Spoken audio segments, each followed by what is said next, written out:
Detective Agency. Me, sweetheart. Sam.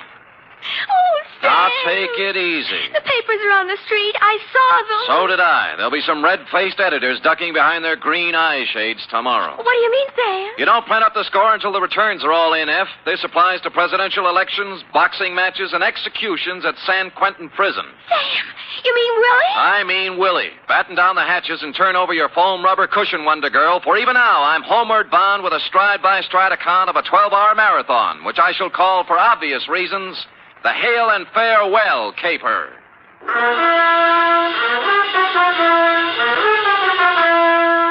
Transcribed for NBC, William Spear, radio's outstanding producer-director of mystery and crime drama, brings you the greatest private detective of them all, starring Stephen Dunn in The Adventures of Sam Spade.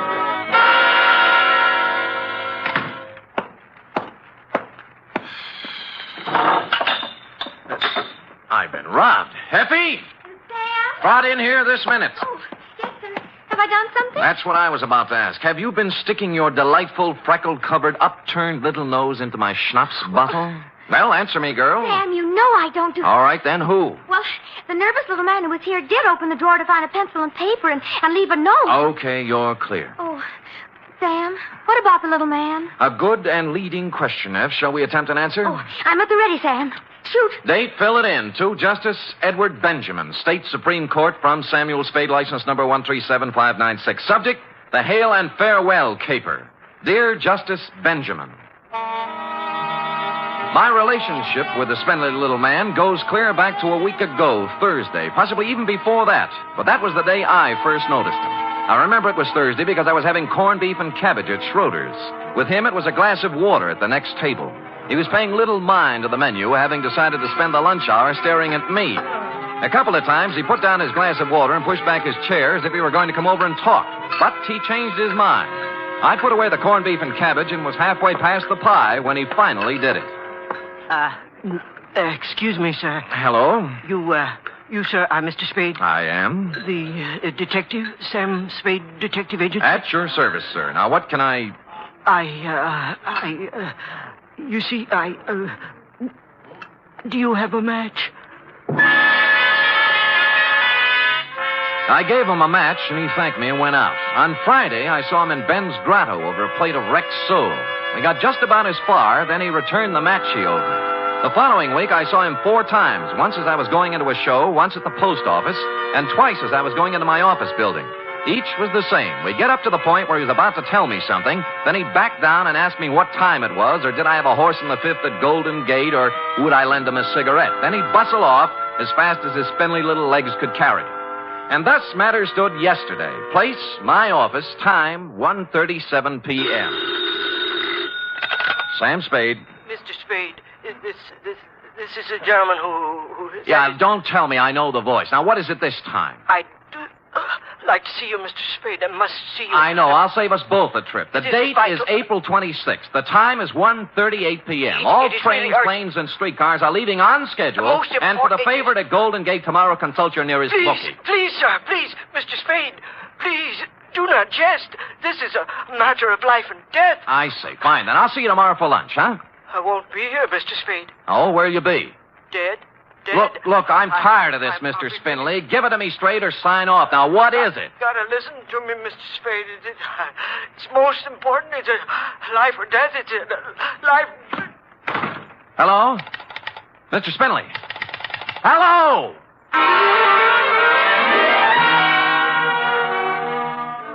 It almost seemed as if he were in earnest this time, so I didn't hang up. I hustled down the hall to the next office, found another phone, and sweet-talked the supervisor into tracing down Mr. Spindley. It was a pay booth in a drugstore opposite the Park Emergency Hospital. The clerk in the drugstore was just getting over it when I punched in. Spindley had collapsed in the booth and had been hauled across the street to the hospital. On the bed there. Oh, thanks, Doctor. Life and death, Mr. Spade. Terrible. You've got to stop it. It's murder. He's been Legal muttering murder. like that ever since we brought him in. Yeah, hop, huh? The legal kind. You see before you an overdose of sleeping tablets. You mean he tried to kill himself? I can't think of an easy way anyone could feed him 2 full bottles, can you? Pull through? Probably. We gave him a good pumping. Don't let them do it. Don't. All right. It's all murder. right. Murder. Now, Mr. Doe, don't carry on so. But I know who did it, sir. You must stop him. All right. I know who is Take it easy. Boy, he's got a lot of strength for a little guy. Mr. Doe, huh? No name. Yeah, nothing to identify him. Funny thing, that. What do you mean? I'd almost guarantee the man's undernourished, hasn't eaten for days, shabby clothes and so on. Yet look at the roll I found in his pocket. Hmm? How much? Almost $800. Oh, did you find anything else? Yeah, this. Huh? What do you make of it? Well, front page of the Star Times. It's a galley proof, isn't it? Kind they run off in the linotype room before they start the presses. Yeah. Killer dies tonight. Willie Johnson, hitchhike murderer, to enter gas chamber at midnight. Innocent man. All It's murder. It's murder. Down you go, Mr. Doe. But I know who did it, sir. I know everything. Everything. I know. A frame. It's a skillful frame. You mean Willie Johnson? Yes, sir. Yes, sir. I know who it was. It was hail and farewell, sir. Hail and farewell. Who was it? Come on, Mr. Doe, wake up. Mr. Doe. Yeah. I was waiting for that. Hit him? Like a ton of bricks. He'll be incommunicado for the next 24 hours or longer. Hail and farewell. A broken down actor. Huh? Only an actor would think more of an exit line than an innocent man's neck. You mean you believe he knows? I don't know what I believe. The guy's been trailing me for 10 days, driving himself nuts, tries to knock himself off. It's a cinch he believes it. Well, there's no chance of bringing him around before tomorrow. Yes, and Willie Johnson dies tonight. So what happens? So I'm stuck for taxi fare to San Quentin.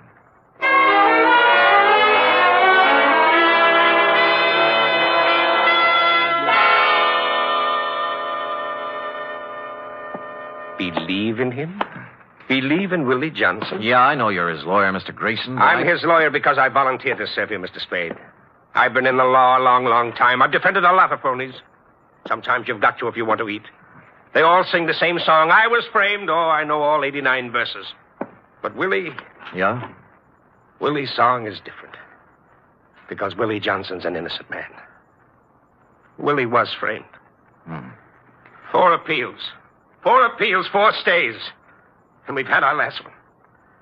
It's folded up now, Spade. I'm going to take the walk with him at midnight. So do something for me, will you? Sure.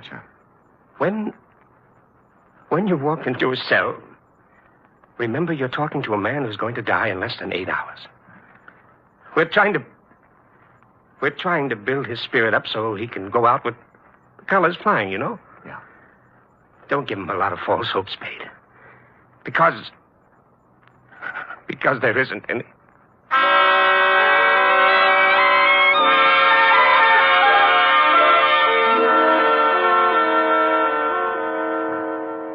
I don't quite understand, Mr. Spade, sir. I told my story so many times. I'd like to write something about you for the papers, Willie. Oh, yes, sir. All the newspaper gentlemen been here and gone. Yeah, I know. Could you tell it just once more, Willie? Well, all right, sir. It's more than a year ago, I guess you know that. Yeah. I was broke, you know. Things hadn't been going so well, sir. I was down to my last 2 bits that night. I walked into Sherry Dugan's. That's the bar on the waterfront, huh? Yes, sir. I got to talking with a fella sitting at the bar there. He bought me beer. Who was he? I never did find his name. I ain't seen him since that night. If I could find him, I don't reckon I'd be where I am, sir. He had a paper with him. Was reading the classified ad section. You know the part about autos, transportation, so on? Yeah. Well, there was an ad there. I'd say, we'll pay $500 plus expenses to drive car to Mexico City with a phone number. And the fella said if he were in my shoes, he'd call up and inquire, so I did. I inquired, and I got the job. Well, sir, about an hour later, I met a man with a car at Southern Mason by the gas station there. And he gave me the $500, and I start out for Mexico City. Who was he, Willie? Never found his name either. We tried too, Mr. Grayson. Me. Never could find him. I see. Well, it was raining that night, sir. I remember. It was raining. And I hadn't gotten more than 50 miles south of town, somewhere around Morgan Hill it was, when a siren blew off behind me, and the first thing I knew, well, they was asking me questions about a girl. A girl named Georgia Lyon. It was her car, it seems, and the officer claimed I stole it. They made me raise my arms, and they searched me. And there was a knife in my pocket, you see, with blood on it. There, and I don't know how it got there. And the $500, that had blood on it, too. And there was blood on the seat. And when they opened the turtle back, there she was. This Georgia line I told you. All doubled up there and dead, and they said I'd done it for the money in the car, and I guess I just went crazy, Mr. Spade, with this all coming at me at once that way. You see, I tried to make a break for it, and I got away. And I knew it was a terrible wrong thing to do. I know that. Yeah, what about the trial, Willie?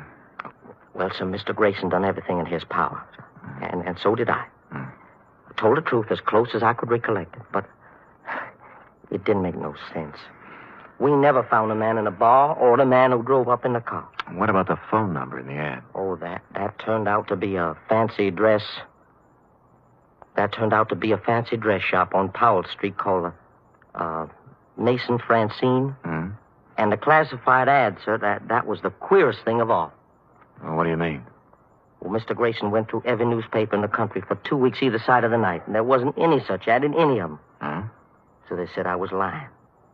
They said I was lying. I made it all up in my head. And now they're going to kill me for it. Yeah. I don't know, Mr. Spade. I've heard it so long now. Maybe I did kill her. Maybe they're right. Maybe they're right. But there was something in the way he said, maybe they're right. I told you they were wrong. I thanked him and told him I had what I wanted for my story and said goodbye. There was no hope in his face, but no despair either.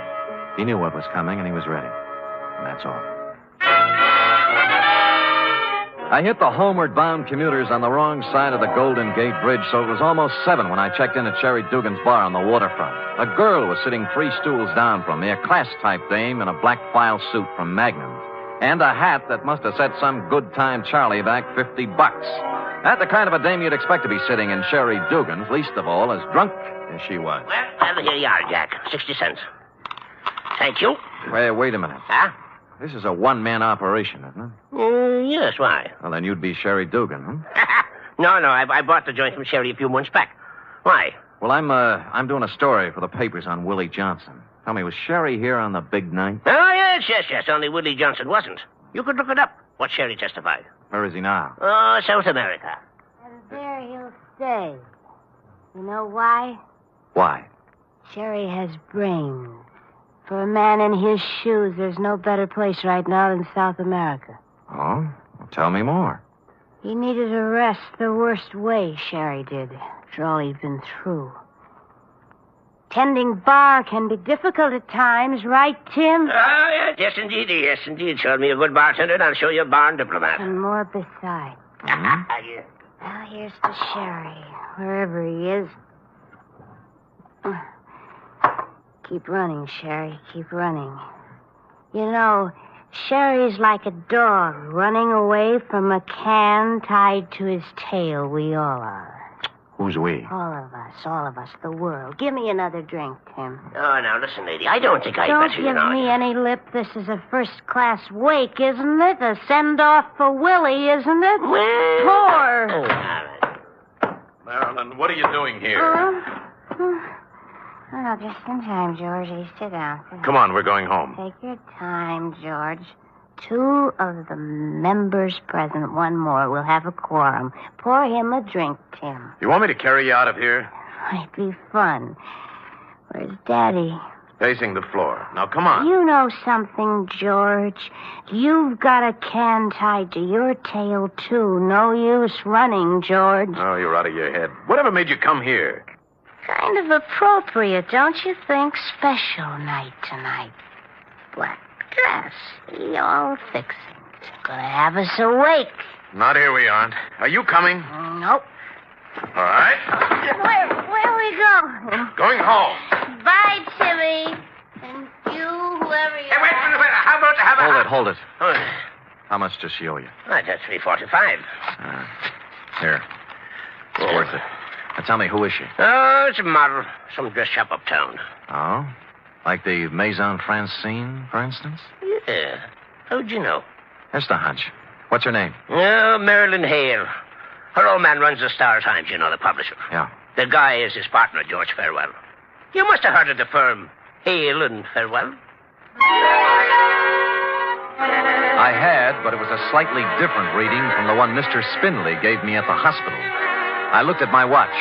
Willie was 4.5 hours from the end of the line when I took off for the press room at the Star-Times.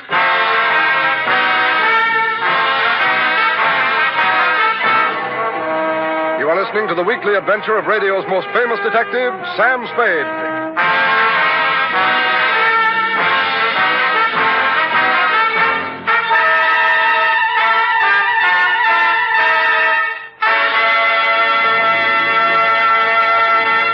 Three chimes mean good times on NBC. There's fun and music for you tomorrow evening with the Dennis Day Show. There'll be songs by Dennis and another typical tangled comedy situation, the kind of hilarious mix-up that could happen only to Dennis Day.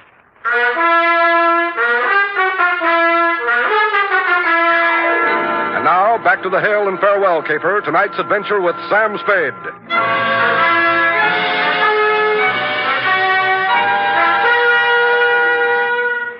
Time 8:11. I got out of the elevator in the basement of the Star-Times building on Mission Street and started looking for the press room foreman, somebody named Joe Fortescue. I finally found his feet sticking out from under a sick linotype, hauled him out, and tried to make him understand what I wanted. Yeah, I know who you mean. I know, a little bandy-legged guy. Can't hear you. I say, he's a little bandy-legged guy. Yeah, that's the guy. Hello, what about him? Come on. Go ahead, you first. Now, who is he? Charlie Forrest, he's nuts. I know, but that's not what I care. Been off his rocker for a year. Look, you see that picture on the wall over your head? Yeah. That's Mr. Hale, the Iron Fist. Oh. Won't tolerate no inefficiency, you understand? But this screwball, this Charlie Forrest, I personally canned him twice, and both times Iron Fist sends it back to me. Yeah. So it don't make no never mind to me, brother.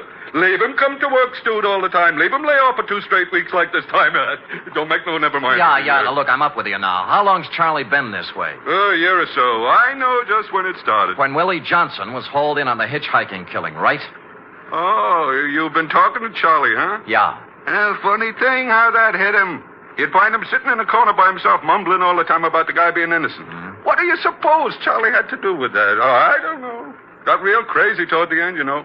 Said he was killing Willie Johnson. And you'd ask him with what, and he'd say a linotype machine and a hunk of newsprint. One day he even offered to prove it, you know. How? Oh, I don't know. He said he had proof. He said he had the evidence that would save Willie's neck, hid in his room.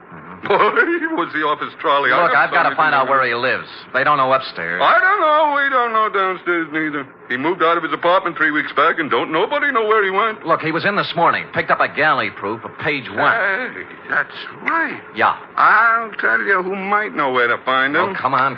Yeah, about 10 o'clock he leave here. Said he was going to look him up. Somebody named Spade. Thanks. Sam Spade.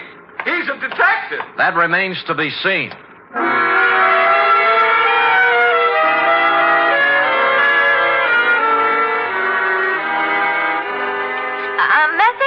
A bandy-legged little guy named Charlie Forrest, F. He must have been in around 10:30 this morning. Oh, dear, I didn't get here till 11. They're still clearing stuff off the tracks from the MacArthur reception. Yeah, never mind that now. Listen, write this down. Oh, where till I find a piece of paper? Hurry up. Here, under the ashtray. Yeah. Go ahead, Sam. Call Jeremy Grayson. He's a lawyer, and he's with Willie Johnson in the death row at Quentin. Tell him to get hold of a justice on the state Supreme Court and hold the line open till I get him. You got that? Yes, sir. Is there anything else? No, I'll get back to you in a little while. Sam, wait a minute. Don't hang up. What's the matter?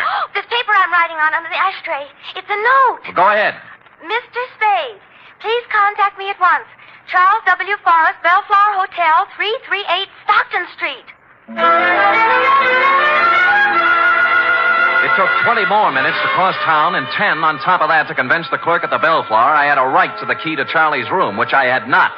I tossed the room from the light fixture to the floorboards, covered everything from the window shades to the bathroom plumbing. Result, 1 batch of dirty laundry, 6 soggy cigarettes, and 2 empty bottles of sleeping pills. I was on my way out when I remembered one more thing. It wasn't an accident like in the movies. It was on purpose. I unscrewed the tops of the iron bedposts. Inside number 3, I found it. There was a payphone at the end of the dark hallway. Sam, I warned you about this. We've had 4 stays. They won't come through with the 5th. I've got a fair hold card, Grayson. Did you get the judge? Yeah, Benjamin, State Supreme Court. What'd he say? What I knew he'd say. No evidence, no stay. Tell him I got evidence. It better be good, Sam. It is. A phony newspaper, a copy of the Star-Times for the night of the murder with a special page in the classified section carrying the ad that Willie answered. How does that sound? You've got it now? Yeah. Well, for Pete's sake, hang on to it. I'll get back to the judge. Say, wait a minute. Who's behind it? It's a long story. I'll tell you when I see you. Hang up. When you what? Spade. Spade. Hang hang up or I'll kill you. That's it. You can turn around now. Well, Iron Fist. We've met. I've seen your picture, Mr. Hale. It flattered me, no doubt. Give it to me. What? The paper, stupid.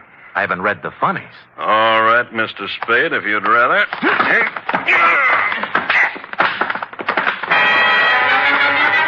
Iron Fist knew other games besides publishing. He moved up, I went for the gun, which suddenly wasn't there, and he was giving me a fast demonstration of judo for beginners. First thing you know, I was sprawled on the floor, and he was looking down at me along the barrel of his .38. I could kill you, I suppose, but why? Why? He backed off toward the window, spread out the paper, and crumbled it up. No. You know what you're doing with that match, Hale? Shut up. You're burning Willie Johnson at the stake. I said shut up.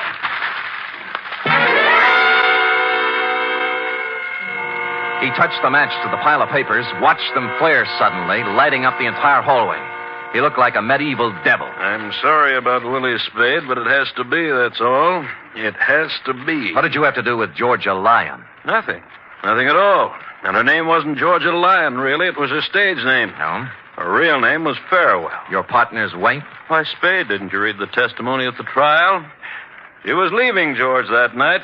She'd made a noble decision to walk out of his life and leave him free. For your daughter, huh, Marilyn? That's right. And it was such a tragedy Georgia had to run into Willie Johnson the very night she left. Wasn't it, Spade? Wasn't it? He bent over the fire, watched it die down into a pile of ashes. I was looking at something else. A draft from the stairwell behind me had picked up a glowing scrap and set it down at the foot of a sleazy window curtain behind him. Well, that's it, Spade. The last of Willie Johnson. The last of... I hit him at the knees as the curtain went up in a blinding flash. No judo this time, just an old-fashioned hammerlock. Let me go. Come on, give me that gun. No, the fire. I'll break your arm, Hale. I'll break your arm. There. Well, that's better. Now get up.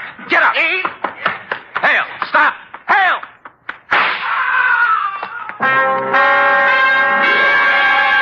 I caught him in the leg as he hit the top of the stairway. He took off like an eagle, lit on his neck halfway down, and toppled the rest of the way like a loose-packed sack of laundry. He was dead when I got to him. Score, with an hour and 5 minutes to play, no evidence, one dead witness, one unconscious one killer, and accomplice at large. There was only one way left to go, and I took it.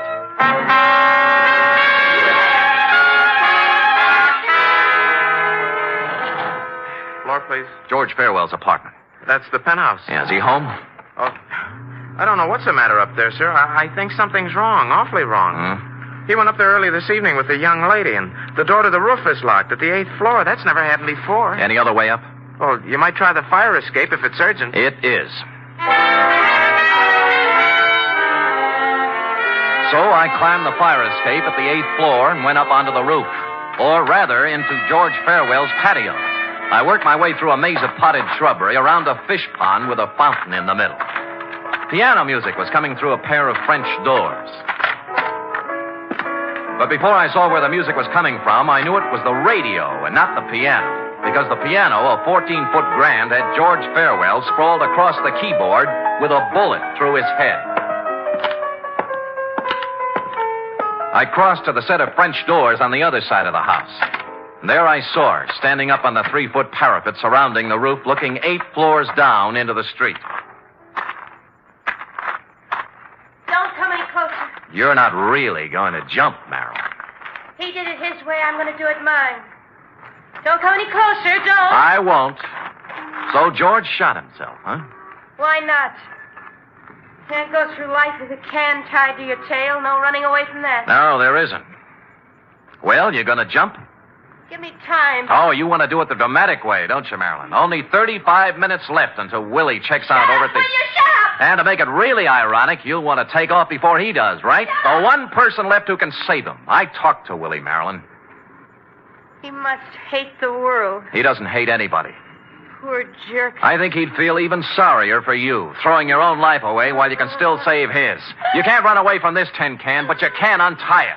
You can climb down off that wall and ride over to Quentin with me. You can tell him George Farewell killed his wife. that the three of you and the little linotyper made a pigeon out of Willie. I held my breath. She swayed, looked down into the street, poising herself. Then she turned round and stepped onto the roof again.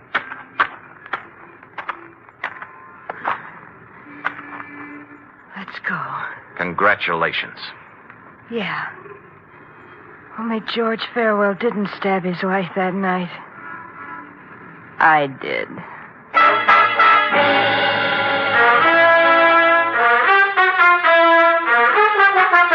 We pulled up at Quentin with 6 minutes to spare. The foregoing Justice Benjamin is submitted in support of the stay of execution granted Willie Johnson and will be set forth in detail in Mr. Grayson's petition for a new trial. Period. End of report. Gee, Willie can say. What can I say? Well, I have one constructive suggestion. I could say you're the greatest, finest, most wonderful... Yes, but you'd only be repeating yourself, Sharon. The proper line at this moment is, I shall have the report ready for you immediately following the next announcement.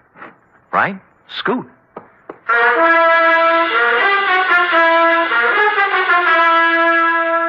Three chimes mean good times on NBC. Listen to the stars on this Sunday's big show. Jimmy Durante, Ethel Merman, Milton Berle, and Gordon McRae, plus Meredith Wilson and his orchestra. Your MC on the big show, of course, is the glamorous Tallulah. You're invited. Here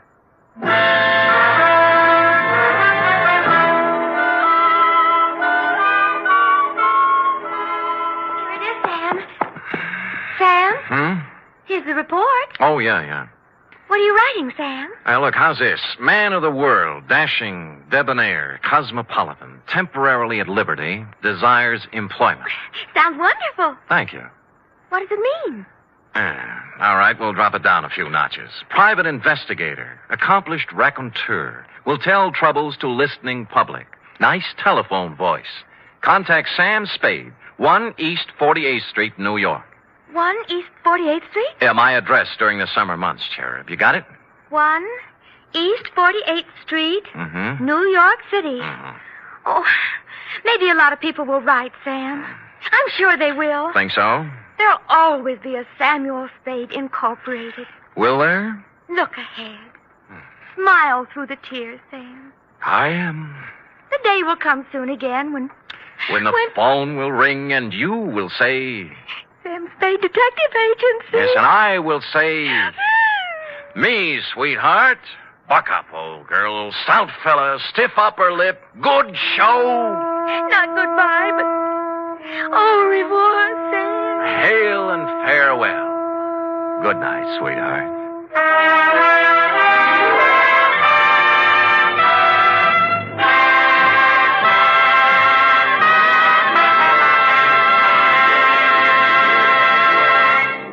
The National Broadcasting Company presents The Adventures of Sam Spade, Detective.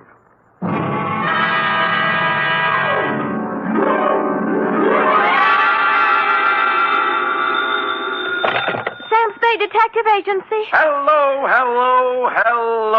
Sam? At this hour on this network, you were expecting maybe Mary Margaret McBride? I've been expecting anything, Sam. Well... After all, to have you drop out of sight like that, leaving not a ripple on the surface for 4 whole days. Mr. Livingstone is frantic. Who? Mr. Livingstone, the man you rented the car from. He's ready to send out a search party. Aha! Sammy and Livingstone with a reverse twist. It's no joke, Sam. Nothing, huh? You have no right to worry me like this. It's not fair. Where are you? To the only spot on Earth as yet unvisited by the National Geographic Society, sweetheart, the Vale of Takaloma. And don't try to find it on a map because it isn't. Set yourself for my saga of a crook's tour of the hinterlands with just a touch of mysticism, which is why I call it the Rowdy Dowser caper. All right, Murgatroyd, these will do. Sam, where are you calling from? A tailor shop. I had to leave without my pants.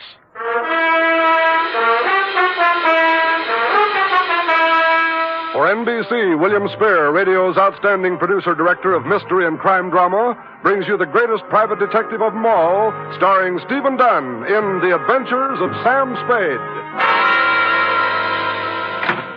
Dum-da-da-dum-dum-dum. When you and I were young. Who else? Are you decent? Decent? Well, you said you'd lost your pants, so... Oh! How do they look? Well? Isn't it a little early for Halloween? Ooh, you made a joke. You ready, woman? As always, Sam. Date, fill it in. 2 Constable Ollie Shuttle, North Takaloma, California. From Samuel Spade, license number 1375596. Subject, the Rowdy Dowser caper. Dear Ollie, on Wednesday it was when I returned to my office of a fine spring morning to find a note lying on my desk like a big, juicy piece of cheese in a mousetrap. Quote, Mr. Spade, call North Takaloma 3, unquote. North Takaloma. Where have I... Long distance. North Takaloma 3. Yes, sir. One moment. Would you repeat the number, please? North Takaloma 3. North Takaloma 3. Nice diction. That is North Takaloma? I'm not kidding. Look it up, girl. Look it up. Yes, sir. North Takaloma 3. Well, she must have found it in the book because soon we had encouraging buzzes and clicks. 6 operators later, we had punched our way north to the farm at Slattery Flat. Then we knocked off for lunch, while Slim Slattery repaired the windmill that made the juice for the last lap. At 2:07 p.m., victory was in sight. Yeah? Sam, this is Operator Nyan for the 10th time. Oh, fine. How we doing, Millie? Sam, boy, I am actually ringing at North Takaloma 3. Oh, good girl.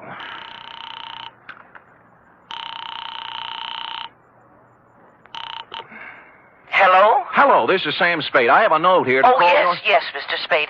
You were out of town when I came. Perhaps you remember me. Wendell Wisby of Oak Tree Lane, North Takaloma, California. Wendell? I employed you a year ago to find a girl who vanished. The magician. You made the girl disappear and couldn't bring her back. Correct. Yeah. You may well ask, Mr. Spade, how anything could be worse than that. Well, this is... Oh, there, Wendell. There, boy. Take it easy. I can't talk. I just can't talk about it. Fine. Then write me a nice, long letter. Well, you know, I'd this rather... is a long-distance call, and I... No.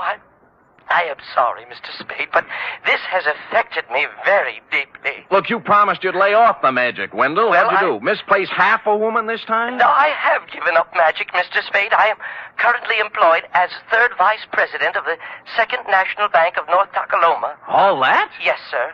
Oh, my star was rising. My future seemed assured, but now a shadow has fallen over my good name. Boot it along, will you, Wendell? This is costing me money. I cannot tell you more on the phone, Mr. Spade. You must come at once. It is extremely urgent. I see. Well, frankly, Wendell, I have a feeling I'll be tied up. But I left There's your a collection retainer I under have your to make, desk, and well, the Father. chances are I'll... What was that? I just said there's $100 under your desk blotter for a retainer. I left it when I came with the note. But if you have a collection to make, suppose Wendell, that is the collection. And so it befell that shortly before lunch on the following day, I guided my rented hack across the ford at Clobber Creek, up the high road through Possum Notch, and down into the Vale of Takaloma, where I muscled my way through a flock of geese in the main street and tied up before the imposing stone facade of the 2nd National Bank.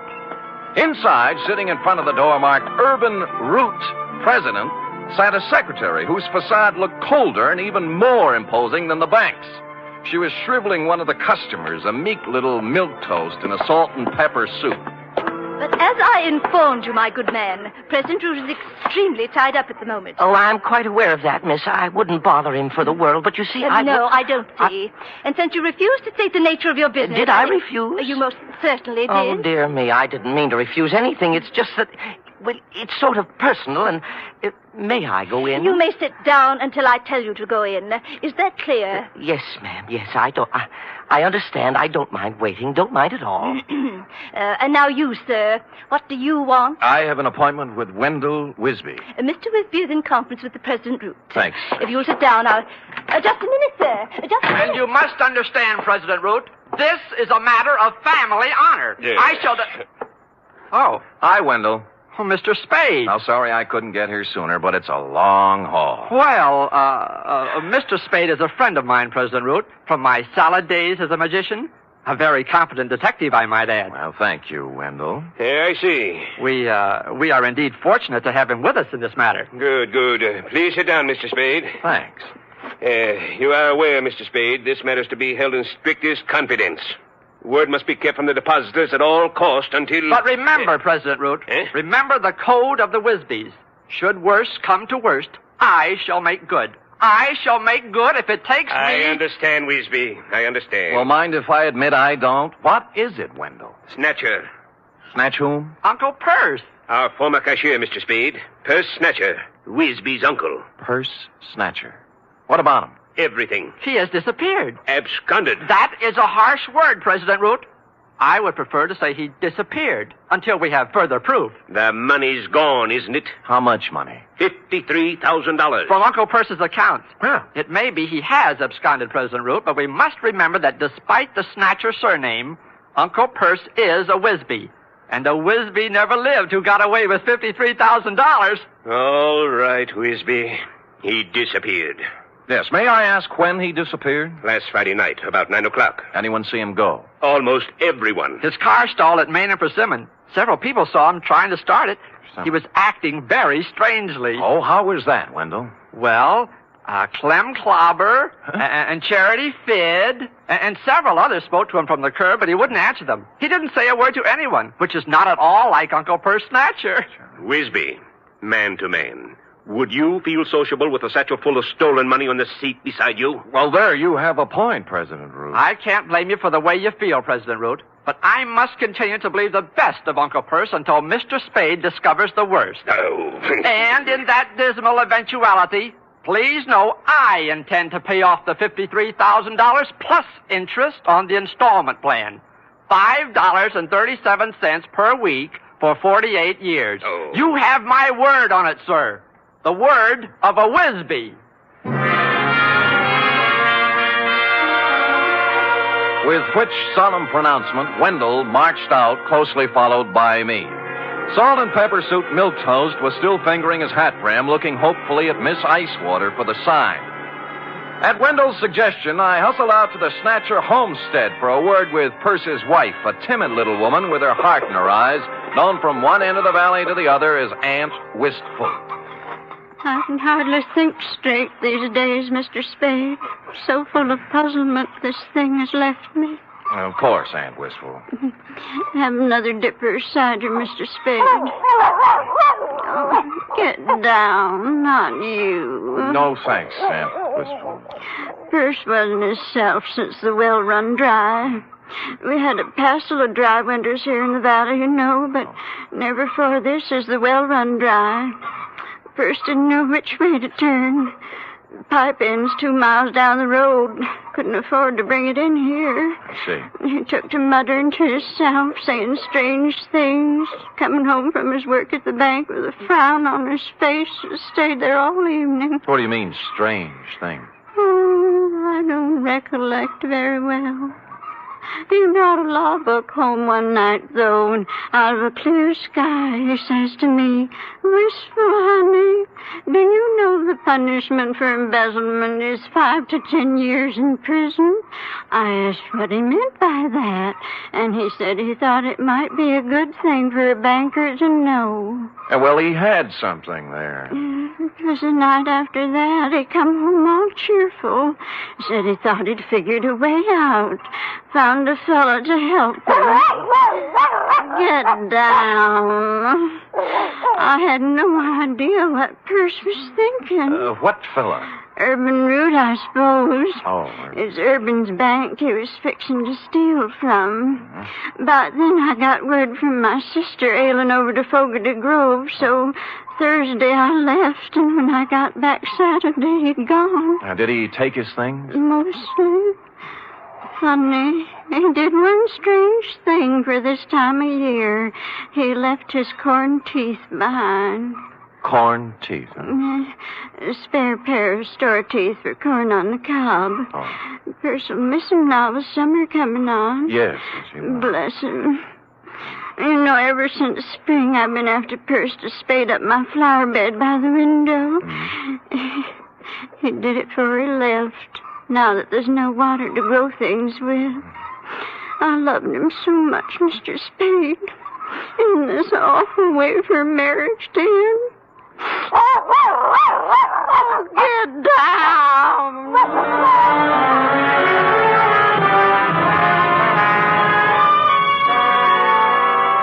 Well, I started at Main and Persimmon Streets and worked south, farm by farm. Everyone seemed to have been sitting on his front stoop Friday night because all remembered Purse Snatcher driving out on the South Road in his 1919 Winton 6. Up to a point, that is. Somewhere between North Takaloma and Fogarty Grove, I ran out of witnesses. And in Piney Crotch, of all places, the town beyond, they could guarantee Purse didn't pass through because the main drag was roped off all Friday night for a square dance. And thus matters stood on the third day when I limped back to the bank. For some reason, a crowd had gathered in the alleyway next door. Writing it off as a floating crap game, I walked inside, bowed formally to Miss Icewater, then plunked myself down at Wendell's desk. Oh, Shaw. I just found I miscalculated on the interest. At $5.37 per week, I won't have this paid off until I'm 134. And who knows, by then you may even have a wife and children to support. Look, don't you think you were a little impetuous with that retainer? What retainer? Mine, the $100. $100? Wendell, the $100 you stuck under my desk blotter when you hired me. I hired you? You came to my office while I was out of town, Wendell. You left a note for me to call you. I talked to you on the telephone. Well, didn't I? Mr. Spade, something is very wrong. I did not talk to you on the telephone at all. What? I thought you were employed by President Root. Well, where is President Root? I don't know. He stepped out some time ago, and there's someone waiting for him in his office. Oh? Do-do-do-dee-do-do. Hi, Miss Icewater. Oh, tell me, pretty mean, are there any more at home like you? Milk toast. But with a difference. The salt and pepper suit had gone. Beret, bow tie, plaid sport jacket with a racing form sticking out of the pocket. Maroon plus fours and wool socks with tassels. He took one of President Root's cigars out of his pocket, bit off the end, and lit it. Then smiled, or rather leered, at Miss Icewater. Well, honey? I'm sorry, Oh, sir. 23 skidoo, sweet stuff. President Root will be back shortly if you... Oh, don't be a back number, beautiful. But, sir, I... Papa love Mama? Well, I don't know what to say. You'll learn. Tell Cookie I'll be back, huh? Yes, sir. Anything you say. Live a little, baby. Live a little. Toodaloo. Golly. Golly, indeed. Miss Icewater. Hey. Oh. What was that? I don't know his name. A friend of President Root's. He's rather attractive, don't you think?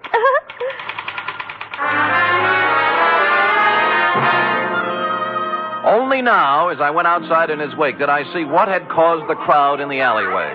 The first sport model convertible in Colocoma Valley since Wally Reed came through on location. And the first pink one I'd ever seen. Pondering the new milk toast, I walked into the drugstore, found a phone book, and checked all 25 names. North Takaloma 3 belonged to the Atomic Auto Courts and Restaurant. Charity Fid, proprietress. She was riding herd on a griddle full of lamb chops when I pulled up at the counter. How's that again, Sonny? Short, you say? Short. And scalped on top with a fringe of hair like so? Yeah, and a wicked leer in his eye. That's my man. Well, he wasn't wearing no barrack hat nor plaid coat when I seen him. Salt and pepper suit it was. Yeah, I know. Who is he? Well, he didn't register, but they say he's Dowser. Dowser. Don't know his first name, do you? Nope. Now, where he come from? Stayed in room 6 till 2 days ago. Ain't seen him around since. When did he come here? Let me see now. Codfish ball. Beg pardon? Oh, that'd be Friday night, late. And the funny thing now, think of it, he come afoot. Not by the road from Fogarty Grove, mind you, but by the trail over the ridge. Oh, where does it go to, Aunt Charity? Winds up the old clobber place, Panda now. Oh, thanks. I'll be back. You'll be nothing. You just sit right down where you are and you wrap yourself around this. Ain't no growing boy going hiking over the ridge without supper. Clean it up now, every scrap. Yes, Ma.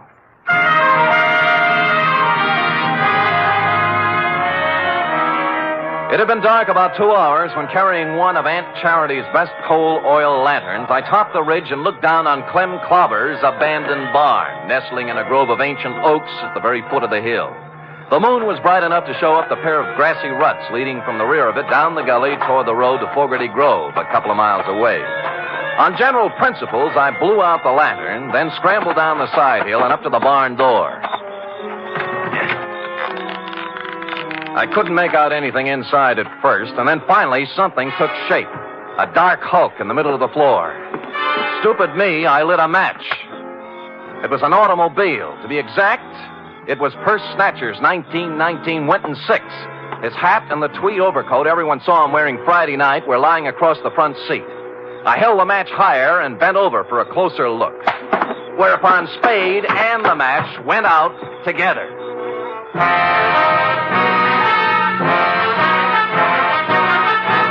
You are listening to the weekly adventure of radio's most famous detective, Sam Spade.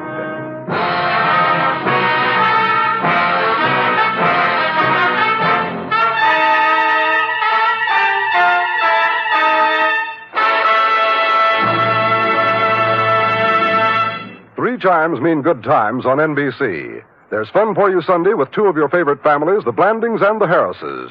Mr. and Mrs. Blanding stars Cary Grant and Betsy Drake in the title roles as the proud but somewhat bewildered owners of the famous Dream House. The Phil Harris-Alice Faye Show stars Phil and Alice, of course, plus ever-helpful Frankie Remley, Brother William, and delivery boy Julius.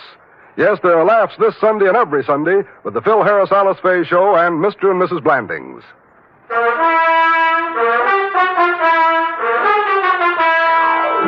And now, back to the Rowdy Dowser caper, tonight's adventure with Sam Spade.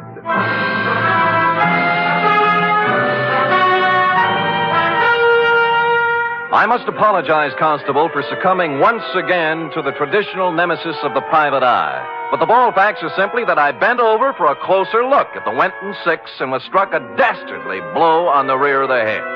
How long I remained incommunicado, I know not, but I awoke presently, and with good reason. My pants were on fire. As a matter of fact, the entire barn was on fire, and I was lying in the tonneau of the Winton 6 wearing Purse Snatcher's overcoat. The door I'd come in was a wall of flame, likewise the stalls on both sides. But at the rear were a few square feet of rotten siding that hadn't caught yet. Now, ordinarily, I'd have thought twice, but when your pants are afire, you only think once. So I ran right through it and took a flying header into the creek behind the barn. It was just as well I only thought once, since at this moment the flames reached the Winton's gas tank.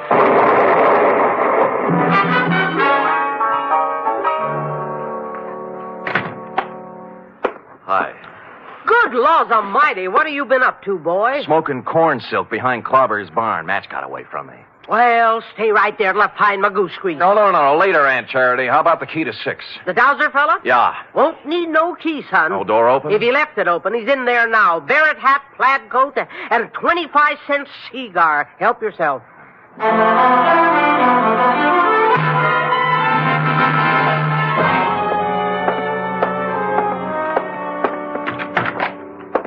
Well. Well, hey, Mr. Spade, isn't it? Right, and you're Dowser. Dowser? Isn't it? Yes. Yeah, that's right, Dowser. You can call me Alonzo. Sit down. No, I'll stand. Oh? You're lucky you caught me. I was just leaving, so I see. I was detained, as you probably know, over at Clobber's barn. Detained? Okay, Dowser. We'll let that do for the preliminaries. Now, why'd you just try to kill me? Kill you? Well, good heavens, man, I did not get careless at a weenie bake, Dowser. I just woke up in the middle of a 3-alarm fire, and I don't like it. As a matter of fact, I'm a little burned up, to use the phrase loosely, and I just might kick your teeth in. Now, believe me, I haven't been near Clobber's barn since Friday. I had nothing to do with whatever happened. Sure, and you had nothing to do with a $100 retainer in the phone call from Wendell Wisby. Well, as a matter of fact, You figured with a curious city fellow like me on the premises, urban root might shake down easier. Bigger apples from the same old tree, right? Yeah. All I did was negotiate a personal loan. Drop it, will you? Root had his hand on the till at the bank. A big hand, $53,000 worth, and Snatcher found out about it. What about you? How'd you get into the act? The loan. The shakedown. Where's Uncle Purse, Alonzo? Out of town somewhere, I suppose. Look, I can't tell you, Mr. Spade. Purse got as far as the road to Clem Clobber's barn last Friday night. Or did he? No, he didn't get that far. You know, I'd begun to suspect as much. How far did he get? I'm sorry, I can't tell you anymore. Root killed him, didn't he? No. You Now, saw let him. me go. How come? I don't know anymore. Please. Come on, let's have it, Dowser. What did he do with the body? Root wore the coat and drove Perce's car out of town so everyone would see him. Now, where's the body? Let me go. Let me go. Dowser! Dowser!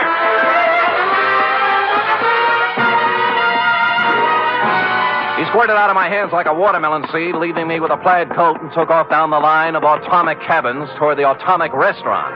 A nice high-knee action for a little guy, and what with my burns and contusions, I'm forced to admit he was widening the gap between us when he rounded the corner of the atomic restaurant, making possibly the gravest error of his career.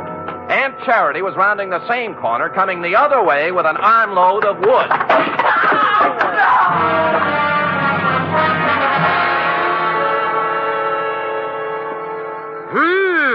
You don't reckon he got himself a brain conclusion, do you, son? I don't know, but he's a weak witness, Aunt Charity, a weak witness. What you got there? Oh, shoebox for $1,500. A few odds and ends. And this. Well. Yeah, looks like an oversized slingshot fork. Slingshot? What do you mean, slingshot? Well, who cares? So he whittles. Where'd you get the idea his name was Dowser? Huh? Driver's license in his wallet. Alonzo P. Scoggins. Who said his name was Dowser? You did. I never said his name was Dowser. I said he was a dowser. Oh. And what's a dowser, Aunt Charity? A guy who finds water for people, that's what. Well, that's nice. If you could... Finds water? Yeah. How? Well, I'm no expert, sonny, but as near as I can recollect, you take this here slingshot fork so, and then...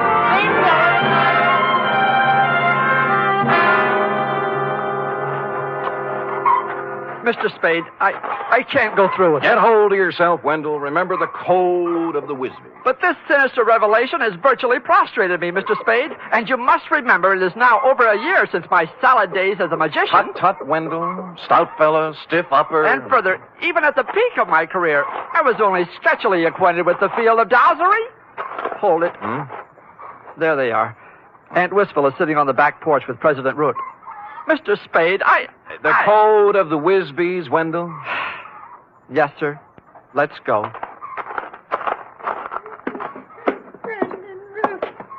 I just can't tell you how full up with gratefulness I am. Now, Aunt Wistful, don't take on so. It's nothing at all. It's, You remember Mr. Spade, President Root? Wait, of course. Of course. Hardly seems any time at all since we met President Root. Oh, Mr. Spade, President Root's going to buy the farm. Isn't that wonderful? Touching. And he's allowing me $10,000 on it against the money Perce stole. Well, that's a generous offer. I thought so. Considering there's no water on the farm. Perce said many times it wouldn't be worth $40 an acre for that water. Well? Did you say something, Wendell? Yes. Aunt Wistful, I have great news for you. It may not be necessary to sell the farm. What do you mean, Wendell? We've made a deal here. Maybe the signals are off for now, President Root. You recall Uncle Perce said he'd found a man to solve his problem, Aunt Wistful? I am now ready to step forward and bring it into the open. I am that man. You? What do you mean, Wendell? Since entering the banking field, I divorced myself from magic and the allied dark arts, Aunt Wistful. So I wish to keep my other talents sub rosa. What are you talking about, Wisby? President Root, I am a part-time dowser. And he just happens to have his dowsing rod along, right, Wendell? Right. I have reason to believe there is water here, if I can just douse it out. Wendell, you're out of your... Shut up. Douse away, Wendell, douse away. Very well. Now, I hold the dowsing fork before me, thus. Then I turn, thus... Where does it point, Wendell? Let me see. Toward Aunt Wistful's flower bed. This is ridiculous. Shut up. Proceed, Wendell. Proceed with the dowsery. 1 step, 2, 3, 4... Well, the rod's pointing down. Well, I never. Right in the middle of my flower bed. Listen, Aunt Wistful. I'll make that $20,000. $20,000 for the farm. Cash, see? Not credit. Cash. 20? Hold out. 25. 30. Right here is where we dig. 35. 35,000. It's already been dug up. Looks as if Uncle Perce had dug a hole and then filled it back up. Last Friday night, just before 9 o'clock, right, President Root? No. You came down for a showdown on those shortages he turned up. Found him digging the well here and got a better idea. Please, no. I've talked to the guy who saw you do it, Root. All right. I killed him. He's right here. Yes, he's right here.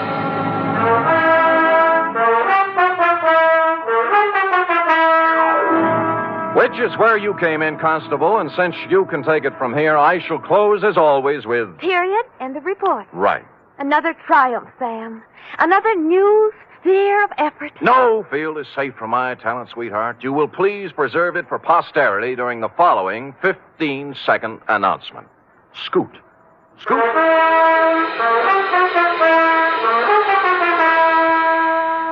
3 chimes mean good times on NBC.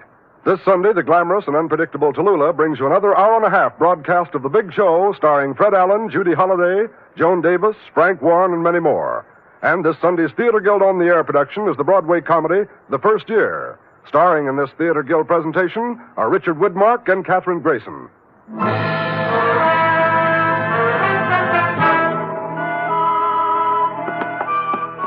Here it is, Sam. Ah, efficient girl. Yeah? Yeah, Millie, this is Sam, boy. What's up? Oh? Thanks, Millie.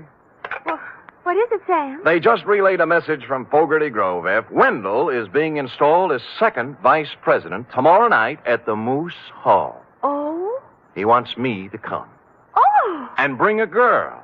Are you game, little one? Well, that's one way to get the report to Constable Ollie Shuttle. I'll do it, Sam. Good girl. Pack up an emergency ration of sorghum and hominy grits. I'll pull up at your doorstep in the morning at 8 o'clock. Well, I'll wear my sunbonnet and Mother Hubbard. Oh, good night, Sam. Good night, sweetheart.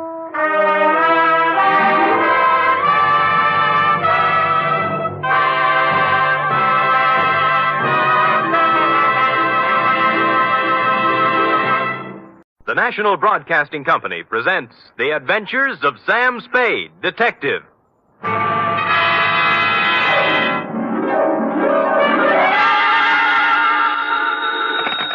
Sam Spade Detective Agency. Me, sweetheart. Oh, you. What's the matter now? Oh, nothing. You just up and leave and don't say where you're going, and I'm only your secretary, and I'm the last one to know about it, and everybody else in town knows more than I do, and I wasn't even Enough. Wait a minute. How did everybody in town know about it? Well, it was in the newspapers, that's all. In the society column, no less. Really? Well, imagine that. Flora Belle Frolics column. Flora Belle. Mr. Spade, the notorious private detective, is vacationing at Westover as a guest of a promising young architect, Garrett Welch. Notorious yet. Well, at least they spell my name right. I suppose you had a great time. Well, it was exciting. What did you do? Just talked over old times, F. Did a little hunting, little shooting. Did you bag anything? F, watch your language. Sam. I see you're shocked. Well, so was I. However, if you have nothing to do, hang around the office, and I will be down with several pages from my diary telling about the whole affair. I've titled them The Civic Pride Caper.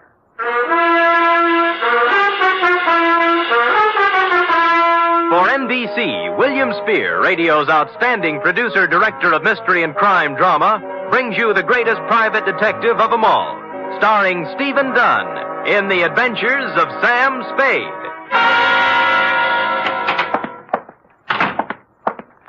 Oh, here I am, Sam. Well, I thought you'd gone chicken and run out on me. You're part of this organization. You're going to bear the bitter with the sweet, along with the rest of us. I know, but I always seem to get the bitter. Friday's when the sweets will be given out. Don't quibble. This is a nasty job we have here, and we might just as well sit down and get it over with. You care for a drink? You might need it. No, thanks. I don't need false bravery. Lucky you. Well, are you ready? No, but we might as well start. Well, you know best. Date, fill it in, to Garrett Welsh, room 212, Fairchild Building, Westover, California. From Samuel Spade, license number 137596. Subject, the Civic Pride Caper. Dear Garrett, I'd never been in Westover before, and I found it, on the surface at least, an attractive, bustling little city. The streets were clean, and the girls were sun-kissed and friendly. Add to that the $150 you sent me by mail, and you can imagine with what pleasant feelings I arrived. I found the Fairchild building easily enough. And room 212, well, I couldn't miss it. There were sounds of vigorous activity coming out through the transom. And when I opened the door, 2 men were engaged in a fight. One was big and one was little. I didn't know which one was my client, so I automatically reached for the big guy. Go on me. What do you think you're doing? What's it all about? Ask him. He'll tell you. All right, what's the story? I was being foully and unreasonably attacked by this misguided citizen. I ought to kill you. That's what I ought to do. That's what everybody ought to do. Hold still. Oh, you. Why? Oh, let him go. Let him go. Beat it, Carlson. Wait until you can catch me alone in some dark alley. Don't think I won't. Don't you think I won't. I'm sure you will. I'm going to catch you every place and every time I can. Well, I take it your name is Garrett Welch. It is. And I want to thank you, friend. Nothing. You rescued me from a rather unhappy breeding. And your mouth is kind of cut up. Huh? Oh, there's nothing I can't take care of. Drink? Never touch it. Oh. You might have noticed I've already had a few drinks today. Well, it helps me forget. And it also keeps me from thinking. There you are. No, thanks. My name is Spade. Why did you send for me? Bodyguard? No. Let them have their fun. I don't mind. Maybe I even deserve it. Look, you're paying for my time. Why don't we get with it, huh? Oh, sure. Why not? Good. Come over here to the window. There. Look out there. Where? The far corner. Oh, you mean that building? Pile of rubbish is a better description. Well, what happened? Fire? No. It just collapsed one night. Last week. Oh. There were more than 3,000 people in it at the time. 5 of them were killed. I don't know how many injured. Well, that's too bad. How did it happen? It just collapsed. Another drink? No, thanks. Pardon me? It was a municipal auditorium built to honor the war dead. It cost over $1 million.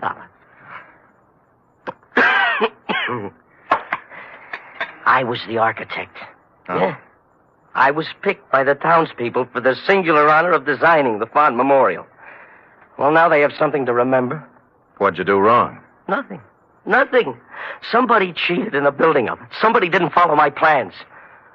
I don't know who it is. I don't know who it was. Or just where to place the blame. So, you're a private investigator?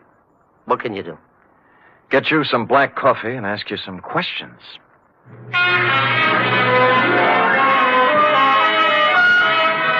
He gave me a list of everybody in town who had something to do with the building. First off, I called on a man named Howard Kessley, whose construction company had the contract for erecting the auditorium. Kessley lived in an elegant house on a well-guarded estate. And after they took my gun away from me, they let me in. I waited in a room tastefully decorated with original oil paintings and oriental rugs. And eventually, a football hero-type man walked in. You from the insurance company? No, I'm a private detective, Sam Spade. Who are you working for? Garrett Welch. Huh. That's a laugh. Funny? Well, what do you want? Look, you built that auditorium. Have you any idea why it fell down? Maybe you just got tired. I don't know. Aren't you interested? We're looking into it now. Who's we? My company engineers. That Garrett Welch. An architect. We should have had somebody who knew what he was doing. Do you have any copies of the building specifications that I might look at? Sure, I got nothing to hide. You can go back and tell Garrett Welch that the best thing he can do is get out of town. But somebody tries to knock him off and succeed. Here. There's a copy of the plans. Look at it all you want. You'll find I did what I was supposed to do. I got my gun back from the guards and left with the building specifications tucked under my arm. They didn't mean a thing to me, of course. I'd only asked for them to see whether he'd refuse to show them. But out of curiosity, I unrolled them just for a look before dumping them into the ash can. And I noticed something. The last page was signed and approved by the city building inspector, a man named Albert Mitchell.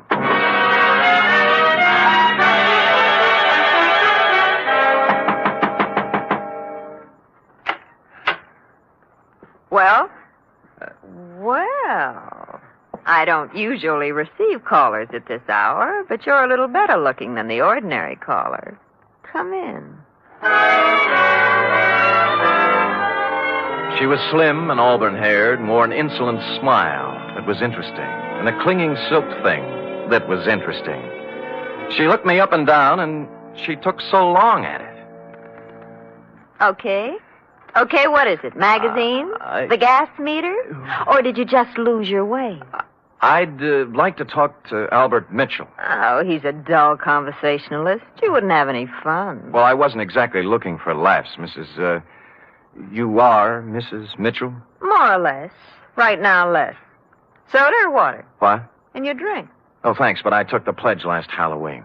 What did you want to talk to Al about? Well, what else? The auditorium that collapsed. Well, he stepped out for a while.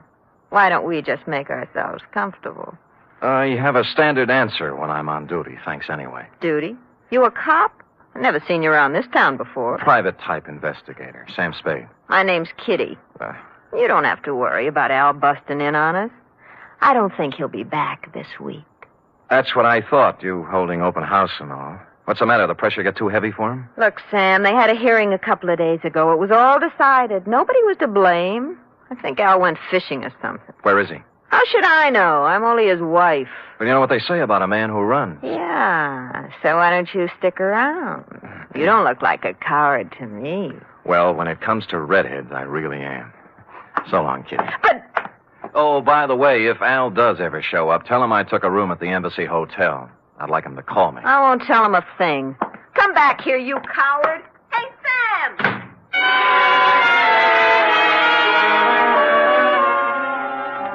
I went down to the wreckage of the auditorium. It was late, and the streets were quiet and deserted. I walked through the twisted shell of the building, striking matches and looking around. I didn't know what I was looking for, but apparently I wasn't the only one visiting the scene of the crime. I was standing just inside the gutted remains of what was once the lobby when it happened. Gunfire cut loose at the back of the building. I ran toward the noise, and when I turned the back corner, I saw a cloud of plaster dust where the shots had apparently been fired. There were no people or cars in sight, but on the sidewalk, on hands and knees, was a man. Rats. Double-crossing dirty rats. Save me. Don't let me die. Kitty. He grabbed my legs and tried to pull himself up. His face was a gargoyle of pain. I reached down to help him, but he slipped back to the sidewalk, dead. 4 bullets had gone through his back. A billfold fell out of his pocket. It was loaded with identification, and everything said Albert Mitchell, age 40, occupation, building inspector.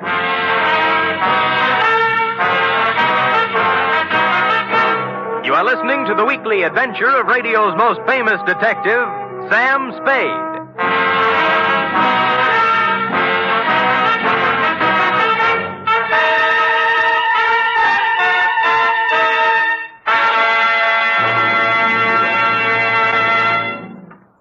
Three chimes mean good times on NBC. This Sunday, Theater Guild on the Air presents an exciting 1-hour adaptation of the Broadway stage comedy Light Up the Sky. Starring in this Theater Guild production are Joan Bennett, Sam Levine, and Thelma Ritter. And on Sunday, you're invited to another hour-and-a-half broadcast of The Big Show, starring Eddie Arnold, Jack Carson, Eddie Cantor, Olivia de Havilland, Martha Ray, Meredith Wilson, and many more. Your MC, of course, is the glamorous and unpredictable Tallulah.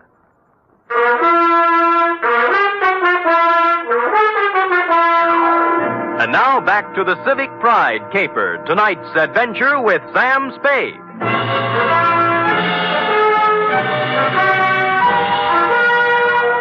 A good many other people had heard the sound of Albert Mitchell's assassination, and before long a crowd had gathered. Among them were several minions of the law. They took 2 people in tow, the dead Mitchell and the live Spade. The Westover Police Department had themselves a fine time over me. It seems I was hired out-of-town killer, and therefore eligible to be questioned all night. They worked hard at it, but in the morning they had to admit defeat and release me. I think they only did it because they didn't want to pay for my breakfast. By then I was pretty mad, and at 10 o'clock I walked into the mayor's office and demanded an interview. I got it. The whole thing, Mr. Spade, was regrettable. But after all, you are a stranger here. And when a man is killed and someone happens to be in on the scene, questions have to be asked. Your Honor, I'll let it pass in the interests of law enforcement. Good. Our report on you from San Francisco gives you quite a reputation as an investigator. Do you have any theories that might help us in this murder of Mitchell? Well, I could hazard an expert guess that it's tied in with the building scandal, the auditorium collapse. By the way, what's being done officially to fix the blame for that? The city council held its investigation of the unfortunate affair last week, and as far as we can determine, no one is directly responsible. No one? Oh, come, Your Honor. Are you questioning our civic procedure? Oh, well, maybe you're right. Maybe we've been too easygoing. We're all neighbors here. Yes, I'm friends. conducting an investigation for a client who certainly has a right to know what's going on insofar as a good many citizens seem to feel he's to blame. Oh, yes, Mr. Welch. Well, he's not to blame. No one is. You must pardon my abruptness, Mr. Spade, but the events of the past week have been a little more Yes, I know. Tell me, Albert Mitchell, as building inspector, must have approved the building of the auditorium. Now, was he a reliable man? Yes. Wait a minute. You don't think... I think he was killed by somebody who wanted him to keep his mouth shut. Now, what about the contractor, Howard Kessley? Kessley? Born here. Brought up here. He's built about 1/3 of the structures in Westover. Uh-huh. Every one of them, except the auditorium, is standing today. No, I don't think you can build up a case... I'm just examining the possibilities, all right?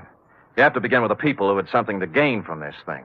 Where there's graft, there might be murder. Where are the purchase orders for the materials used in this building? That was the first question I asked. I was told they were destroyed with all the other useless paperwork that accumulated from the construction job. Oh, great. That certainly makes it convenient for somebody. Mr. Spade, I don't wish to... And I can't believe, as you apparently do, that this town's population is crooked and rotten. So if I come across any information that will help clear the good name of Garrett Welch, you can be sure that I'll be happy to bring it to your attention.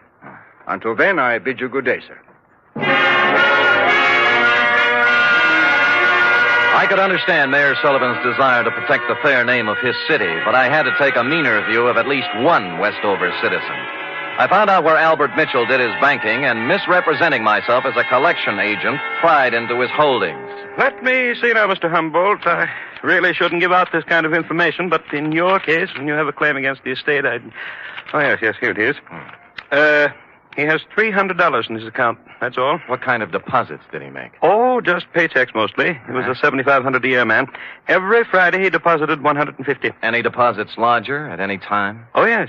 4 deposits of $5,000 each in the past year. Well, what do you know? As I recall Mr. Mitchell saying there were payments from the estate he inherited. Yeah, thank you, Mr. Carter. You'll hear from my company soon, I'm sure. Yes. Oh, what was the name of your company again, for my records? Amalgamated Whistle. Oh, yes. Preferred. Oh, yes, of course. That inheritance gag was right out of the Kefauver investigation. An inheritance is paid in a lump sum, practically never in 4 payments of $5,000 each. I didn't know whether Mrs. Mitchell was receiving, but I decided to find out. When I knocked at her door, all was quiet inside, but a second after my knock, there was a burst of sorrow. When she came to the door, there were 2 rather impossible-sized tears flowing down her face.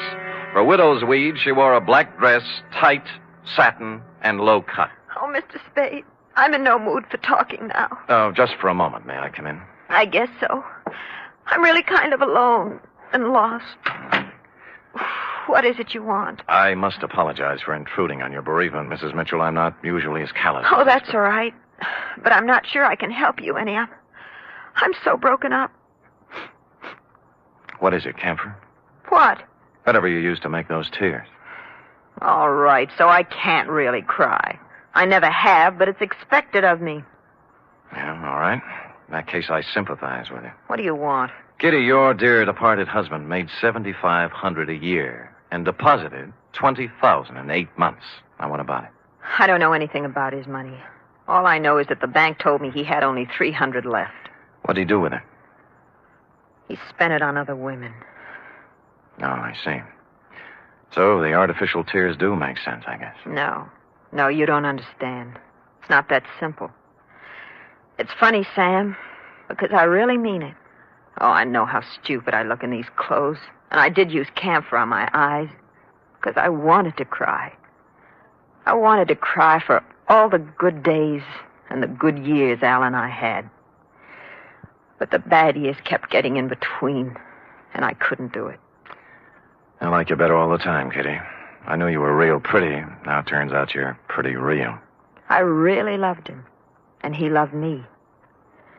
But we kicked it away because we both wanted more excitement than this town or his salary could give us. There was no place to go. We just didn't get along. He was out spending his money on other women, being a big shot. I can't blame him, though. I helped make him do it. What about the money? He got it for falsifying the auditorium inspection papers, didn't he? Well, he didn't get it for inventing television. Who paid him? Sam, don't ask me anymore. Well, you do know where the $20,000 came from, don't you, Kitty? Don't, Sam. I'm scared. You know what you ought to do? You ought to come back to San Francisco with me. Let me help you get a job there. You can make a fresh start. You're not kidding. I give you my word. I ought to have my head examined for trusting you, but I'm going to do it. Al got that money from the Central Cement Company for, quote, an advisory capacity, unquote. You know who owns the Central Cement Company? Howard Kessley? Warm, but not quite. His brother. Last night when Al showed up in town, he was gunning for trouble. Why? He said they were going to make a fall guy out of him, and that he wasn't going to take the blame for anybody. That's what he said. But I think he ran out of money and wanted to make a touch in exchange for disappearing again, for good. And you think Kessley shot him or his brother? I can't think, and I don't know anything else. Now, do I get to San Francisco? I'll be back for you. All right, but make it fast. And don't leave me here, because if anything happens to me, Sam, it'll be on your conscience. She walked to the door with me and kissed me on the cheek, and it was nice. No more than that. It was nice. Next stop, the Central Cement Company office. A statement of Howard Kessley's brother, Ralph. I'll explain it to you in simple terms. We supplied cement for a lot of buildings in this part of the country. When you want to build something, you submit a bid. When you want to know what kind of a bid to submit, you ask an expert. Mitchell was our expert. And we didn't expect him to work for nothing. You mean Mitchell tipped you off as to what other firms were bidding? Well, call it anything you want. It's done all the time. I found Garrett Welch, my architect client, slumped over his desk, much the worse for drink, and it took a good half hour with coffee and wet cloths to bring him around to something resembling normal. I was proud of that building, Mr. Spade. As proud once as I am ashamed of it now. I spent 4 years at a prominent American college and 2 years apprenticeship with a great architect to prepare myself to come back here and make this the most beautiful city in the West. Well, you must have watched them build it. What went wrong? That's the point. I wasn't here. They sent me to Chicago to study. And I bid for it. What they really wanted was for me to be out of the way. Who are they? The city council. Oh, why bother? Just tell me how much I owe you and we'll just forget it. Nobody's going to indict anybody for anything. Well, somebody's responsible for the building and for Mitchell's murder, and we'll find him. We? Yeah. If you lay off that bottle for a while and work with me, maybe we can do it. All right. All right. No more booze. I'll stop feeling sorry for myself and start getting mad. Hey, where you going? I'm going to start at the top. I'm going to try to get the mayor to help.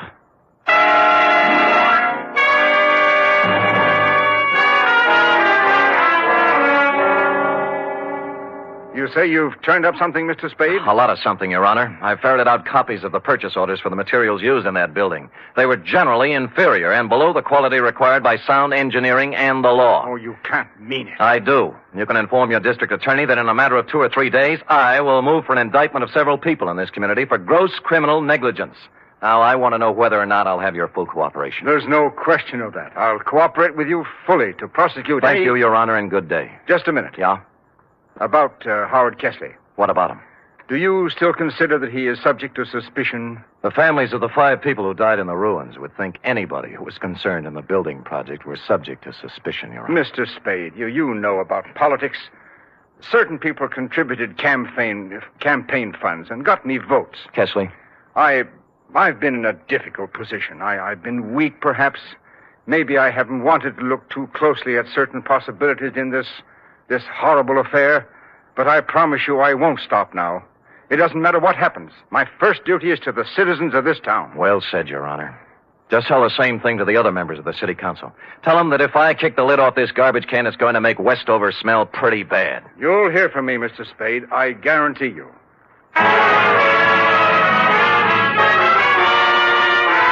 In the course of the next 2 hours, I told the same story to the newspaper, the police, a couple of soda jerks, a waitress, and almost anybody else who would listen. And before the day was out, the results started coming in. Garrett Welch's office and my room at the Embassy Hotel were both ransacked. Somebody started shadowing me, and a I had a mysterious phone call offering me money to get out of town. I refused and hung up. During that day, I stayed mostly out in the open, in conspicuous parts of town. But when night fell, I knew I'd need to watch my step. Garrett Welch and I holed up in his office with the door locked and my gun out on the desk. Around 11, we got a little action. Welch speaking. Yeah? Yeah, okay. It's for you, Spade. Hello? Sam, this is Kitty Mitchell. I'm in trouble. What kind? 3 men were just here. They said I gave you some purchase orders. I don't know anything about them, but they said if I didn't get them back from you by midnight, they'd kill me. Who were they? I don't know, just men. If you've got them, give them to me, Sam. I don't want to die. Look, hang up, call the police, and ask them for protection. Sam, I'm afraid. Why don't you give me the papers? Get in a taxi cab and come up to Garrett Welch's office. We'll talk it over. I'm afraid to do that. Well, you'll have to. I can't leave here. I'm waiting for somebody. Who? I'm not sure yet. Somebody threatened Mitchell's wife. She's coming up here. Well, I think we have enough to do taking care of ourselves. Who's that? Go on, you answer it. Then step to one side. I'll keep you covered. Okay. Don't make one wrong move. I'm not going to, Spade. I came here to talk. Kesley? Yes. Who's with you, Kesley? Nobody. I'm alone and unarmed. Come in. I'm watching you from behind, Kesley. I know it. I just came to talk. All right, talk. Spade, you allegedly have information as to why the auditorium collapsed, killing 5 people. Suppose I do. Well, I came to make a deal with you. We're not making deals. I think you'll like this one. I'll give you all the positive information you want for one thing. Namely? A 48-hour head start out of town. Why should we give you that? Because nobody, least of all myself, thought the building would collapse. It's true I used inferior materials, but I had to. What does that mean? There's a man in this town.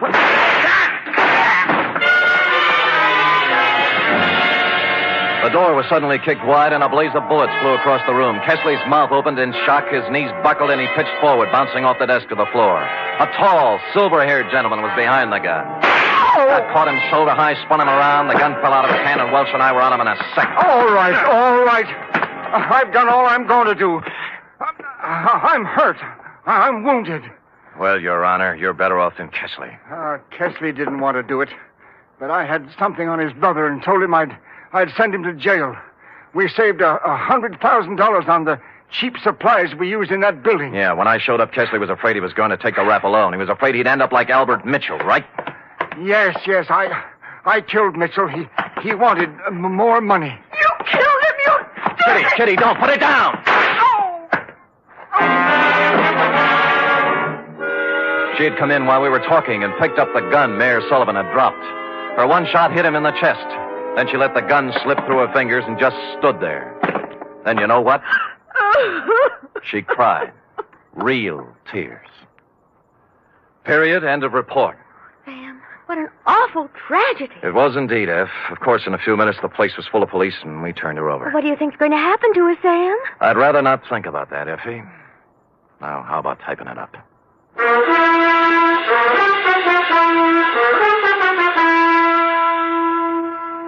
Three chimes mean good times on NBC. There's fun this Sunday with 2 of your favorite families, the Blandings and the Harrises. Mr. and Mrs. Blanding stars Cary Grant and Betsy Drake in the title roles as the owners of the famous Dream House. And the Phil Harris-Alice Faye Show brings you Phil and Alice with more of their merry antics, plus Frankie Remley, Brother William, and the entire cast. You're invited this Sunday.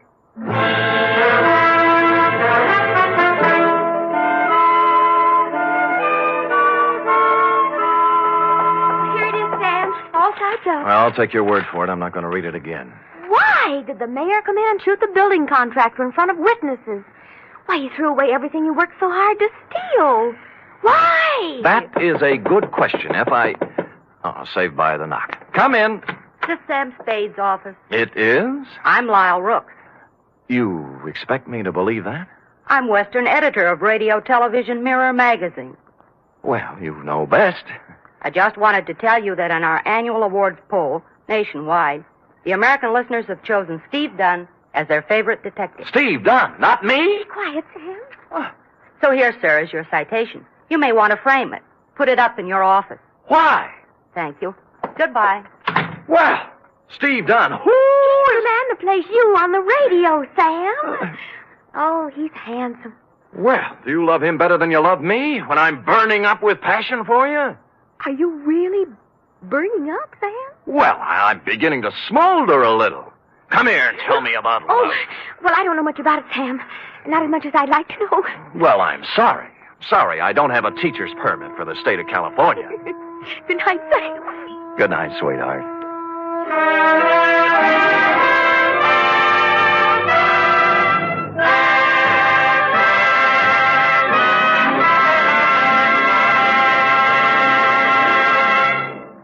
The National Broadcasting Company presents The Adventures of Sam Spade, Detective.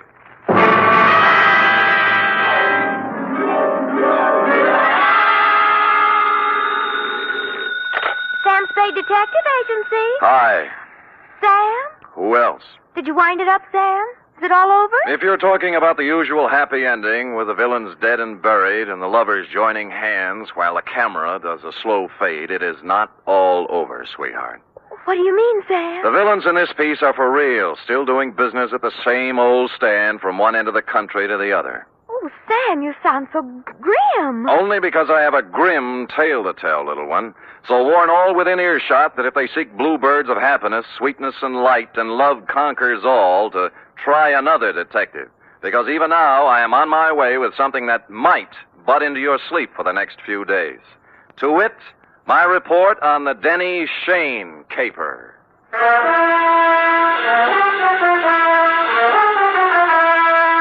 For NBC, William Spear, radio's outstanding producer-director of mystery and crime drama, brings you the greatest private detective of them all, starring Stephen Dunn in The Adventures of Sam Spade.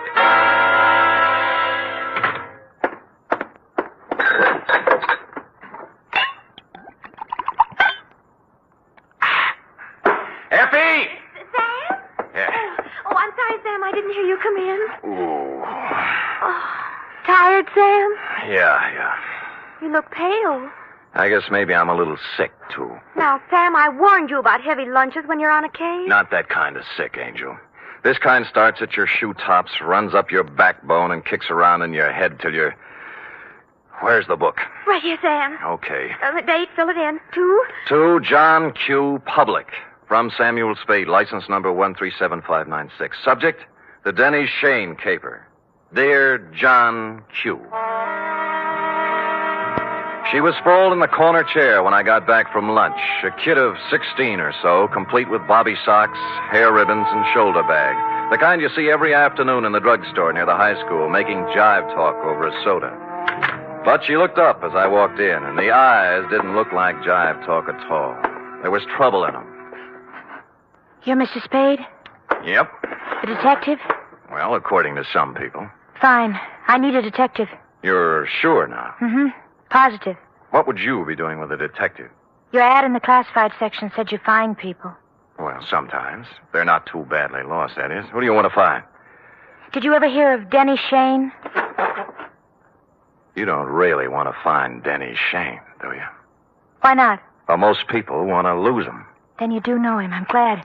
Here's $20. Now, wait a minute. Hold it, honey. Don't get anxious. What's the matter? Don't you want to be paid for this? Not if I don't do it. What do you mean? Let's talk about you. What's your name? Mary Johnson. Does it make any difference? Mm-hmm. Mary Johnson. Where do you live, Mary? Well, I've never been in San Francisco before. I just got in yesterday. Staying with a friend out in the marina. My home's in Denver. Denver, Colorado. 2028 14th Street. Okay. Here you are. You want to sign the contract? Oh, all right. Where do I sign? On the line here. Oh. No. The right name. Sally Joan Michaels.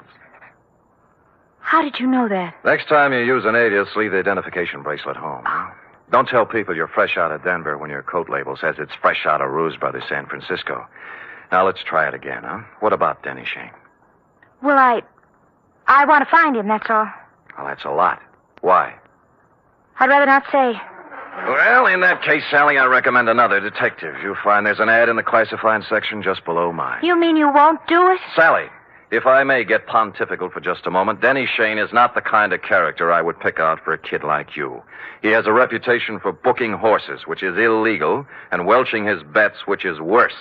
He is associated at one time or another with almost everyone in the files of the Kefauver Committee. And as for the girls he runs around Stop with... it, will you? Oh. Oh, so that's it. No, that isn't it. I've never seen Denny Shane in my life. If we do find him, you'll have to point him out to me. Really? He's been good to me. You see, all my life he's been good to me. Mm-hmm. And you've never seen him? No. Denny Shane is my brother, Mr. Spade. My mother died when I was born. I was adopted, but Denny went to an orphanage, and I guess he sort of ran wild after he got out. Yeah. What do you mean he's been good to you? Sent me money on birthdays and Christmases, sometimes in between. He always said if I needed help to tell him, but I never knew where to find him. We need help right now, Mr. Spade. My stepmother has to have an operation, and I know Denny will give me the money if I can find him. Why did you tell me all those black lies? I was afraid you'd call my folks. They'd be horrified if they found out. Oh. This is the truth now. Girl Scouts honor. Yes, Mr. Spade. Okay, you run home and study your algebra, and I'll look up Shane in court. No, I've got to talk to Denny myself. You're sure you want to come along? Oh, yes. Okay, but I'm going to have to leave you outside while I talk to his friends. Let's go.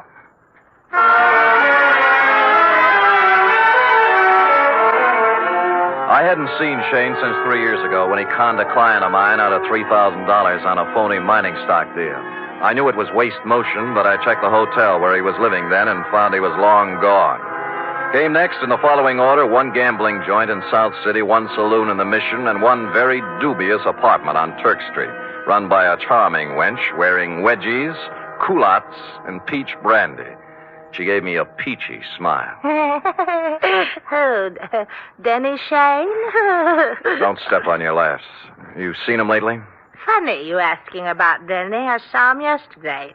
First time in 2 years coming out of Augie Dano's. Oh, who's Augie Dano? Runs a gym exercise studio, reducing setup on Sutter Street. You know, work a little, lose the middle.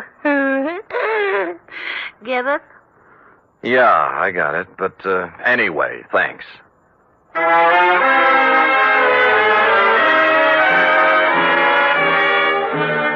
So we took off for Augie Dano's. We'd been together 2.5 hours so far and exchanged maybe 2.5 sentences. She just sit quietly in her corner of the cab with her hands folded on her lap, looking straight ahead. Sally. Hey. Oh, What's the matter, honey? nothing. Oh, now, come on. You can tell your Uncle Sammy something's eating you. Now, what is it? I told you. You're sure it has nothing to do with Denny and you? We settled that. I don't know, did we? You know, I got an ache in my bad knee. Is that good? Nope. I only get it when things are going sour on me. Well, here's Augie Dano's. Come on, you can go in, too. This place looks respectable for a change. The gold lettering on the door said Augustine Dano, Masseur, Scientific Reducing. And inside was an expensive-looking reception room with birch paneling, potted palms, and antique leather chairs, into one of which I stored Sally while I made bold to enter a door at the rear marked private. Oh, now there. Look what you made me do. I am sorry. Oh, dear me, you should be. My best perfume all over there. I'm sorry. I didn't mean to slam the door, lady. The draft. This is a private office, sir. There is a button outside clearly marked ring and wait. That I did not see, and once again, I am so sorry about spilling the perfume. Oh, my. Toujours, my regret. TV. $12 an ounce. Oh, well, I regret TV, too. Now, look, how about announcing me to the professor? But now, if you mean Mr. Dano, he's quite busy with another... Miss Rudnick, if the envelopes are ready, Oh, who's this? You've got me. My name's Spade. Spade? Spade. The detective? Yeah, Detective? Oh, what just a minute, Miss Rudnick. Would you have your nerve barging in like that? I thought you were a client. All right, Miss Rudnick. All right, here. Well, 4 bits. Now, buy yourself another quart. well, I never. This I can believe. Well, what do you want, Spade? Well, I'm looking for Denny Shane. Someone saw him walk out of here yesterday. Shane? That's right. Well, what's the matter? Some trouble or something? No, his kid sister's trying to look him up. Oh. That's funny. What? Well, that someone saw him coming out of here. I'd never heard of the guy. Of course, we got people in here all the time, salesmen, agents, friends of clients, But no Shane. Not that I know of. What's he look like? Oh, about my height, blue eyes, pale complexion, too thin to be coming here as a customer. Well, I wish I could help you, pal, but like I say, so many people come in and out of here, Sure. Thanks anyway. Bye. Bye. Any luck? No, never heard of him. Come on. Too bad. Where to now? Oh, there are a couple of more places. After you. Cab's gone. Well, I told him not to wait. I thought we might have something to eat across the street. I'm not hungry, thanks. Look, you better call your parents. No, don't. I told him I was spending the night with a girlfriend so they wouldn't worry. That's another big black lie. Look, I'm tired of playing this way. I want it all. I told you. You're eating your heart out over something, and it's not Mama's operation. Now, it's something bigger, and it hurts worse. And don't tell me any different because it's written all over your face. Please don't ask me any more, please. Oh, skip it. Where's the cab? Don't take me home. That's just where you're going, honey.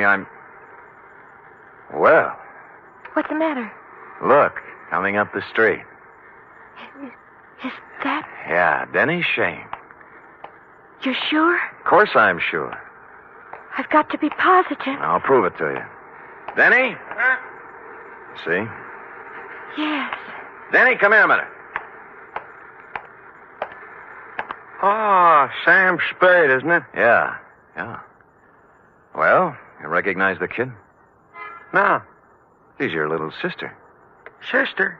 What are you talking about? I haven't...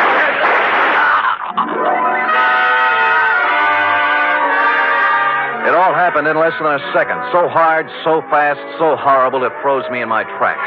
The shoulder bag flew open, there was an automatic in her hand, and then Denny Shane was dead on the pavement, and she was turning toward me, her face a sick gray color, handing me the gun, handle first. There. It's done now. You can take me to the police.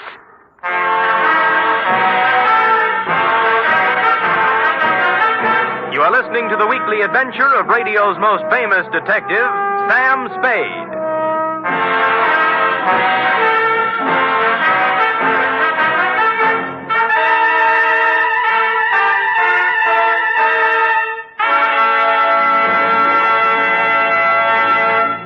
Three chimes mean good times on NBC.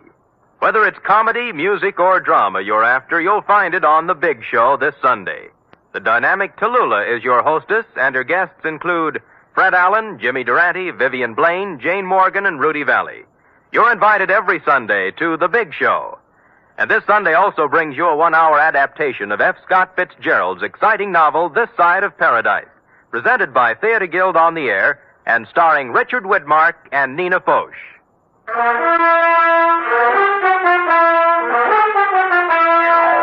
And now back to the Denny Shane caper, tonight's adventure with Sam Spade.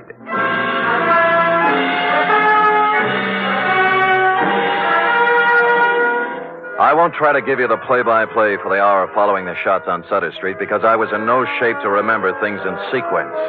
In less than a minute, we were in the center of a milling crowd. Cars jammed up. Horns began to blow. Then the morgue wagon and a squad of homicide dicks and flashbulbs going off like firecrackers.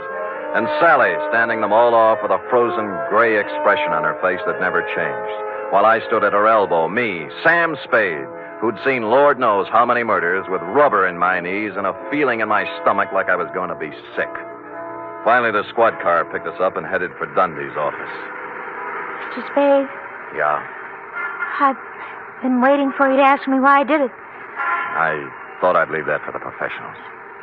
It won't do any good to ask me, Mr. Spade. Please tell him that, will you? It'll save all of us a lot of trouble. Everything I told you was a lie. I had to make you take me to him some way because I didn't know what he looked like. I hope you know what kind of a stew you jumped into, Sally, because from here on it's going to be pretty tough. I don't care what they do to me. I've had nothing to live for a long time now. What do you mean? Sounds stupid, doesn't it? 16 years old and nothing to live for. Ah, Sally. Tell them not to ask me any questions. Tell them I'm guilty. Sentence me or do whatever they do. I'll never tell him why. I'll never tell him why.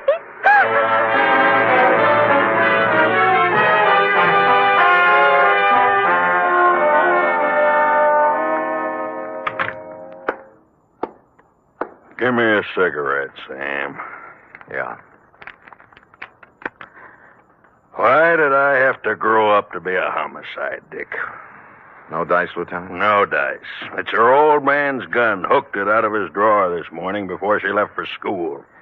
I still think she's mixed up with Shane somewhere. Dundee, believe me, that's one thing I can guarantee. She didn't know Shane from Hopalong Cassidy. Well, I'm only falling back on the standard answer to this kind of a clam bake, Sam. This is not a standard clam bake. You're telling me. You know, Sam, it kind of scares you. What the Sam hell's happening to our kids? A 16-year-old girl still in high school walking up to someone on the street? Shut up, Dundee. Oh, I'm sorry. It's got me, too. She's resting on the couch in there. Stick around till I get back. I gotta go down and wait for her folks.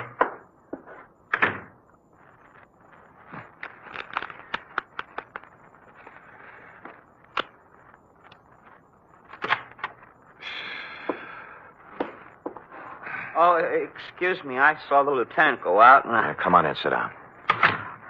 I'm a friend of Sally's. Do you think I could talk to her for a minute? Well, I don't think she feels like talking. Look, I got to, mister. I got to talk to her. What's your name? Eddie Tucker. I go to school with Sally. I've been waiting for 3 hours outside for a chance to talk to her. Can't I, please? What's it about? It's kind of personal. Okay, through the door there. Oh, thanks. And leave it open. Yes, sir. The minute he went in, I slid along the wall into a corner between the door jamb and a file case. And through the doorway, I could see them both in a mirror on the far wall of the inner office. Sally? What are you doing here? I had to see you, Sally. I heard about it, and I had to see you, that's all. You're wasting your time, Eddie. It's all over and you know it. You shouldn't have done it, Sally. You know what I promised you.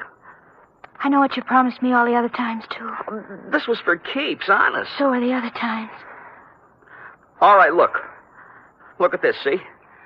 Out the window. Watch. Now do you believe me? Eddie, it's not your fault anymore. I don't blame you, honest. All those promises... I'll keep this one, Sally. Honest, I will. No. You're a zombie, Eddie. You know what a zombie is? Someone who moves and walks around, but who's dead inside. Go away. Now. Go away. He got up slowly and walked past me out the door, rosy-cheeked, 17, with a tired, old man look in his eyes. A few minutes later, the matron came by, and I left her with Sally. The window in Dundee's office opened onto a second-floor roof below, and directly beneath it, I picked up what Eddie had tossed out. A set of car keys in a leather case, plus a third one that looked like it belonged to a school locker with a number 339 on it. And written in ink on the leather inside, like a memo, was Denny Shane, 778 Turk Street, apartment 4.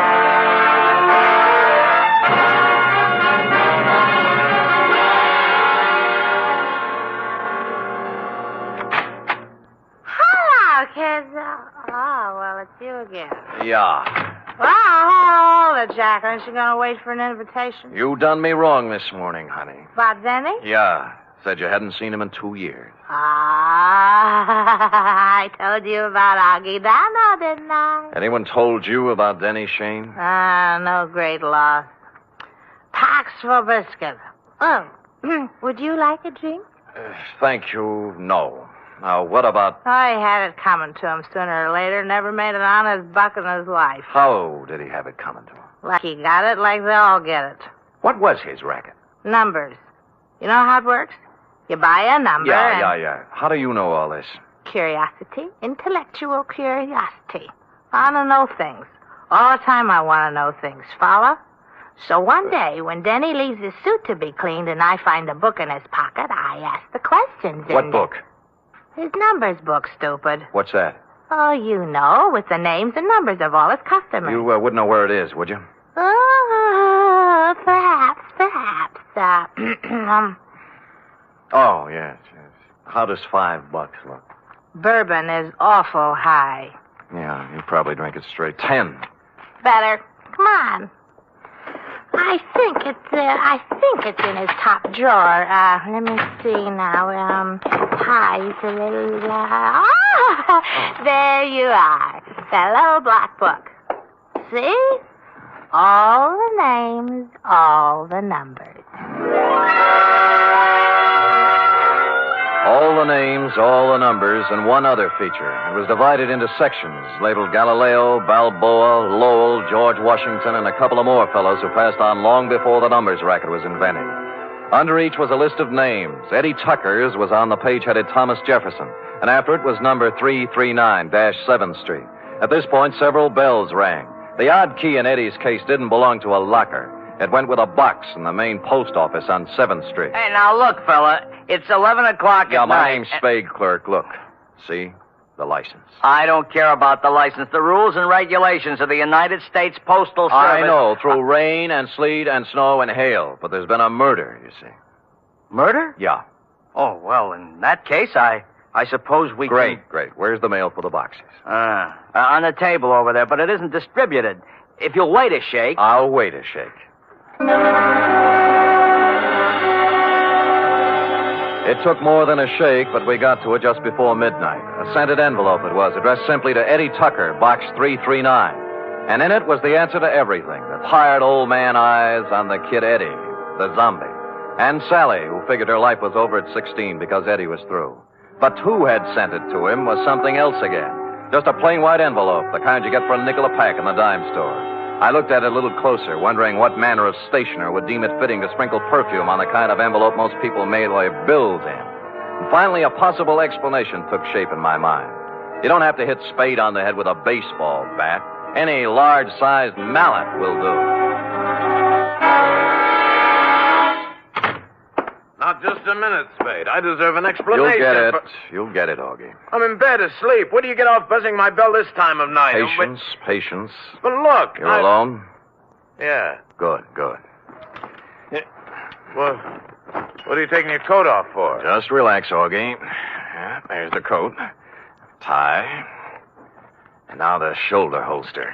Shoulder holster? There we are. Wait a minute now. What is all this? Well, you know the old saw, Augie. Work a little, lose the middle. What I need is exercise. Great. All right, you come around to the studio sometime. What's the matter with you? Are you crazy? Yeah, get up. I want to try it with the right hand. Look, Spade, They got ground rules over at headquarters now, Augie. No white lights, no rubber hoses, but they don't apply to private dicks. Get up!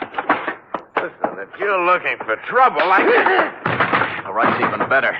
Okay, up you go now. Come on! Up against the wall. Now. Hey, let go of me, Spade. Let's talk, huh? Talk? Yeah, about Denny Shane, about the kids he smeared with his filthy hands. High school kids from Balboa High and Lowell and George Washington. Good kids, straight kids. I don't know nothing about you. Your outside man, wasn't it? Your roper. Turning up in drugstores and jive joints with those dirty little packets of heroin he passed out as headache powders. No, I don't know nothing about it. So he got him hooked hard, huh? Hey, There was no more, and then they got a mailbox number and a key. Then they raised money any way they could. I got nothing to do with it. My studio. Yeah, your studio's a front. Does the dame down there know what's in those envelopes she mails every day, or does she think they're statements? Come on, talk, Donald. Talk! Talk!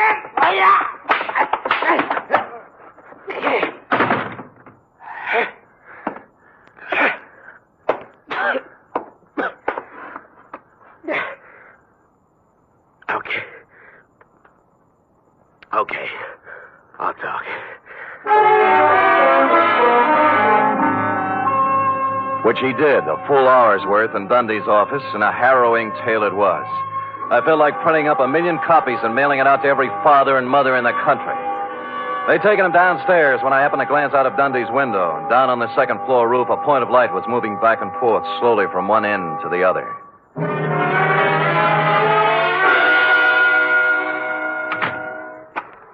Eddie. Where are they? Where are those keys? I've got to have them. Here. Oh, thanks. My car. I couldn't get home in my car, you see. You don't need to without kid keys. me, Eddie. I know all about it. Oh. I can't do anything about myself, Mr. Spade. I'm helpless. What she said. Zombie. You're not helpless. You can't handle it alone, maybe, but you're not helpless. Other guys have licked it, and you can, too, if you want it bad enough. I want you. Honest. Good, that's all you need.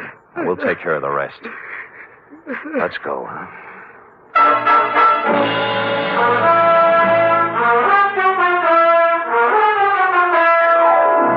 Like I said, this one doesn't have bluebirds at the end. Not yet, anyway. The bold fact is that Sally Joan Michaels is facing the juvenile version of a murder rap. However, the best criminal lawyer in town has volunteered to defend her, and the state will be represented by the most half-hearted prosecution that ever set foot in the courtroom. Eddie Tucker's entering a sanitarium tomorrow, making him luckier than some of the other kids in that little black book. What about yours, John Q? Period. End of report. Well? Oh, I don't know what to say, Sam. I feel so awful. I guess I'd better not make any comments at all. Me too, sweetheart. Let us lose ourselves in our work. Me in this cheap novel you were reading, and you in the merry chatter of that 1906 model Oliver. Scoot.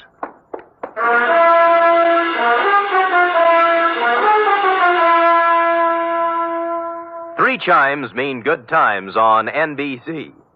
This Sunday, there's fun for you with two delightful families, the Blandings and the Harrises. Mr. and Mrs. Blanding stars Cary Grant and Betsy Drake as the troubled but proud owners of the famous Dream House. And the Phil Harris Alice Faye Show brings you Phil and Alice, plus Brother William, darling child Julius, and the ever-present Frankie Remley.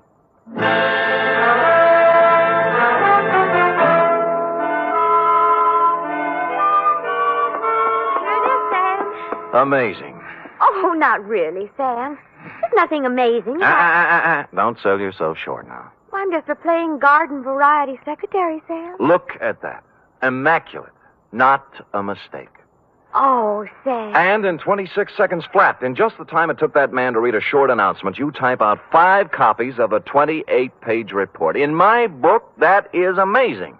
All right, I admit it, Sam. I'm amazing. Good. And another thing. What's that? I'm hungry.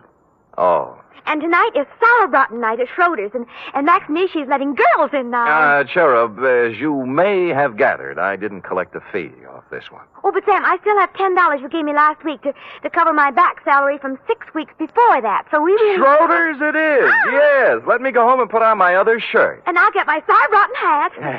Good night, Sam. Good night, sweetheart. She is amazing.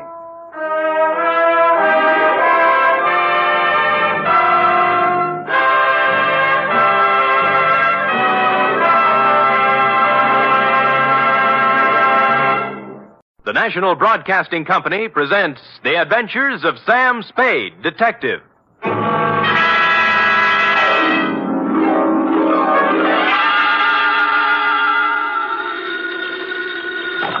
Sam Spade Detective Agency. Me, sweetheart. Sam!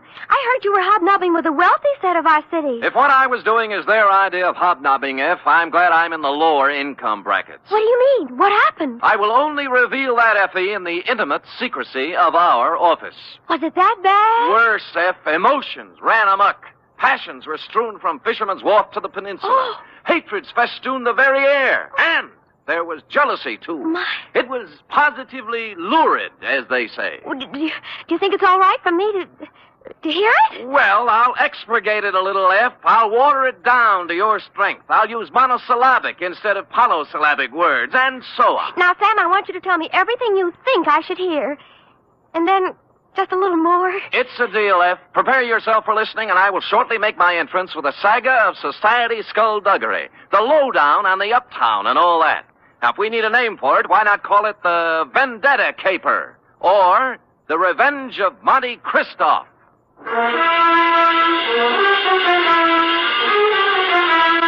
Transcribed for NBC, William Spear, radio's outstanding producer, director of mystery and crime drama, brings you the greatest private detective of them all in The Adventures of Sam Spade.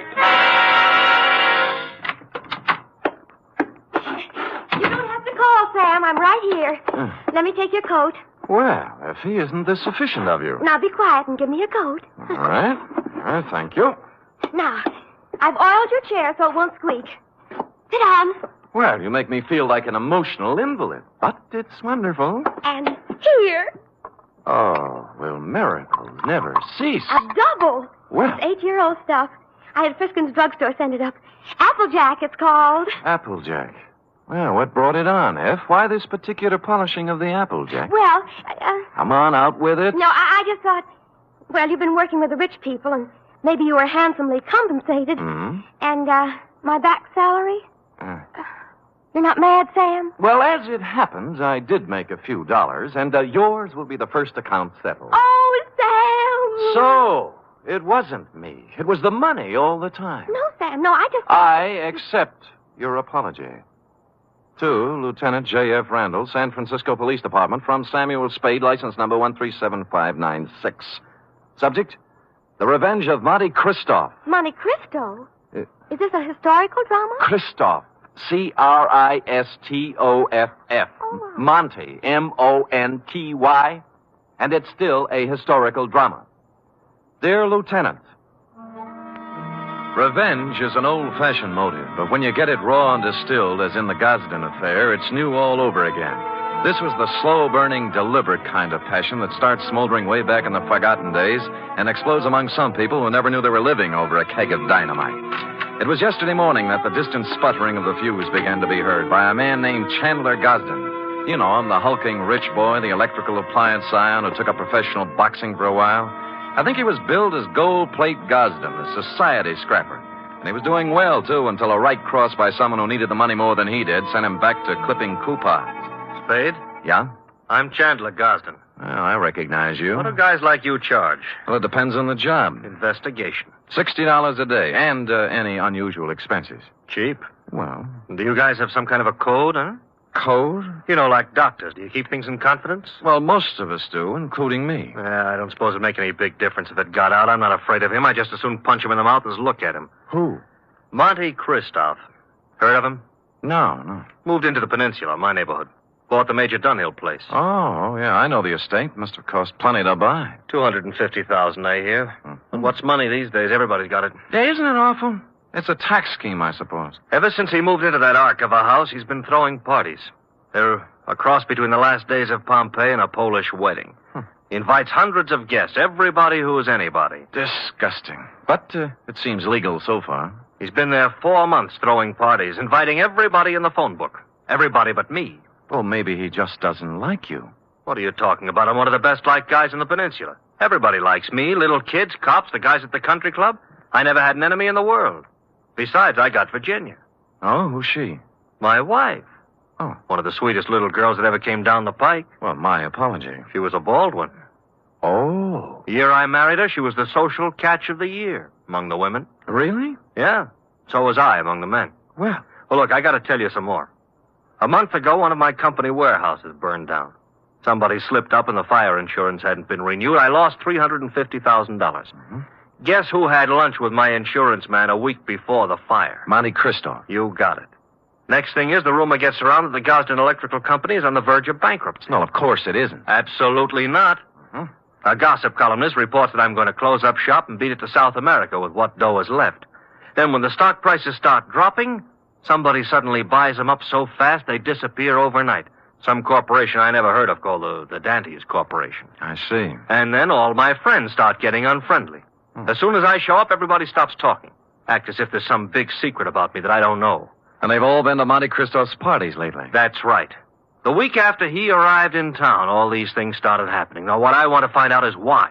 I don't even know the guy, but he's making a big change in my life. Well, it sounds like you're entitled to know. I don't know how far I can get. The best I can do is find out who he is, where he comes from, who his friends are, all those things. Okay, you're hired. Now find out everything about this Monte Cristo. I got to know what's going on. I'm sorry. sorry, Chandler. I wasn't able to get here when you said. The traffic was absolutely unbelievable. Cars everywhere. They must be giving cars away these days. Everybody has one. I think we should get a helicopter. Mr. Spade, my wife, Ginny. Well, how do you do, Mrs. Gosden? Chan, I hope you haven't lost your head and blabbed everything to him. I told you these sort of men weren't trustworthy. I beg your pardon, madam? Look, Ginny, I told him, and he's a good guy. Well, if you just want to go around giving your life secrets... Oh, shut up, will you? I'm the man of the house. Really? And I suppose I count for nothing? Oh, no, forget it. Spade, I'm depending on you. Don't let me down. You wouldn't think a millionaire would be hard to biograph, but I came up with very little information on Mr. Monte Christoph. He'd arrived in town 4 months ago, stayed 10 days at the St. Mark Hotel, then bought his house. He had a bank deposit running into 7 figures. He had no known business connections, just money. The register at the St. Mark said he came from Chicago, and an airline company verified that he'd been a passenger aboard one of their ships from the Windy City.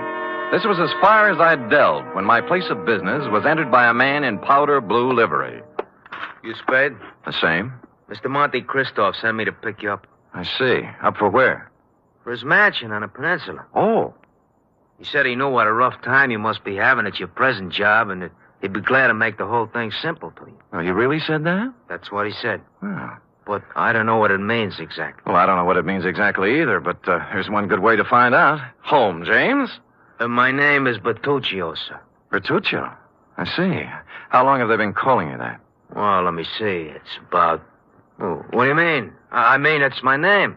All right. We'll talk it over in the car.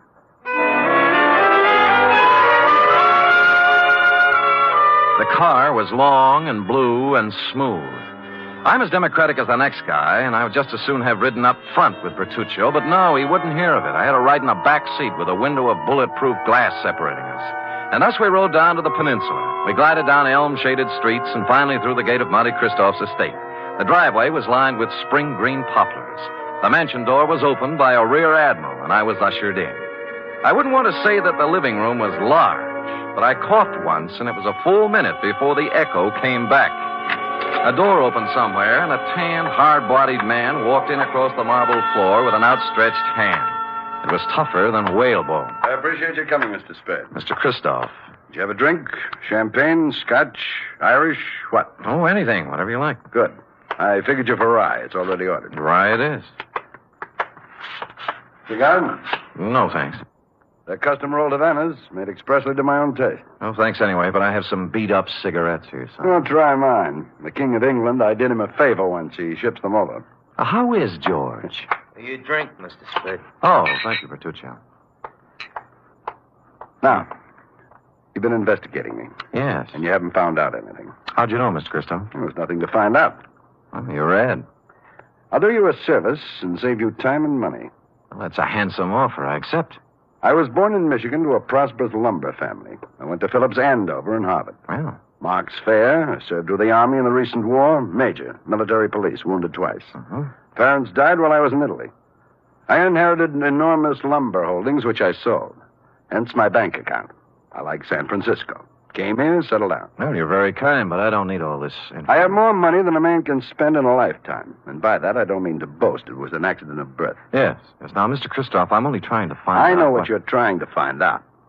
Chandler Gosden put you on my trail.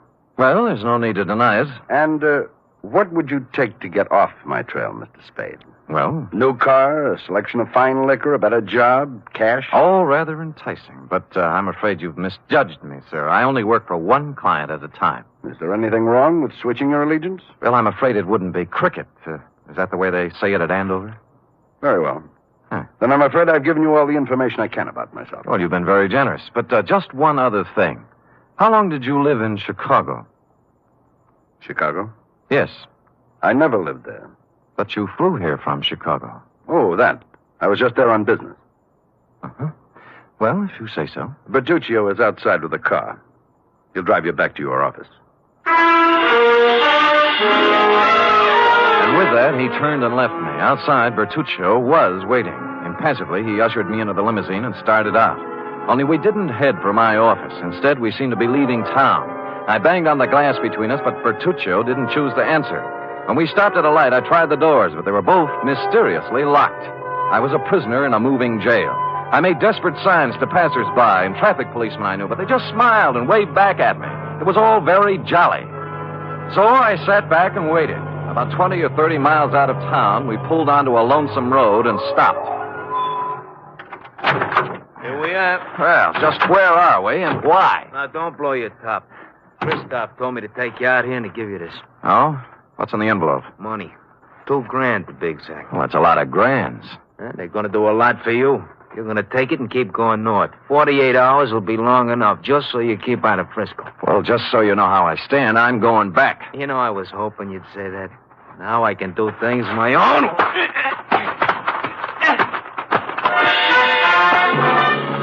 He pulled out a long black sap and started wielding it. The first cut just grazed my head and smashed into my shoulder. I blocked his second blow and moved in for some close work. The third time he swung at me, his arm caught an overhead tree branch, and that was his undoing. He took 4 or 5 and then went down and out. I searched him, and his billfold revealed that he was Joseph Kowalski, late of Chicago, Illinois. The cards and addresses it contained left little doubt that Kowalski was in the rackets. I threw him in the car and drove back to town and police headquarters. He was awake by then, and I had to drag him into the hall. You want him locked up, Sam? What for? Assault and battery, assault with a deadly weapon, assault with intent to murder, mayhem, anything. You can't lock me up. I didn't do any of those things. Anyway, if I did do them, it was in San Martin County, not Frisco. Well, Sam, I don't know what I can do. He's got to do something in our jurisdiction. Sure, see? All right, he picked my pocket on the way into town. Here, Kowalski. What? See, look, he's got my wallet in his hand right now. Why, of all the brazen lawbreakers, you gonna let him get away with this, walking right into headquarters with the evidence in his hand? Oh, wait a minute. Come on, Kowalski. We go pretty hard on pickpockets in this town. I'm being framed. I want a lawyer. Get me a telephone. He was dragged away, protesting. He got no sympathy from me. He started. Lieutenant Randall then teletyped Chicago to find out more about him. In about an hour, the report came back. I won't read his whole record, Sam, but he's paid for everything, they say. He's clean. Huh? However, it does say he was the bodyguard for a man named Barney Moffat. It says Moffat was a shady business operator. Picked up several times, but nothing hung on him. He left town about the same time Kowalski did. He's listed as undesirable, but he's not wanted. Oh, thanks, Lieutenant.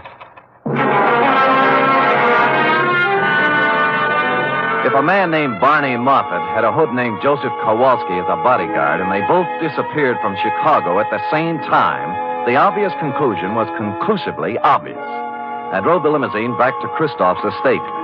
But as I parked the car, my headlights hit another car. There was someone getting into it, Mrs. Chandler Gosling.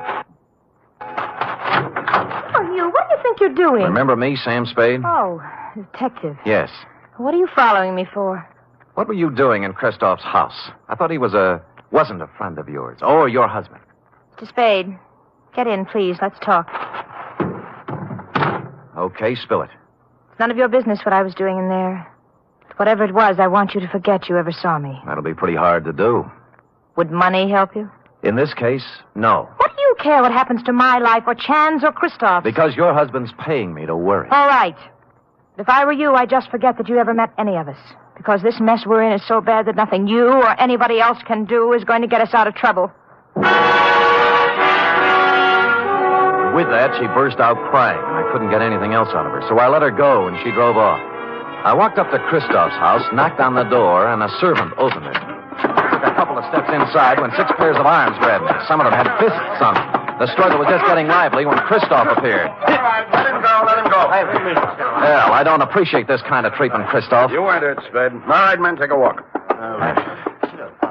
Now, what's it all about? It was my orders if you ever showed up here again. Why'd you soften? I just heard about Kowalski. You managed that very well. I admire resourcefulness. How would you like to work for me? No thanks, Moffat. Moffat? Barney Moffat, late of Chicago and the rackets. So you know, huh? Well, I wasn't sure until just now, but you've cleared up the doubt. How much do you know? Very little. Just that you were a shady operator, but nobody's looking for you or anything. Spade, I did a lot of things. Several years at tightrope walking with the law. But I never did anything they could jail me for. I have an idea you're considering doing something in the near future. What makes you say that? Well, it's a vendetta, isn't it? Monte Christoph and Bertuccio the steward and the Dentist Corporation. You couldn't resist the drama, could you? All from Dumas' novel. But why? Why do you want to play the Count of Monte Cristo? What did Gosden do to you to merit all this revenge? Tomorrow. It'll be over tomorrow.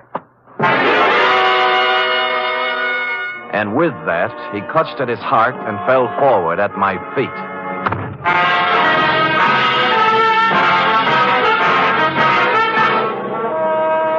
are listening to the weekly adventure of radio's most famous detective, Sam Spade.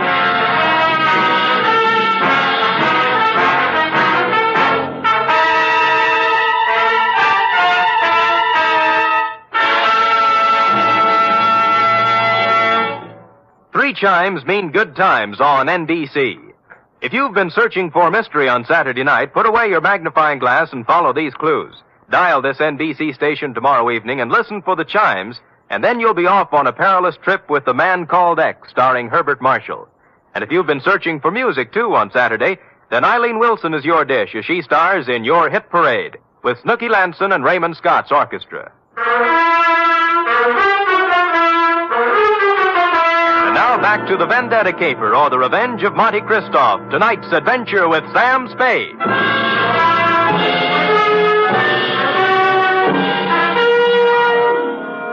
I bent over and listened to his heart. It was okay. Monte Christoph had just keeled over, apparently, from a crescendo of emotion. He blacked out. I didn't want to be held up by his henchmen, so I left the room and walked out of the house without calling anybody. I walked down the road, and good luck, there was an empty cab cruising along. At Chandler Gosden's, I found him pacing the living room in a state of physical and mental disorder. I told him what I knew. Vendetta? Why? I never heard of him. I never did anything to the man. Why would your wife go and see him? I don't know. Why don't you ask her? Because she hasn't been home all day, and here it is 1 o'clock in the morning. She still isn't in. Tell me, is there something special happening tomorrow? Christoph seemed to think that everything would be settled tomorrow. It's our annual corporation election, just a matter of form. I'm elected president. A few other people voted into office, always the same people. Well, then he must plan to swing the election his way. Maybe put you in office. Got a fat chance of that. I don't care how much stock he buys. Ginny owns 10%. I own 41. That's 51%. If he bought 49% in the open market, that still wouldn't be enough. We could still outvote him. You're sure you've got the stock in your possession? I saw it last week when I was down in the vault looking for my birth certificate. Stupid me, forgot I don't have a birth certificate. Huh? No, that must be Edson, my lawyer. Called and said he had something on his mind. Chandler, I have bad news for you. It can wait. No, it can't. This is Sam Spade, Ralph Edson. How do you do? Spade. Now, Chan, listen to me. All right, what's biting you? Just this. We're liable to lose that election tomorrow. What are you talking about? We can't. I just found out that Monte Christoph has 59% of the voting stock in Gosden Electric. 15? He can't have it. Oh, look, wait a minute. If my wife sold her stock, he could have 59, couldn't he? He could. Spade. Hmm? Are you positive you saw her coming out of Christoph's house? I'm afraid I did. I'm gonna find her. And if she sold any of her stock to Christoph, I'll kill her. I tried to dissuade him, but he brushed me and the lawyer aside and ran out of the house. I called the police and told them to try and find Virginia Gosden before her husband did. Then I went looking myself. The first place I tried was Monte Christoph's mansion. There were lights on, so I entered, gun in hand. I didn't have any time to dicker with servants and bodyguards. Christoph appeared in a matter of seconds. All right, Spade, what is it you want now? Virginia Gosden. She hasn't been here since the last time you saw her. You know where she is? I haven't any idea. Well, if you know, tell me. Her husband's looking for her with homicide in his eyes. I can't say I'm sorry. Well, that's a nice sentiment. She sold you her stock in the Gosden Company, didn't she? Since you seem to know about it, yes. Why? She in love with you? I think maybe she is. And you're in love with her? She's a stupid, empty-headed nothing. I can't stand the sight of her. I hate her. Now, hold it now. You'll knock yourself out again. Yes. Come over here.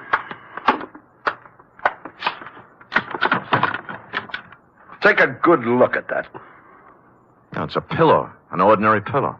So? You notice how dirty it is? Yeah.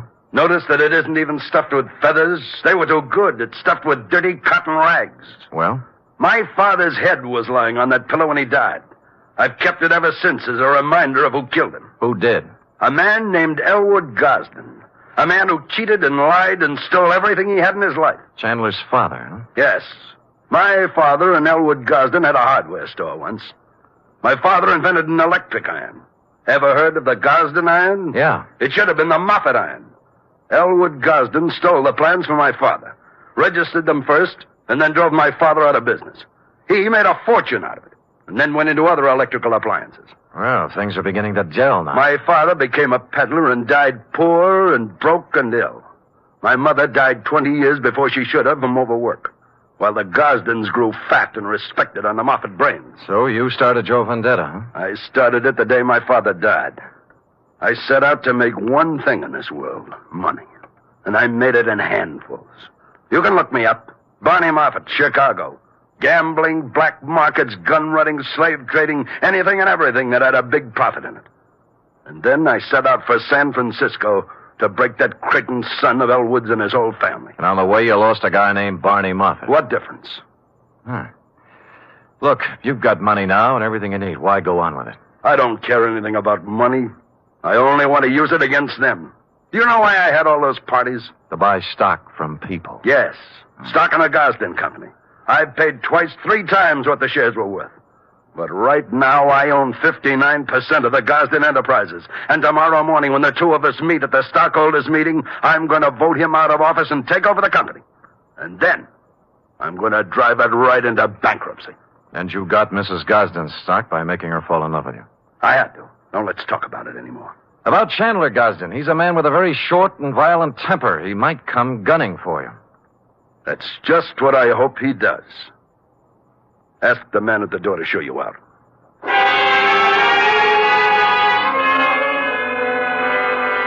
I spent most of the night trying to find Virginia Gosden with no luck. Chandler didn't return to his house, so I didn't know what he was up to. It was early the following day when I got my first report.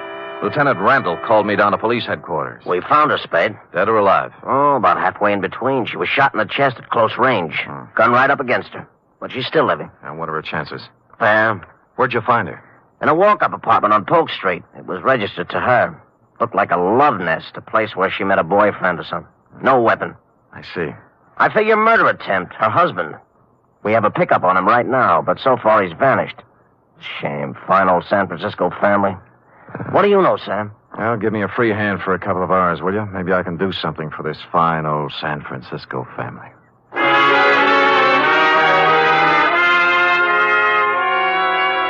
I had no more idea than the police where Chandler Gosden was at the moment, but I had a good idea where he might be later in the morning. I put a call into Ralph Edson, his lawyer. The stockholders' meeting of the Gosden Company was to be held at 11 o'clock at their executive offices. Edson got me in, and at 5 minutes to 11, Monty Christoph walked in. There were 3 of us. None of us spoke.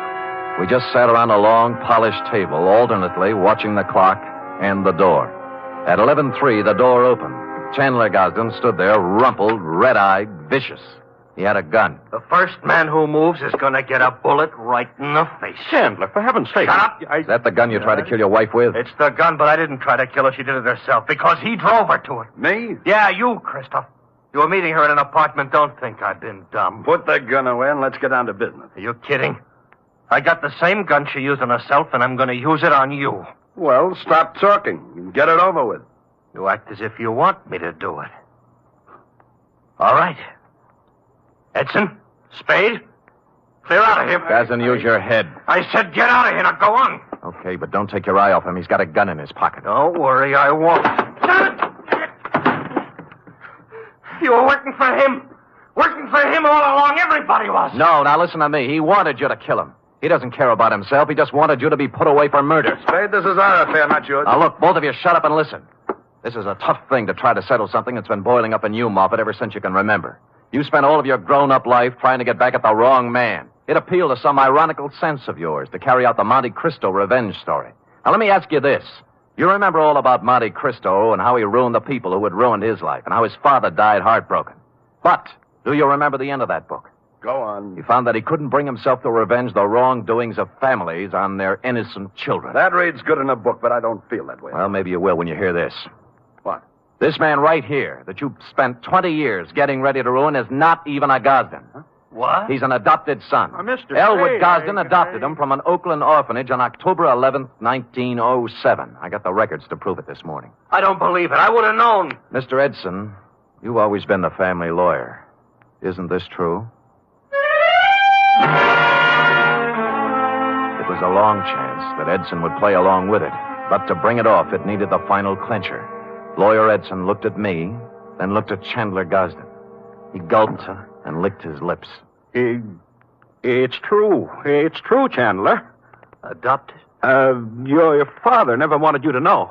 Chandler didn't move. He just stood there stunned. But Barney Moffett sank down into a chair and buried his head in his hands. Edson and I looked at each other and waited.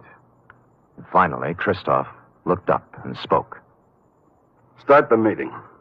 Mr. Edson? I hereby declare the annual stockholders' meeting of the Gosden Company open. Mr. Gosden? I don't care what happens now. I bow to the majority stockholder. Oh. Mr. Christopher... I beg your pardon, Mr. Moffett?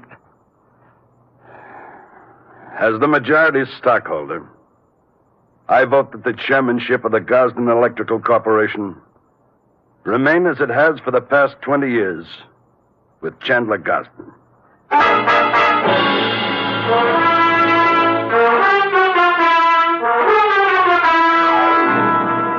Period. End of report. Oh, Sam, you were magnificent. It was rather a stirring scene, wasn't it? I was good. But it was superb. It really was. Mm-hmm. Did he sign over the stock and everything? Oh, he did indeed. Oh. Sam, do you think the world will ever get to a time when everybody has all he wants?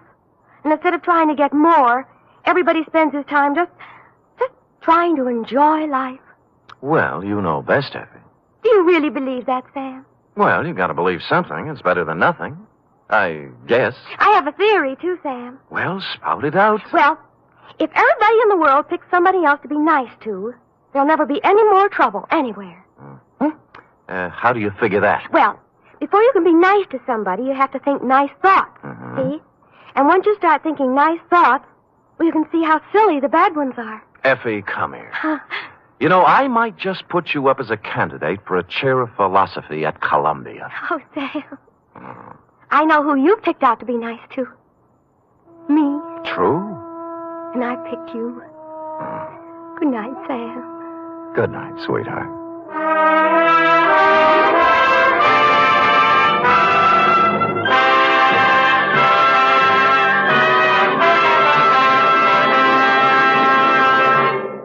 The National Broadcasting Company presents The Adventures of Sam Spade, Detective.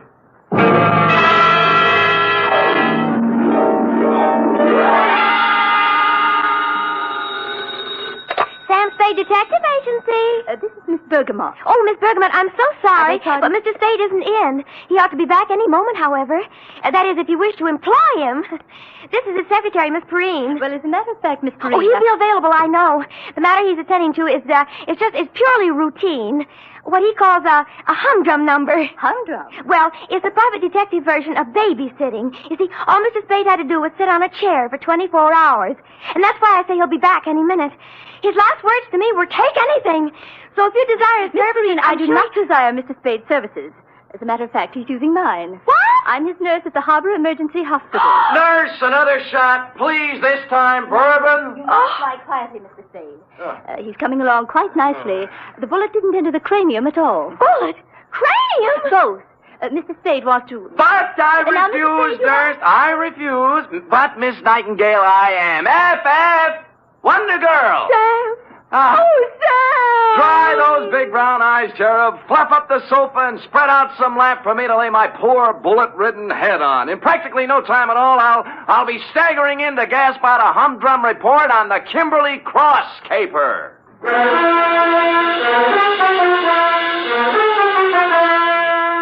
For NBC, William Spear, radio's outstanding producer, director of mystery and crime drama, brings you the greatest private detective of them all in The Adventures of Sam Spade. Hospitals, milk. Enough to break down your whole constitution, give you fits. Sam?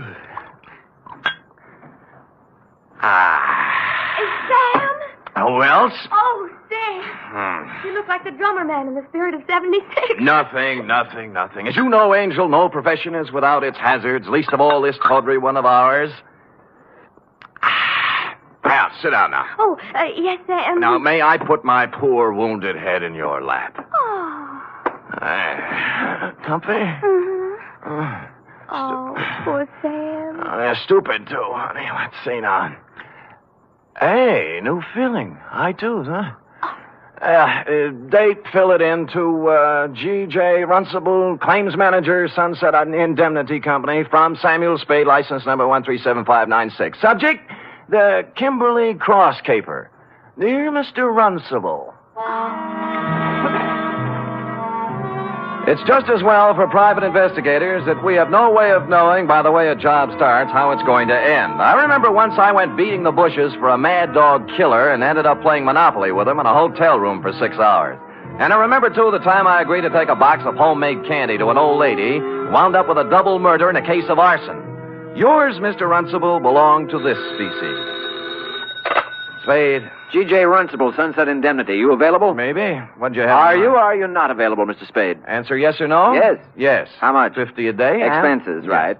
Got a job for you next 24 hours. All you got to do is sit on a chair and keep your eyes on something beautiful. Sounds keen. Might call it a babysitting job. Oh, who is she? Kimberley Cross. Pretty? Like $250,000. Oh, rich, too, huh? She's on exhibit at the Bergendorf Galleries on Sutter Street. She's on exhibit? Get over there right away. Well, I'd better. Check with Mr. Bergendorf personally and then see Johnny Stroud, our company man. He'll give you instructions. Fine. Now, why don't you tell me what we're... Hello? Hello? Always happens on page 6.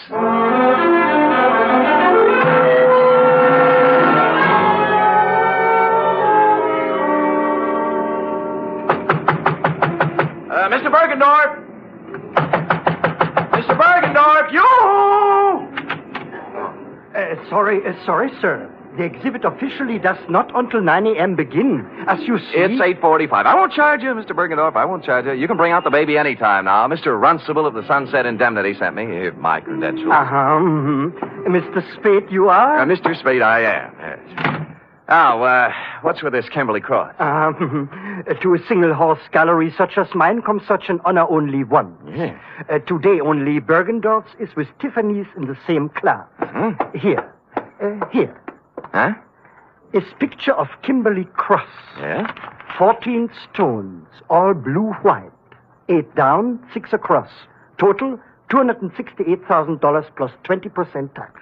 Oh, jewelry. To call this jewelry is to call Elizabeth Taylor a garden variety tomato. Yeah. Is a crown jewel from Thuringia, Mr. Spade. Really? Is part of estate of a dead duke. Is price tag $268,000 plus 20%. Yeah. Where is it?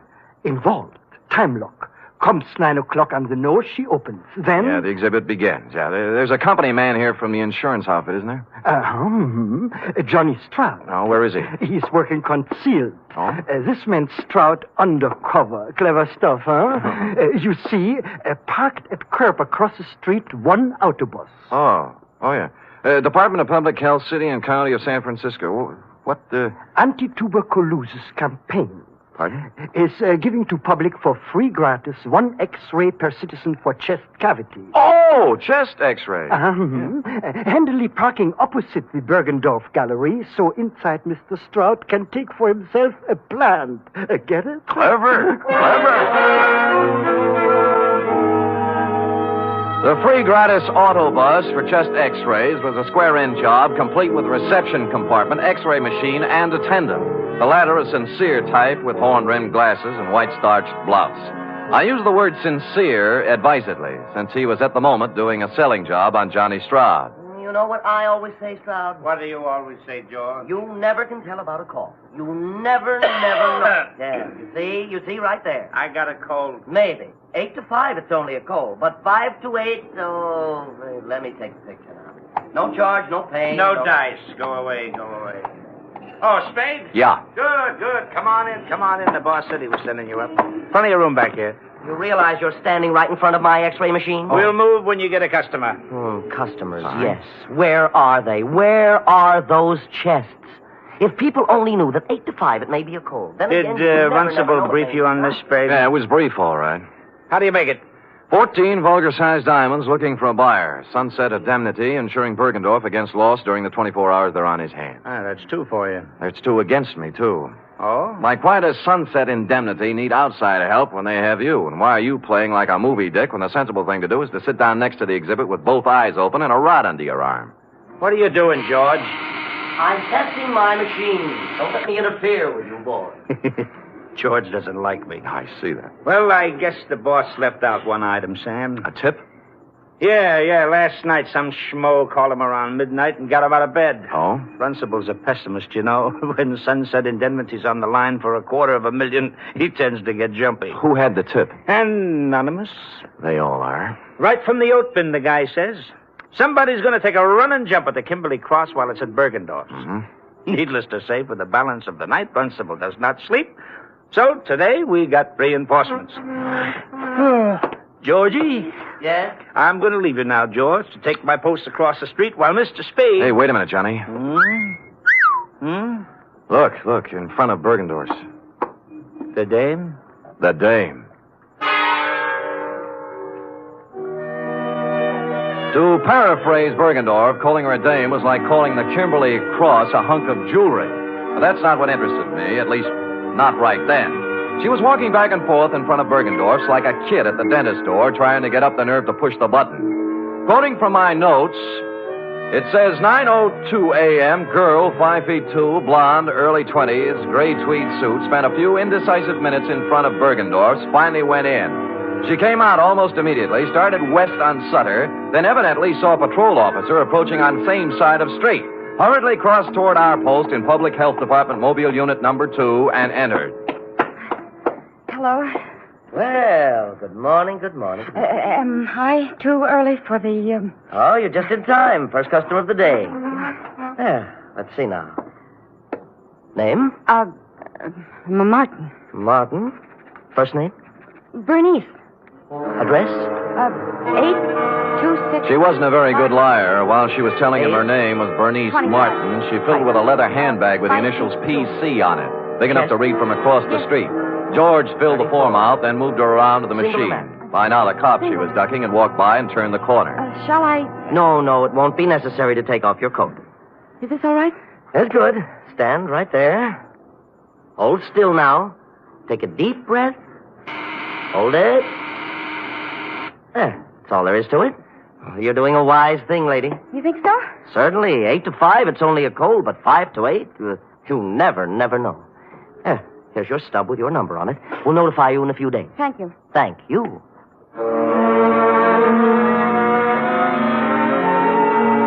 Whereupon Miss PC hustled down to the corner and into a drugstore. 5 minutes later, she still hadn't come out. Stroud was beginning to champ at the bit. So what, Sam? So she's worried. She's ducking cops. She's using a phony name. Or her girlfriend's handbag. Look, I'm going. Hey, wait a minute. I'm sure I've seen her somewhere before. Where? I don't know, but I think it was around headquarters. Now who's playing movie dick? Look, it's 10 after 9. I'll go over and settle down next to the Vulgar Diamonds, and you make yourself comfy with Georgie. If I get busy, out you go, Keep pal. your eyes on the customers going in and out. There's a good loud burglar alarm over the door there. You can hear it a block away. You see what I mean? It's good and loud. Holy cow. Stroud took the gallery, and I set sail for the corner drugstore, pulling up in 20 seconds flat. She was gone, of course. The druggist was at the fountain, mixing a Coke, which he spilled when I reached across and grabbed him by the lapels. Blonde, you say? Yeah, young, gray suit.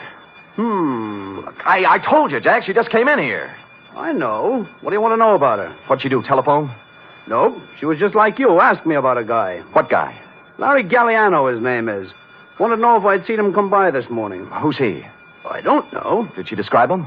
Didn't have to. His picture's on page 1 of the morning paper. Here, take a look.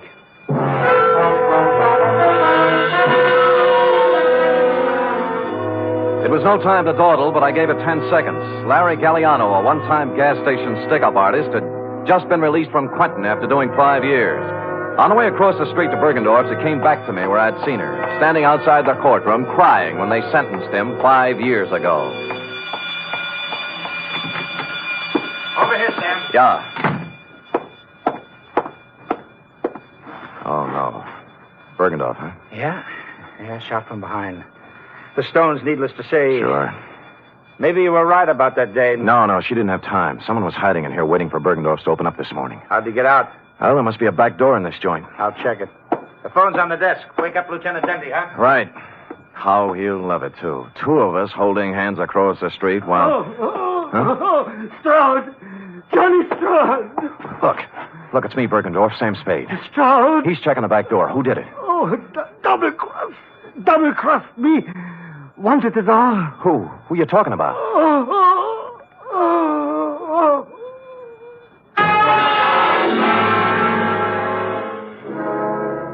It was as plain as a man in his condition could have made it. Obvious to anyone with average intelligence. But for stupid Sam, it was still a long voyage home.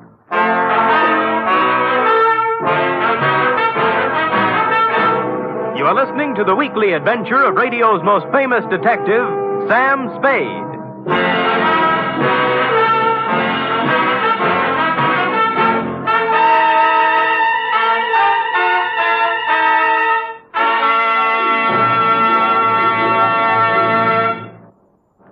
Three chimes mean good times on NBC.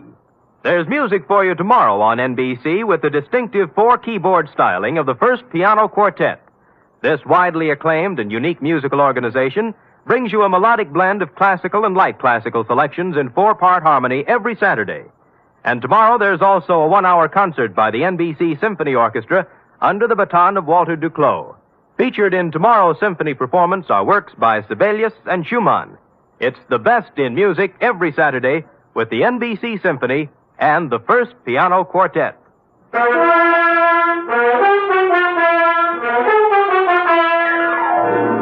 And now back to the Kimberley Cross Caper, tonight's adventure with Sam Spade.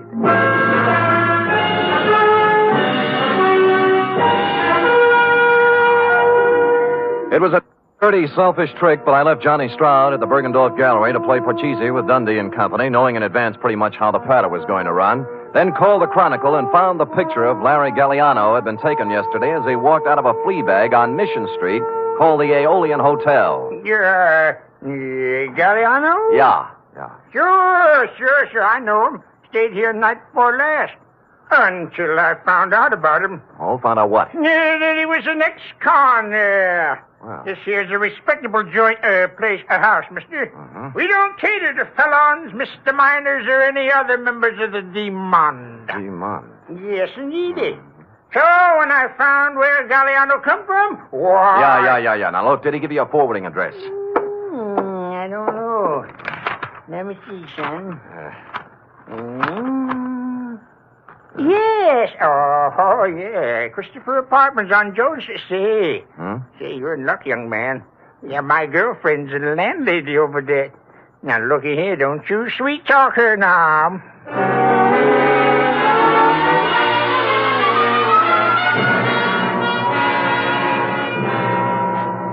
Out of the way, boy. Out of the way. Look, all I want, madam, is one moment of your time. I already told you, boy, I don't know no Galliano. Yeah. Never heard of him. Pull up, so I don't want to hear from him. Yeah, well, wait a minute now. Will you just take a Not look one at... side, boy, one side. I'm I got sorry. four more right there, sweet. I ain't no time for Well, anything. Mrs. Landlady, I'm afraid you've lost out. What? Yeah, you were in line to win a bagless vacuum cleaner, you know. Oh, but wait a minute, Curly. Wait a minute. What you want to know, bud? Yes. Well, this Galliano just might be using another name. Now, this is his picture right here. Oh. Yes. Now, I will rephrase my question. Has he been around? Nope. I see, landlady. Well, do I win? Oh, I am sorry, but stand by for the giant jackpot. Is it electric?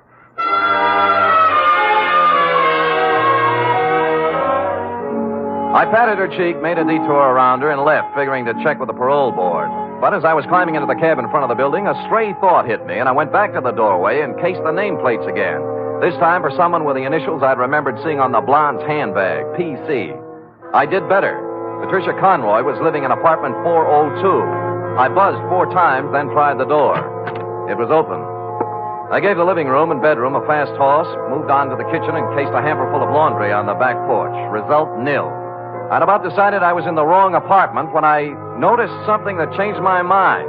A crumpled up envelope in a wastepaper basket in the living room with today's date on it, marked Western Airlines, Flight 6 to Los Angeles, passenger L.P. Galliano. I had the phone in one hand and a finger on the dial when... Put it down. Huh? Oh. Are you going to put the phone down or do I have to shoot? You mean there's no third choice? Put it down. Sure. Now what? Sit down. You'll be here for a while. Oh? His plane lands at Burbank in a half hour. If you have any dates between now and 4:30, forget them. Mm-hmm. Mind if I smoke? Go ahead. Oh. You know, this is pretty heavy-handed stuff for an ingenue. I've grown up a lot in the last 2 days. Not enough, honey, or you wouldn't be stooging for Galliano. He can't run away from this kind of a rap, you know. 48 hours. Hmm? That's how long Larry's been out of the pen. Well, he didn't waste any time getting back in stride. Look, what's your name? Spade. Spade, what if I told you Larry Galliano had nothing to do with it? I might give you quite an argument. And I don't feel like arguing, Mm-hmm. so I'll just tell you. Good. Someone offered him the job at Bergendorf's the day he got out. Larry thought it was legitimate until he heard a couple of things by accident. Like what? Like getting hired to play fall guy in a phony robbery? You mean Bergendorf was in? Sure, till this morning. Uh-huh. They figured Larry'd be a handy guy to have hanging around with his big, fat prison record when the diamonds disappeared. That's what he told me, and I believe him. I love him. Whether or not you believe or love me or him, I do not care. I also do not care what kind of a rap you pin on me when this is all over. All I want is time, enough to do a couple of errands. Now, hoist it out of that chair and put it down in the closet there. You hear what I said? Yes, ma'am.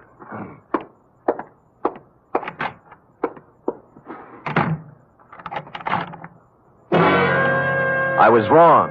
She was no ingenue.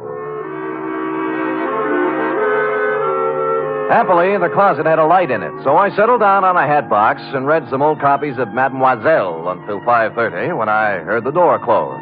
What with soundproof outside walls, no window, a double slab door with a lock she thoughtfully filled with gum, it was almost 7 when I got back to my office.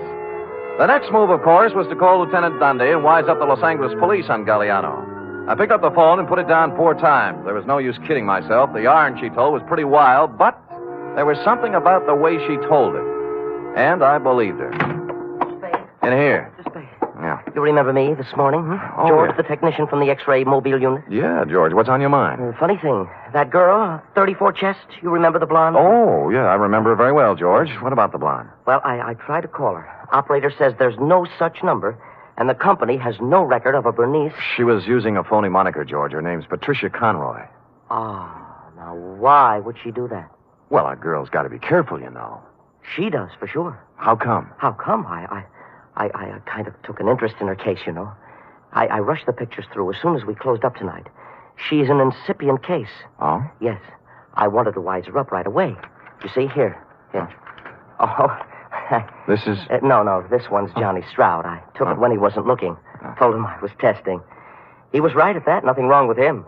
But I always say you never... Yeah. How about the girl? How about the girl? Cold. Oh, yes. Yes. Here, now, look. You see this shadowy part here? Yeah? Hey, wait a minute. I wasn't looking at the shadow part. I was looking at something at the left side of the picture, right where the inside coat pocket would be.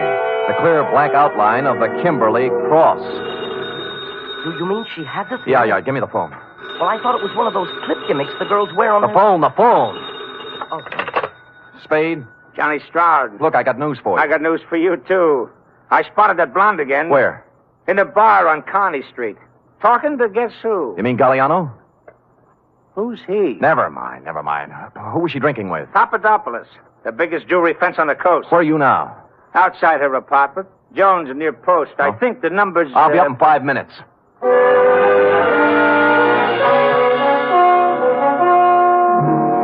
Look, like I told you, Spade, I don't want to argue. She says she doesn't want to argue, Sam. Too bad. I don't mind telling you I'm a little burned up, baby. I fell for that line you handed me this afternoon. I didn't even mind sitting in your closet for 2 hours.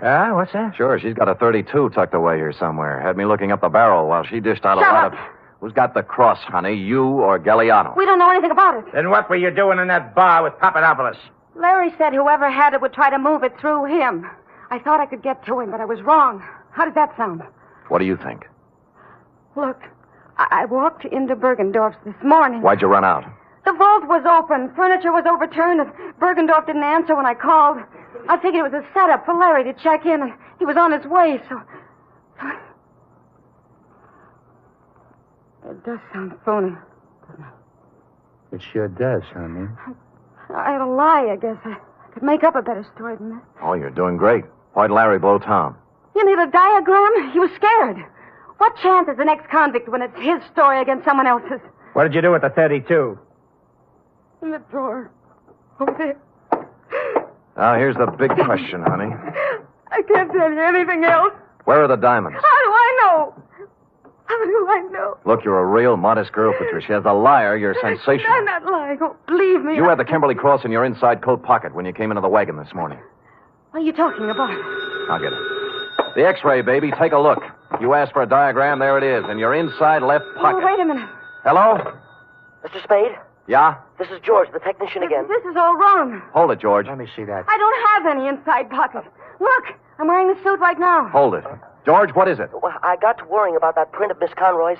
The incipient case, 34 chest, you know? Yeah, what about it? I called the lab and they checked again. It's a mistake, Mr. Spade. A switch. It belongs to someone else. Who? Johnny Stroud. Oh. Oh, well, George, you won't have to worry about making more extra prints. What? The ones you have will do. Huh? Yeah, thanks. Thanks a lot, George. George is getting worried. Extra prints? Yeah, I had him run off a batch. Evidence, trial, DA's office, you know. Now, let's take her in, huh? Just a minute. This is crazy. I have no inside pocket. How You wouldn't argue with a picture, would you, honey? Give me the gun, Johnny. We'll take her in together. No, wait. I want to settle something else. Johnny, you're pointing that thing at me. It might go off. Yeah, it might have that. What's eating you, Johnny? I know what's eating him. He's... Shut up. You aren't a very good liar either, are you, Sam? There aren't any extra prints. Well, there's always George. In a couple of hours, there won't be any George. Now you don't.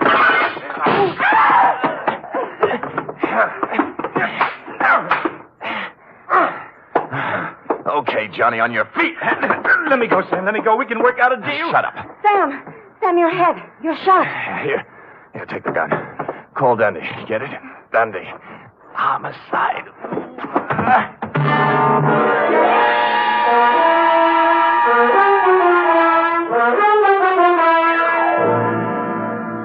And the next voice I heard belonged to cool, brisk Miss Bergamot of the Harbor Emergency Hospital. Period. End of babysitting session. How intrepid, Sam. What's your wound? Nothing, sweetheart, nothing. As Hopalong Cassidy always says in Reel 6, don't worry, honey, it was only a scratch. Now... Wait. Can't you get up without moving your lap? No, but Sam, there's one important omission. Oh? The Kimberley cross. What did Stroud do with it? That cherub is an intramural affair between Stroud and Mr. Runcible. While, as you know, this report is an affair between you and the portable. Oh. Scoot.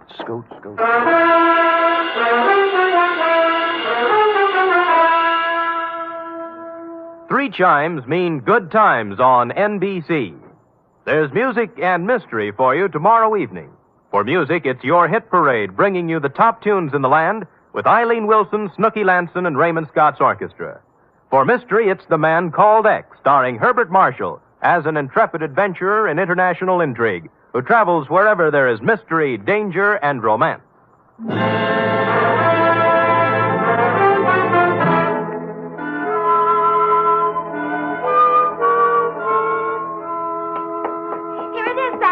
Oh, brisk, efficient Miss Perrine. You may lay it on my desk and restore your lap to its original position. Oh, yes, sir. Ooh.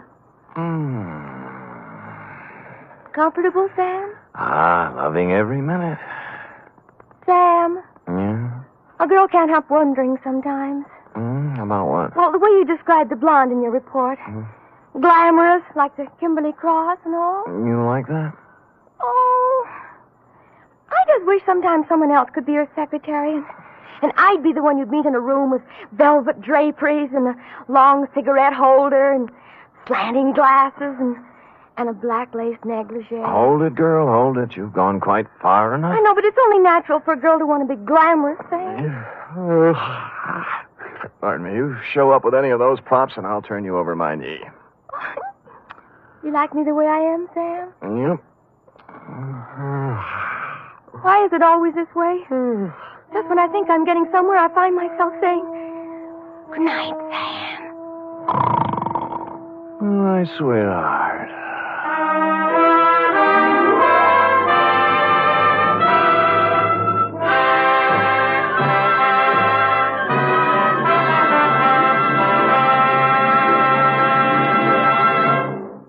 The National Broadcasting Company presents The Adventures of Sam Spade, Detective.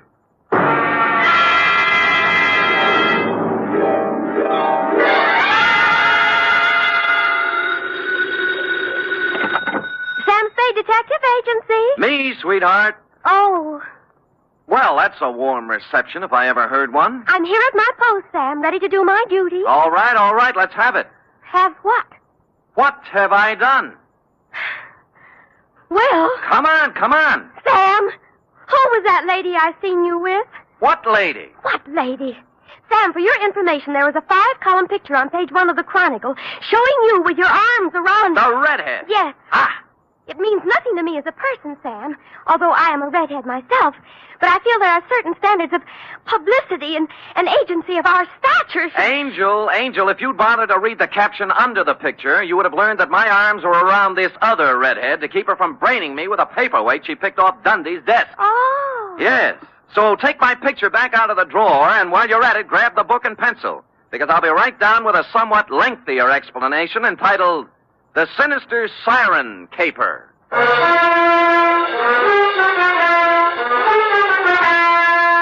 Transcribed for NBC, William Spear, radio's outstanding producer-director of mystery and crime drama, brings you the greatest private detective of them all in The Adventures of Sam Spade. Oh, a red-headed woman made a fool out of me. Effie! Miss Perrine. Oh, yes, sir. I was just... Well. Why, Sam! What a pleasant surprise. Oh? No black eyes. What? Hair comb, suit pressed. Yes, frayed, but tidy. How do you explain this, Sam? Well. I'm so used to you coming in with... Battle scars? Uh-huh. Among other things. How do I explain this? That woman is a cue if I ever heard one. Are you, Ready, Sam. That's all. That's my girl. To Mr. Donald Stryker, Bellhaven Apartments from Samuel Spade, license number 137596. Subject, The Sinister Siren Caper. Dear Donald, business was terrible, and I blame the weather.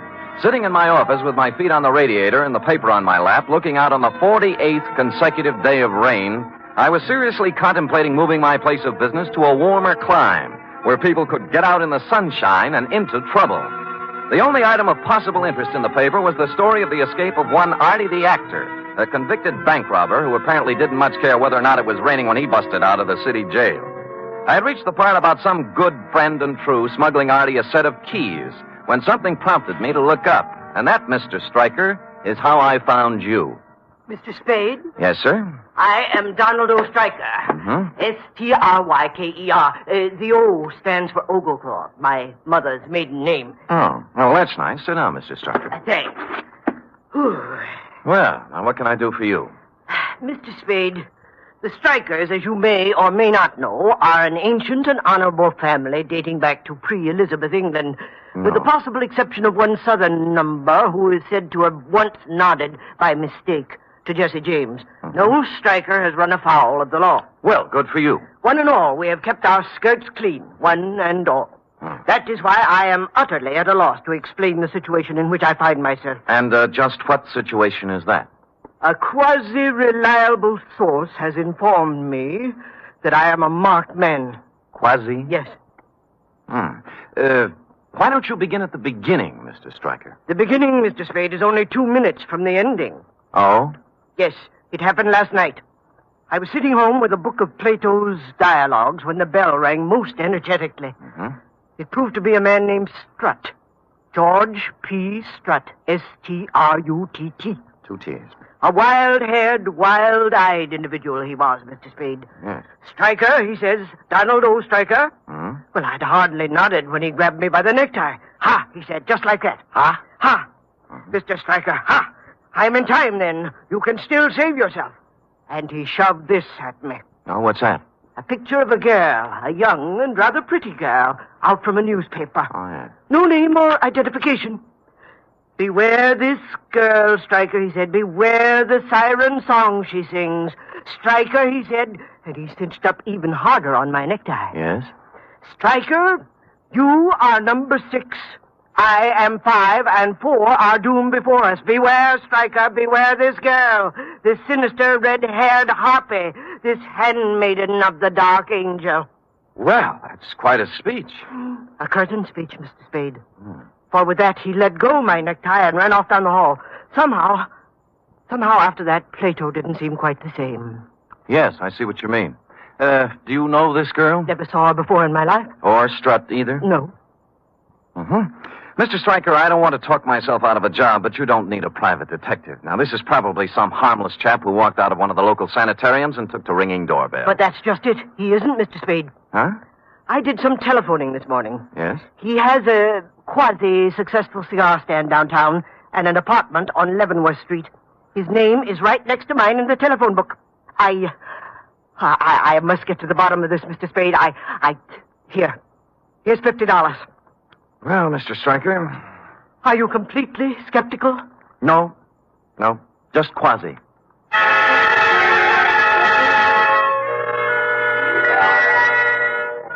And with that, we formalized our agreement on one of my quasi-legal contracts, and I promised to call you instantly if anything turned up, and you departed, still in a quasi-quandary. Sticking the newspaper clipping into my wallet, I hopped a cab and went to Strut's apartment on Leavenworth. Let's see, 26, 24, 22. Hoo-hoo! Hey! Hey, lady! Yeah, open. It was a cleaning lady, cloth on head, mop and pail beside her, testing the guarantee on Strut's grand piano. Wait unto me. That knothead. Who? Strut. Oh. Ain't got no respect for $1,000 grand piano. Listen to that. Busted string. Yes. It's a crime, that's what it is. What do you want, Jack? I take it Mr. Strut isn't in. Nope. Who are you? Sam Spade, private detective. Detective? Yeah. Seems Strut thinks someone is going to kill him. Oh, no. When did he dream that one up? You got me. You know him very well? I've come here twice a week for 15 years. You want to talk, Sam, you'll have to follow me around. Okay. Gotta get a wiggle on. Come on now. I'll get a wiggle on. You think he was dreaming it up, huh? Now, let me tell you about George Strut. Yes. Let me put that bucket down. Out, please. Oh, there. sorry. He is 68 years old, to my knowledge, and in them 68 years, one important thing has happened to him. He was born. Oh. George just reads too many cheap books, that's all. Well, no girlfriends? No. Well, now, wait a minute. Let me see. There was a woman about 8 years ago in the bird-watching club he belongs to, but that laid an egg. Bird watching. Any enemies? How could a man like George have enemies? Nobody notices him. He matches the rug. Now, look. He goes to lodge meeting twice a month, to church every Sunday. He doesn't smoke, drink, gamble, spit on the floor, or chase women. Got no other bad habits. No car, no house, no money, no prospects. Yeah. Look out, I gotta get into that closet. Oh, yes, So why would anyone want to kill George Strut? He's been dead on his feet for 20 years. Why, when I see George, I'll give him a piece of my... George! I turned in time to see him lean out stiffly, pause like a falling tree, and then topple to the floor. Followed closely by the cleaning lady, who must have agreed before she fainted that George didn't match the rug anymore. While this struck a false note in my mind, it explained the false note in the piano. The missing string was wound around his neck.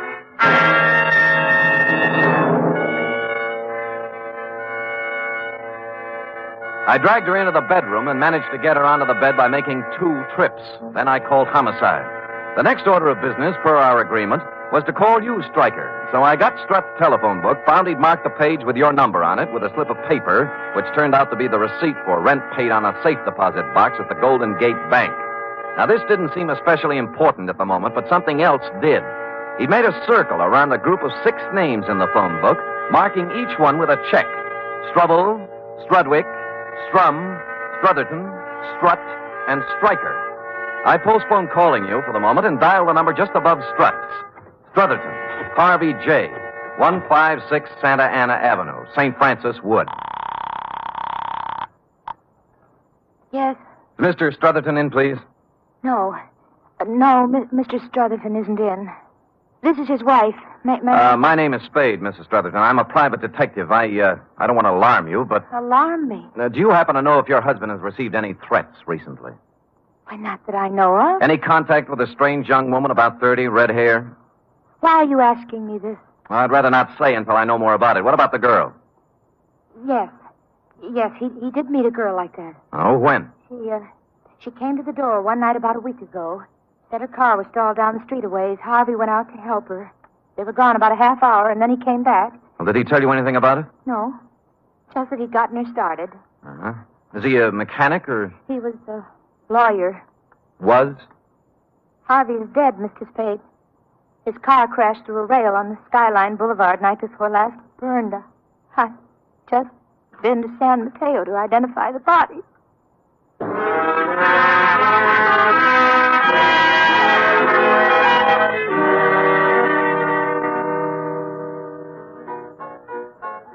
Strum Joseph P., 828 Howard Street. Yeah, that's Joe. There's your beer. Thanks. You know Joe pretty well? I might not. Why?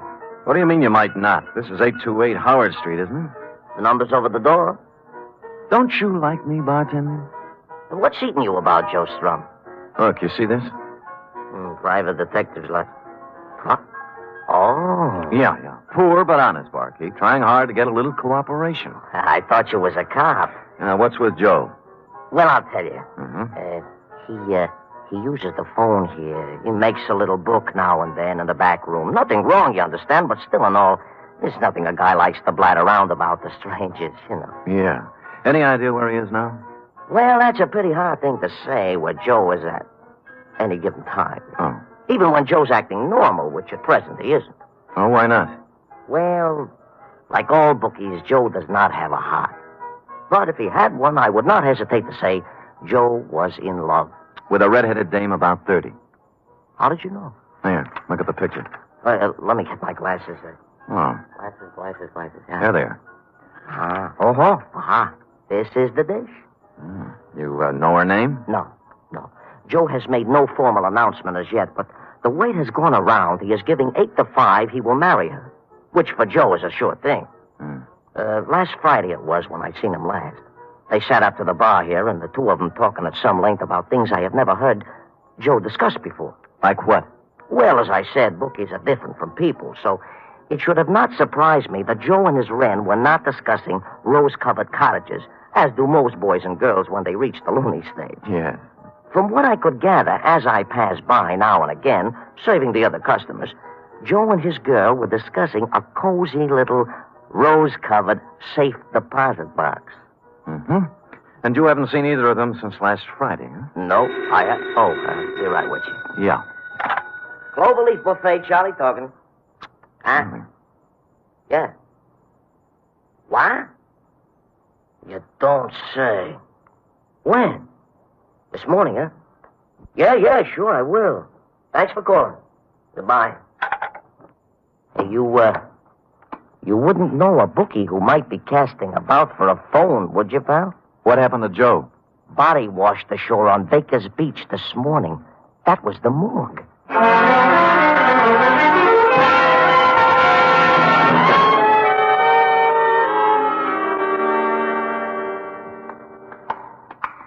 I know what you mean, Sam. Marks, abrasions, contusions, indications of foul play. That's right, Maxie. Did you see the police surgeon's report? Yeah. Shot of dope and shoved into the briny. Person or persons unknown. Well, pretty hard to do by yourself, huh, Sam? Yeah. Oh, you wish to look on Joe Strum, I take it. Yeah, this it? Yeah, let's see. Yeah. Oh, no, this is the wrong one. This is Strudwick. Wait a minute, Strudwick. Anthony P. Are you known, Sam? Yeah, 28 Genoa Place, Bayview 72118. Nice-looking boy, they said.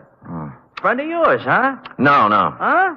Well, then how did you... Brand new league I'm in, Maxie. We call the shots ahead of time. Now, what about Strudwick? Old artist. Lived on Telegraph Hill. Got drunk 3 nights ago. Walked out his studio window on the 4th floor. All alone at the time. Well, if anyone offers you odds on that, grab it. See you later, Maxie. Yeah, but ain't you going to look on Joe Strum? No. Well, it's up to you, Sam. So long, Strudwick.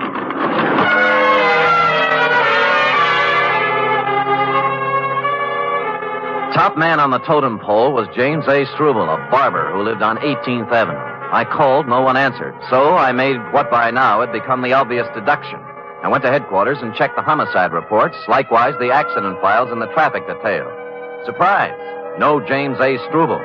So I switched abruptly from the S's to the D's and called on dear, patient, understanding Lieutenant Dundee. Who's going off half-cocked? You! If you weren't such an idiot, you'd see what I'm talking about. No, listen, Sam, I'm no green pea. I've been kicking around homicide for 30 years.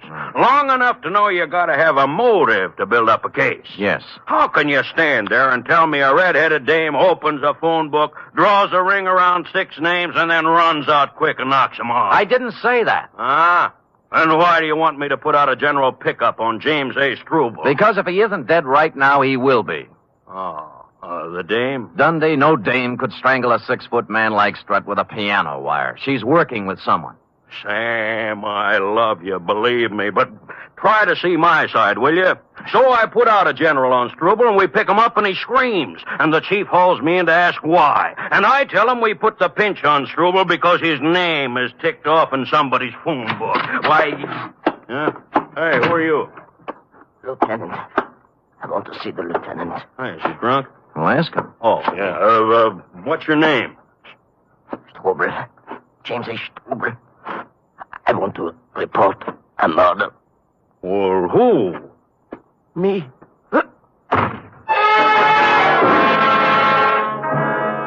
That's the last we got out of him. 10 seconds after he hit the floor, he was dead. A .38 slug had taken him just under the left shoulder blade, and instinctively Dundee grasped the point. A squad car was dispatched to your office, Mr. Stryker, to pick you up and stow you safely in the poke when I checked out.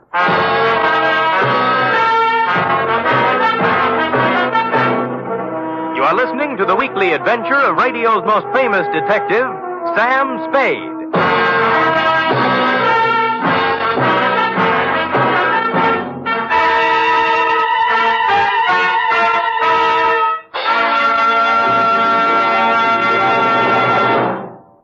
Three chimes mean good times on NBC. This Sunday, the glamorous and very unpredictable Tallulah brings you another gala broadcast of The Big Show.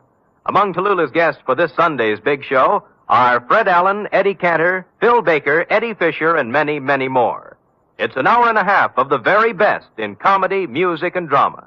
Every Sunday, it's The Big Show on NBC. For drama this Sunday, Theater Guild on the Air presents the heartwarming play Jeannie, starring Barry Sullivan and Margaret Phillips.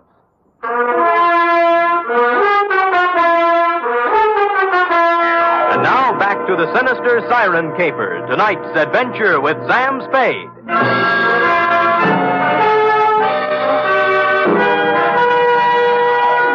The next move looked like a tedious one. To take the clipped-out picture of the redhead and try to identify her by matching it up in the files of one of the town's 4 newspapers.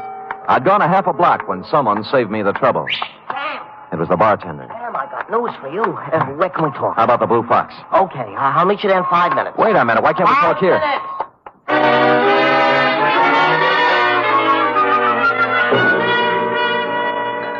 Cheers. Yeah. Sorry, Sam, sorry. Well, you're in sad shape, bartender. What happened? The redhead. Joe Strum's girl. She was in. When? An hour ago. She was loaded to begin with. And when I poured her a couple of stiff horns on the house, she begun to talk. Oh? Sam, crime is rampant. Yeah, for instance? Well, from what she told me, Joe Strum was dwelling in a fool's paradise. Much talk, many promises, and an occasional smooch. But when the score is added up, Joe never gets past his own 10-yard line. Whose girl was she? Whose girl? Prepare for a jolt, Sam. I'm holding onto my chair. Artie the actor. Artie the actor? Artie the actor. The picture you showed me was taken at his trial. Oh. She was sitting right behind his lawyer. Wait a minute. The safe deposit box. Yeah? How much is Artie supposed to have stashed away? She told me. A solid $500,000. Now, numerous insurance officials and a hatful of private dicks are openly curious as to what happened to the dough. Yeah. And the ranks of the curious have just been joined by Artie himself since he busted out of the jug. No dough? The cupboard is bare. Why'd he take the box out in Joe's name? She says Artie's a whimsical type guy. You know what he does? What? He flips the phone book open when they pull into town with the dough and picks himself 5 names in 5 banks. 6 names, you mean? No, 5, she says. Well, Stryker was on. Huh? Never mind. So Artie figured with the money in 5 different legitimate names, it couldn't be traced to him if he got tapped, huh? Which he does get. Tapped. And convicted besides. Now, the dish looks upon Artie as in the deep freeze and hustles around to each of the 5 guys with a proposition. So? Artie becomes wise to this and takes them up in order when he busts out. Cheers. Yeah.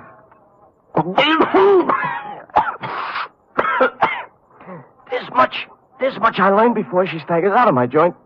The rest I must leave for you to figure. You can't drink, bartender. Occasional.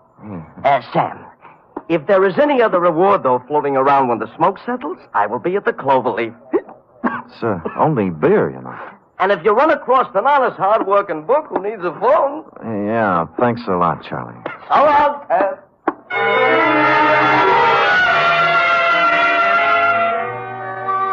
Charlie wiped the froth off his chin with a napkin and took off. I let him have a healthy lead, then tailed him. It was quite a tour, too. Into the morgue, across the street, out the Kearney Street door, then onto the California Street cable car, and up Nob Hill to the Fairmont Hotel, where he hustled into a yellow cab number 462 and drove off. And waiting for him in the cab was the red-headed dame.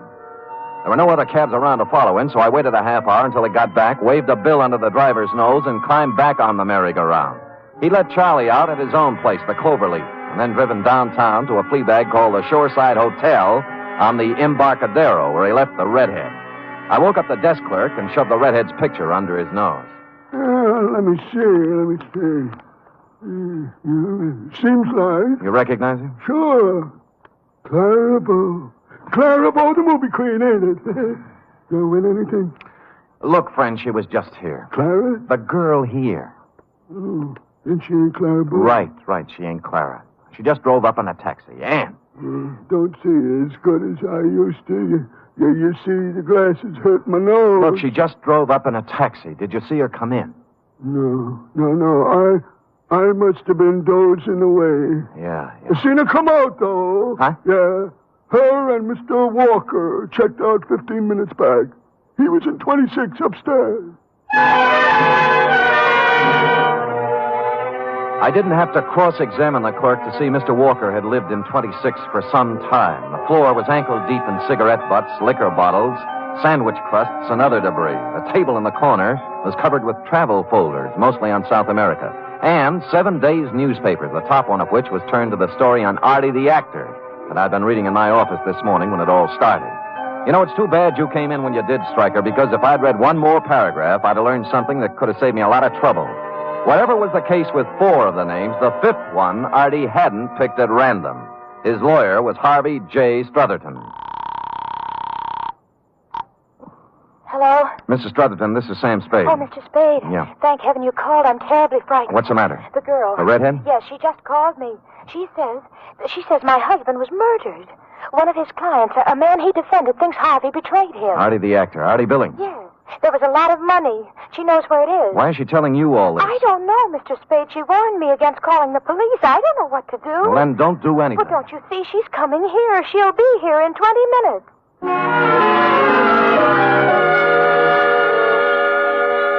I made it in 15, left the cab a block away, and walked down Santa Ana Avenue to number 156. The night fog had moved in, making it tough to follow the path through the high shrubbery to the door of the house. Mrs. Strutherton hadn't helped matters any by turning out every light in the joint. Spade? Yeah, she hear you? No, come in. Why'd you turn out the lights? I thought I was being watched. There's a fire in the living room. This way. The shades and draperies were all pulled. The windows shut tight. The house had the musty reek of a room that's been closed up for a long time. She guided me around the dining room furniture and through the doors into the living room, sat me down in front of the fire. Would you like some brandy, Mr. Spade? No, thanks. Cigarette? Yeah. Thanks. Tell me now. Tell me, I want to know everything. This man my husband defended. You know he's out of jail? I saw the papers. Why would he kill Harvey? After my husband did everything in his power to get him acquitted. Money. A lot of money. How much? $500,000. How about a match? Oh, yes, of course. I held back, and without thinking, she leaned over into the firelight. I saw Mrs. Struther, and then, for the first time, it was the redhead. All right, hold it. Now, don't move. What are you This doing? is a 38, baby, at the back of your neck. Now, don't move. All right, where is he? I don't know what you mean. You heard what I said. Where's your husband? He's dead. He's The dead. body you identified in San Mateo is Artie the actor. You and Harvey engineered the escape so you'd have a fall guy for 5 murders and $500,000. Now, for the last time, where is he? Harvey? All right. Harvey? You'll kill me. Don't do it. Don't do it.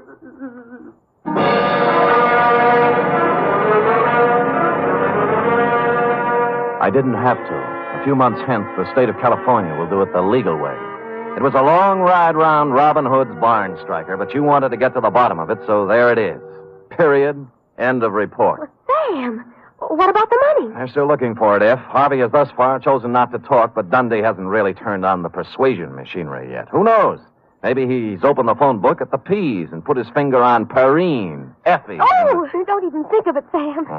I'll settle for $26.87, which represents the shortage in my check covering the period. Effie! What, Sam? Can I believe my ears? What?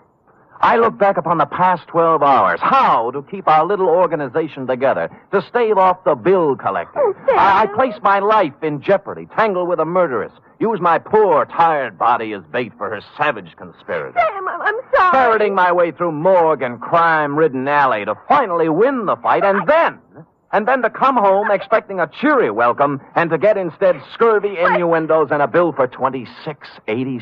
Oh, forget it, Sam. Don't ever mention it again. I'm sorry. Well, that's my girl.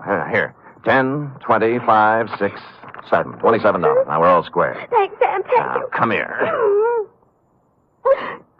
Now you can bring me the 13 cents tomorrow. That's my boss. Good night, Sam. Good night, sweetheart.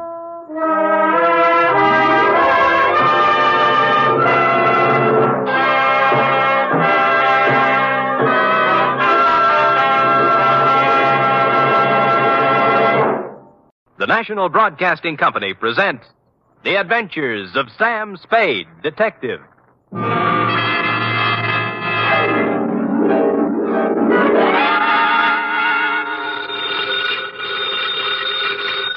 Sam Spade Detective Agency. Buono. I beg your pardon? Suonate il campanello.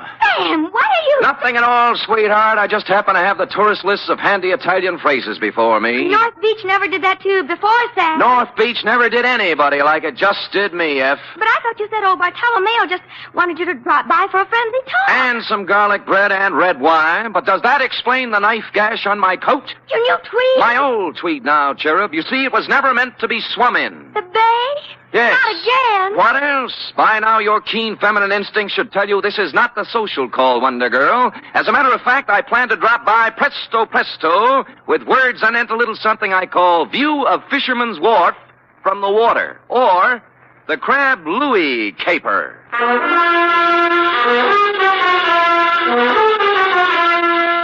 Transcribed for NBC, William Spear, radio's outstanding producer-director of mystery and crime drama, brings you the greatest private detective of them all in The Adventures of Sam Spade. Zing, zing, zing-a-ding-ding-ding-ding. Buongiorno, Sam. Well, ballooning up, huh? Let me see now. Oh, desidero un carburatore per la carrozzella. Great. What's it mean? I found my secretary's list of most used Italian phrases, Sam. It means, I want a carburetor for my voiturette. I'll remember that. Yes. Shall we proceed with the business at hand? Ready, Sam. Date, fill it in. To Bartolomeo Maggiore. Copy to Lieutenant Rossi, North Beach Division, from Samuel Spade, license number 137596. Subject, the Crab Louis Caper. Dear Bartolomeo, Fisherman's Wharf, as you know, is as changeable as an Italian wench. All smiles and laughter of a Saturday night with the lights blazing in the Cioppino palazzas and the tourists 3 deep around the steaming cauldrons outside. But it's something else again of an early dawn. Dark and lonely and quiet, except for the mutter of engines as the crab boats nose out into the fog that hang over the gate. Last night was somewhere in between. The lights were blinking out as I left my cab and walked over to your place of business, a gaudily painted building at the foot of the wharf with a red, yellow, and blue sign reading Museo Maggiore. Curios, souvenirs, waxworks. Admission 10 cents.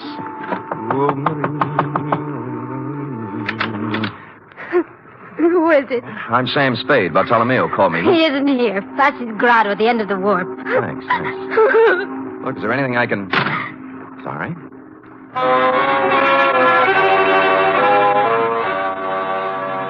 Except for Frosky's at the very end, the wharf was dark now. It seemed early, as if something had interfered with business as usual, and the late customers had been brushed off a couple hours ahead of time. I peeked through a hole in one of Frosky's window shades and saw why. It looked like the entire population of North Beach was inside. If everyone is ready... Un momento. Who's this? Me? Yes, you. What do you want? I'm Sam Spade. Bartolomeo Maggiore sent for me. Bartolomeo. Conoscete il signor Spade? Ah, sì. Obrigatissimo, Vasquez. Ah, there, Mr. Spade. You are wondering why you are here? Well, as a matter of fact, I am, Bartolomeo. I thought that... I know. It is about my son, Louis. My son, my only son. Oh, he's inside? No, not inside. Out in the darkness somewhere. Cold and alone. You mean he... See, 6 days now they have searched for his body. Oh, when did it happen? 1 week today. Crab boat? His boat, the San Felipe. Was he alone when it happened? You detectives, you strike the point. My Louis, always he fish alone. Until this time. Who went out with him? Dominic Torrio, his friend Dominic. This gathering is assembled in Dominic's honor, you see. You mean a hearing or something? Something more than that. Come, listen to them. I'm a sick! In my belly, I'm a sick! This opera buffo! Fasti, you should sell the ticket! Keep your temper, Aldo. State facts. Facts, huh? All right, fact. 6 years, Louis fished the crab alone. Each day he's a layover, close the breaker line, and string the pot. Each day he's bringing the San Felipe home, hokey-dokey. That's right, everybody. Sure. Until one fine day, Dominic hit the go with Louis to help. Aldo, we must deal in facts. Dominic is suspended. Fast is the truth. He's the kill Louis. Sure, he's the kill Louis. And you know why? Because he's the one to Rosalia. That's the one. See how it is. Who's Rosalia? You must have seen her at the museo. Crying? Yes, with reason. Next week, she and my Louis were to be married. It's tough. You think this Dominic was in love with her, maybe? I think nothing, senor. 2 men, friends, alone in a boat in a heavy fog. One of them dies. The other says it is an accident. It is not for us to think or make guesses. Say, what am I supposed to do? In the records of the police, senor, my Louis died in an accident. Mm-hmm. In the hearts of his friends, he was murdered. For my sake, for Dominic's, for the sake of us all, we must know the truth. For this, I prefer to employ one who is professional and impartial. Come. We go in. I don't believe it, senor. Believe me, before heaven, I mean it. Silencio. Once again, Dominic. How far was the boat from Seal Rocks? 100 yards, I think. I heard the break. Silencio. Let Dominic tell the story. Go on now. You had dropped the last crab pot over the side. Then? Something went wrong with the motor. Louis told me to look at it. I went below, then it happened. Louis was leaning over the gunwale. We untangled a float, and the sea took us by the stern. We broached. I saw him go over and plunge into the white water. I brought the boat about then. For 2 hours, I yelled, I circled around, I blew the whistle, everything. Then the Coast Guard came. Fosky, I swear it, that's all I know. I never saw Louis after that. Silencio! Silencio! My brothers, it was your will that I sit here in judgment of Dominic Torrio. Before I go on, are there any more questions you have to ask him? Are there any among you who have evidence to offer against him? So be it. You know as well as I, there is only one verdict here. The charge is dismissed. The court is adjourned.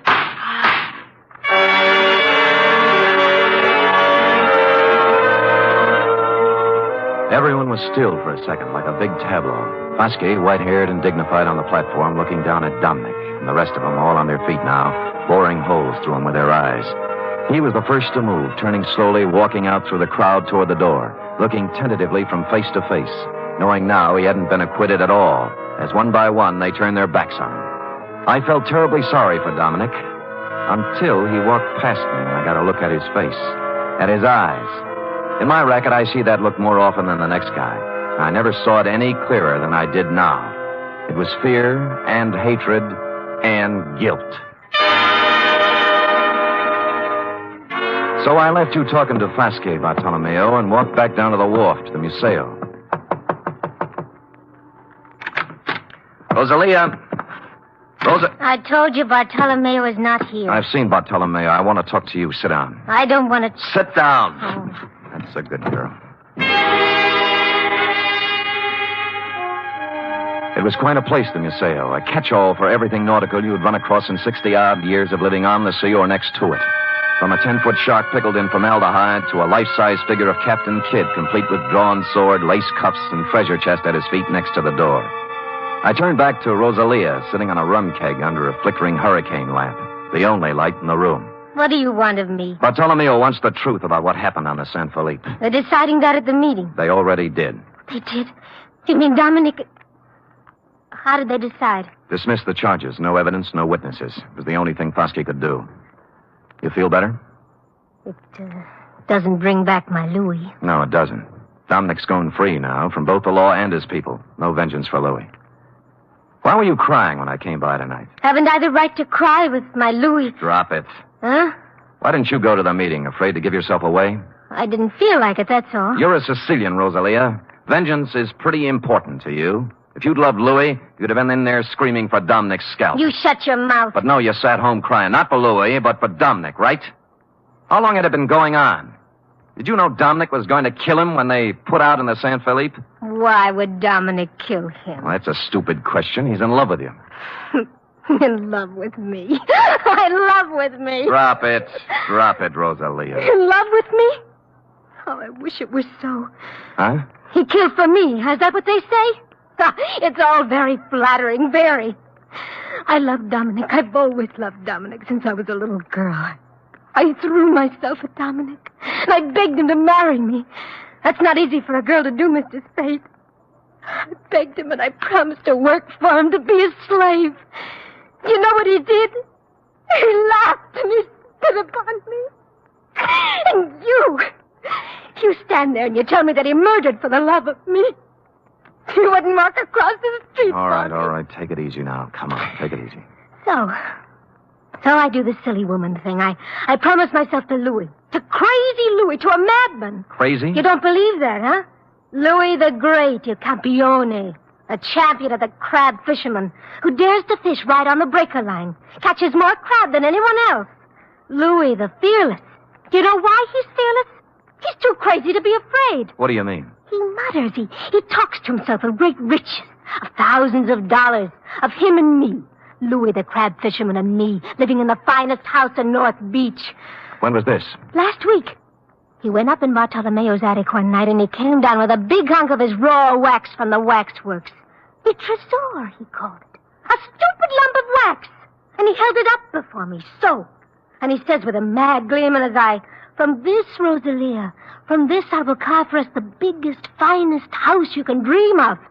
Here, look." What's Captain Kidd got to do with it? He puts it in the treasure chest. See? "You will keep this a secret, Rosalia," he says, "if you love me." And he laughs again like a madman. Me love Louis Maggiore? I hated him.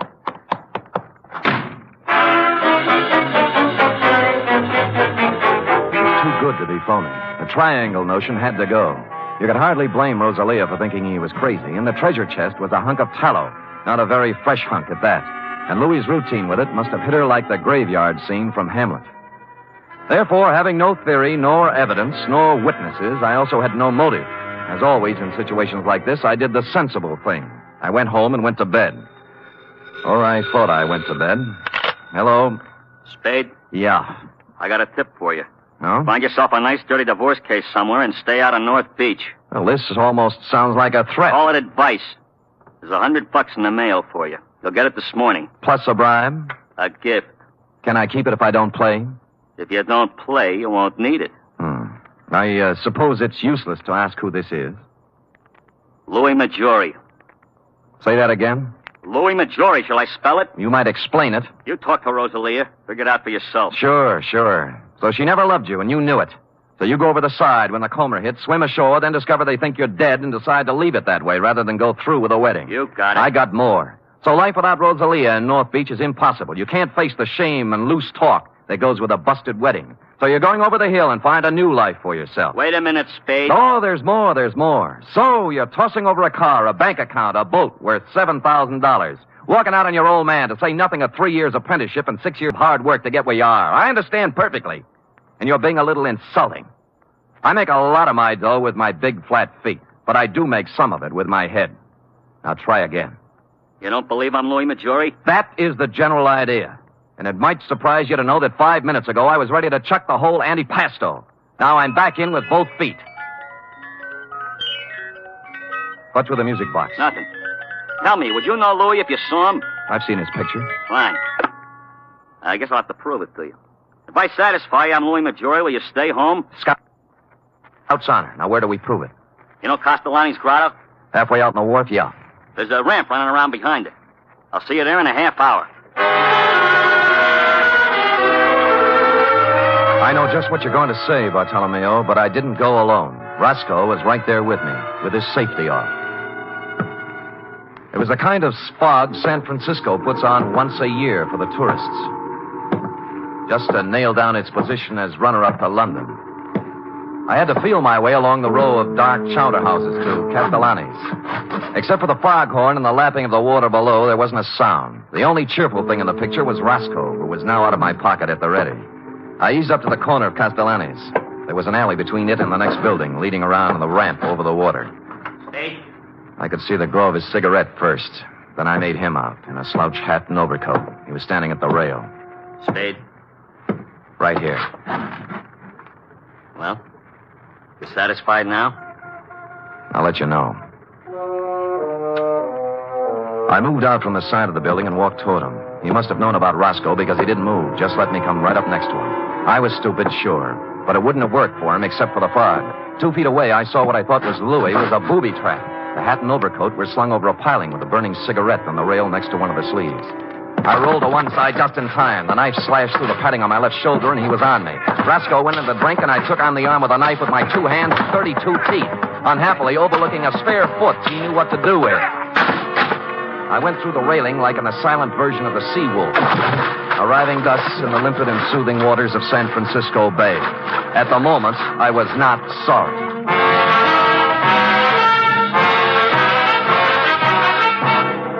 You are listening to the weekly adventure of radio's most famous detective, Sam Spade.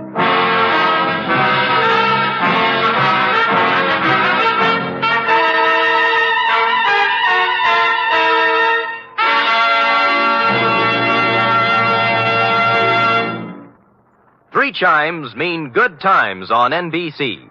Sunday, Theater Guild on the Air presents one of the greatest dramatic undertakings in the history of radio. It's a full hour-and-a-half adaptation of Shakespeare's masterpiece, Hamlet. The immortal lines and matchless beauty of Hamlet come to life Sunday with John Gielgud, Dorothy McGuire, and Pamela Brown in Theater Guild on the Air.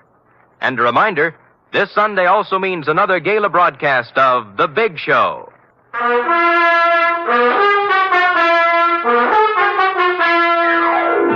And now back to the Crab Louie caper, tonight's adventure with Sam Spade.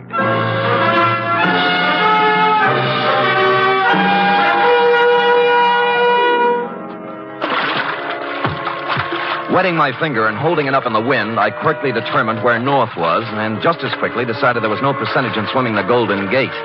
A bright blur on my starboard bow called to mind the old saying, where there's a light, there's life, so I headed there. 3 strokes this side of exhaustion, I pulled up at what proved to be a landing with a Jacob's ladder, at the top of which I found the rear entrance to Foskey's, or more accurately, Foskey's private office. The door was open. Huh? Oh. I'm Sam Spade. I've been swimming, if you're wondering. Bartolomeo told me about you. He didn't say you were crazy. Well, maybe he didn't know. You wouldn't have a brandy lying around loose, would you? Well, sure. Sit down. Thanks. I think I saw Louis tonight. Louis? Impossible. Where? Behind Castellani's. Yeah. Bless you, Foskey. Oh, hit me again, will you? Yeah, but what about Louis? Called me up, said he'd meet me there. Just tried to knife me. Oh, but it's impossible. Is it? Why would he play dead? And why would he try to kill you? Maybe he's crazy. Well, how do you mean? You've heard of the dear old lady who had the trunk full of pancakes, haven't you? Hmm? Louis saves old Tallow. Captain Kidd's treasure chest at the Museo is full of it. Who told you this? Rosalia showed it to me. May I? Help yourself. Thanks. Might be a good idea to call another meeting and tell the people. Make it easier for Dominic. Funny. Of the whole meeting here, I alone doubted his guilt. Good thing they made you the judge, or he might be 6 feet under by now. Got a cigarette? In the box there, next to the phone. Thanks. Yeah, I went right along with him, too. Shows how wrong you can be when what? When you go by emotions and not by evidence. This is, quite a cigarette box. Yes. It stops when you put it down. Hmm? Well. I suppose now you'll drop your assignment? Sure. I'm a detective, not a psychiatrist. You've got a lunatic running around, that's your problem. Good night, Foskey, and thanks for the brandy.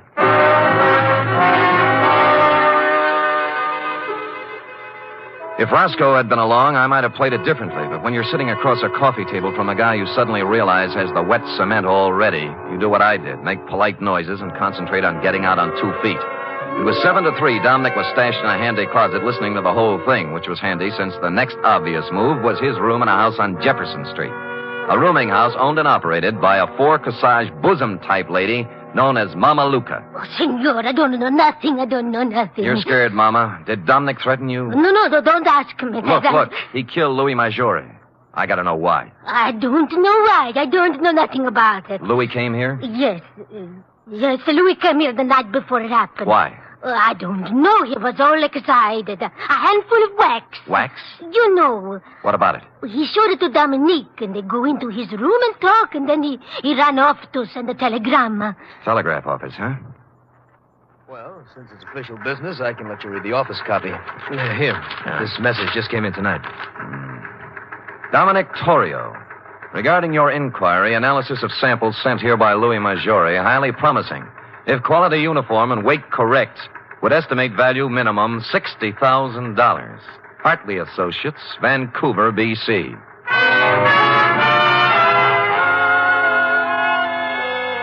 A lump of smelly stuff that looked like old tallow, picked out of the ocean and worth $60,000, was a strong enough clue for even stupid Sam to pick up. I left the telegraph office on the double and pulled up at the Museo Maggiore 10 minutes later. Blasted lock is jammed. He was too busy to notice me. I slid a marlin spike out of a rack next to the rum keg. Locked. Must be locked. I hate to do this, Foskey. Wait a minute, mate. Wait a minute. The next voice you'll hear will be the nurse with the breakfast tray. Bartolomeo! Senor Spade, what have you... Look. What have you done? His Honor was playing Pandora with Captain Kidd's treasury. Treasure box? Yeah. But why? Who is it? Who? Fusky. Surprised? Fusky? Why would he, of all people? He likes a buck as well as the next one, possibly even more, when there are 60,000 of them. $60,000? Yeah. Is he mad? Like a fox. Here, let me pry this cover off. There. What is this? Well, it may not look like much to you and me, but to a perfume manufacturer, it's prettier than the Venus de Milo. Tallow? Ambergris. It's what happens when a whale gets a tummy ache. Louis must have run onto it 10 days ago. Padre mio, $60,000. Yeah. That's the big why of it, Bartolomeo. What now?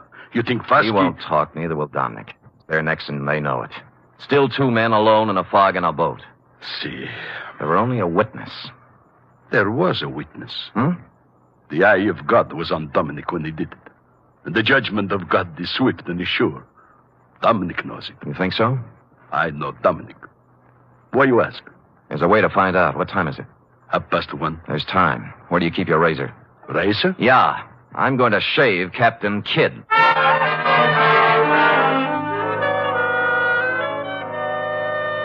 Which I did, finishing around 2 a.m. And during the next 3 hours, I got wet, cold, and seasick in the order named, but made it back to the Museo in time for a couple of stiff horns of grappa before you and I hustled down to the wharf, where Dominic was picking up bait for his crab nets. Dominic? Huh? Oh, Bartolomeo. And the Senor Spade. I remember Mr. Spade. Yeah, last night in back at Castellani's. I don't know what you're talking about. Sure, Dominic. It's all a horrible mistake. Lay off me, will you? Heard what Fosky said, didn't you? They dropped the charges. I'm innocent. They cleared me. That's just why we're here. We want to make it up to you, my boy. What's in your mind? You did Louis a great favor, Dominic. When his 32 crab pots got too much for him to handle, you went along to help him. Today, we're going along to help you. Now, when do we cast off?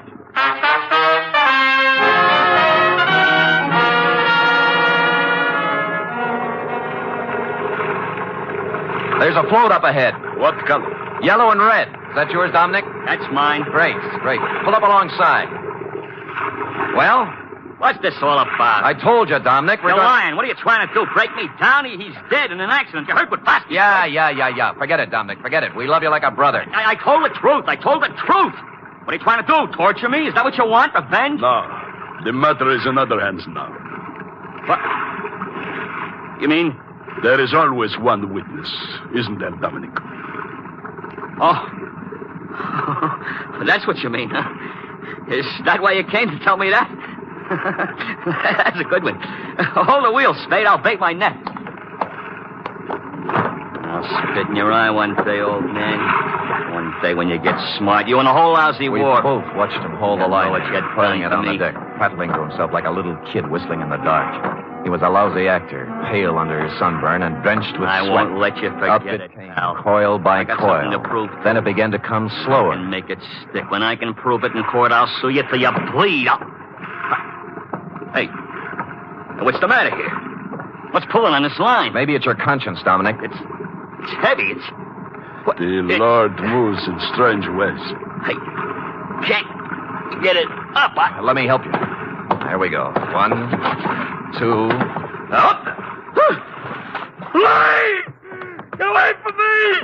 Let me go! Louis! No!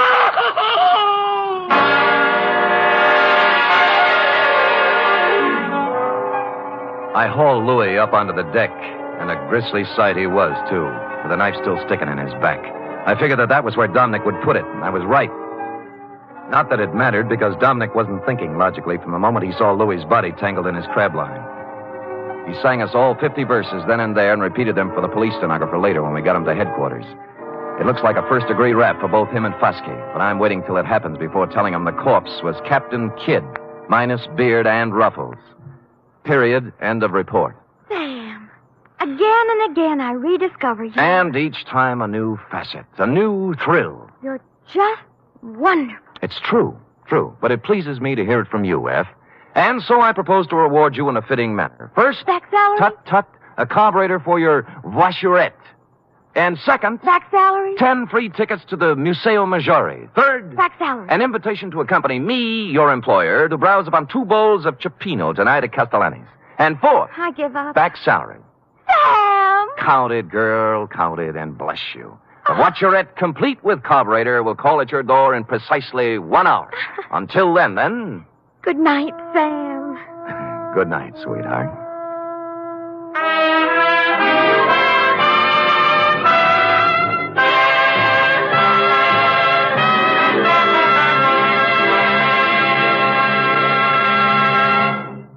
The National Broadcasting Company presents The Adventures of Sam Spade, Detective.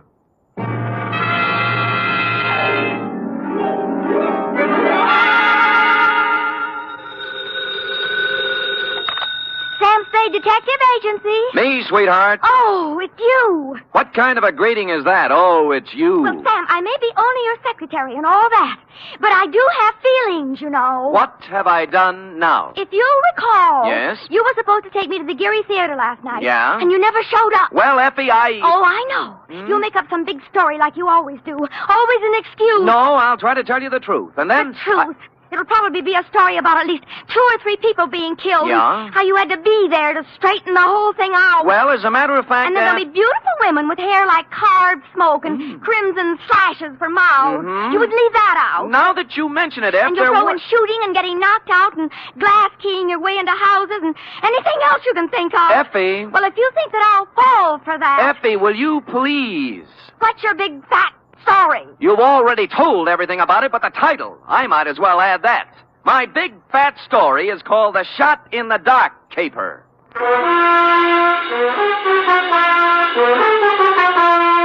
Transcribed for NBC, William Spear, radio's outstanding producer-director of mystery and crime drama, brings you the greatest private detective of them all in The Adventures of Sam Spade.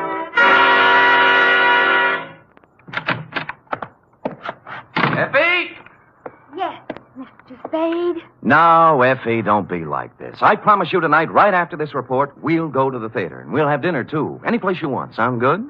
You're the employer. The faster we do the report, the faster we get out. And I won't even take time out for a drink. So come on, let's go, shall we? You see? I can't stay mad at you. Date, fill it in. To managing editor, San Francisco Evening Gazette. City, from Samuel Spade, license number 137596. Subject, The Shot in the Dark Caper. Or, Stop the Presses. Spade has his pants caught in them. Caught? Dear Newshawk. The next time you have a bright idea about a story, count me out. There's too much work for the money it pays, and the glory just doesn't exist. I don't mind being knocked on the head, shot at, lied to, double-crossed, and otherwise treated cruelly by circumstance, but to do it all in one night, just so you can have a scoop, and then be referred to in your columns as a Gazette staff member, well, my professional pride was severely injured. I am a detective, sir, and nobody's staff member. Well, now that that's off my chest, here in journalistic prose is what happened starting yesterday afternoon. Sam Spade Detective Agency? Yes, he is. It's for you, Sam. I'll take it in here, Ed. Spade. This is Woodrow Wilson. Really? Well, I'm sorry. I have Teddy Roosevelt on the other phone. It might take some time. You better try me later. Bye. Spade. Huh? Somehow I thought you were above that sort of corny repartee. I am above nothing, sir, as long as it's ethical. Now, which Woodrow Wilson is this? I'm the new managing editor of the Evening Gazette. Well, welcome to town. What can I do for you? I have a job you might like, an interesting job and interesting money. How interesting? If you find out what I want, you can almost name your own price. Can you get over here in 3 minutes? With any sort of a tailwind, I'll make it in 2. A new track record.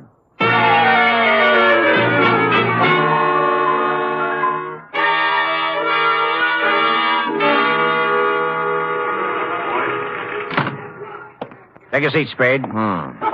Now, what is this interesting job? First, let me say I don't know much about you personally, but you come well recommended. I've tried. Second, this is a confidential matter, and I want it to remain that way. Of course. I'm going to trust you as I would one of my own staff members. The police aren't to find out about it until it's all over. And if any other newspaper gets it, you might as well leave town. Woody, old boy, the man doesn't live who can say I ever double-crossed him. For money or love or anything else. I or had love... to say it so we'd understand each other. Now, take a look at this news photo. Yes? One of our boys snapped it. What do you see? A street intersection. O'Farrell, I'd say. 2 automobiles hit head-on. An ambulance, a couple of people injured, a sordid crowd. We took that picture 3 days ago, Tuesday night, routine accident picture. But this morning, when we were filing it, I looked at it again, and I noticed something startling. Look at it. It's a shot in the dark, but I smell a story. Well, maybe I have a cold, but whatever it is escapes me. On the right side of the picture is an apartment house. Mm-hmm. Now count up 6 floors and look at the 4th window across to the left. Here, use this magnifying glass. Oh, what do you know? Somebody just fired off a gun. That's it. All you can see is a hand and a smoking gun. You can't even tell whether the hand's male or female. But somebody shot at something, probably a person, just a second before that picture was taken. You want me to find out why, huh? This calls for a detective, not a reporter. There hasn't been a single homicide, suicide, or gunshot wound reported in the city since that happened. Now, I want the story. Get it. Okay, Chief. Get ready to rip out page 1.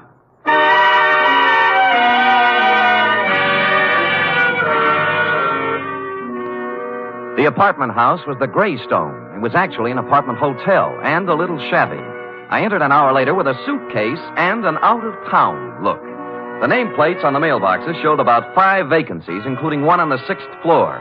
I rang the manager's door buzzer. Good afternoon. I'd like to rent an apartment if I could. Come in. Just drop your suitcase anyplace. My name's Ed Barry. How are you? Your suitcase is leaking. Oh? We charge one price, $175 per night. Well, I don't have that kind of cash with me, or my checkbook. Could I pay you tomorrow? Oh, sure thing. Your name? Mark Humboldt. Mark Humboldt, B-O-L-T? Yes, that's it. Where you from, Mr. Humboldt? New York, boy, New York. 48 East 51st Street. Near Broadway. Next to kin? Huh? Any family, relatives? No. Oh, you own a car? Look, I'm just renting an apartment, not taking out life insurance. Well, you see, there's a state law here requires us to get this sort of information. I'm sorry, but there's nothing I can do. No car. A bank account? Corn Exchange Bank. You own any property? Yes, I do. Albany, New York. Just how much, would you say? 6 feet in a cemetery. I expect to be buried there. Yeah, well, I guess that about takes care of it. Anything on the 6th floor? Well, why the 6th particularly? My lucky number. Oh, well, I'm sorry. Maybe later. Right now, we got nothing on the 6th. Come on, I'll show you around.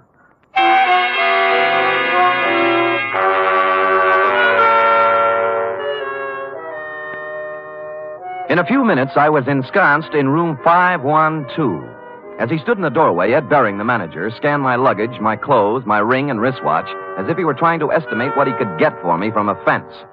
After he went back to his apartment, I took a stroll up to the 6th floor. Woody Wilson and I figured the gun incident took place in apartment 608. So I counted back from the end of the corridor and found we were right. 608 was silent. I knocked, but no one answered.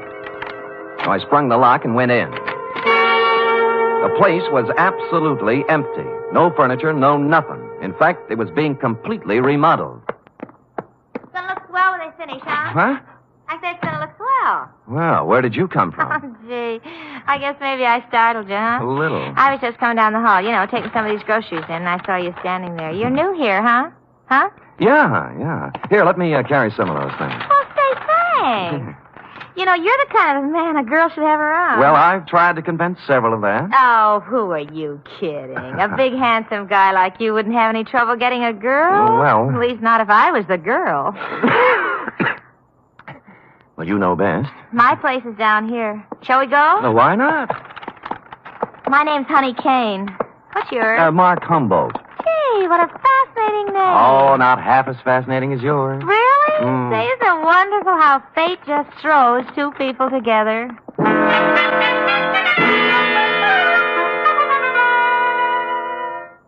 The bags of groceries we were carrying had a layer of dust on them, and the bags looked as if they'd made 50 trips to the grocery store. No one had to hit me on the head. Sam Spade, detective. She was small in peroxide, and if you like 'em stupid, small in peroxide. She lived in apartment 620 with a roommate who was quite a bit different. Prettier, smarter, and quieter. Sandra, I want you to meet this very nice gentleman, Mr. Mark Humberg. Humboldt. Oh, sure, I remember the Mark part, but this is Sandra Lynn. How do you do, Miss Lynn? Hello. Yes, well, nice day. Great. Well, Just put the groceries down here, huh? Oh? There. Now, let's have some fun. Like fun, Mr. Humboldt? Wouldn't be without it. You're priceless. Well, come on, let's start with a drink. How about you, Sandra? No, you kids have your fun. I'm going out for a walk. Tumble, you're supposed to be looking at me.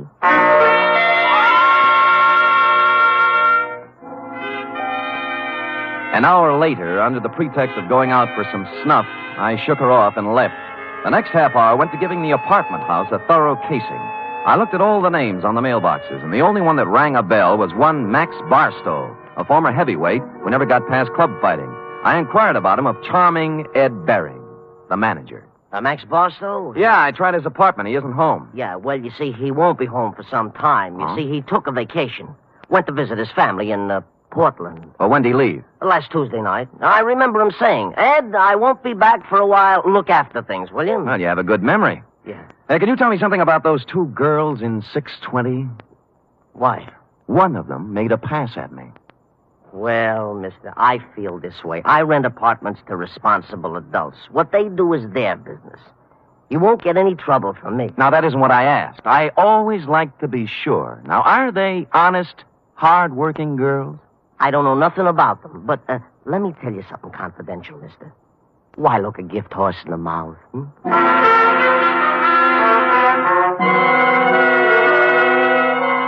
Well, I gumshoed around the apartment house some more, and one thing was sure. They were making a number of extensive alterations. For example, in the basement, there was a new cement floor. Said cement floor had been laid, I was told by the janitor, Wednesday morning, the morning after a gun was fired in 608, the same morning on which Max Barstow suddenly left to visit his parents. And about here in the plot, it was dramatically correct to wonder if Max might be sleeping under the furnace with a new cement overcoat covering him. I went back to my apartment for a couple of long ones and some thought. It was getting along about supper time when there was a feminine knock. I guessed it to be Miss Room Service herself, Honey Kane. But no. Better. Much better. May I come in? You may. Shall I leave the door open? I'd rather you closed it. Anything to make you feel at home? Drink? No, talk. Oh. What are you doing here, Sam? The name's Humboldt, Mark Humboldt. All right, play it any way you want. But I've seen you around. I know who you are. You move in today, and half hour later you find our apartment. Why? Your apartment found me. At least half of it did. The gift horse part. Maybe so, but I figure you helped a little somewhere. Hmm. What are you trying to get on us? Nothing. I just moved in here for a place to live. With one suitcase and a bottle? Oh, I'm an actor. Look, whatever it is, lay off, will you? I've had enough trouble in my life. Things are just starting to go right. Sandra, I don't know what's on your mind, but as far as I'm concerned, you're clean. All right. Maybe I made a mistake. I'll try to make it up to you sometime. Well, maybe you can start right now. I think I'll open the door again. Now, just a question. Seen anything of Max Barstow lately? I knew it was something. I knew it. No, I haven't seen Max Barstow lately. He went somewhere to visit his family, and I'm telling you, either leave me alone or something's going to happen to you. You won't write.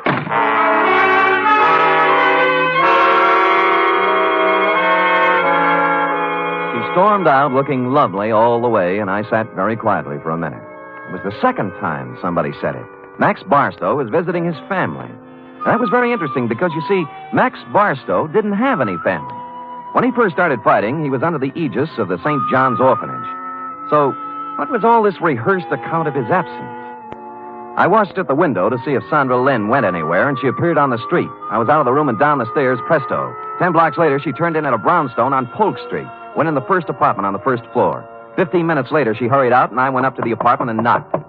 The door opened cautiously. Yes, what is it you want? Is Mr. Fairchild in? Nobody here by that name. You got wrong address. Now, just a minute. He used to live here. No more he does. Well, could you tell me where I could find him, Mr. Sigmund Polkes. I don't know. Try the manager.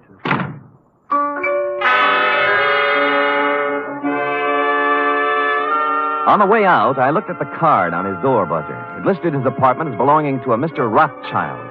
At the moment, there was nothing to be made out of it, so I went back to the Greystone. And when I got to my room, it was very obvious that I'd been visited during my absence. Yeah? Oh, it's you. What happened to my suitcase? I'm sorry, Mr. Humble, but I didn't realize it before. You see, that apartment was already rented, so I guess you'll have to find one someplace else. Look, you have 4 other vacant ones in this apartment house. Give me one of those. Sorry, no vacancy. Well, then give me my suitcase. Yeah, that's the one that leaked. Just a minute, I'll bring it out, Mr. Humble. I'll go in and get it myself, Mr. Barry. I said stay out. I said I'll go in and get it. Right, you will.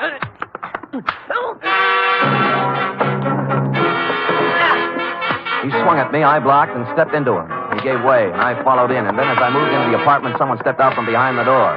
I turned, but it was too late. I was sandbagged, and the face behind the arm that swung it looked an awful lot like that of Max Barstow. I remember asking myself as I went down, if Max Barstow wasn't shot in room 608, who was?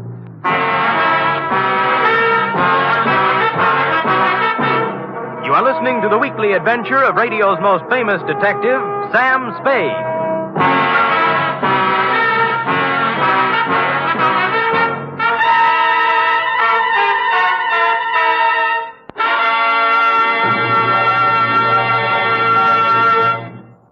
Three chimes mean good times on NBC. On Sunday, March 4th, that's 1 week from this Sunday, Theater Guild on the Air will present radio's most exciting dramatic event. It's a full hour-and-a-half presentation of Shakespeare's immortal Hamlet.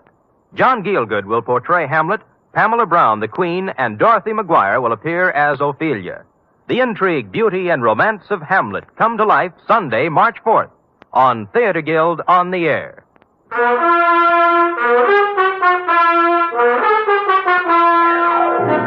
And now back to The Shot in the Dark caper, tonight's adventure with Sam Spade.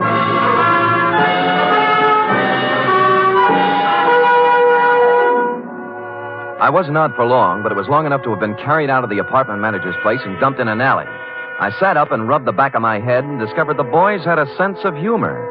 Pinned on my chest was a note that said, "Beat it." This time, when I went back, I had my gun handy to hand. Nobody was home at Mr. Bering's apartment, so for something to do, I looked in on Max Barstow's diggings, 413. I glass keyed in and turned on the lights. And a search revealed items, a rent receipt showing Max was paid up for 2 months and intended to stay put. But more interesting were 2 phony detective badges, a policeman's uniform, and a flash camera. Couple these with a dossier on a man named Sigmund Pulkus, and I knew just what Max had been doing since the fight game stopped paying his bill. It read, Sigmund Pulkus, 60 years old, Minneapolis, just sold 2 restaurants for $175,000. Intends to retire and settle down in San Francisco. That's as far as I got when Honey poured herself on me again. Mr. Humboldt. Yeah. What are you doing in Mr. Barstow's apartment? Come in. Thanks. You shouldn't be here. Mr. Barstow ever found out. Honey, you can drop the act. Act? You know who I am, and I know who you are. You're part of the bait for one of the oldest rackets in the world. The Badger Game. Who, me? You. All right, Sam. I didn't know who you were at first until Sandra told me. Now, you tell me, what are you doing in Max's room? A number of things. First of all, getting enough evidence on him to give him a free vacation on the state. Second, I wanted to see who would show up and why. Now, what's your story? I just dropped in to see if Max was here. Try again. Sam, if I tell you anything, will you leave me alone? If I can bear it. I came over to get some things from Max. You know. Where's he staying? Right across the street in the Arlington, 314. Mm-hmm. Ed Bering manages both apartment houses. Why doesn't Max stay here? Who are you working for, Sam? I'm just asking. A client.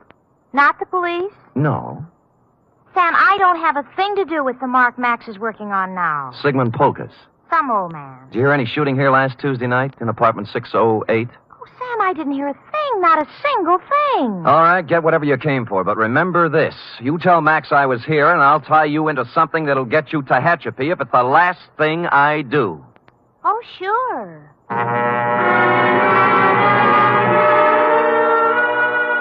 I knew she'd be impressed with that type of threat because her kind of girl lives by playing tag with the law.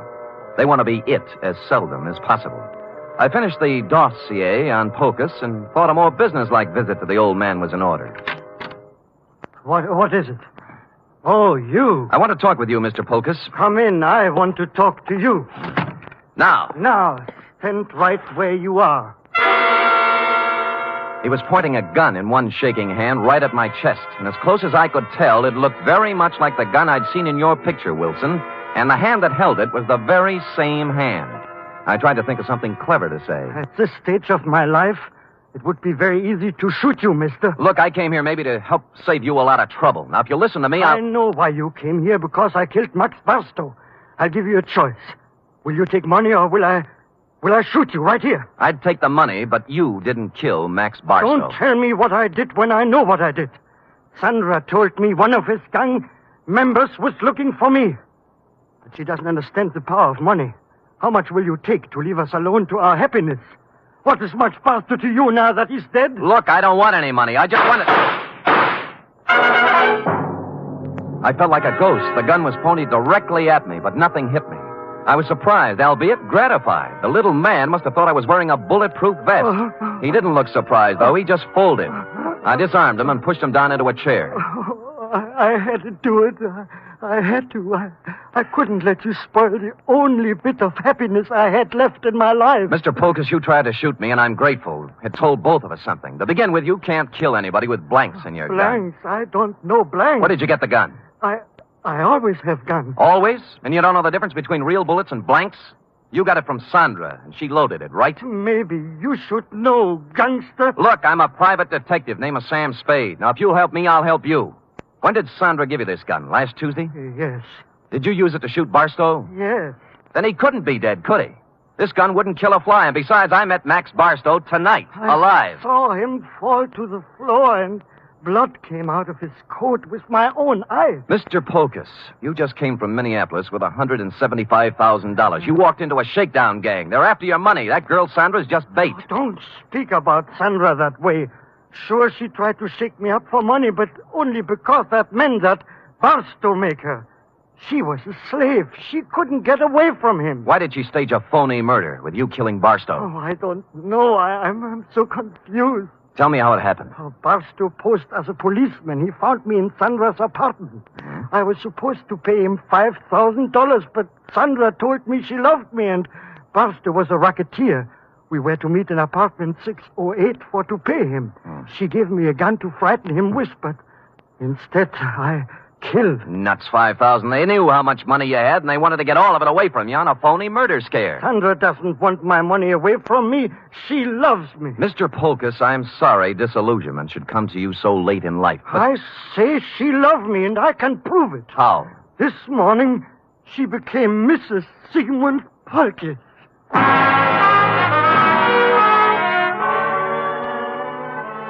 That made me sit down and think things through a little more carefully. She could have gotten his money, or most of it, without marrying him. Maybe she did love him. Or maybe they felt he was too dumb to pay off. Or maybe she married him so she could murder him. And maybe a dozen other things. His suitcases were packed, and he said that he and Sandra planned to leave town tonight. He'd been waiting for her when I came in, but she was already 2 hours late. I could think of only one place she could be. So I left poor Mr. Polkus and went to the Arlington. 314, the address Honey Kane had given me. And she was there. Oh, Sam, I'm glad you came. I was scared. I didn't know what to do. I'm scared. Now, honey, quiet down and tell me what you're scared about. In the bedroom, Max. He's dead. A knife job. When'd you find him? 5 minutes ago. I was with him before, and then I went out for some Chinese food when I came back. All right. Who else was here tonight? I didn't see anybody, But what? he was awful mad at Sandra. Said she was double-crossing him, and he wouldn't let her get away with it.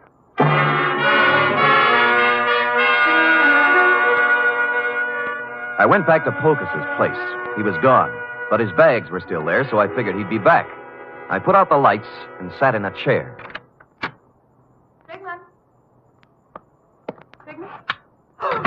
Go ahead. Ask me what I'm doing here. Where's Polkus? Well, if he's smart, he's on a train back to Minneapolis.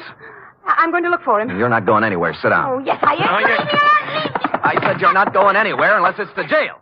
What are you playing Mr. District Attorney for? Because you killed Max Barstow. Now tell me why. Oh, don't be a joker. Max Barstow's as alive as you are. I'm not talking about the phony murder staged for the benefit of Polkus. Barstow was stabbed to death a half hour ago. He wasn't. He was. I saw him. Who? You.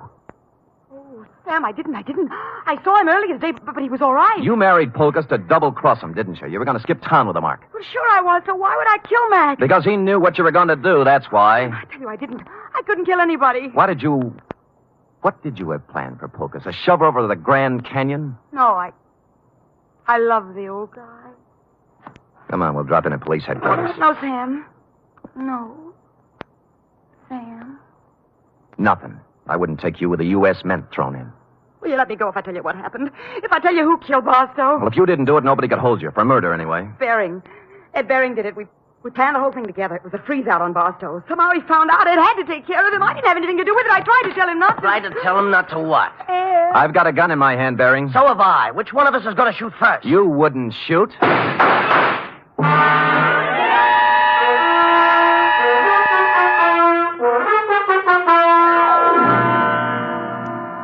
But he did. Period. End of report. Sam! Is that all? Well, what do you want? An echo? No. But he shot you and you're all right. Mm-hmm. Were they blanks like the other guns? They were not. They were genuine steel-jacketed bullets. But, You didn't listen carefully enough, Effie. I figured he'd shoot right away. He did, once. Just as I jumped sideways and fired 2 shots back. Did you kill him? No, but he's down with a little case of lead poisoning, though, under police guard. You're wonderful. It's true. All right, go type it up. Off with him.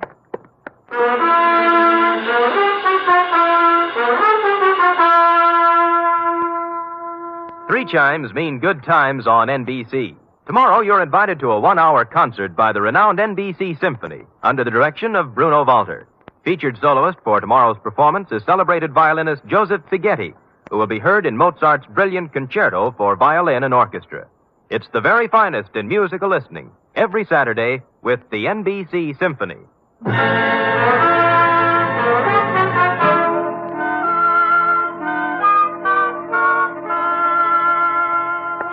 Here it is, Sam, but there's something I don't understand. To wit. Well, what happened to nice old Mr. Polkus? Why wasn't he in his apartment waiting for Sandra? Well, he did just what I thought he should have done. He walked down to the railroad depot and got on the first train from Minneapolis. Who knows? Maybe he's opened a new restaurant. Yes. And, what happened to Sandra? Well, she's being held as an accessory to murder, among other things. Well, if they were married... That's enough, Effie. That's enough. Do you want me to make everything so simple that everybody will be able to figure it out? No, but But you what? I get so confused sometimes. That's most of your charm, Effie. You know, if you were brisk and efficient and cold, we'd never have any fun, would we? I guess not, Sam. We do have a good time at times, don't we? Yes, we do indeed. Like right now. Come here. Oh, Fire in a man's veins. Maddening, that's what. don't say any more, Sam. I don't know what I might do. I'd love it, whatever it was. I better say good night, Sam. Good night, Sam. Good night, sweetheart.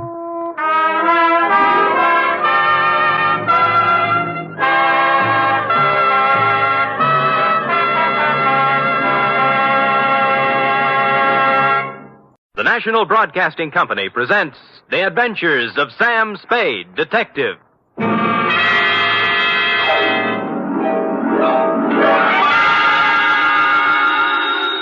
Sam Spade Detective Agency. Me, sweetheart. Was it awful, Sam? Excruciating, F. I suffered, girl. How I suffered. But there's no other way, Sam. When fate turns against a man... True, dear one, true. But from somewhere I must find strength. You must.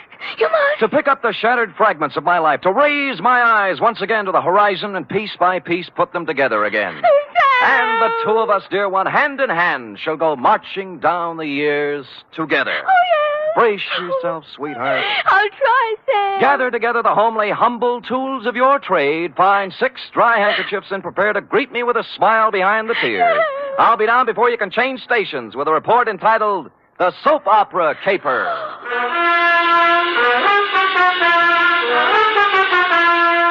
For NBC, William Spear, radio's outstanding producer-director of mystery and crime drama, brings you the greatest private detective of them all in The Adventures of Sam Spade. Sam? Who called, young widder Perrine? Lane F. Is it all over, Sam? Is a soap opera ever over, dear one? Oh, but it's out on the phone like you... I know, but it's not the end. It's never the end. Pull up a chair now. Take a firm grip on pad, pencil, and your emotions. Got 'em? I'm at the ready, Sam. Good show. To Agatha Pilbeam, from Samuel Spade, license number 137596. Subject, the soap opera caper.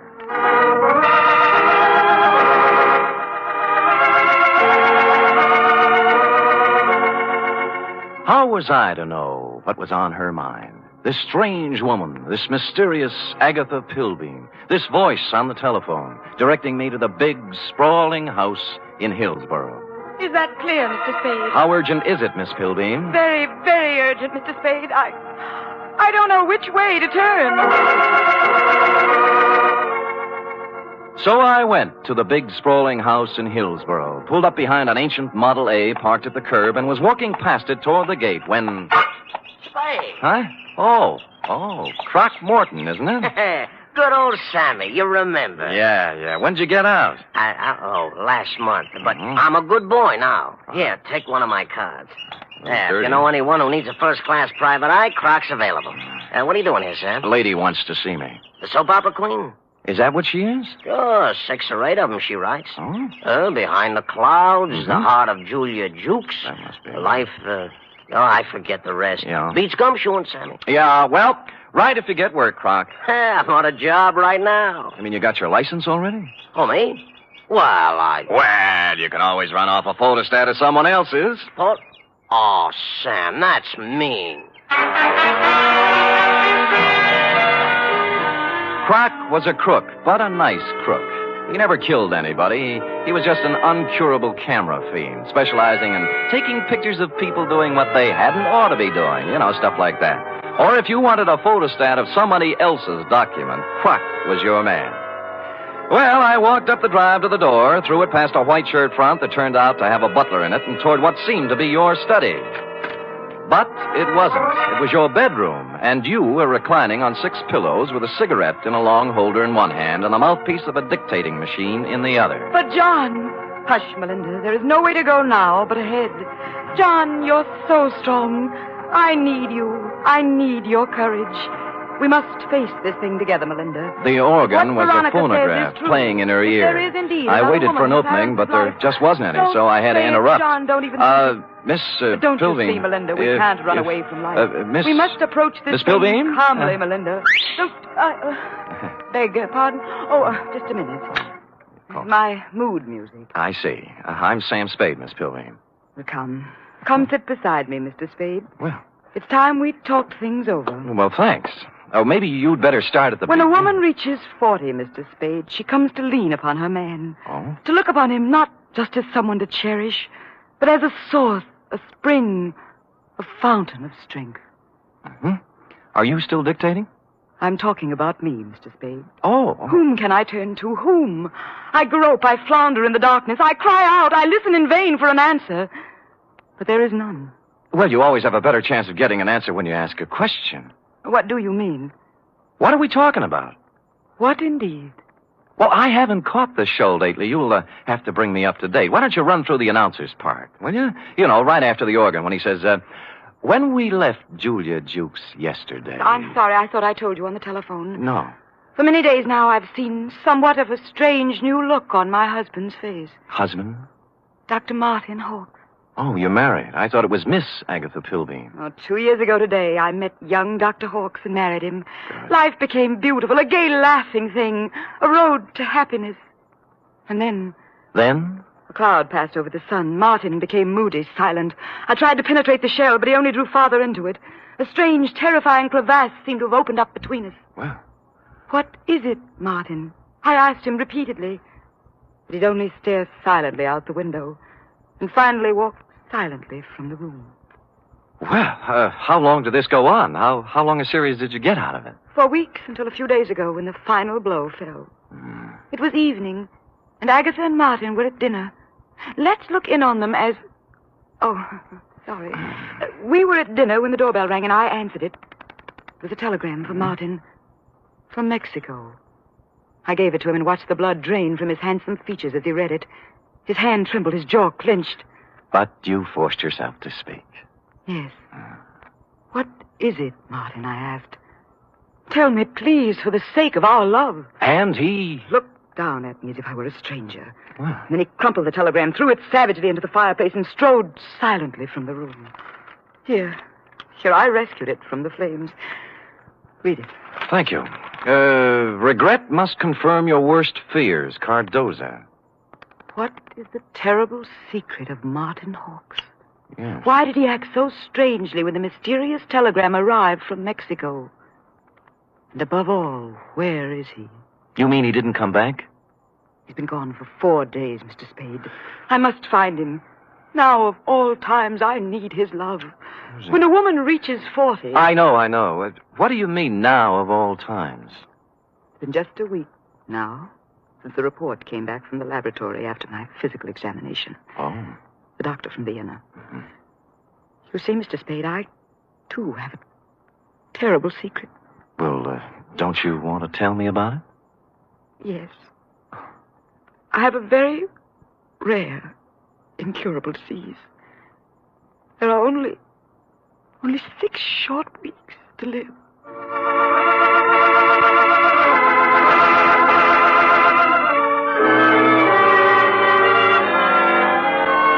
Well, less than an hour after his distressing interview with Agatha, our boy Sammy walked into the beautifully appointed office of young Dr. Hawks at 450 Sutter to find his nurse, pretty young Nora Sheldrake, a new character, working at her desk in the reception room. In response to a question from Sammy, we hear Nora saying, I have no idea where Martin has gone, Mr. Spade, but I can tell you why. Tell me, Nora. Please feel free to tell me everything. It's that woman, Mr. Spade. Agatha? Yes, Agatha. Mm-hmm. She never understood Martin. She doesn't understand Martin. She never has tried to understand Martin. Do you hear me? She never has tried. I take it you don't care for Agatha Pilby. I hate her. Nora? I do. I hate her. She thinks her money can buy everything, even Martin. Well, it won't. She knows that now.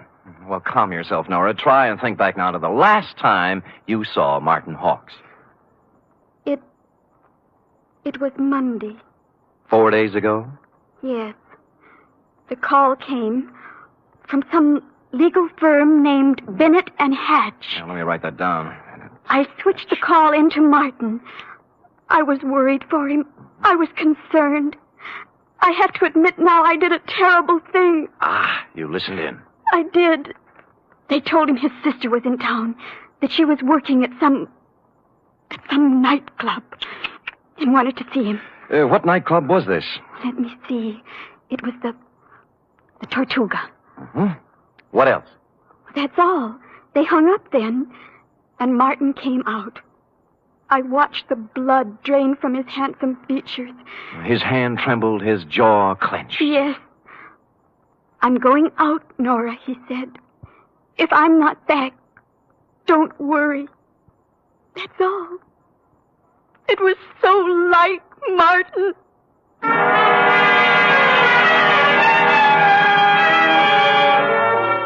The Tortuga was only a few blocks away on Post Street, so I walked there.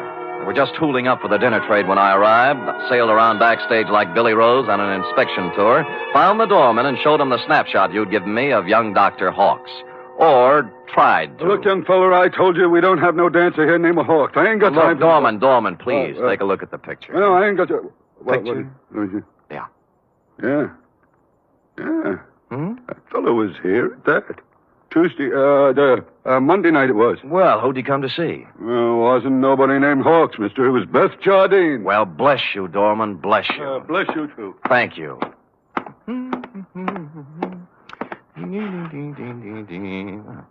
Beth Jardine. Well, come in. Close the door, will you? Yeah. Drafty. Yeah. Is there anything I can... There sure is. Zip me up, Jack. I'm Sam. I don't care if you're Boris Karloff. You got hands, haven't you? Well... Zip me up. Okay. You say when.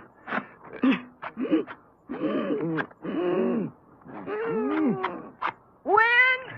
Can you breathe? Oh, no. You can't have everything. Ouch. What's on your mind, Jack? Martin Hawks. Sorry, never heard of him. Look, we're getting along beautifully up to now, honey. Let's not spoil it. You not only know Martin Hawks, you're his sister. What makes you think What's I that know? card stuck over there in the mirror? Bennett and Hatch, attorneys at law. Aha! The same Bennett and or Hatch who called Martin Monday afternoon and told him his sister wanted to see him here. Now, what's this all about? I can't tell you. He got a telegram from Mexico. Mexico? Yeah, it upset him. Something awful. What'd it say? Regret must confirm your worst fears. You're dead, huh? Yeah. Oh, that's great. Great. Pretty hilarious, huh? Jack, you just ain't got no idea. I got a piece of advice for you, Jack. Oh? Forget about Marty Hawks and live a long and useful life. Mm-hmm. I got a tip for you, too. You're in a tight spot. Watch that zipper, Jack.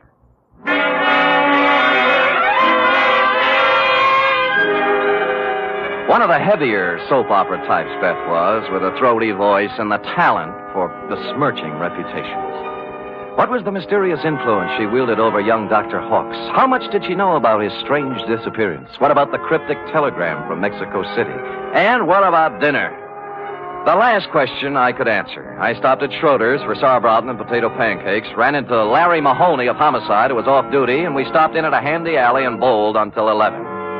I was walking back down Market Street when I passed the Flood Building, which reminded me of the firm of Bennett and Hatch, who resided there. As a matter of fact, it looked like they were there right now, since the light was on behind the second-floor window with their name on it. Now, the sensible thing would have been to call around 9 in the morning, but as I seldom do sensible things, I hustled up the stairs and down the corridor to their office. Someone other than Bennett or Hatch had put in some time, obviously. The drawers of a dozen or more file cases had been pulled out and dumped on the floor, the desk drawers likewise. And to mark it clearly as the work of a thoroughgoing professional, the safe door was off its hinges. All this took me back to the Model A parked in front of your house this afternoon, Agatha, and I was contemplating same when... Hello? Bennett. Yeah? Good, Christopher. I was scared you wouldn't be there. Tried to get you at home. Do it, baby, do it. Pull the string. We'll never make it with this guy. We're through. Pull the string here. Do it, baby, do it. Make it... Hello? Operator! Operator! Operator! I finally got someone at the Tortuga Club who knew where Beth Jardine lived, an apartment on Russian Hill. I didn't stop to ask which apartment, and when I got there, I found I didn't have to. All right, stand back, everybody! Stand back! Dugan! Hello, Sam. What happened? Dame just knocked herself off. Huh? Jumped from a room on the 8th floor. Stand back, you yahoos! There was no need to, but I looked at her anyway, just to make sure. It was Beth, all right. When she said she was through, she meant it. I was just turning to go, and something big in a tan camel's hair brushed past me and bent over the body. Where is she? Where? Beth! Sister! Beth! Beth! Oh! I recognized him from the snapshot. Wild-haired, with a 4 days' growth of beard on his lean, handsome face. It was Martin Hawks, on the verge of collapse. Officer Dugan and I helped him through the crowd toward the ambulance that had just rolled up, sat him on the running board, and began to question him. What was that again? Your name. What's your name? My name. Of course, my name, I don't know. I don't know my name. It happens to everyone in soap operas, sooner or later. When he filled out the forms on poor Beth Jardine, old Doc Peterson gave Martin a double O, blew his nose, and announced with a twinkle in his eye, "Appears to me like young Dr. Hawks has got himself a case of amnesia."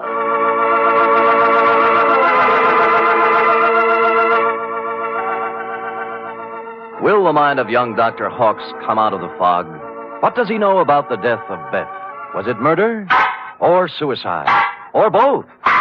And what of the mysterious telegram from Mexico City? Will Agatha ever discover the terrible secret of young Dr. Hawks? And will stupid Sam ever discover anything? Before we continue, a word from our announcer.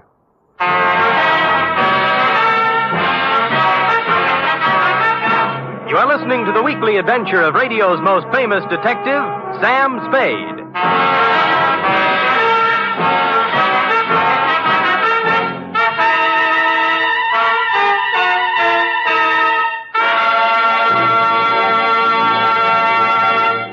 Three chimes mean good times on NBC. Saturday night is date night, but tomorrow poor Dennis Day has trouble with his girlfriend Gloria. However, Dennis manages to sing his way out of trouble in his charming, boyish fashion. And say, why not let Dennis help your Saturday evening along, too? And for more music and fun tomorrow, there's the Judy Canova Show, starring Judy in a melodic and carefree half hour of laughs. And Grand Ole Opry with singing MC Red Foley and his special guest, cowboy troubadour Ernie Tubb.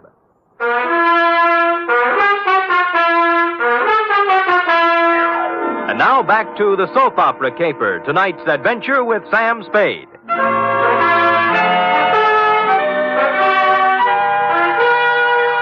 It's a half hour later now, in the sterile whiteness of a hospital room, that the three of us, you, Agatha, I, and old Doc Peterson, gather around the pale, quiet form of young Dr. Hawks. Martin. Martin, speak to me. Martin, darling. Who are you? Agatha, dear. Your own Agatha. Come, Agatha. Better leave him be for now. Doc, I can't go on. When a woman reads... I know. You gotta be strong, Agatha. Sam, we better leave him be for now. Well, you're the doctor. Oh, Doc, what could have done this to Martin? Oh, shock sometimes. You don't mean... Yes, I'm afraid I do. Seeing his sister, then? Could be. Or sometimes it's just a matter of a body getting into such a fix his mind backs off and refuses to have any part of it. The wire from Mexico City. Huh? His terrible secret. The strange threat hanging over him and his sister. Driving one to suicide. And the other to this. Well... No wonder poor Martin gave away before this. Sure. And there's still another explanation. How's that, Sam? That he figured amnesia was a nice, easy way not to have to account for what he's been up to for the last 4 days. Or where he was when the dame took off from the 8th story. Mr. Spade, you're not accusing Martin. There's something buzzing around in his little mind. The nurse tells me she got him into a pair of pajamas and tucked him in nice and cozy before we got here. Well? Yes, well? You may not have noticed, Agatha, because he'd pulled the covers up around his neck, but our boy had his clothes back on just now. What? Martin! Hey, he's gone. Indeed he was Martin, as we could plainly deduce from the open window and the curtains blowing gently out over the fire escape. Young Dr. Hawks, indeed, had packed up his amnesia, his terrible secret, and his toothbrush, and taken off into the night. So I left you sobbing gently on old Doc's shoulder and found me a phone in a drugstore a safe distance away. On the 48th ring, Bennett, of Bennett and Hatch attorneys, answered. He was sleepy. I used all my soft answers, and he used all his hard ones, and finally we got to the point. All right, Spade, all right. The Jardine dame left a sealed envelope with us. What was in it? How do I know? It was sealed, marked personal and confidential, to be delivered to the city attorney in the event of my death. Signed, Beth Jardine Hawks. Signed how? Beth Jardine Hawks. Not Beth Hawks Jardine. No, is it important? Just a tiresome detail, Bennett. So she brought you the envelope, paid you a fee, and you stuck it in the vault for her. Then what? Well, she had us call her brother and tell him to meet her at the Tortuga. Period. That ended our part of it. We didn't even get our feet wet. On the contrary, Bennett, you're up to your ears. In what? Blackmail. Bye. Which explained many things. To wit, A, the wire from Mexico City from the lawyer named Cardoza. B, the murder of Beth Jardine. And C, the reason for young Dr. Hawks' mysterious flight from the hospital, his mind still fogged with amnesia. It did not, however, explain why stupid Sam had kept Croc Morton's business card in his vest pocket for 21 pages without doing something about it. The address was near 3rd and Howard, not one of the better business sections, even for a private detective. I walked down 3rd Street, past the sherry and muscatel joints, looking at numbers, and then discovered it wasn't necessary. The old Model A was pulled up in front of what might have been a respectable office building before the earthquake, but now couldn't decide whether to be a warehouse or a tenement.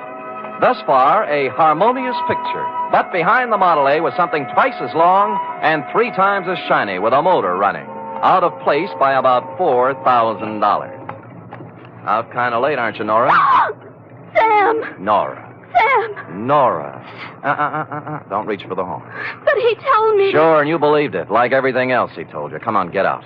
I will not get out. Oh, but you will, or I'll pull you out by your pretty blonde hair. Now, come on. Oh! There, that's it. You can't do this to me, Mr. Spade. Nothing can stop Martin and me. We have our right to happiness. Uh-huh. Just the two of you, chins up, eyes on the horizon. Let the dead past bury its dead. How can you joke It's about... no joke, believe me. You got taxi fare? Why? Because you're going to get in my cab, go home, put your hair up in curlers, and go to bed. After saying to yourself 1,000 times, what a lucky little girl you are that Martin Hawks didn't shove you out a window, too. Now scoot. Scoot! It was a kind of a dark stairway that made me yearn for the comfortable feel of a shoulder holster under my left arm. At the top was a 3.5-watt bulb, and at the other end of the hallway, a crack of light under Croc's office door. Between the two was a cat, more's the pity. So abandoning my stealthy approach, I walked up to the door, turned the knob, stuck my hand in my side coat pocket like Edward G. Robinson, and kicked the door open. Croc was sitting at his desk behind a stack of bills. The closet door was just closing softly. Who was in the closet? And did he still have his toothbrush, his terrible secret, and his amnesia with him? Wow. Sammy. Yeah. You took me up on it right quick, huh? Uh-huh. Yeah, have a chair. I sat on a chair in the corner out of line of the closet door behind the desk. Oh, Sammy. Yeah, you got a job for me, huh? Yeah. You don't look like you need a job, Croc. Huh? Oh, this? Yeah. Oh, this is nothing. Good day at the track, that's all. What's on your mind? Remember the Blennerhassett job? Huh? The one with the letters before you went up? What are you talking about, sir? The shakedown, Croc. The dame who wanted you to get the letters back. Remember? You know, so you got them for her, delivered and collected after you had the photostats made. Sam, you're crazy. I never done no such thing. You can level with me, Croc. You collected on the photostats for 8 years. Oh, wait, Sam. Well, forget it. Anyway, I got another one. Dr. Martin Hawks, married to the soap opera queen, you know. What about it, Sam? She's worth a couple of $1 million and has 6 weeks to live. As her husband, he's her only heir. Nice spot to be in. Yeah. Only he isn't her husband. Huh? Because the Mexican divorce from his first wife, the late Beth Jardine Hawks, wasn't legal, you know. What? She blew in a month ago and began shaking him down after leaving the marriage certificate and a batch of other papers with some lawyers for life insurance. Sam, I just ain't interested When in you hear the payoff, Croc, it's just like the dame with letters. Oh, what do you mean? Hawks hired someone to crack the lawyer's office and get the papers out of the safe. Some smart guy, yeah. An unfrocked private eye who doesn't have a license. I found out where he had the photostats made, though. I can get copies. Hey, for crying out loud, shut up. The closet doorknob was turning slowly. I waved him out of the way and picked up the chair. It was all over 2 seconds after it started. The door flew open. He came out with his terrible secret, which turned out to be a gun. And I wrapped the chair right around his head. So I picked up the gun and Croc and young Dr. Hawks, and we all picked up a ride to headquarters. Only one scene remained to be played in today's exciting episode. I shall try to be brave, Mr. Spade. Sounds like such a cliche now. Good show, Agatha. Good show. Good show. Life must go on, you know. Even when a woman... You were born in 1911, I believe. Yes. As I say, life must go on, even when a woman reaches... Indeed it must. Indeed it must. We have our happy moments and our sad ones, our pleasures, our trials, our joys, and our heartbreaks. And sometimes, Mr. Spade... Yes? Sometimes at the bottom of our cup of bitterness, we find a pearl. We do? The laboratory test. A mistake, definitely. They got yours mixed up with someone else's, and you have no incurable disease and many years of happiness ahead of you. Yes, Mr. Spade. But happiness? I wonder. Can a woman past 40, whose husband is a convicted murderer, find happiness? Alone? Good show.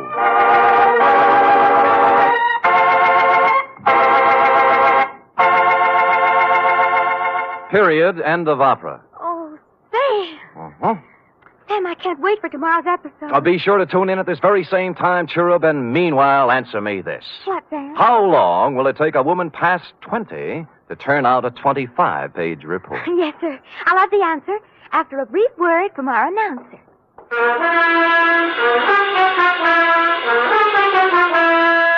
3 chimes mean good times on NBC. Tomorrow, Arturo Toscanini will conduct the renowned NBC Symphony in the 4th of a Saturday concert series. For tomorrow's 1-hour performance, celebrated Maestro Toscanini has chosen works by Debussy, Respighi, and Edward Elgar. You're invited tomorrow to the NBC Symphony and Toscanini.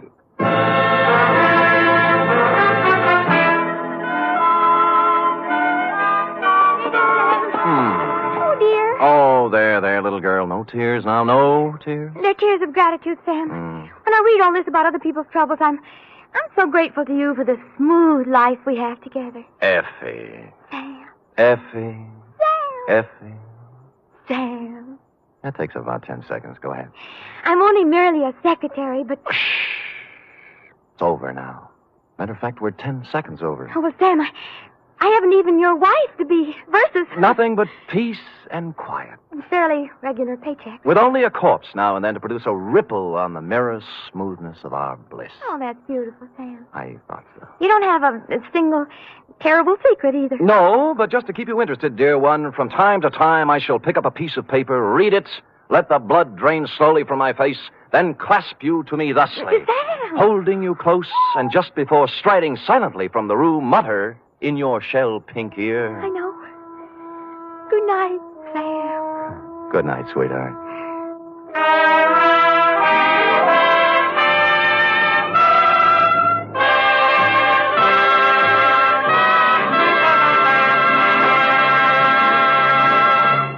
The National Broadcasting Company presents The Adventures of Sam Spade, Detective.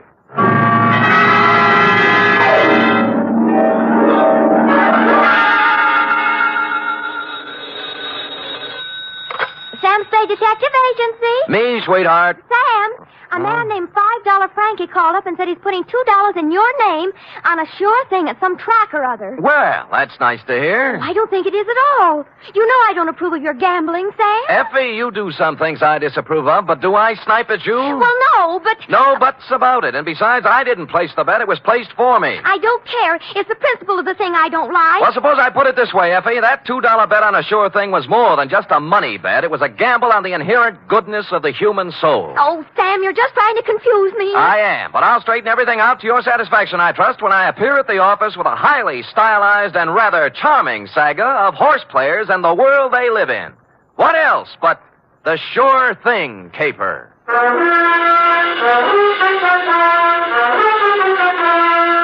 NBC, William Spear, radio's outstanding producer, director of mystery and crime drama, brings you the greatest private detective of them all in The Adventures of Sam Spade.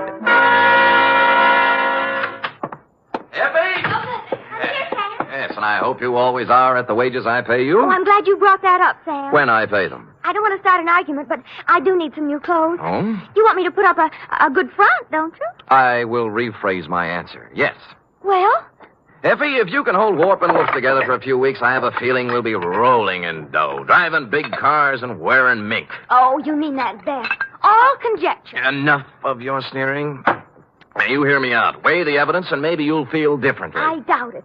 No good comes of playing the horses. Dates? Fill it in. Two $5 Frankie, care of... Sam, wait a minute now. $5 Frankie what? What's his last name? I don't think he has one, F. As I get it, he was born just before a Gold Cup handicap at Pimlico, and they didn't have time to give him a last name and place a bet, too. So they chose the bet. Oh, Sam, that's awful. What do you mean, awful? That horse paid 18-1. Well, to get on, two $5 Frankie, care of Patterson Smoke Shop, Myrtle Street City, from Samuel Sucker Spade, San Francisco, license number 1375596. Subject, the sure thing caper. Dear $5 Frankie, for you to be seen at the hour of 1 p.m. post time anywhere but at the track is truly a veritable, unbelievable occurrence. So when my door pivoted open Monday at said hour and a short gent with 36 shoulders and a 44 long plaid coat came in, my eyes told me it was you, but my mind screamed no. I checked your wide-brimmed pork pie, your zoot gabardine slacks, suede and alligator wing-tipped shoes, and it still repeated you.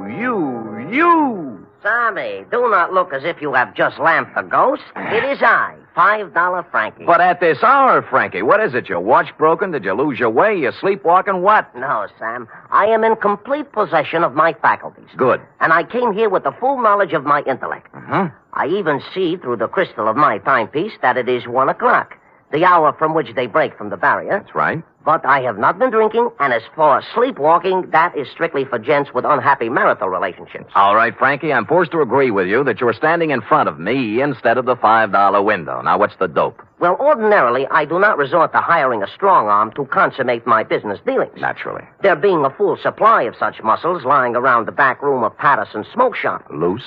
But when the job calls for both tact and muscle, I am forced to roam far abroad in search of the same. You mean you have a job for me? A real honest-to-Seabiscuit job that'll pay money? With the ordinary Seamus, I might try to offer a little paddock chatter, you know? Yes. But with you, Sammy, with you, I will tender coin of the realm. Good. I will pay you, of course, in $5 bills, as is my wont. In advance?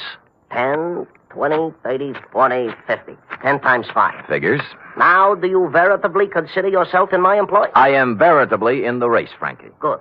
Now, Sammy, leave it to be understood by both parties that I am not touting you off on any sour deals. Mm-hmm. A rather curious situation has arisen, and I will explain it to you candidly, as they say in certain novels which I have not read. Well, most novels lose so much in the translation. True. Yeah. My narrative begins yesterday, to be exact. Mm-hmm. Yesterday, their heels and toes into the back room of Patterson's smoke shop, a gent whose face was once as familiar to me as my own. By name, said gent?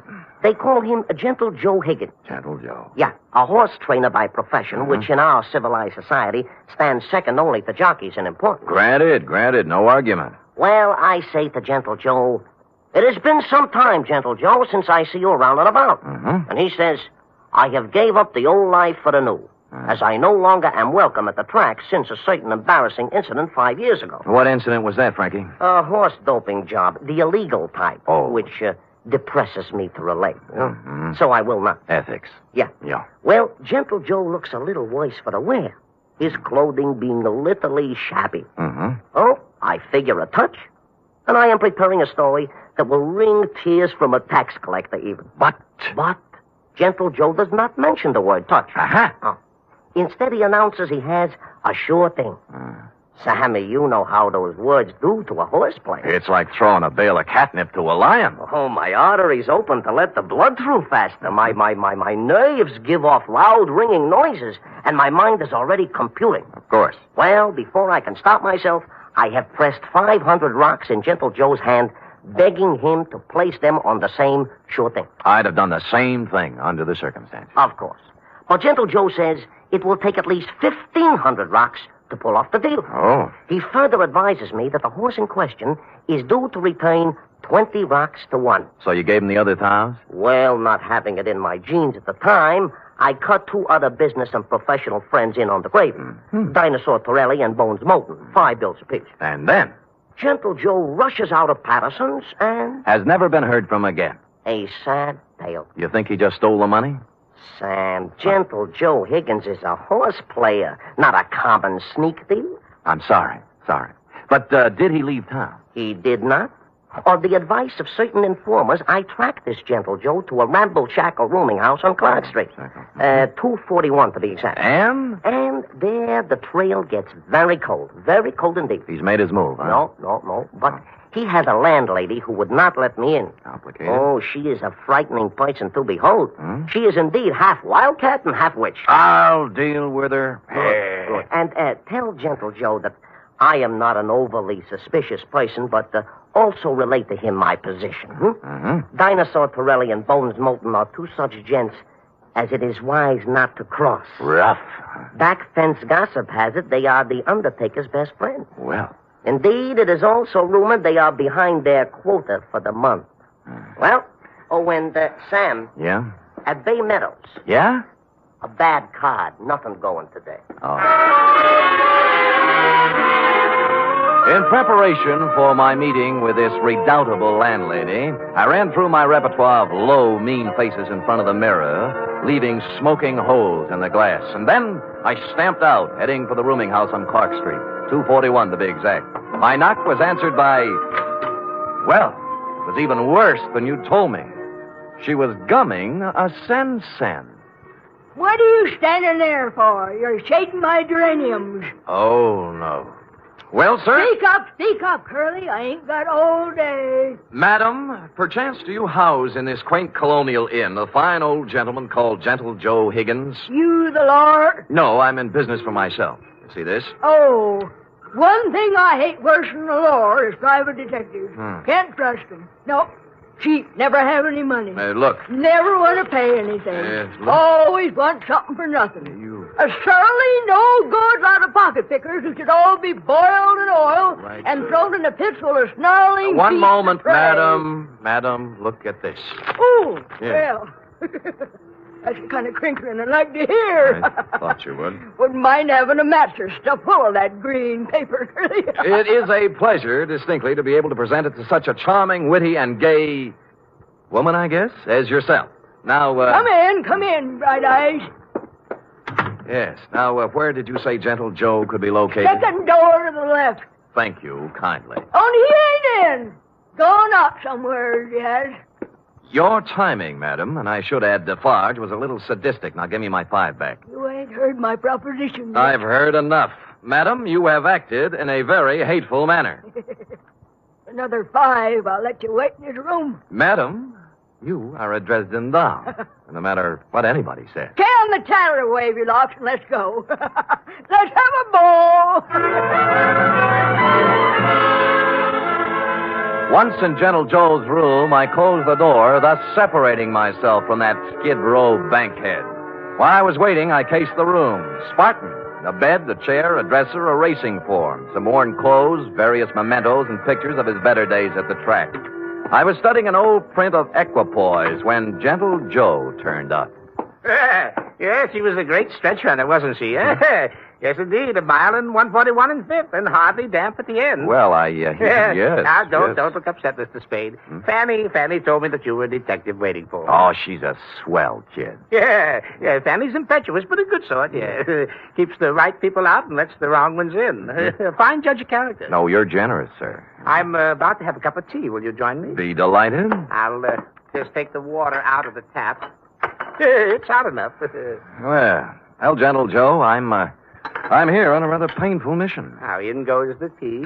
$5 Frankie thinks you caged him out of $1,500. And now for the water. And 2 tough friends of his are looking for your scalp. Yeah, there we are. Now we'll just let that steep a while, and we'll have us a pickup. Did you hear anything I said?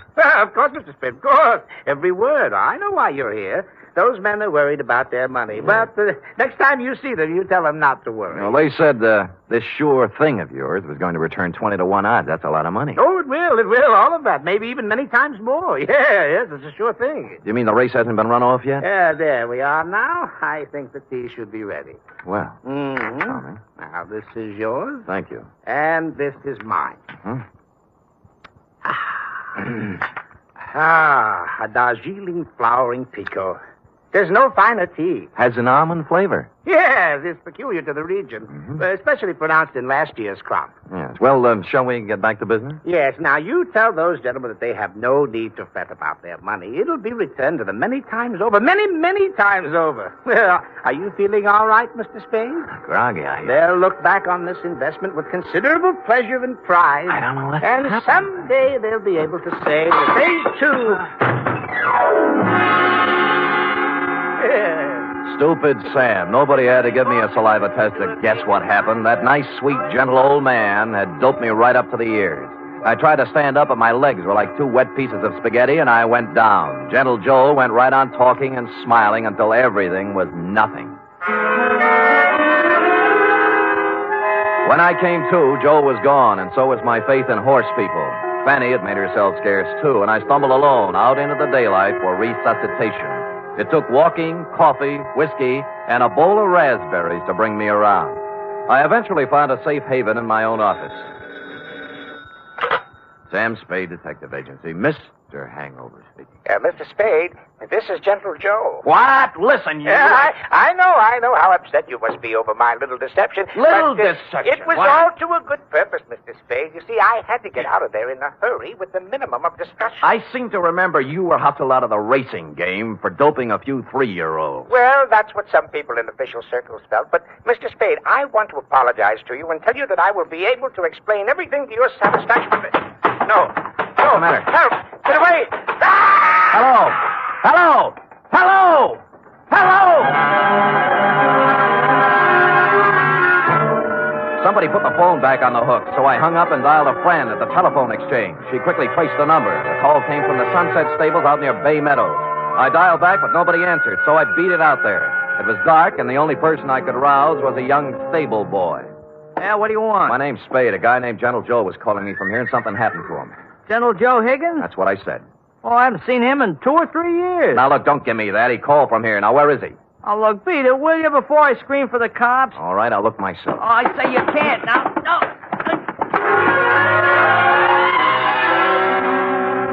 But I did.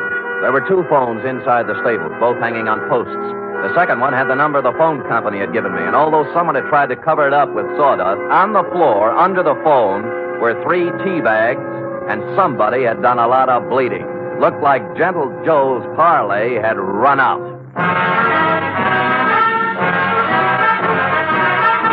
You are listening to the weekly adventure of radio's most famous detective, Sam Spade.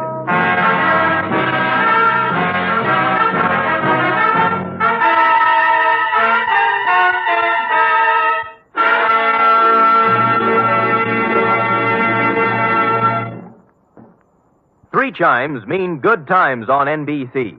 There's music and mystery on NBC every Saturday night.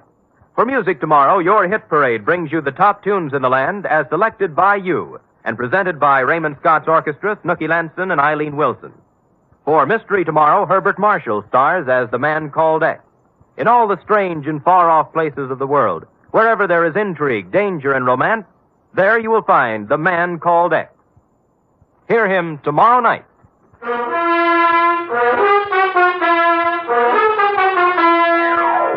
And now back to The Sure Thing caper, tonight's adventure with Sam Spade.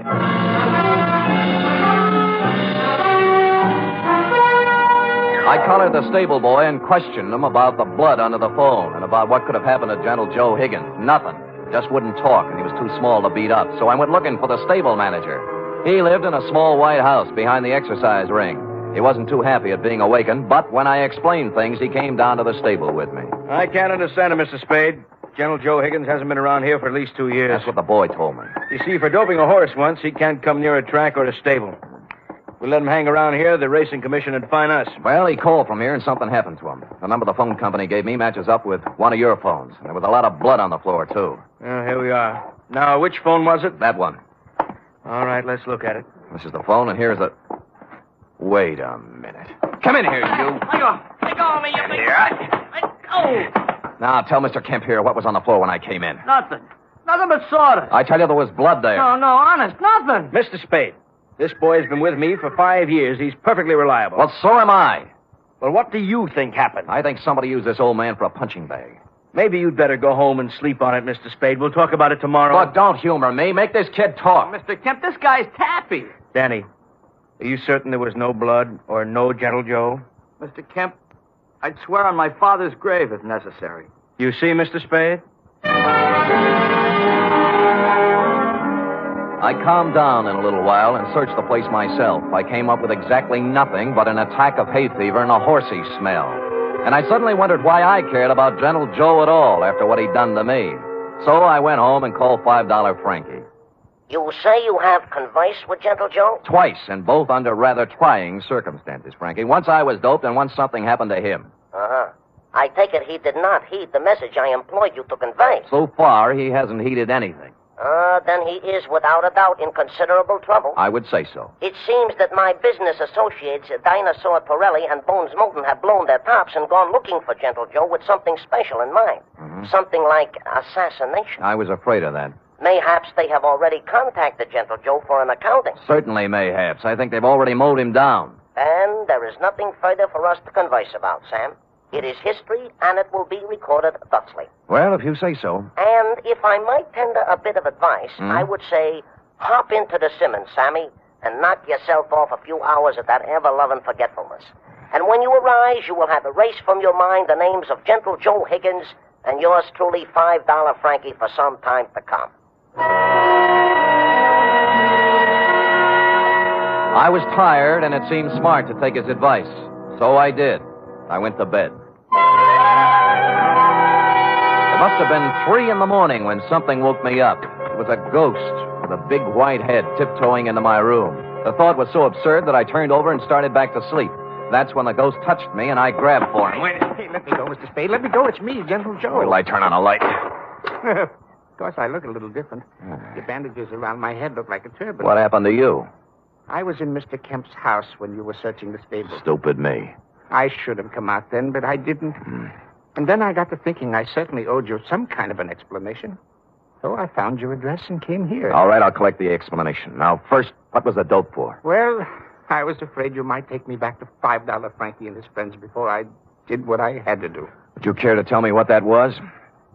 I wanted to buy a horse. With their money? Yes, with their money. They thought you were betting it on a horse, a sure thing. I know, but let me explain.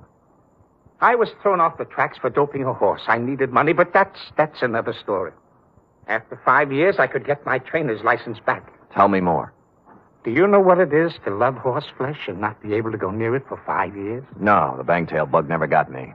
You can't con guys like Frankie and his thugs out of some money to buy a horse whenever you want one. There's more to the story. The horse I doped didn't get into the race. And the jockey had to ride another mount.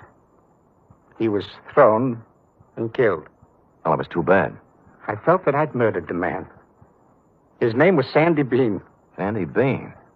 That stable boy at Sunset Stables any relative? His son. Oh. His wife and son ran out of money, and they've had a hard time of it. I've worked as a janitor for the past 5 years trying to raise enough money to buy them a horse to help make up for what I did. How much did you save? Only $1,500. The horse I wanted, a 2-year-old named Sure Thing, cost $3,000. Well, things are beginning to clear up now. How did you figure you could take money from Frankie to buy it? Well, Frankie and his friends made a lot of money off Sandy Bean when he rode. I figured it wouldn't hurt them to pay a little of it back. Well, I don't think they'd see it that way. I wasn't stealing the money. I was going to give each of them a 10% of the horse. I didn't dare tell it until after I bought it. Well, Gentle Joe, maybe they'll see the light, but I doubt it. I was going to take 10% for training her, give the other 60 to Mrs. Bean and her son, Danny. He'll make a good jockey. And Sure Thing is a great horse. I know. They'll make a lot of money off of it. It's a noble plan. Tomorrow my 5 years is up, and I wanted to give them the horse then. I see. Who roughed you up when I was talking to you on the phone? Danny was backing a horse into the stable, and it got excited. It started kicking, and I was in the way. I thought maybe you'd been done in. I know. That's why I came to see you and explain things. Can you do anything to help me? Well, All right, everybody, just stand where we are. There's no need to wave a gun around here. Get up, you. Gentle Joe, we've been looking for you around and about. Now, Dinosaur, now look... Here all we wish to hear from you, Joe. Come along. Look, you're not going to take him out of here without a fight. We wouldn't mind this at all, inasmuch as we come equipped with a little artillery. Bones, I didn't steal that money. Shut up. All right, knock it off. You want some of the Sam? Yeah, if you think you can do it.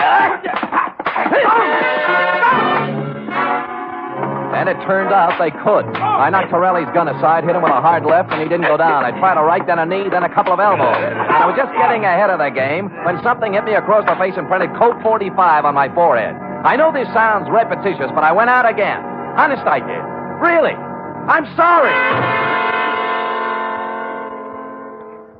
Appropriately, it was dawn when I woke up cold and headachy. Of course, I was alone. Gentle Joe Higgins was the victim of a successful snatch, and I had an idea what might have happened to him. I dressed and started looking all over town, but I didn't have any luck. Any. It wasn't until I was eating breakfast and met a police sergeant I know that I got a tip.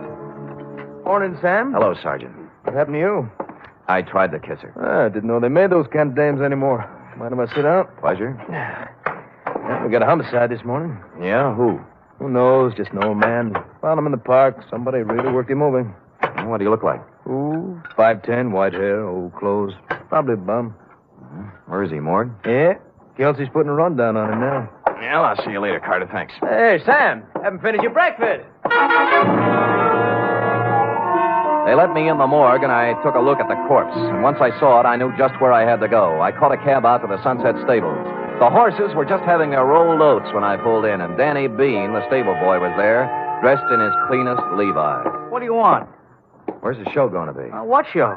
When Gentle Joe gives you the horse. Isn't this the day? Okay, so you know. Gee, I'm sorry about last night, Mr. Spade. I had to keep it a secret. Forget it. You did the right thing. When's the ceremony? In about an hour, right here. You want to wait? Sure. I wouldn't miss it for the world. Of course, I cheated a little. I didn't tell you who it was I saw in the morgue. The truth was I didn't know. It wasn't gentle Joe Higgins, though, and so I reasoned thusly if Torelli and Moulton didn't finish him off in the night, he must have gotten out of it somehow. He was a resourceful old man, and I was sure nothing short of death would keep him from presenting Denny with a horse on the day he planned. And I was right.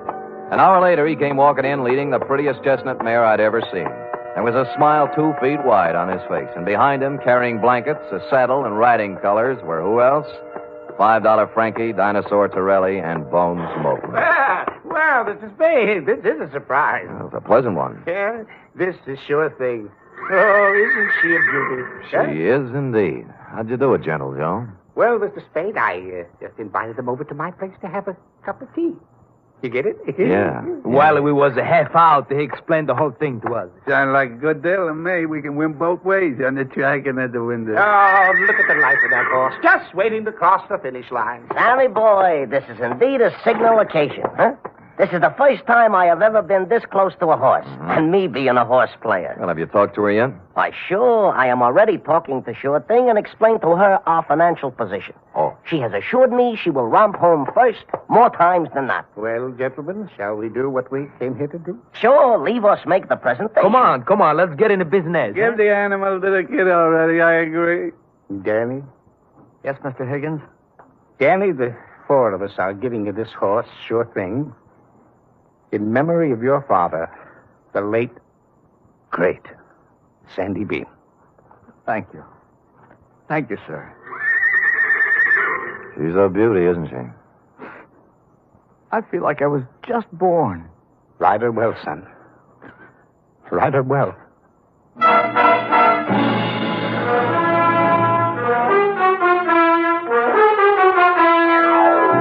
And I think he will. Period. End of report. Oh, Sam,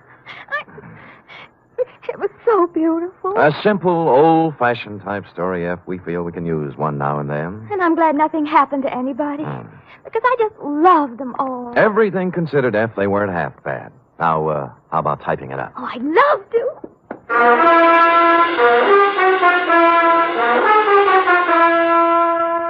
Three chimes mean good times on NBC. There's music and fun in the air tomorrow evening, styled to suit your Saturday night of merriment. Dennis Day brings you songs and comedy in his charming, boyish manner, and then Judy Canova gets together with her frolicsome friends for Mountain Melody and Mayhem, followed by Grand Ole Opry with singing MC Red Foley and his gang. It's a Saturday night of fun designed for you.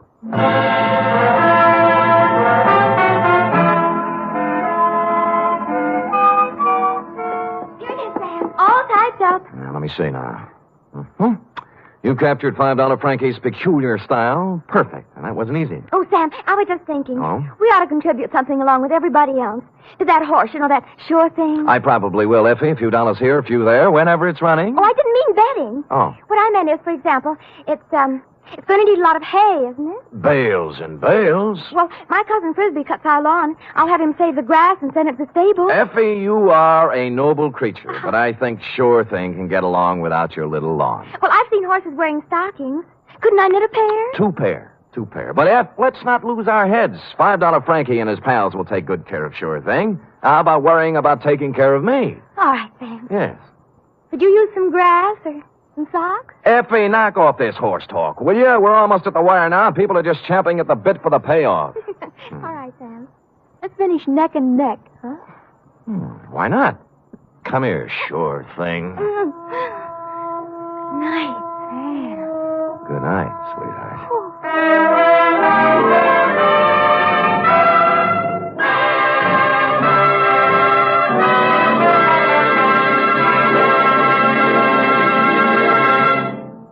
The National Broadcasting Company presents The Adventures of Sam Spade, Detective.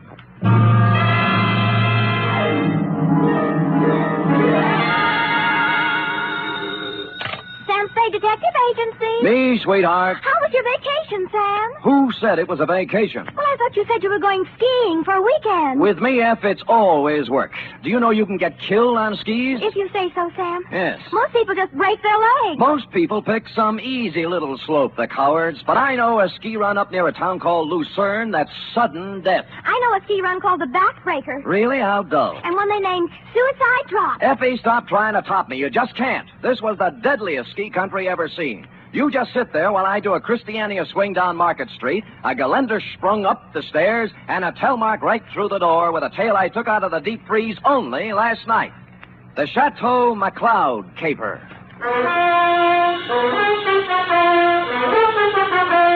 For NBC, William Spear, radio's outstanding producer-director of mystery and crime drama, brings you the greatest private detective of them all in The Adventures of Sam Spade.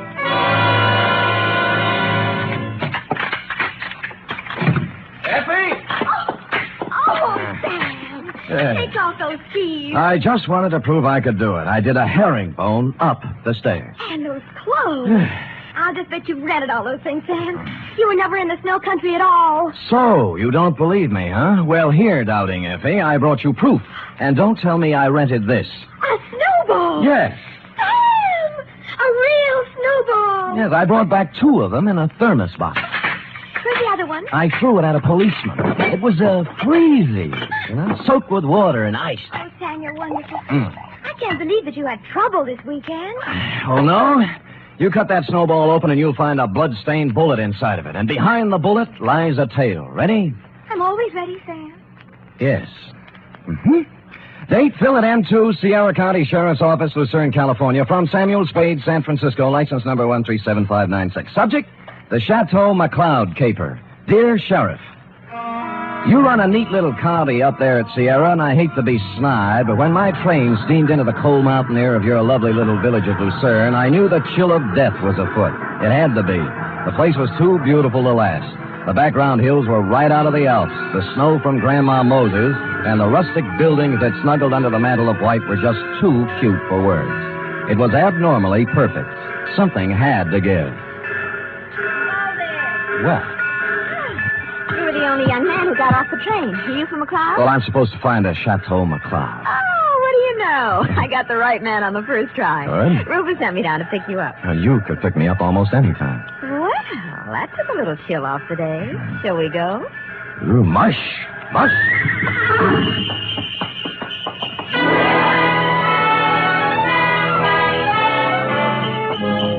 We glided out of the station, runners squeaking on snow, the soft pad of hooves, and the jangle of merry bells. We had a bearskin lap robe. It was a short bear, so we had to move close. Her cheeks were apple red, and her silk brown hair flowed in the stanking breeze. Oh, it was a scene that will forever be etched in my memory. Rufus tells me you're an advertising genius. Well, I have placed a few ads in my day, mostly help wanted. Aha, don't kid me. He says you're going to put the McCloud canneries right on top with a new campaign. On top. You know, you're supposed to have a big name. Just 8 letters, Sam Spade. Oh? Well, I'm Rita Parker. I'm supposed to be Rufy's girlfriend. Of course, I think it's only to make his wife mad. But it's fun up here. Yeah, but this is my first trip. Oh, well, then you're in for a treat. That is, if abnormal psychology appeals to you. What does that mean? The McCloud guest register is always full of dynamite. Oh? For example, this Yeah. weekend reads thusly. Rufus McCloud with half of the money in the world trying to get the other half. Good. His wife, who has an interlocutory decree. Mrs. Interlocutor. Yeah, Cora. Yes. Her boyfriend, Paul Endicott, gigolo type. Charlie Allison, co-worker and friend to Rufus. He's a food technician or something dull. So? And then there's Tozier Svenborg, ski instructor, who comes down like a wolf on the fold. Oh, the and wolf. people like that. Yes, well, I'll never remember all the names. I'm in the ad game, you know. It's initials to me. I call people, RL, TS, NTG, and, you know. Well, the names don't mean a thing. Just remember this. Every 30 seconds, duck. I beg your pardon?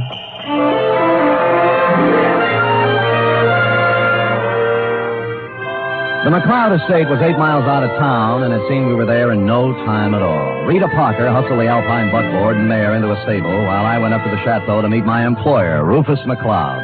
It was more of a Swiss chalet, you know, where the second floor is larger than the first, And I guarantee that no one in Switzerland could have afforded this chalet, even with the second floor the same size as the first.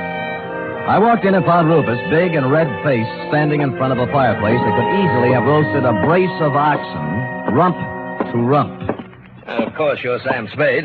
I am, Mr. McCloud. Well, you came at an opportune time. There's no one around to overhear our conversation. I suppose you wonder why I hired a detective for a place like this. Well, not especially. I go where the people go, and the money. You'll be paid well for your time and trouble. I must be quick. In essence, this is my situation. Yes. Earlier this week, I received an anonymous letter saying that if I invited the guest list I'd planned for this weekend, there might be serious trouble. Here's the letter. Keep it to yourself.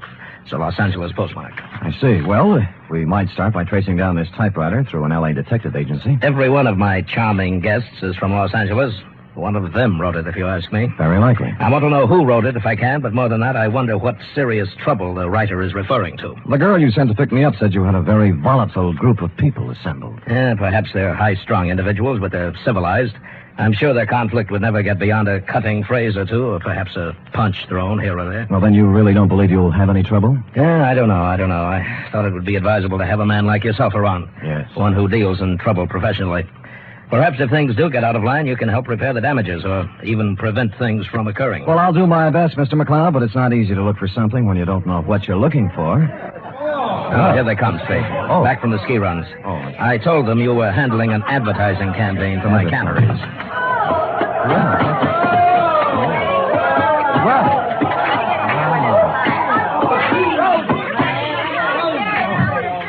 Well.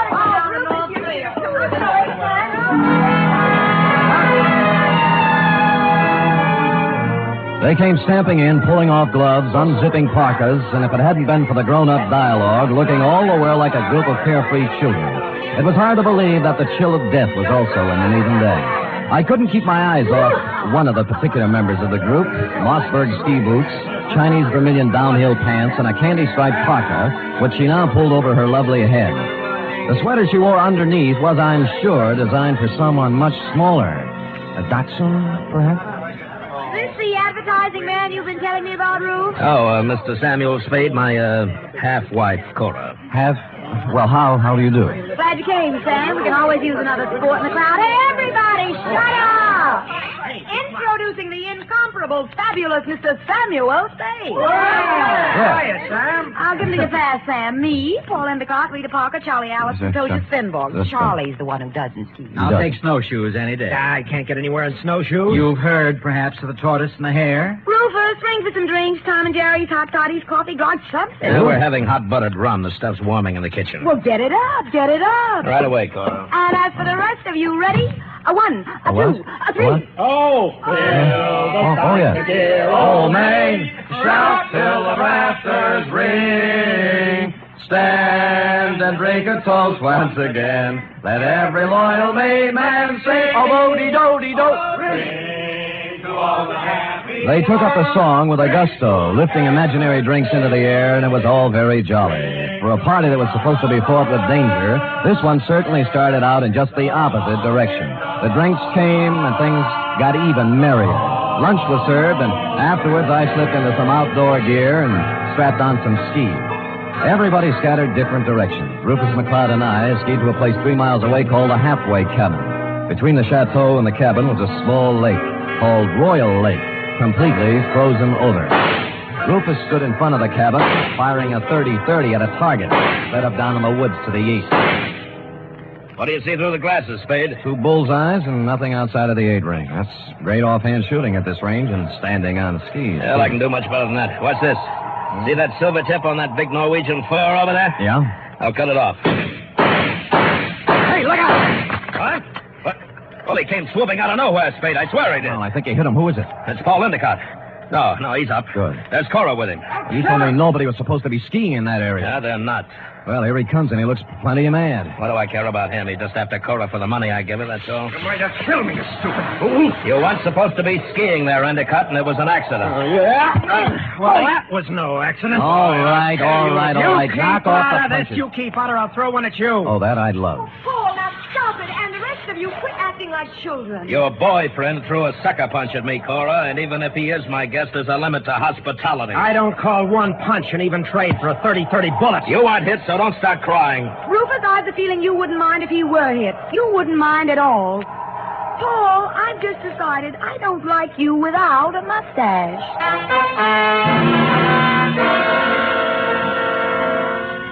Well, from then on, everybody dropped the pretense, and you knew where you stood. And it was chill, too.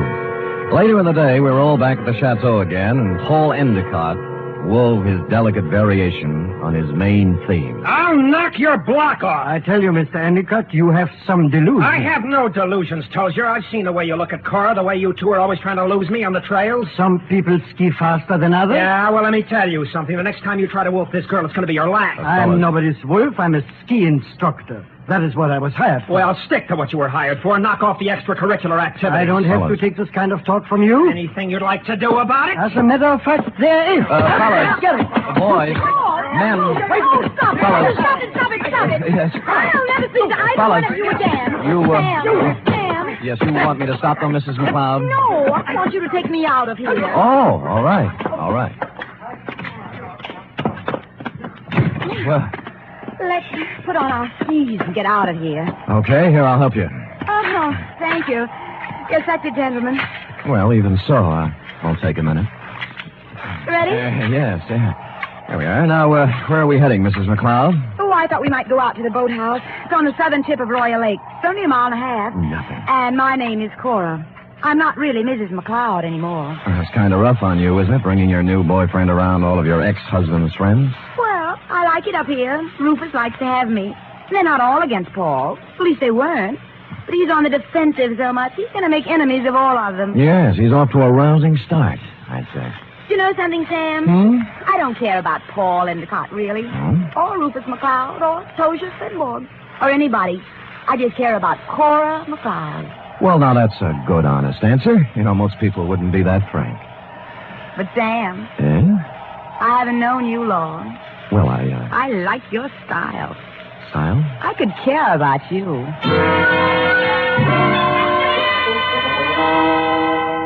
It broke my heart not to stop right there on the trail and kiss her because that's what she wanted me to do. So that's why I didn't do it. And I'll never turn down anything better. Well, next scene, the boathouse. And when we got there, it was not at all the way I thought. The food technician and close friend of Rufus McCloud was there, working on something that baffled me at first.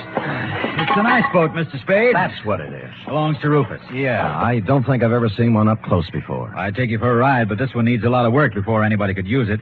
I'm just puttering. What prompted you to come out here, Cora? Because Paul and Tozier Finborg got in a fight over me, and I got tired of the whole thing. Sam and I went out for some air. Oh.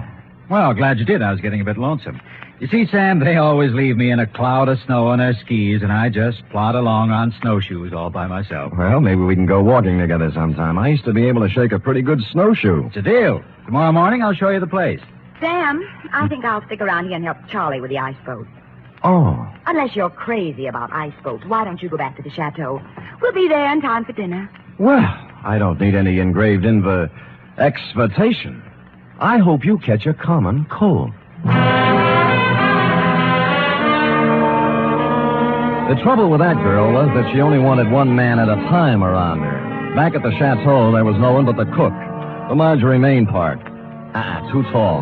As supper time approached, Rufus came in, then Rita, then Cora, then Allison, and finally Tozier, in that order. And the order is important, because you see, nowhere in the list is the name of Paul Endicott. He didn't come in for supper, nor for the next 3 hours.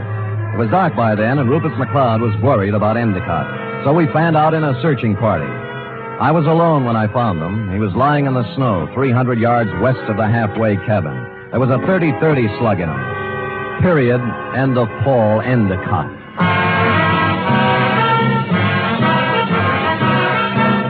You are listening to the weekly adventure of radio's most famous detective, Sam Spade.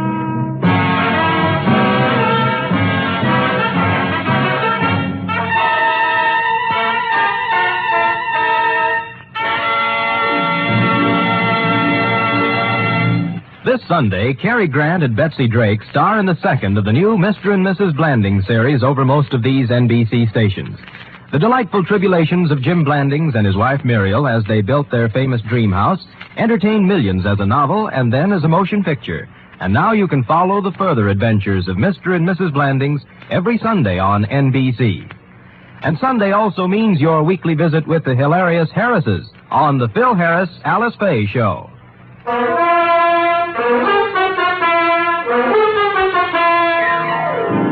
And now back to the Chateau McCloud caper, tonight's adventure with Sam Spade.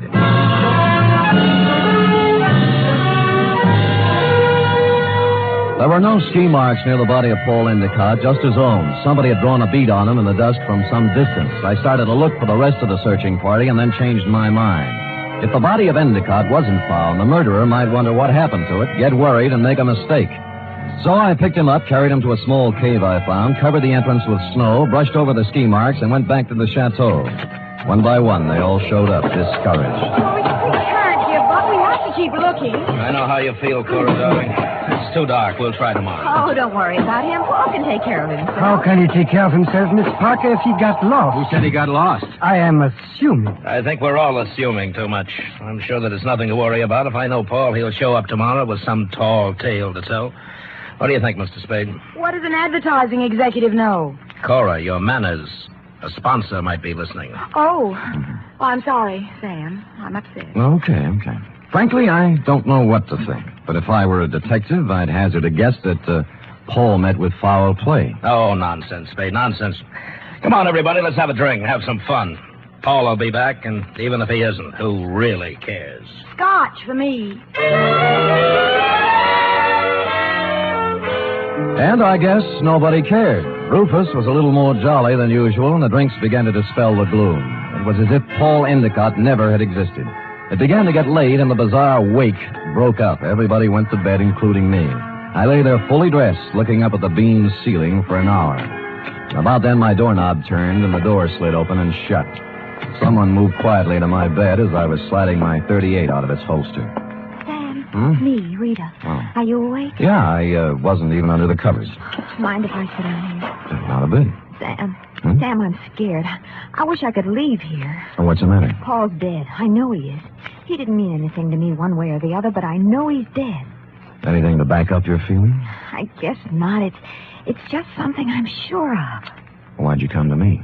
Because you're really a detective, and I know it. Oh, me? Oh, now, you handled a case for my father once. You just don't remember me. All right, I'm a detective. Rufus hired me because he expected trouble. Sam, I'll tell you something about Paul. Yeah? Cora didn't really like him. They were always fighting. She only cares about herself, so she said. Tell me, what kind of a car does Paul drive? It's a yellow convertible, but it's still in the garage. I checked. Any other cars missing? No, they're all there. Oh, and I found out something else. What? Before supper, there was a gun missing from Rufus's gun rack. It's back now. Mm-hmm. Anything else? That's all I know, Sam, except that Paul's dead. I know it. I wish I'd never come up here.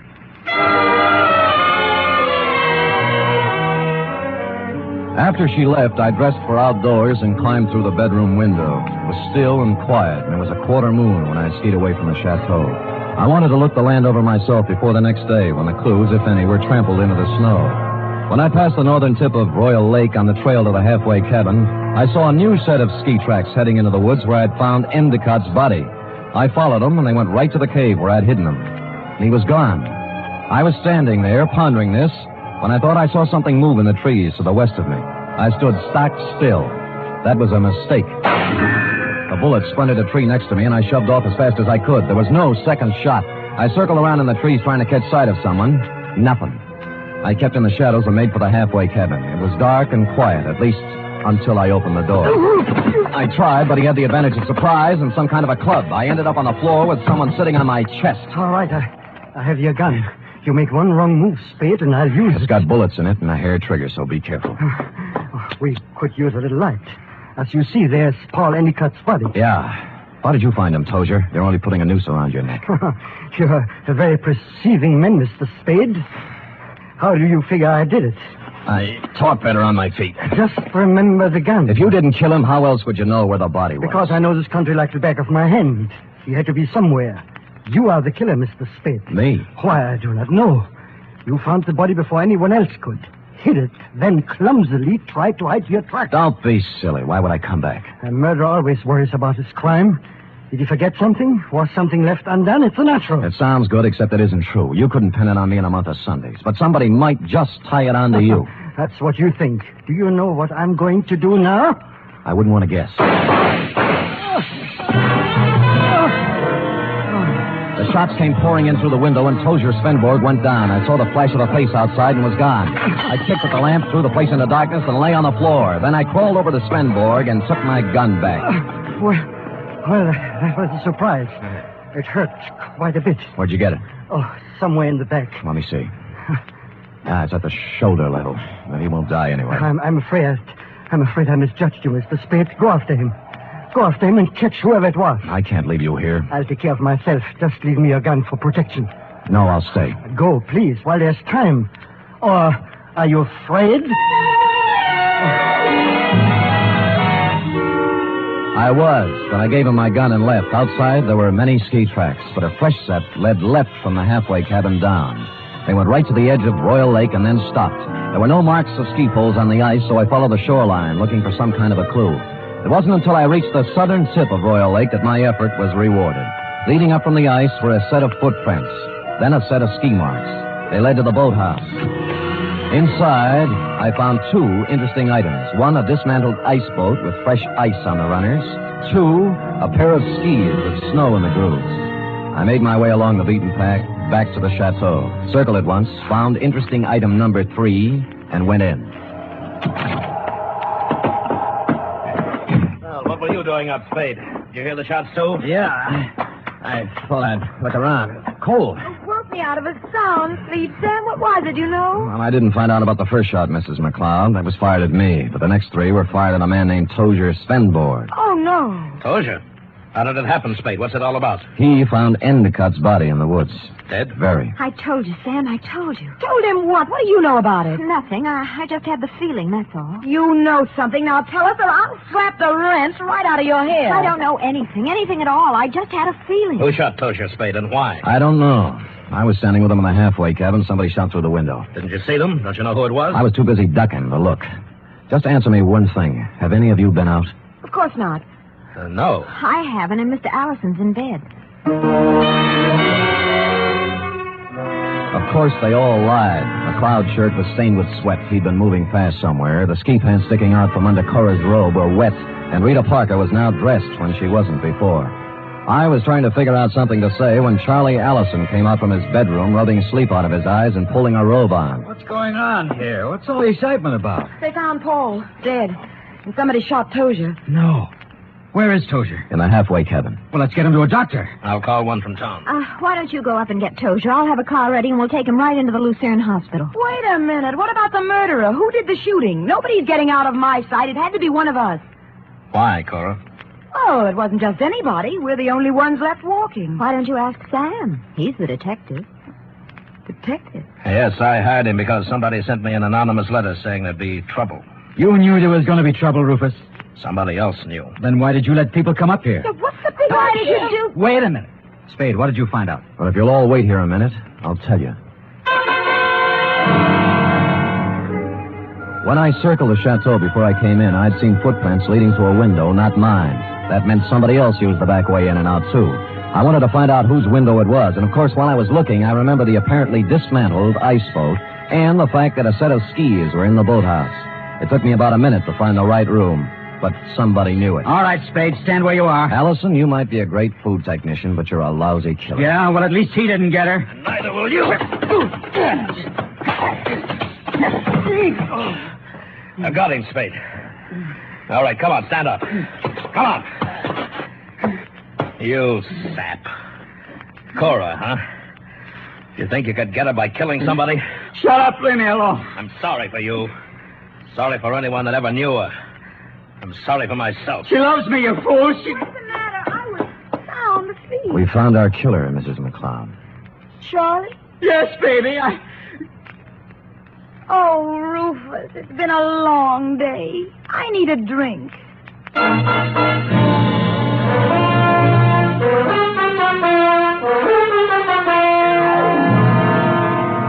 And that goes to show you how cold it can get in the snow country, F. Period. End of report. Why would a man do anything like that? When he knew he couldn't get away with it? Because he was stupid, Effie. People must have told him 1,000,000 times if they told him once, crime just doesn't pay. No. Yeah. Now, go type that up, will you? Go on, scamper. Woof.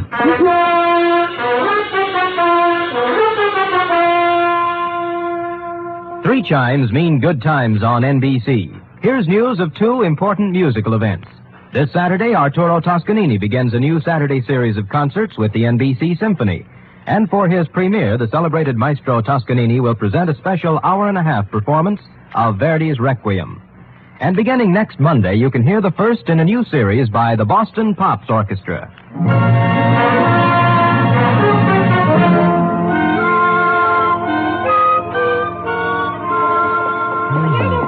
All typed up. All but the P.S. Page, that is. What P.S. page? Why should it need a P.S.? Sam, you know that this report, to borrow a phrase from you, is full of holes. My phrase? I wish I'd never said it. Now, for instance, who sent the note to Rufus? Paul Endicott. He expected trouble. That's why he was so belligerent to everybody. All right. Yes. I'm going to come right out and ask you. Good. Why did Allison kill him? Well, I thought it was rather obvious, Effie. Cora was leaving Rufus McCloud for Allison, but because Allison worked for McCloud until Cora's divorce was final, they didn't want Rufus to know about it. So they used Paul Endicott as a decoy love affair. But I'll bet Endicott didn't want to give Cora up. I'll bet that was it, Sam. Effie, I don't know how you ever guessed. Endicott saw in it a chance to pick up a buck with a little blackmail. It's just a wild guess, Sam. Yes. And, of course, Allison did ski, didn't he? What do you think? Well, how else could he get around so fast? And he made such a point about those snowshoes. Sam? Yes? If I'd written the caper, I'd have covered that up a little. Come here. Oh, I'm sorry, Sam. I guess I shouldn't have said that. You certainly should not have. You know there's only one thing around here you're supposed to say. Yes, Sam, I know. Shall I say it? Make it fast. Good night, Sam. Good night, sweetheart.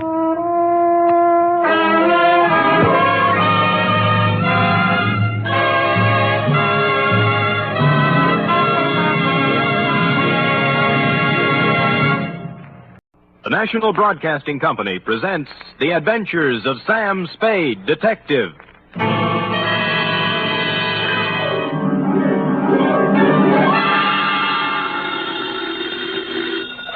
Sam Spade Detective Agency. Me, sweetheart. Merry 29th of December. You too, Sam.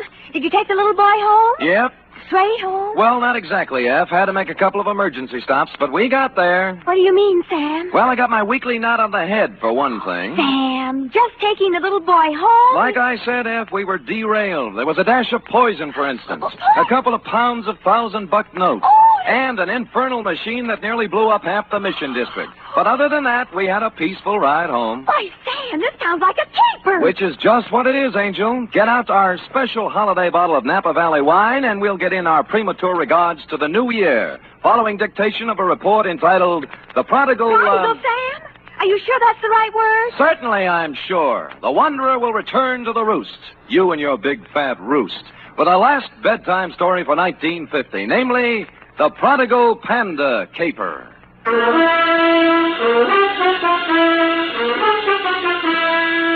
NBC, William Spear, radio's outstanding producer-director of mystery and crime drama, brings you the greatest private detective of them all in The Adventures of Sam Spade. Effie! Miss Perrine! Coming, Sam, coming. I've been looking in the dictionary. Huh? Sam, you've fallen into the trap. Again? Prodigal. Here, now, see? Prodigal. Given to reckless extravagance. It doesn't mean wandering at all, see? Now, people think just because the prodigal son wandered that you... What are we talking about? The prodigal panda caper. How can a panda be given to reckless extravagance? Well, let me see. Oh, here. Definition 3, prodigal. Yielding abundantly, luxuriant. A panda? You mean one of those black and white? Oh, right. See note below, it says. You ready for the note below? Where's my pencil? Oh, all right, Sam, that date. Fill in it. 2... Master Roebuck Dozier, 2318 Delaney Street, City. From Samuel Spade, license number 137596. Subject, the prodigal panda caper. Right. Dear Roby, I'd spent a relatively pleasant day running down a case of slow pay in North Beach and, flushed with success, had returned to my office for a final check of the file. Underwood Helen, Usher Roderick, Varden Dolly. Where the... Oh, Spirits Holiday.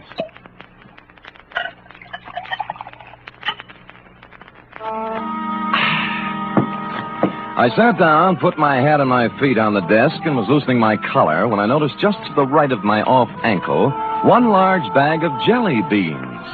Sighting past it, I saw in the corner chair an open copy of a magazine featuring on the cover a blonde in a low-cut dress taking a .38 slug from a slack-jawed thug in the background under big red letters spelling out Thrilling Crime Comics.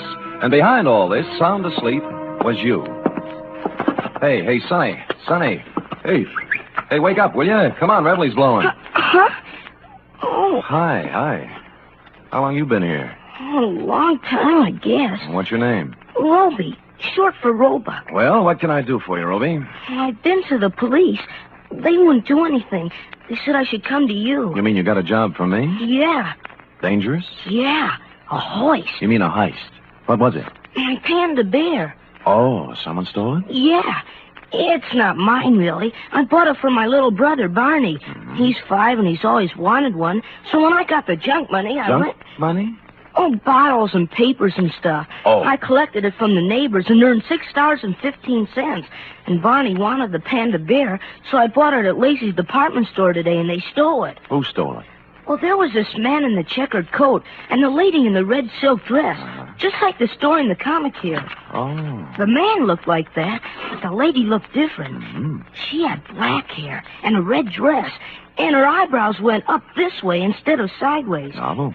I was walking down the street with my Panda bear, and the lady called me over to a car she was sitting in and started to talk to me. Mm-hmm. And right away, the man in the checkered coat ran up and grabbed at my Panda bear, and they chased me up a fire escape. And the man pulled out a big black gun and said if I didn't come down and give him the Panda, he'd shoot me and Barney and Mom.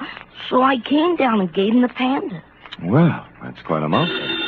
Oh, excuse me, Roby. Hello? Sam? Yeah, Dundee. This is Dundee. Oh. Sam, there's a little fella about 8 years old on his way over there. No, he's here now, Lieutenant. What's the deal? He gave us quite a story. Well, how'd it go? Well, we took it down. I got it right here Good. somewhere. Let me see. It's about a man in a checkered coat and a lady in a red silk dress. Yeah. Oh, here it is. Quote, I was walking down the street with my Panda bear, and the lady called me over to her car. Okay, Dundee. He hasn't changed it any. Yeah, we got hold of his mother. Runs an elevator in the Russ building. Good. She says he reads too many comic books. You better send him home. Okay, Lieutenant, thanks. Come on, Roby. You're going to send me home? Lieutenant Dundee called your mother, old man, and You don't believe me either. Oh, it's not that, Roby. It's just But I can't go home without the Panda bear. What do I tell Barney? I promised him. My own brother. Oh, he's home now, waiting? Yeah. Well, tell you what I'll do, Roby. You let me put you in a taxi and send you home, and I'll take the case. You'll get my Panda back? It wouldn't be at all surprised. So if Barney's face hits the floor, just tell him Samuel Spade Incorporated's working on it. Only one thing. Huh? I haven't any money left. Oh, you got jelly beans, haven't you? Yeah? Okay, you can pay me off in jelly beans. Now, come on now, let's find a taxi. Which we did, Roby. Like the psychology books said, I didn't discourage the child imagination, but I did try to tout you off thrilling crime comics and onto Alice in Wonderland. This, I could see, would take some doing. It was almost closing time when I got to Lacey's, but I talked my way past the man at the door and hustled up to the 6th floor and the toy department. The clerks were doing whatever clerks do at 5:30, but I found a handy floor walker. Dear me, Mrs. Spade, I just don't know. I just don't know. You mean you counted your cash and everything, but you can't... it's not that, Mr. Spade. Oh. I am perfectly willing to stretch a point to please the little fellow. We like to think we're human here, you know. Well, that's nice. That you like to think so, I mean. But you see, something very strange happened this afternoon.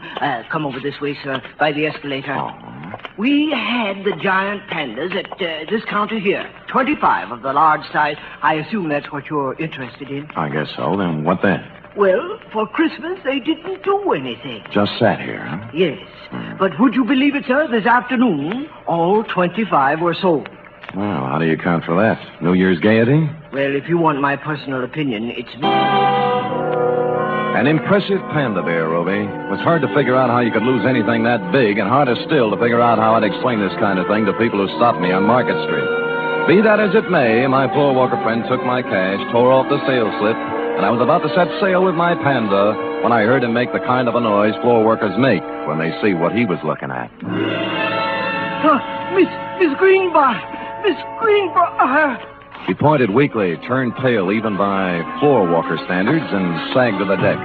I turned in time to see Miss Greenbrier collapse at the top of the escalator and watched her come down, draped across 3 steps like the cover of one of your books of bedtime stories, Ruby. She was the last passenger of the day, or so I thought. When I looked closer, I saw she wasn't a passenger. She was freight. At the lamp counter on the floor above, busily adding up receipts as if nothing had happened, was a dark type built along Dragon Lady lines. I'm very sorry, sir, but we closed, promptly. I want to know about the girl who just went down the escalator. Miss Greenbrier? Yeah, notice anything strange about her? Why, is she ill? Yeah. Did she look ill? I thought there must have been something wrong. I said hello to her, and she didn't pay any attention to me. It was only a second ago. Where'd she come from? Around the corner. I think she'd been at the wrapping desk. She had. It was a 10-size sheet of heavy brown paper, a batch of metered postage tape, and a shipping label addressed to Master Frankie Carson, 281 Avenida Ruiz, Havana, Cuba. Downstairs, I found my floor walker friend had come around and was bending over Miss Greenbrier with an impressive-looking gent with gray at the temples. Good heavens, it can't be. It just cannot be. That's all. I'm afraid she is, though. In Lacey's, it's unheard of. Why should she be? Good heavens, in my department, too. Excuse me, floor walker. Oh, this is Mr. Spade. He was with me when it... Oh, dear. I'm Dr. Kempthorne. I was exchanging some Christmas gifts when... Any idea what killed her? Well, it's pretty hard to tell without an examination, and I don't have my things with me. Heart, possibly. Natural causes? Well, of course. Why, do you have reason? There are more natural places to die than at the top of an escalator. And in my department at Lacey's, too. Good heaven. Well, who can say? Have to look up the girl's history. If she had a heart condition, well... Sure. Meanwhile, I'll call homicide. They've nothing better to do. For a minute, I thought I'd been reading too many comic books, Ruby, but things settled down when they pulled out the records and found Miss Greenbrier had a heart condition of long standing, and the medical examiner wrote it off as natural causes. So, hoping you would consider a jelly bean bonus for promptness, I picked up my Panda and went. Outside, I'd gone about 10 steps when... Hi, Humphrey. It was Larry Healy, the cop who drives for Lieutenant Dundee, sitting in a patrol car. Oh, you and Bogart. Who's it for? A little kid in the mission. How come? What do you mean, how come? I'm buying a panda bear for a little kid in the mission who likes panda bears. Does that have to be explained? Okay, Sam, okay. It just hit me. The bear ain't turned out quite right. He needs a necktie. Oh? I just happen to have one here my brother-in-law got me for Christmas. Here, gimme. Now, see. Sure. Here. Ooh. Larry, how long has there been bad blood between you and your brother-in-law? Bad blood. Listen, even when we were friends, he gave me ties like this. There you are. On your way, Sam. Thanks. Taxi! The cab let me out near the end of Delaney, and I started walking up the row of dingy pre-earthquake flats toward your house, Roby, at the end of the street. Parked at the curb was a discordant note in this hard-pressed neighborhood, a sleek, custom-built red convertible, one of the kind that looks like it can go 90 miles an hour standing still. The same can be said for the dame in it, also a discordant note. You see, San Francisco is a very big, large city. You just don't run into a dame at the lamp counter in Lacey's and a half hour later in a dumpy neighborhood in the Mission, unless she wants it that way. Well, hello. Hello, Dragon Lady. Oh, silly. You must sell a pass of the lamps. The car? Mm-hmm. But don't try and explain that now. Just tell me why you followed my cab. Follow you? Why, Mr. Spade. Come on, what is it? You're embarrassing me. I know. Since that moment at the lamp counter, you can't get me out of your mind. Well, that's a perfectly normal reaction. No, it's not that. It's... Oh, dear. The panda bear. You want it in the worst way. You're kind of attractive as men go, Mr. Spade. Could you give me a light, please? Sure.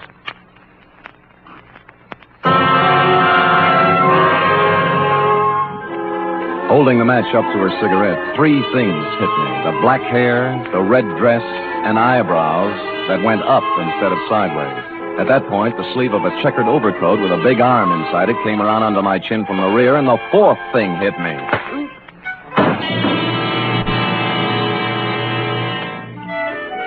How long I dwelled in Panda Land, I don't know, but it was real nice while it lasted. I was a panda, too, I remember, and I was going somewhere with a big overstuffed private detective under my arm when a lady panda batted her big brown eyes at me and began pulling my nose. She seemed to have a very, very high voice. Wake up, Mr. Spade. Revelry's blowing. Oh. I call Lieutenant Denny, Mr. Spade. It's on his way. Looky. Over here. Good, Christopher, Sam. What happened? Well, it was this way, Dundee. I was walking down the street with my panda bear, and the lady called me over to the car she was sitting in and started to talk to me. And right away, the man in the checkered coat up.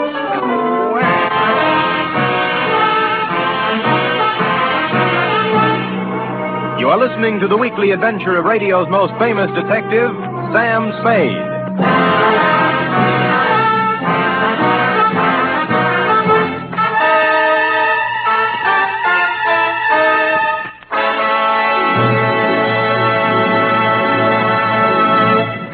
Van Heflin stars this Sunday in State Fair, another outstanding 60-minute production by Theater Guild on the Air.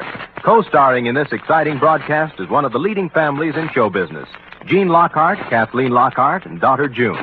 It's a gala New Year's Eve broadcast when Theater Guild presents State Fair. Sunday over most of these NBC stations also means another hour and a half with Tallulah Bankhead in radio's greatest spectacle, The Big Show. Among Tallulah's guests will be Ken Murray, Gloria Swanson, Margaret O'Brien, Jose Ferrer, and many more.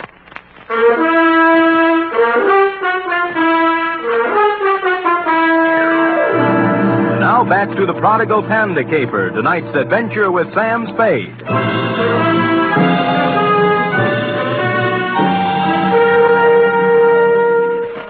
It was a humiliating experience, Roe, riding back to headquarters in black defeat. But dear, good Lieutenant Dundee, however, was the soul of patience and understanding. What do you take me for, Spade, an idiot? Look, Dundee, all I want you to understand is that this dame in the hopped-up convertible... I've had 3 rides on that merry-go-round now, and I'm sick of it. The dame in a red dress and the guy in the checkered coat. They take your wallet? No. Your watch? Other valuables? No. Just my panda. Sam, are you trying to tell me there's a hot panda racket going on? Dundee, boy. Look closely now as I take off my hat. What? There. See? Now, as you know, my head ordinarily does not come to a point. But this protuberance was made by a gun butt, not by imagination. Oh, someone slugged you. I believe that, Sam, but this panda bear thing... Dundee. Yeah. What? Yeah. Yeah.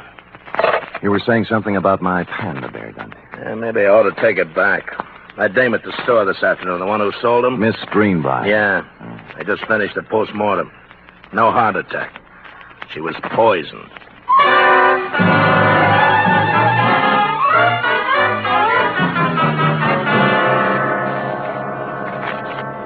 It's a strange thing, Mr. Spade, very strange. I leave my business thoughts at the store. Floor Walker, just try and remember the Dragon Lady's name, huh? Dragon Lady.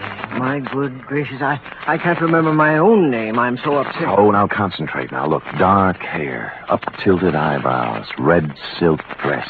Works in lamp department on 7th floor. I can picture her so plainly. Dark hair, Floor Walker. Dark hair. Upshot eyebrows. Eyebrows and the red dress. Yes. Red. Scarlet. Scarlet, that's it. Easy now. I got a list of employees right here. I'll tell you. Scarlet Townsend? Scarlet Townsend, that's the dame. Floor Walker.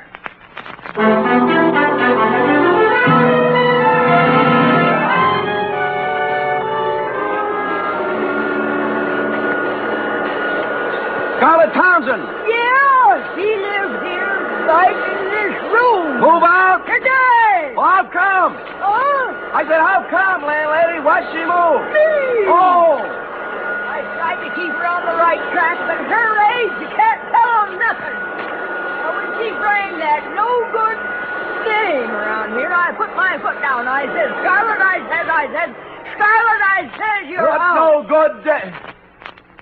What's no good dame, landlady? Crystal McCall. Oh. Here, I found this just now as I was cleaning the room. Picture of Crystal McCall. Now, ain't that a swell way to have your picture taken? The name rang a bell, and so did the picture. Crystal herself and me all together. When I got around to the place, I made a startling discovery. Crystal was also the late Miss Greenbrier. Don't look at it all day, young man. When'd you see this girl last, landlady? This morning, she and a fella in a checkered coat come around to pick up Scarlet in a big red open car. Know the fella? Nope, never saw him before. But I'd sure know that car. Oh, you ought to see it. You're not telling me a thing, landlady. I have.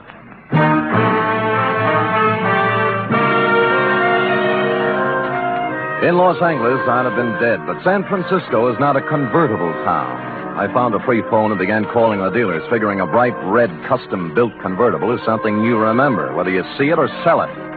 An hour of this got me nowhere, and I'd begun to wonder if the car had been smuggled up from the unmentionable side of the Tehachapi when the wind changed. Sold the yellow one a while back. Thanks, but near misses don't count, friend. But the buyer had it painted red. Special job. Well, you're improving. Who's the buyer? Kim Thorne. Dr. Kim Thorne? Right, Dr. Jules Kim Thorne. Lives on Motley Drive in Burlingame. That's the only red one I know. Great. That's the only red one I need.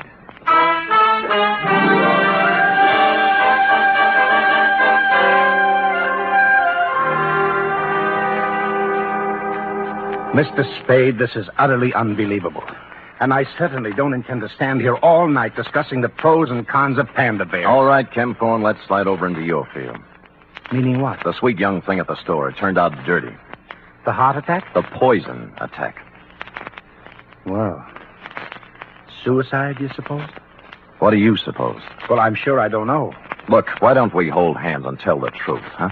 You'd better run along, Spade. I've had about all of this that I intended. Look, the dead dame was Crystal McCall. Does that mean anything to you? No. The same Crystal McCall who was running around with a hood named Frankie Casella, formerly of New York, now of Havana, by Department of Justice request. This is all very interesting. What has it to do with me? She was riding around in your red convertible this morning, for one thing. That's a hot car, you know. I took a close look at it 2 hours ago and got slugged. I don't know how you score these things, Ken Thorne, but in my book, this calls for a couple of answers. You're right. You're right, it does. Where's the car? It's gone. Who has it? My chauffeur. This is the last straw, I guess. There's no point in covering up for him any longer. Who is he? Lenny Flegel. Oh, an ex-con, isn't he? Yes. I thought I could straighten him out. He's been missing for 2 days this time. He just took the car and left. I knew he had something to do with that girl in the toy department at Lacey's, so I went there today. I guess I was too late. You think Flegel killed her? I don't know. I don't know.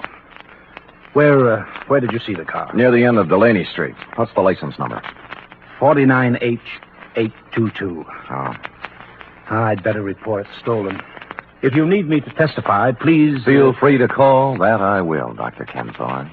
Bye.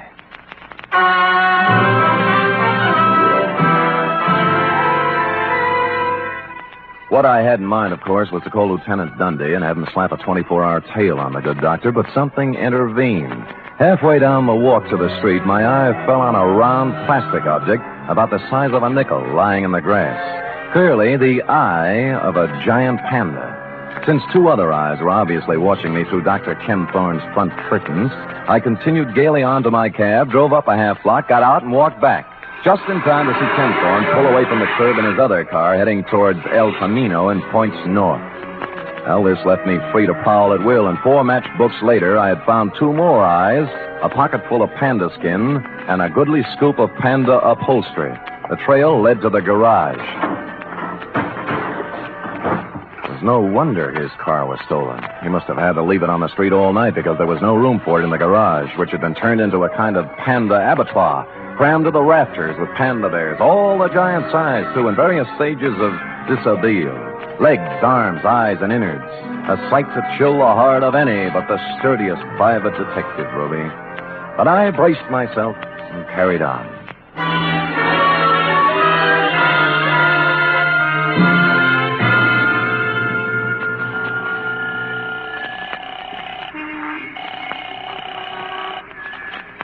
Homicide, Dundee. This is Sam, Dundee.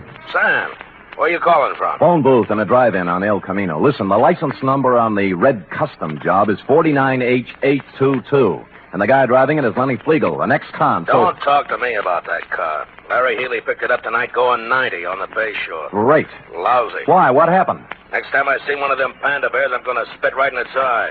So Larry pulls the guy down, and first thing he sees is the Panda bear with a necktie. What about the dragon lady? She came second. All Larry can think of is the hot Panda bear. Figures they stole it, so he takes it back to the patrol car to return it to the kid. No. Yeah. By the time he got the exhaust smoke out of his eyes, they were gone. Oh, what's that license number again? 49H822. You sure? Positive. I'm looking right at it. Oh, Sam. Dundee. Yeah. We're all at Anderson's drive-in on El Camino. Put it on the air.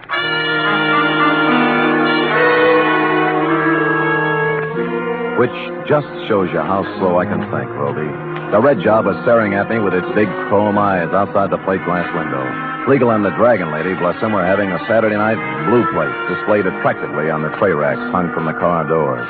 I sidled out of the phone booth and through the kitchen, thereby coming up on the car from behind. More coffee, honey? No, we better get going. Oh, plenty of time. Mind if I join you, Flegel? Huh?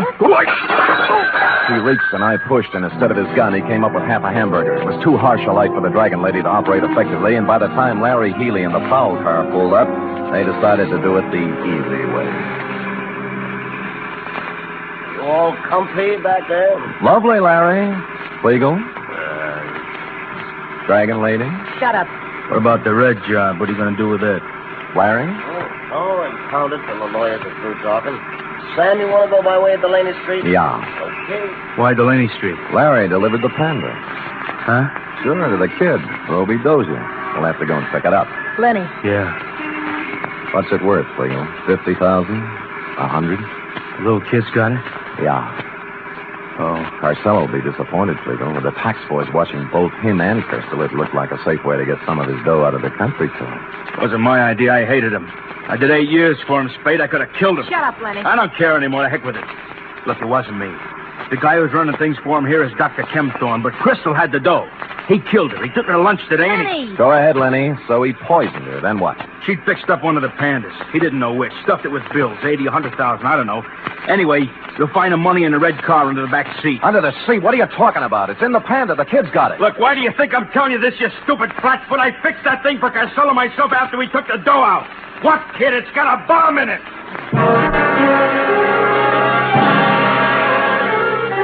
I don't remember much about the ride from then on, Roby. All I could see was a white line unwinding in the headlights. But somehow we got to the end of Delaney Street and around that corner again.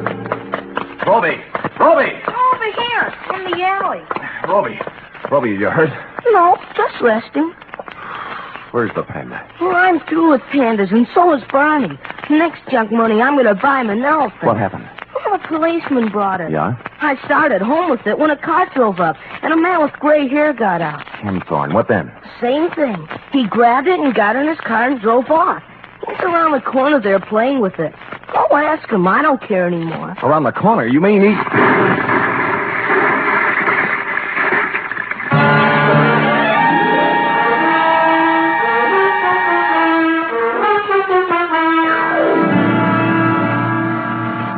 Period. End of report.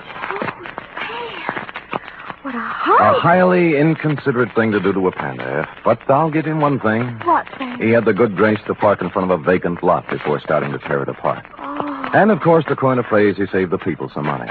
And now, if you're a good, efficient girl and run that through your infernal machine, who knows what I'll have in store for you when you're through. No, Jelly Bean, still work is done. Now, scoot, scoot, scoot.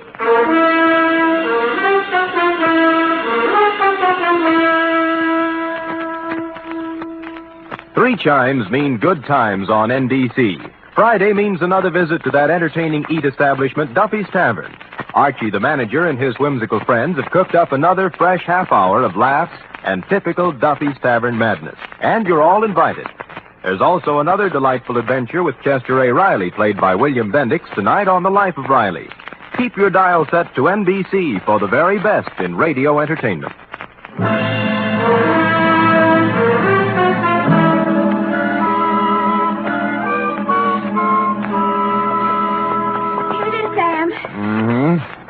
All official? Yeah. I like the black one. Lay off. Well, you're no fair eating all the black ones. They're my favorite still now. Master Robot Dozier. Very well. Sam, No?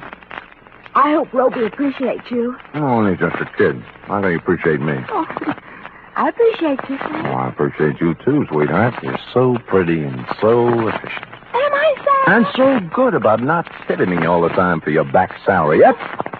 Right when I stop and think of you, I got all choked up. Me too. The black one. Come here. Huh? Angel, Yes? it's all yours, dear. The rest of the jelly beans. Happy New Year. Oh. Good night. Good night, sweetheart.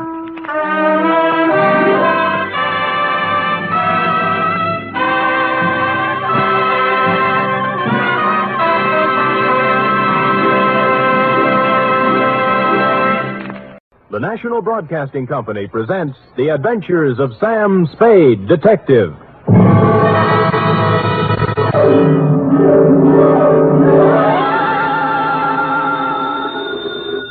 Sam Spade Detective Agency? Me, sweetheart. Sam, would you mind telling me where you are? Not at all, Effie, not at all. Let's see. I'm at the Ilrig Dana Rab Etile Seagrod. I don't understand it, Sam, but I think I caught the word grog. Oh, you're shrewd, Effie. You see, I'm on the inside, and the lettering is printed on the outside. Now, if you'll wait, I'll go outside and read it the right way, and then come inside and... Never mind, I've already guessed.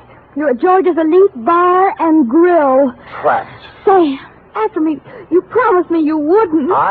Me? I promised? Me? You did, Sam. You promised faithfully to stay away from bars. You know how hard television is on your eyes. Have you got your glasses? One in each hand. Fill 'em up, George. Oh, Sam, I heard that. What will people think? They'll never know, Effie. I always drink here under another name. Oh. Just a little of the hair of the dog that bit me, Effie. But don't worry about me. Although it's true I have been dogging it and have been hounded from tree to tree, I am frisky as ever and will be in to unleash my canine chronicle, namely, the dog bed caper, or he who lies down with dogs gets up with murder, or, condensed for easy reading,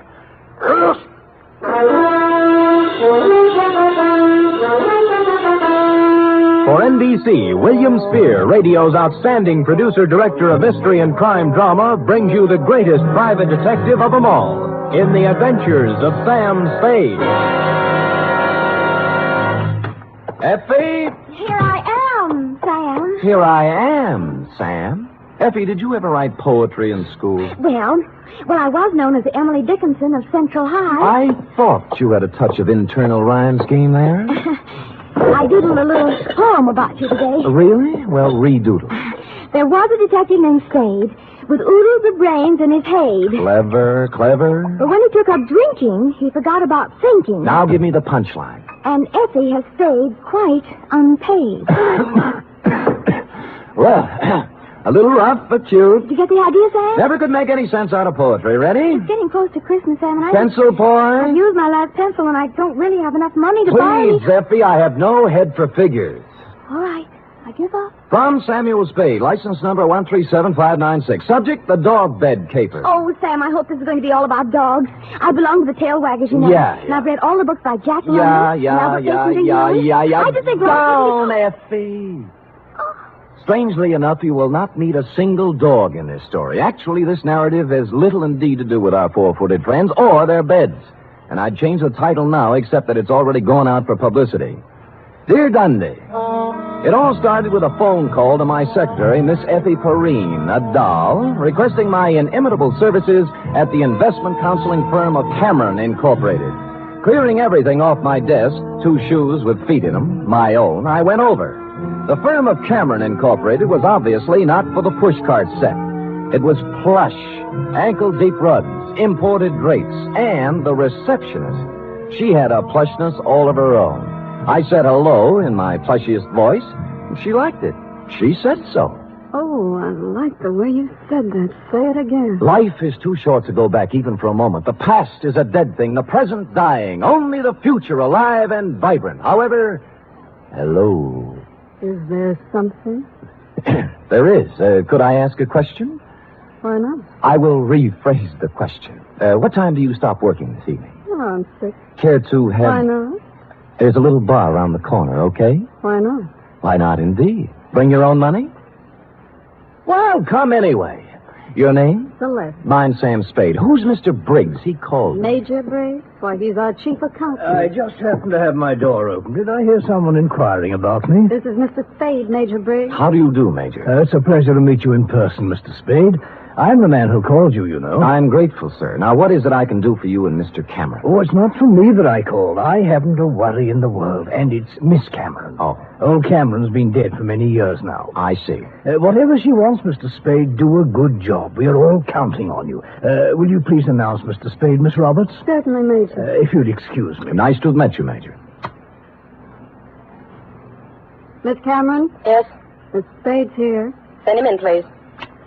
Go on, Sam. Have fun. Think I might? Why not?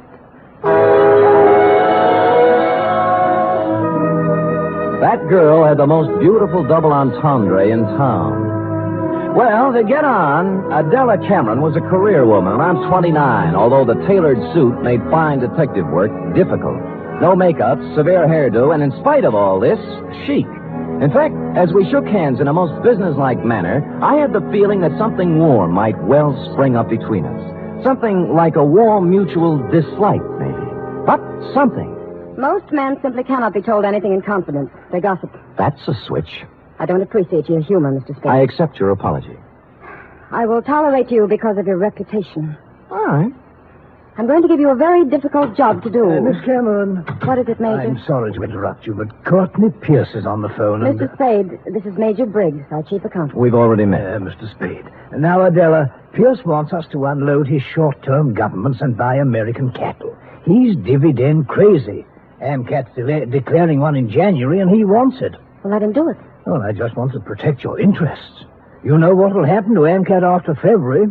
They'll drop 10 points, and he'll blame us. I went through this with your father when you and Greg were... That's right, Major. Well, tell him we advise against it. But if he persists, ask him for a release in writing. That's what I thought you'd do. That's the way your father would have handled it.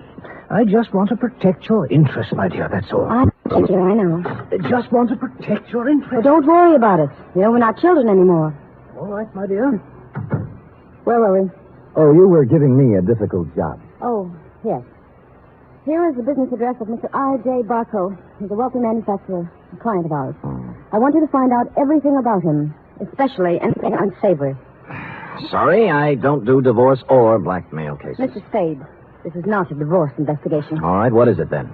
Why do we want a client shadowed, I believe is the expression? That's it? Because we believe he is investing money through us for some racketeers. If that were true, we would, of course, have to drop him. But we don't want to lose his business just on suspicion. I see. Find out anything you can about him. I'll give you $50 a day in expenses, 1 week guarantee. Will you consider the job? I have considered and taken the job. By the time I'd reached the door, she had already forgotten me and was hard at work on some papers. Outside, I planned to dally a few moments in idle chit-chat with Celeste. But before I had the chance, I was accosted by a husky young chap whom I'm afraid was a Princeton man. What were you talking about in there, Spade? Oh, you have the advantage, sir. Who are you? Gregory Cameron. Now, come on. What was Adela telling you? Well, if you step to one side, you can walk around me and ask her. Look, don't pull that cagey private detective routine on me. I pack a little weight myself. Well, pack it somewhere else, sonny. I asked you a question. I expect an answer. There's your answer. Any more questions? He didn't feel much like talking then, and I was so irritated I walked out without saying goodbye to Celeste. When I reached the street, the white-haired old gentleman, Major Briggs, hurried out behind me. Mr. Spade, please don't think too badly of that boy. I've known him from the cradle. He's in a difficult emotional state at the Yes, moment. sure. As far as I'm concerned, Major, it never happened. You're a kind man, Mr. Spade. I could tell that when I first saw you. You're just the sort of man Miss Cameron needs. Well, I hadn't looked at it that way. If you require anything, don't hesitate to ask me. I've been with this company 40 years before those two children in there were born, and I know how difficult life can be at times. I just want things to go well for them. I'll do my little part, Major. Bless you, son. Bless you.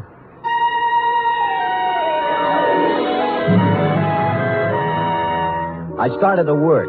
The card Adela Cameron had given me revealed that my quarry, Mr. I.J. Barco, was of all things a manufacturer of dog beds. I sat down on a hydrant to think this over and then followed the scent of horse meat on over to his factory on South Dolores. It was built in the shape of a large doghouse, and outside stood a billboard with the message, "A survey of independent dog tracks, kennels, and canine corps proves that dogs choose Barco beds 2-1. I had to get a look at Barco himself, and so ruffling up the hair on the back of my neck, I trotted into the building, sniffing and wagging my tail in a very friendly manner. It was very easy to see Mr. Barco after I lied a little about my connection. What was that name again? Senor Don Jose Martinez Sada Morales, but you may call me Sam. And you represent a group of retail outlets in South America. Oh, I do indeed. We have our eye on your dog beds, Mr. Barco. Well, now, let's take a look at our catalog here. Now, say you had a Great Dane. You'd want something regal like this Louis XIV. Ever see a more beautiful bed? Well, not lately, but Mr. Barco... Down, boy, down. Now, here's a number that's very big this season with English Bulldogs, a Sheraton, natural wood finish. Lovely, huh? Arriba. And, of course, if it's an Irish Terrier, here's a purely gag present for his sense of humor. A Murphy bed. Get it, Sam? Irish Terrier? See. Well, of course, we wouldn't ask a dog to sleep in a Murphy bed. Mr. Barco, I'm afraid I don't see anything here I like. What's this? Do I understand you, sir? You are refusing this small speck of comfort to the one unselfish friend that man can have in this selfish world? Well, I'm not refusing anything. I just don't happen to... The unselfish friend who, if fortune drives you forth an outcast into the world, homeless, without no higher privilege than to be at your side to guard against danger, Mr. Barco... faithful unto death, there by your graveside will be found the noble dog, My his graveside? head between his paws, his eyes sad but watchful, faithful... We shook paws, and I felt his nose to be sure it was cold. It was, and I left. I rented a car and took up a station outside the Barco factory. About 4 o'clock, he hurried out, jumped into a long, low vehicle shaped like a dachshund, and mushed off. I followed. An hour later, I was phoning my first report to Adela Cameron's secretary, Celeste. You went to the city hall. What did you do there, Mr. Spade? License bureau, marriage, not dog. Really? Where'd he go then? Grocery store, where he bought 1 bottle of olives, 1 bottle of vermouth, and 1 bottle gin. I wonder what he's going to make. What recipe is that? Well, now he's in an apartment house on Post Street, just across from the drugstore I'm in, and judging from the groceries, intends to stay a while. He has laid in provisions. Uh-huh. Well, I guess that's all we wanted to know. What? Miss Cameron just told me to call you off the case. You'll still get your guarantee, though. Major Briggs will send you a check. Well, that doesn't make sense. Sam orders his orders. All right. What about tonight? I'm afraid not. Some other time. You mean it's all over? The half-daring, half-shy kisses on the Oakland ferry? The warm, passionate spring nights at Fisherman's Wharf eating abalone? Hello? Well...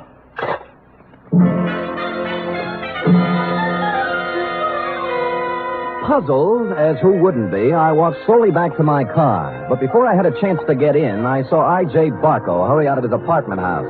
But he didn't enter his car. He came right for me. Spade! Just a minute, Spade. So sorry, my name is Don Jose Martinez Sada Morales yet. Don't kid me, Spade. I'm not as stupid as I acted today. Huh. Look, I know why Adela Cameron is following me, and you don't. And you'll never find out. Any more than the other 4 detectives did. I was the 5th choice? Well, I shall speak with my agent about this. I'm going to tell her in person that this foolishness has to stop. If it doesn't, she'll live to regret it. One more thing. I presume you're going to follow me. Well, I'm turning right on Market and heading out to 1217 Ridgewood Place. You shouldn't have any trouble.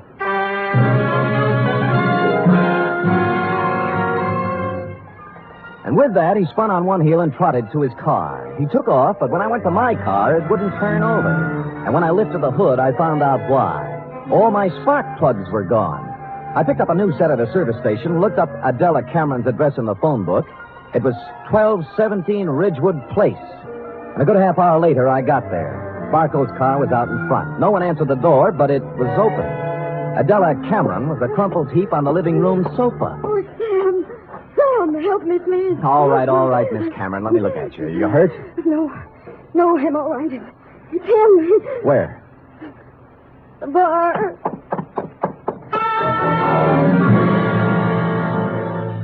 I hurried into the bar and was met with a strong odor of scotch.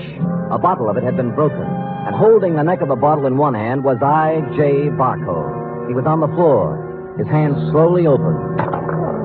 The glass rolled out, and he died.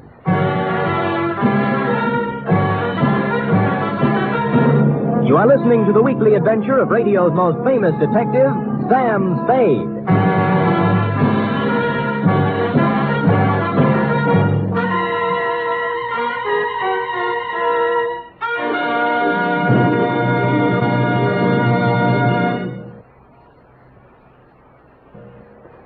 Act 2 of tonight's Sam Spade in just a moment.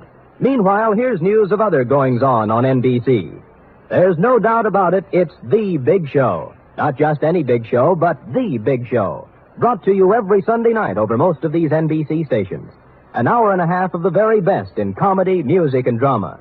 Your stars this Sunday on the big show include Fred Allen, Margaret Truman, Douglas Fairbanks, Danny Thomas, Mindy Carson, and many more.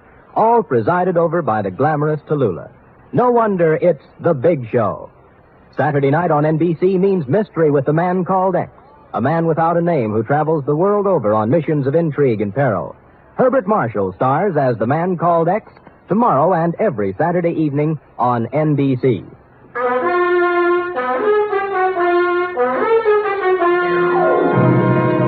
And now back to the dog bed caper, tonight's adventure with Sam Spade.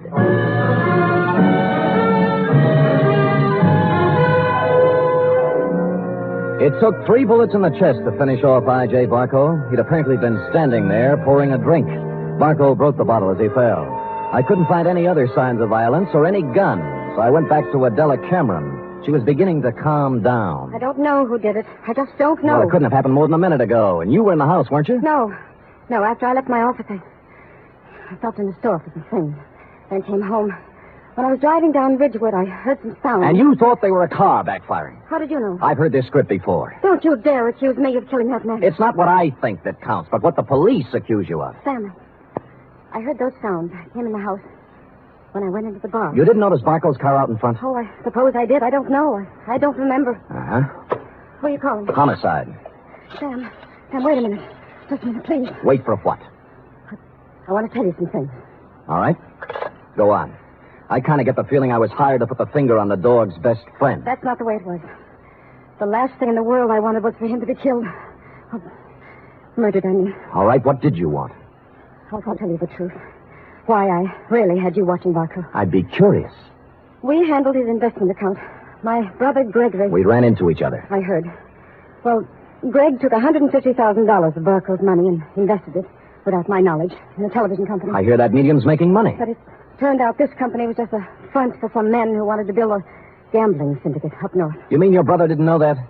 He knew, but there was supposed to be big money in it. He was going to give Barco a good profit and take the rest for himself. And Barco found out and threatened suit or something. He never would have known, but the deal fell through and the gambler said the money was gone. Then he asked about the investment. What could Gregory and I tell him? What did you? Unfortunately, the truth. We said we'd make up the money with interest, but he only gave us 90 days. We couldn't get it by then. So you didn't shoot him, your brother did, eh? No, Sam, no, he couldn't have. I know Greg. He'd have more sense. In my brief meeting with him, I didn't think he had any sense. Just one more thing before I call the police. And don't call them. Help me get him out of here. Somewhere. No dice. Sam, don't let my whole life... Stop it.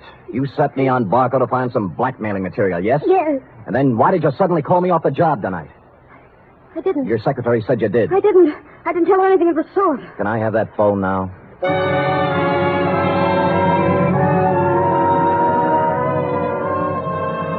So I called you, Dundee. Before you arrived, I looked through Barco's pockets for something to do and came up with a picture of him and a girl taken outside a marriage chapel in Las Vegas. The girl was Celeste, Cameron Incorporated's plushy secretary, several years younger and 2 shades less voluptuous. Her address, 627 Finley, was supplied by a now hysterical Adela Cameron. No one answered Celeste's door, but I heard a shower going inside, so I took the liberty of entering. Persona non grata. Is there somebody out there? There is. Well, who is it? Come out and see. Oh. No false moves now. Keep that towel right where it is. Am I doing here detective work? And I must say I've already found out a great deal. Oh, Sam, I'll admit I did express the interest in you, but if you recall, I told you not tonight. It's my only night off.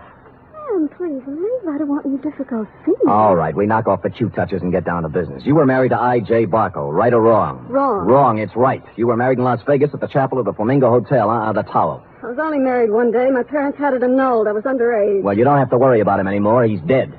No. Shot 3 times at close range. Oh, no. In Adela Cameron's house. What? Not by you, of course. Although, on the other hand, as you would say, why not? I didn't do it, Sam. Suppose you spill. He wanted me to marry him again. Why? Well, I know all about the money the Camerons misused. He found out Greg and I were in love. I should have known. He said he'd forget about the entire $150,000 if I'd marry him for 6 years. $25,000 a year. That's a good price. How can you talk like that? Practice that, yes. So, Gregory had another good reason for killing him. He didn't, Sam. I know he didn't. Anything that would stand up in court? I don't think so. Suppose we say you called me off Barco's tail so Gregory could get at him. I didn't. I called her off because I was supposed to meet IJ's apartment tonight and give him his answer. I couldn't do it with you there. Flimsy, but it might hold. The truth. I was going to see him, but I changed my mind. Any particular reason? You saw him. Would he be the kind of man I'd marry? You did once. Well, it looks bad for Greg. Because someone at Cameron Incorporated knew Barco was going to be at Adela's house. Sam, will you do me a favor? Maybe. Give me an hour. Then I'll go wherever you want. I'll tell you anything you want to know. Why an hour? Because if I'm going to live with myself, there's something I have to do. Well? Please, Sam. If you do, I'll give you some information you might want. For example? There was someone at Cameron Incorporated who knew that Barco was going to Adela's house.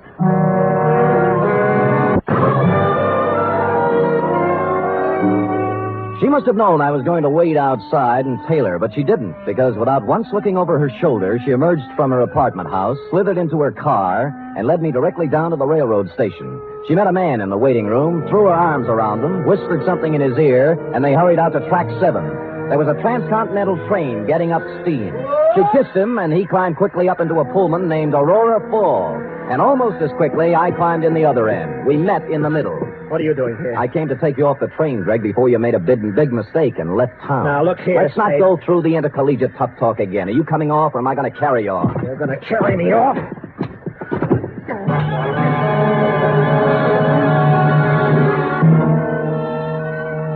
And I did.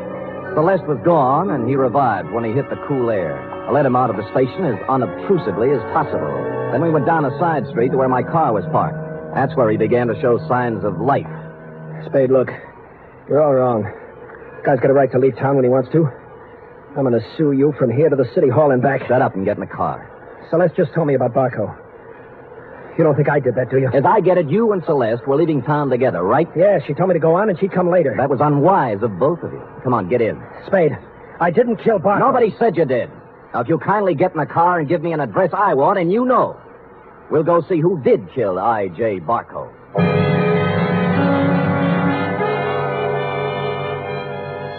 He gave me the address I wanted and said I was crazy. I told him why I wasn't, and he began to see the reason of it. Never have I gone to pick up a murderer with more distaste. When we knocked at the door, I had a gun in my hand, but it wasn't necessary. Oh, come in, Mr. Spade. I knew you'd be along sooner or later. I don't like what I have to do, Major. Major, it can't be true. It just can't be. Come in, Gregory, my boy. Come in. A little Madeira first before we start to talk. Madeira? How can you talk about wine when a man's accusing you of murder? Oh, I don't think it's so unreasonable, Greg. After all, I did kill the unfortunate Mr. Barco, and this might be the last Madeira I shall ever have. Mr. Spade. Thank you, sir. Greg? I don't want any wine.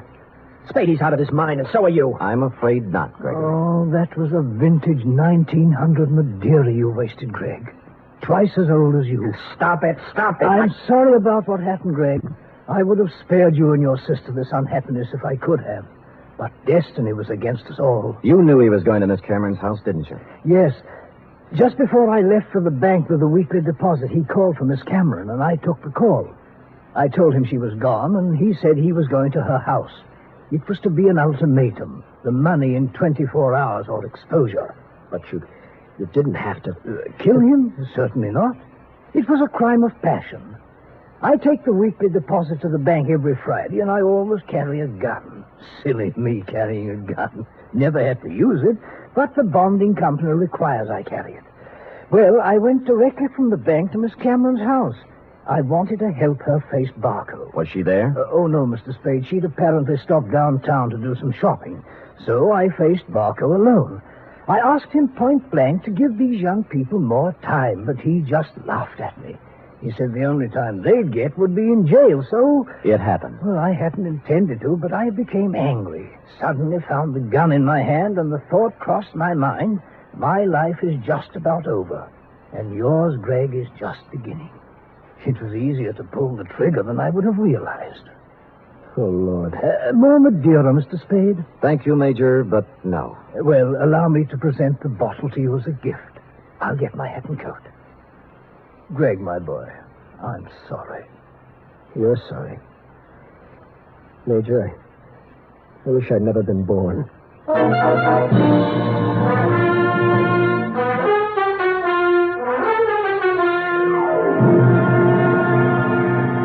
Period. End of report. Oh, Sam, I wish I hadn't either. Hadn't what? Been born. That poor, poor man. Yes, sour racket. It is. And poor Gregory. He'll have to go to jail for something, too. He will, Eth. He will. How about typing it up? I hate to, but I guess it's my duty.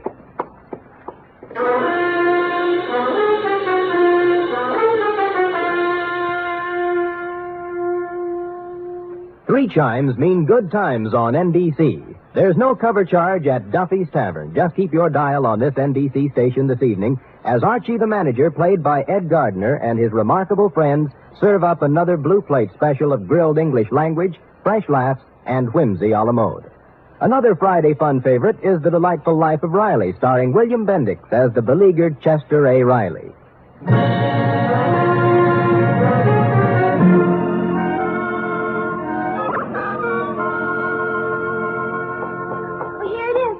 Now, let me see. Murder is all in place. Gunshots indicated. Dundee's grammar edited. My astuteness emphasized. Yeah, you've learned your job well, Effie. Oh, I'm glad you're pleased, Sam. Wait a minute. What's this? What? P.S. Dundee, hands off Celeste Roberts. She's mine. Effie, what's the meaning of that? Well, you are going back to see her, aren't you? After the way she threw herself at you, no? Do you think she's my type of woman? Oh, Sam, I think every woman's your type. Every woman but me. Now, Effie, come here. Would I have you working in this office if you weren't my type? Guess not. Well, then let that thought be your comfort. The world can have all the Celeste Roberts it wants as far as... Oh, I can't go through with it. You see, Sam, you can have her if you want to. But in the end, I know you'll come back to me. I never doubted it once. Oh, Sam, you don't know how much you mean to me. Yes, I do, Effie. 3 weeks back salary. Oh, you... Good night, Sam. Good night, sweetheart.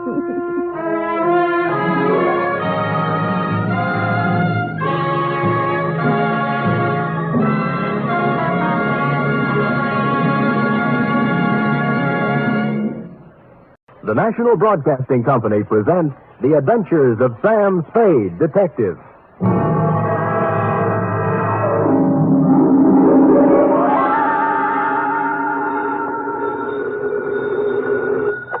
Sam Spade detective license. Here's I, sweetheart. Sam! Oh, worried to death.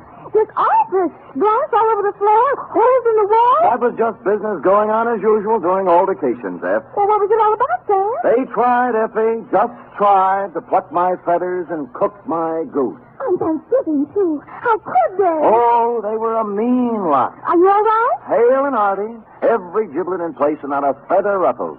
Did you have a nice Thanksgiving? Oh, it was heavenly. Mama had a turkey dinner, sage dressing, cranberry sauce, candy jams. Hard cider? A little. Come clean, Effie? Well, I had 2 glasses. Everyone was there. Cousin Gertie, Dwight, Mrs. Floss. I was disappointed when you didn't show up, Sam. Did you have Thanksgiving dinner? Sure. Sam? At the Helping Hand Rescue Mission, where there's plenty of free parking and never a cover charge. For further details, consult the report, which I will presently be down to dictate on a pasty chronicle of foul play. The Terrified Turkey Caper.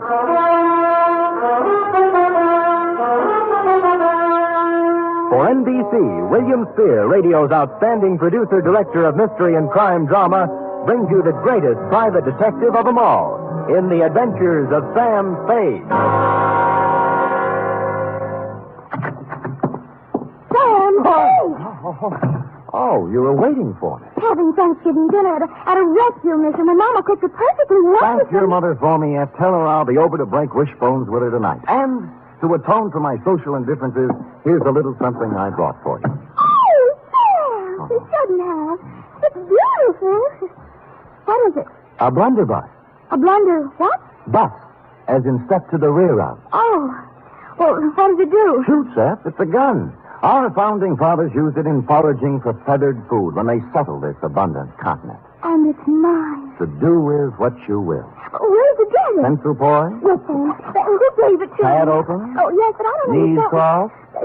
Did you mean the founding father? Don't peek. Date, November 24th, 1950. To Detective Lieutenant I.C. Kelsey, Homicide Detail, San Francisco Police. From Samuel Spade, license number 137596. Subject, Turkey. Dear Kelsey, this was a big week for the cranberry pickers, the butchers, the sage makers, and the stomach pill people. But for private detectives, it was strictly from hunger. My office door opened only twice a day, once to let me in and once to let me out. And when on Wednesday I heard a knock on the door, I went into a paroxysm of delight. Come in! Come in! Come in! Entrez-vous! Entrez-vous! Arise! When I ran out of languages, I got up from behind the desk, walked to the door, and opened it. Standing there was a small, middle-aged man with a pink, bald head. His blue serge suit needed pressing, and he was nervously fingering a strawberry birthmark under his left ear. Mr. Samuel Spade? I am. May I have a moment with you? May have several, but not in the corridor. It's not in my lease. Oh, I'll come in. Good. Well? You'll have to excuse me, Mr. Spade. I've had so few dealings with private detectives. I find it hard to begin. Well. Perhaps I shouldn't have come at all. Goodbye. No, wait a minute. Maybe I can help you. Well, you see, what's the use? You won't believe me. Nobody does. I'd really better... Oh, now, wait. I'll believe you. All I ask is a chance. Now, let's start with your name. Oh, what, my name? Yes. Yes, my name. To begin with, you won't believe that. Oh, but I can verify it. Yes, I can. It's on the registration book of the old Colony Hotel, in the 1943 phone book, and on my old driver's license. Well, I'll have to know it before I can verify it. Yes, of course you will. It's Tom. Well, now that's not so hard to believe. Oh, you haven't heard the rest of it. It's Tom Turkey. You see, I told you wouldn't believe it. I'd better go. No, now, let me be the first to believe you. Now, Mr. Tom, what's your problem? Oh, dear, that's even harder to explain. Well, now that I don't believe. But take a breath and jump into it. Yes. My name's Tom Turkey, and they're going to kill me for Thanksgiving.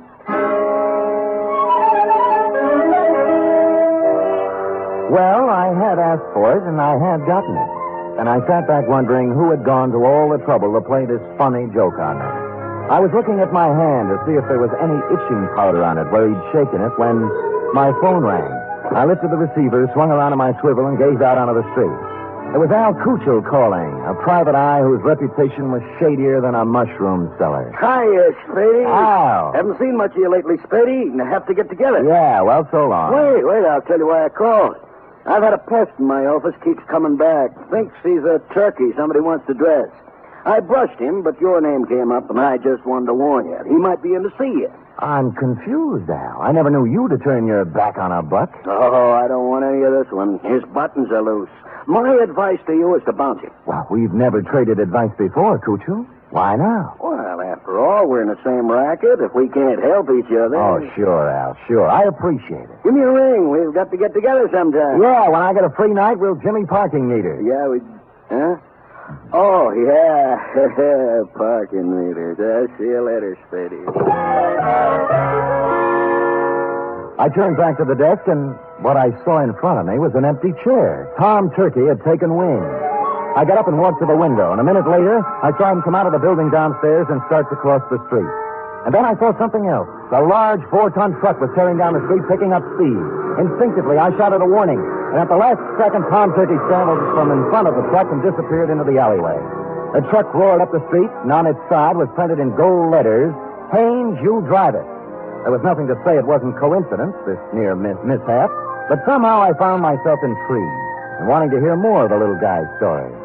He said the Old Colony Hotel. On the way, I stopped at the library, found an old 1943 phone book, and looked. He was listed. Thomas Turkey, it said. Out of curiosity, I rang the number. Hello? I wonder if you can help me. I'm inquiring about a Mr. Turkey. Turkey. This ain't his number no more. I know. Haven't had any calls for him for years. Call him name. Yeah, I know. I knew a woman named Rabbit once. Mrs. Rabbit. About Turkey, could you remember what he looked like? I don't. Hey, Manny, what Turkey look like? Yeah.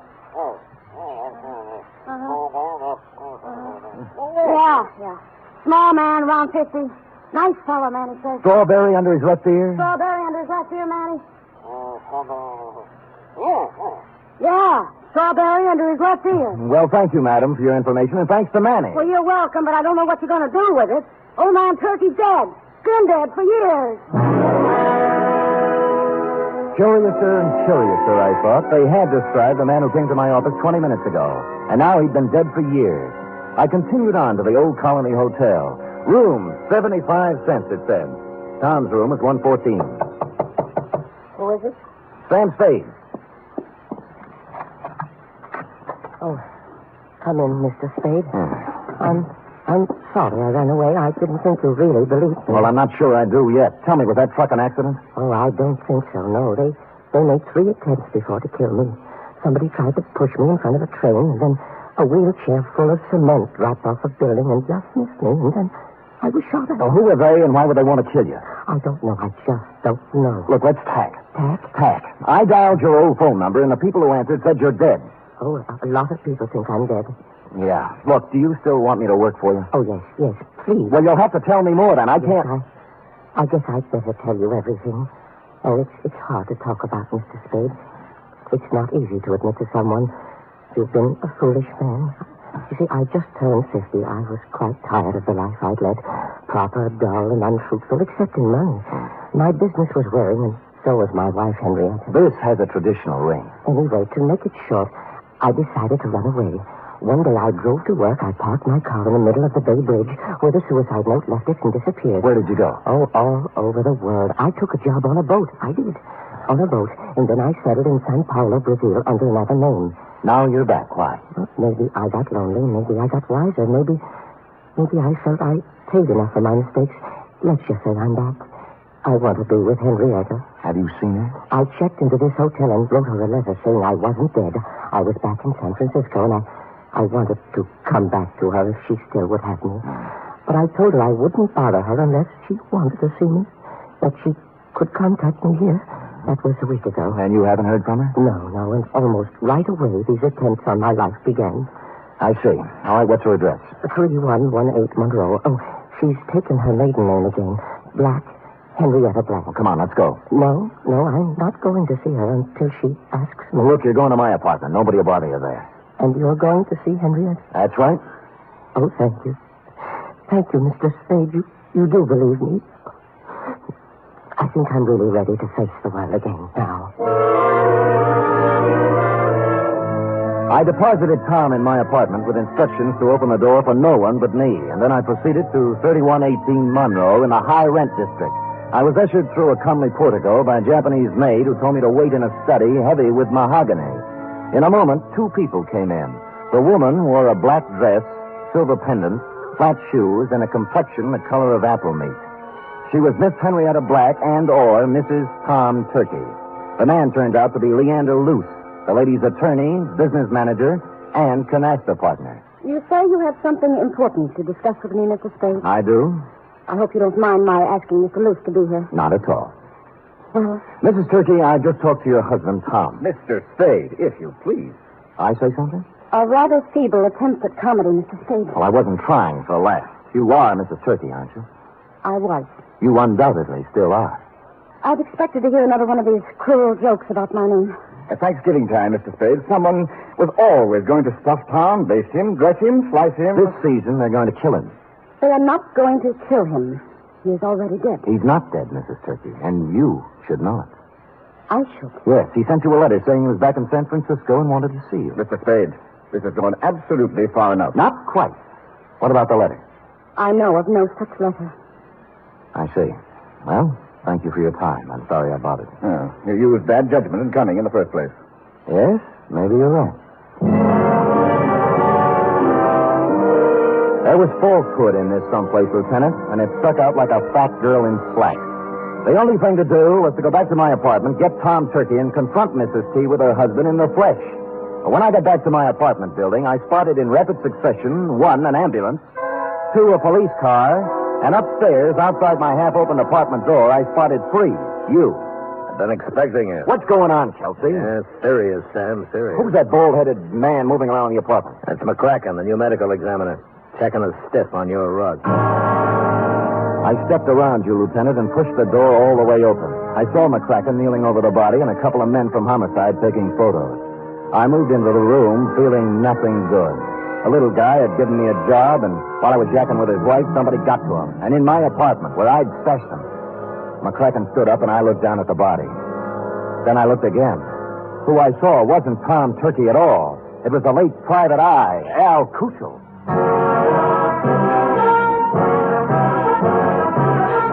You are listening to the weekly adventure of radio's most famous detective, Sam Spade.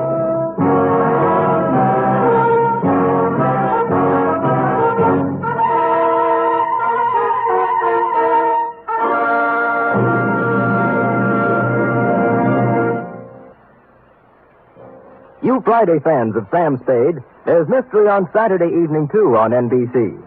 Tomorrow, the man called X sets out on another mission of danger and intrigue in some far-off corner of the earth. Herbert Marshall stars as the man called X, a man without a name who travels the world over protecting his country's interests. He lives by his wits, and his business is danger. He's the man called X, tomorrow over most NBC stations. For top Sunday listening, it's another broadcast of The Big Show on NBC. This Sunday, your stars include Fred Allen, Jack Carson, Mindy Carson, Ed Archie Gardner, Ed Wynn, and many, many more. And Tallulah is your MC as usual. This Sunday, it's The Big Show on NBC.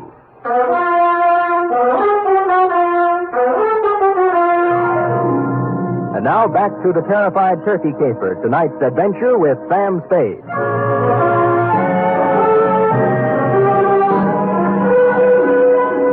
While the men from homicide were taking pictures, etc., you and I, Lieutenant, were going round and round on the question, if I didn't kill the man found in my room, who did? And you were sufficiently impressed with my insult, Chelsea, not to hold me for the murder. We bowed to each other, and I left. Thinking back to the truck that had almost run Turkey down, I went to the Haynes U Drive truck rental garage.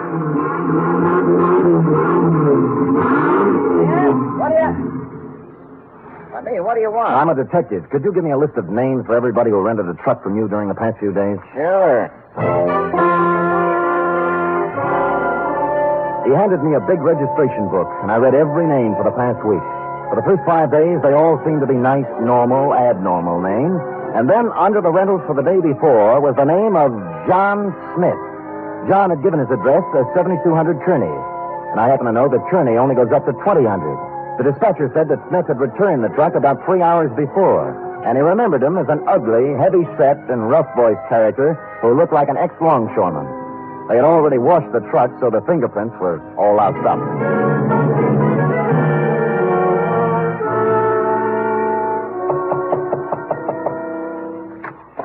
Well, it's Mr. Spade again. Look, I'd like to speak with Miss Black, if you don't mind. Come in. Come in. Thank you. This way, into the den. Right. Well, I was sure you'd look into this affair a little more and realize that it was just a blind alley, a hoax of some kind. Where's Miss Black? Oh, she's upstairs, lying down. The whole affair has upset her, and she asked not to be disturbed. I think the wisest course of action for you, Mr. Spade, is just to let the matter drop. You can't let a murder just drop, Mr. Lewis. The police wouldn't hear of it. Huh? Murder? Who? An unfrocked private detective named Al Kuchel. Well, what does this have to do with Henrietta Black? Al Kuchel called me earlier today and said that Tom Turkey was a crackpot, a little man with delusions. He tried to top me off taking his case. He sounds like a perceiving man. Well, he didn't perceive ending up in my apartment with a bullet in his head. Well, that's too bad, but I still I left Tom Turkey in my apartment for safekeeping, and when I returned, he was gone and Kuchel was dead. Well, that explains itself, obviously. This detective knew that Tom Turkey was a phony, and Turkey killed him. It can figure that way. And a number of other ways. Mr. Spade, I have no desire to sit here trading subtleties with you. As yet, no one has demonstrated that the real Tom Turkey actually exists. Alive. Now, until you do have something more concrete and less mythological, Miss Black requests that you do not come around opening up old wounds. You've made an eloquent point. Just tell me one thing. If I can. When did Tom Turkey disappear? I mean, what month, what day? It was, 1943, November. But I'm not sure of the exact day. I think it was in the third week. Could it have been on Thanksgiving? Very possibly, very possibly. I returned thoughtfully to my office and did a little rapid mental arithmetic and came up with a number 7.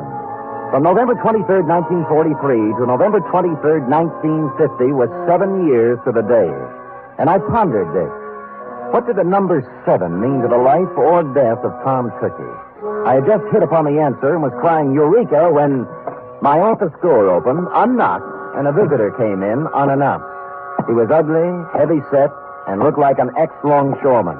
I waited to see if the voice checked. You, Spade? Who shall I say is calling? Yeah, Captain John Smith. And here's my calling card. The first bullet grazed my shoulder and tore the padding out of my coat. The second bullet hit the water cooler and it crashed over, water and all on top of me. Where the third bullet hit, I wasn't sure at the time because darkness came rushing through my head like a freight train.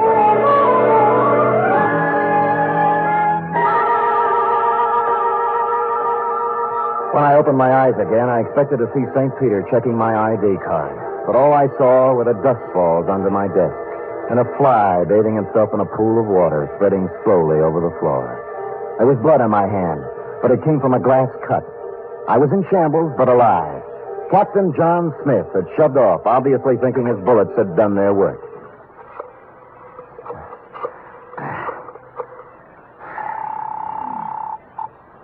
Homicide, Lieutenant Kelsey. Sam, Kelsey, have you found anything more about Tom Turkey?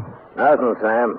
Frankly, I'm beginning to wonder if there is such a guy. Well, clever, Kelsey. A few minutes ago, a gorilla by the name, believe it or not, of Captain John Smith just tried to kill me in my office. Oh, go on, Sam. I find it hard to think. You find it hard to think, period. Really, Sam? Did you get him? No, but my office is a wreck, and there's a hole blasted in my wall big enough to put a basketball in. Well, what did he use, a bazooka? I figured dum-dum bullets. Dum-dum?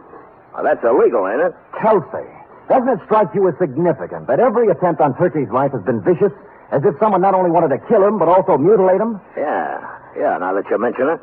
Somebody probably wanted to make identification difficult. Even dead, they didn't want anybody to know who he was. Now, listen carefully, Kelsey. This is real deep.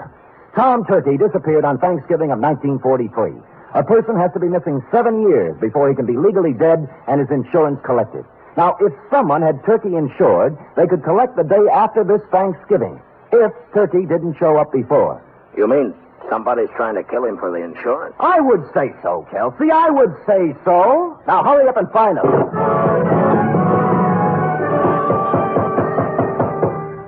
When I put down the phone, I heard a heavy pounding. For a minute, I thought it was in my head, until I turned to face the door, and standing there was a small pilgrim with bandy legs in black stockings, pantaloons, white-collared coat, and stovepipe hat. Hallelujah! He wore silver buckles, and what he was pounding on the floor was an 18th century blunderbuss. Hallelujah!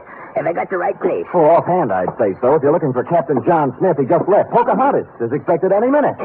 Now, don't you go trying to confuse me. I'm too thirsty. What's on your mind, Pilgrim? Well, I'm looking for a fellow named Dan, Oh, I'm so thirsty, I forgot.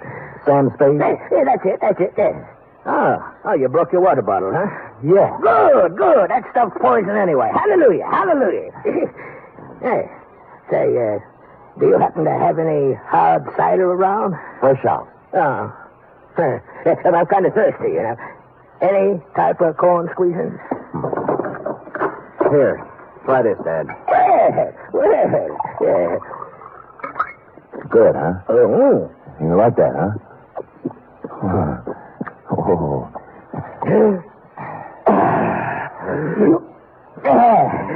Follow me. But before we go, do you suppose we could have a little something for the road? It's bitter cold.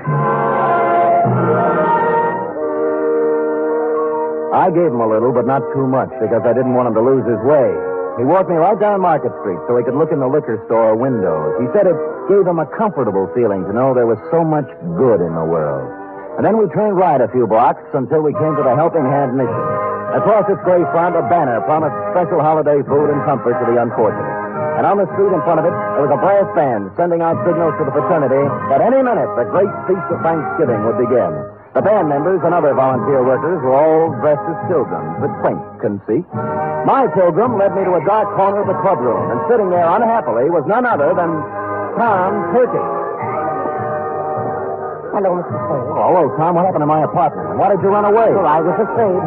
You told me not to answer the door until you came back.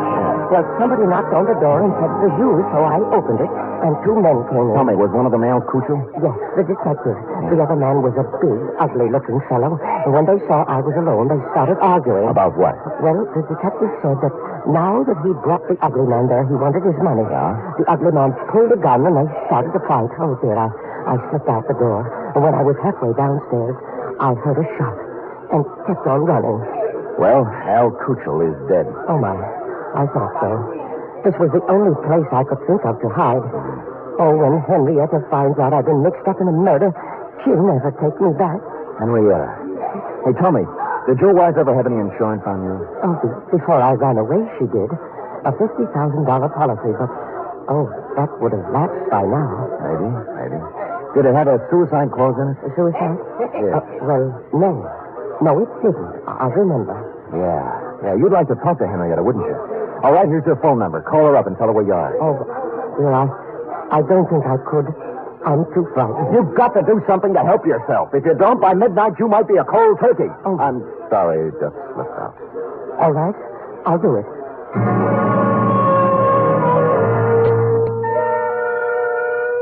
Well, he went and made the call. When he returned, he said that a man had answered who said Henrietta would come down and pick Tom up. He didn't want to wait, but I sat on him. The pilgrim brought us a dish of turkey dinner, saying he couldn't stand food himself, and we munched a spell. In a little while, a limousine pulled up in front of the mission with someone in back whom I couldn't see. The chauffeur stepped out and came in inquiring for Tom Turkey. It was Captain John Smith himself. When he saw me, a look of shocked surprise came over his unhandsome face. Hoping to catch him off balance, I drove at him. It was the liveliest thing that has happened at the Helping Hand Mission in years, and we had a good house, too. Money was even changing hands. When I heard the odds starting to go against me, I realized I'd better come up with something. Use this, partner. And I did. The bandy-legged pilgrim shoved his blunderbuss right in my hand. And I swung. Smith dropped like pheasant on the wing. I looked up. The passenger from the limousine was just coming in. What's the meaning of this? It means, Leander Luce, that you're not going to carve Tom Turkey up for your Thanksgiving insurance policy. Hallelujah. Drumstick, anyone?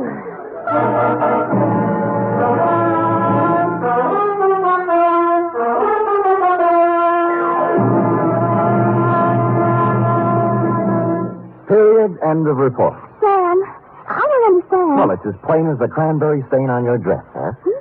Luce, as Henrietta's business manager, had her power of attorney. And secretly, he kept making the payments on Tom Turkey's insurance policy. Oh, and then he'd collect for Henrietta and keep the money himself. Effie, sometimes your lightning mind frightens me. Now, go type that up. 3 chimes mean good times on NBC. There's fun and laughs with the chimes later tonight when Ed Gardner stars in Duffy's Tavern. As usual, Duffy won't be there, but Archie, the manager, will definitely be on hand to serve his blue plate special of grilled English language. This Sunday, the big show comes your way again. Tallulah will be your hostess, and the stars include Fred Allen, Jack Carson, Ed Wynn, Meredith Wilson, and many, many more. It's the big show, Sunday, on NBC.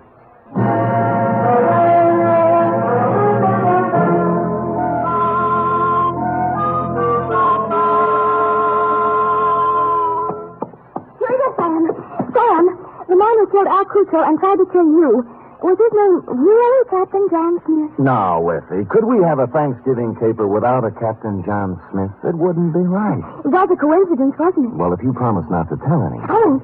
His real name was Michael Giuseppe Yablonsky Smith. I called him John for short. You're so kind. Are we going over to your mother's for cold turkey snacks? Well, all right, but I don't think there'll be much left. Oh? You see, my cousin Judy couldn't find a little boy. And Mother phoned and said they just found him. He was in inside the turkey, eating his way out. Effie, is there no way to curb that tongue of yours? There's one way. Well, come here. Oh.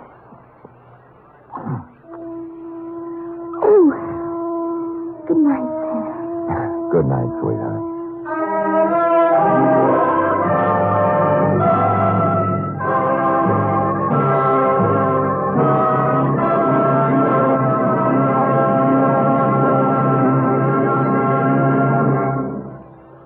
Wild Root Cream Oil Hair Tonic and the new Wild Root Liquid Cream Shampoo present The Adventures of Sam Spade.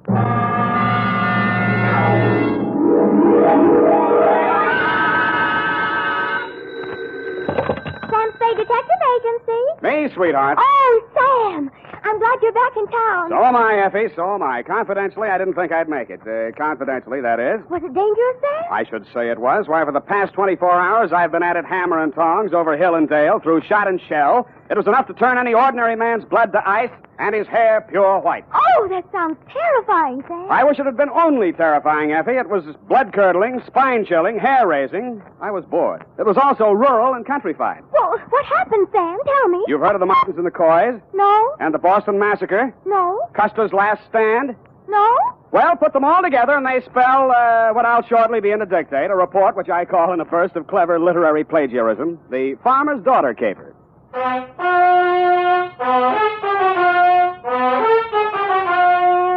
The Adventures of Sam Spade, Detective, starring Howard Duff. Produced, edited, and directed by William Spear. Presented by the makers of Wild Root Cream Oil Hair Tonic, the non-alcoholic hair tonic that contains lanolin. To look your holiday best, friends, be sure to use Wild Root Cream Oil, America's favorite hair tonic. Wild Root Cream Oil grooms your hair neatly and naturally, relieves annoying dryness, removes loose, ugly dandruff. What's more, it's non-alcoholic and contains soothing lanolin. Get Wild Root Cream Oil in the big family-size bottle or handy tube. Ask for it at your drug or toilet goods counter very first chance you get. For the holiday and all year round, use Wild Root Cream Oil Hair Tonic. Again and again, the choice of men and women and children, too. And now, with Howard Duff as Spade, Wild Root brings to the air the greatest private detective of them all in The Adventures of Sam Spade.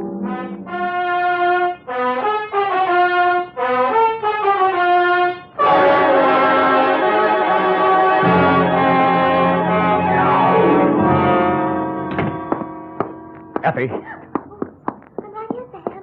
pull up all the shades. All right, Sam. Now, turn on every light in the place. But it's daylight. Do what I say. All right, Sam. Now, check the closets. But what for? For snipers. What do you think? All right, Sam. Nobody here. Okay. I guess it's safe to come all the way in. Oh. What's this all about, Sam? I don't understand. Effie, it's just that I don't ever want to be caught in the dark again, especially when people are shooting at me. I want to see every nook and cranny of every square foot of land that surrounds me. Sam, who was shooting at you? Where? They were shooting from the left, from the right, from up above, down below, everywhere. Death was winging on every breeze that blew, and they all blew my way. Oh, Sam, now stop this. I'm just dying of curiosity. When my time comes, I hope that's all I ever die of. Ready? Yeah. Date this week, to Mr. Elliot Parson, Parson Drive Yourself Garage, 1618 St. Charles Street, San Francisco, 13, California. From Samuel Spade, license number 137596. Subject, the farmer's daughter caper. Dear Mr. Parson, I feel you have an explanation coming, one that you can pass along to your insurance company as to why the car I rented from you last week appeared as late as it did and in the condition it did. As you know, I rented said vehicle to drive to Middletown to bail a client out of the drunk tank. On the way back, a native showed me a shortcut, and I'll get him if it's the last thing I do. Dusk was falling, and so were my eyelids, when I saw a sign that said tourists invited. Behind it stood a ramshackle farmhouse in a surly woodland setting. I should never have knocked on that farmhouse door, but then I wouldn't have had any story to tell, would I? Good evening, young man. Good evening, madam. I'm afraid I need a room for the night. Well, of course you do. Land sakes, you're tired. I can tell by your eyes. Been on the road long? Too long. Land sakes, of course you have. Come in, please. Thank you, ma'am. You'll find this is the homiest tourist home in California. Really like Mother's, eh? Like your grandmother's. No electricity, no phones, just quiet. I see. Now, I have 2 rooms, a $3 one and a $5 one. Which one do you think you'd like? What's the difference? One less blanket, one squeaky spring, and with the $3 one, you might have to take a walk. I'll take the $5 one, thank you. I'm Mrs. Elkins. Mrs. Bert Elkins. Who might you be? Sam Spade. Spade? Land's sakes, that's a very unusual name. And who are you traveling with, Mr. Spade? I'm alone. Oh, I mean what company? We only accept traveling salesmen. You realize that. Oh, yes. Well, I'm traveling for the makers of Mouton mustache wax. Oh, use it all the time. You are well-groomed, madam. You will go far, young man. Yeah, but before that, I'd like to go to bed. Come on, this way. She led me upstairs to my $5 room and left me. As lumpy as it was, the bed invited me, but I decided to shave first and thus facilitate an early start in the morning. I poured myself a drink out of my traveling bar kit and then stepped in to shave. It wasn't easy because all I had for light in there was an oil lamp. When I came back to the bedroom with the lamp in one hand, I stopped short in utter surprise. I'd heard about these things in traveling salesman stories, but I never expected to see it. She was sitting in an armchair, smoking a cigarette. High heels, silk stockings, light rayon dress, and a face right off the cover of Cosmopolitan. Hello, Sam. Hello. Mary Smith. Huh? Hope you don't mind me just barging in. Well, no. No, that is, Afraid I'll bite you? It never entered my mind. Well, I might. I'm so tired of talking to myself, I need someone like you. You know, you're not bad to look at. Who, me? Where do you live? What do you do for a living? Well, I guess you'd call me independently wealthy. I wish someone would. How nice. San Francisco? There must be some fog on my lapel. Look, Sam, I'll give it to you straight. I want to get out of here, go to San Francisco. Could you take a passenger tomorrow? Well, what would your mother say? She's my aunt. What do I care what she says? I don't belong on a farm. Out in the wet pasture ruins my nylons. I'm a city girl, Philadelphia. Why did you leave? My parents died. Look, Sam, I won't be a burden to you. I just want to get to San Francisco. After that, I'm on my own. Sam, take me with you. Please take me with you. You won't regret it. Well, what am I going to do with this lamp? Who cares? Oh, Sam. Well, I thought I'd find something like this going on in here. Get out of here. Go back to your room, young lady. Go on. Now, Mr. Spade. It does look bad, doesn't it? Oh, I'm not blaming you, Mr. Spade. Land's sakes, it's her. She ain't responsible for what she does. She's like this all the time. I see. Now, when I go out, you just lock your door. Just keep it locked. But, ma'am, this is a $5 room. A sleepless hour later, I heard something slide under my door. I looked and found it was a note that read, Mr. Spade, Sam, please unlock your door, and when the house is quiet, I'll come and see you. I'm desperate, terribly, terribly desperate. Don't leave me. Give me a chance to tell you what it's all about, please. Stupid me, I unlocked my door, dressed again, and waited. An hour and a half later, I heard my doorknob turning in the dark. The door opened quietly and quickly. Sam, the things that go on in this house, they're insane. Oh. I've been here 3 months. When my father died, I had no money, and because Aunt Maud was my only relative, I came here. And ever since I came, they never let me out of the house for more than an hour. They never let me see anyone or do anything. Why? I wish I knew. 5 days ago, Uncle Bert left early one morning. He hasn't come back since. Aunt Maud says he's away on business. He doesn't have any business. Yeah, well, even so, that doesn't seem strange to me. Then there's my dog. And what about it? It disappeared the same night Bert did. They told me it ran away. I know it didn't. I've had it for 3 years. It never ran away. Well, what do you think? I was sure I could hear it howling somewhere for 2 or 3 nights. Then the howling stopped.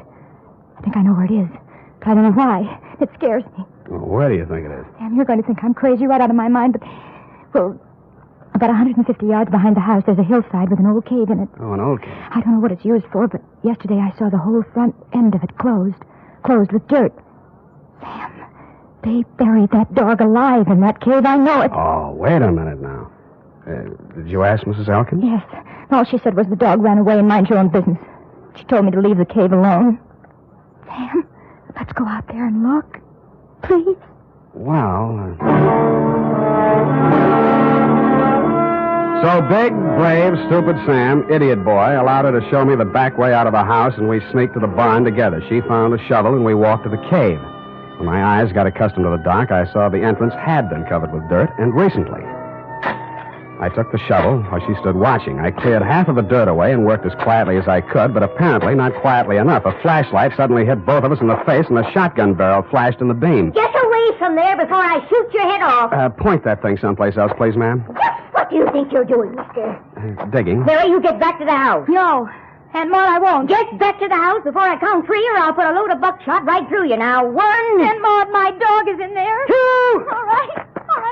Now, Mrs. Elkins, suppose you put that gun down and tell me what this is all about. I got one thing to say to you, mister. Get in your car and get out of here, and don't waste any time doing it. But, madam... Your suitcase is in the car, and your $5 is with it. Yeah, but... Now get, before I shoot you as a trespasser. And I could do it, mister. Land sakes, I could do it. Now get. So I got under guard to my car. I got in and drove off. And Mrs. Elkins stood in the driveway with a shotgun still pointed at me until I was out of sight. I turned left at the first crossroad, parked the car, and cut through the woods back to the farm. I could see a light in the living room. Nobody was in or near the barn. And when I got to the cave, there wasn't a sound anywhere. I picked up the shovel I dropped and started digging again. 30 minutes later, the shovel broke a small hole through into that cave, and a stifling blast of fetid air rushed out, and something leaped out at me in the dark. And it wasn't the dog. It was a human hand on a human arm.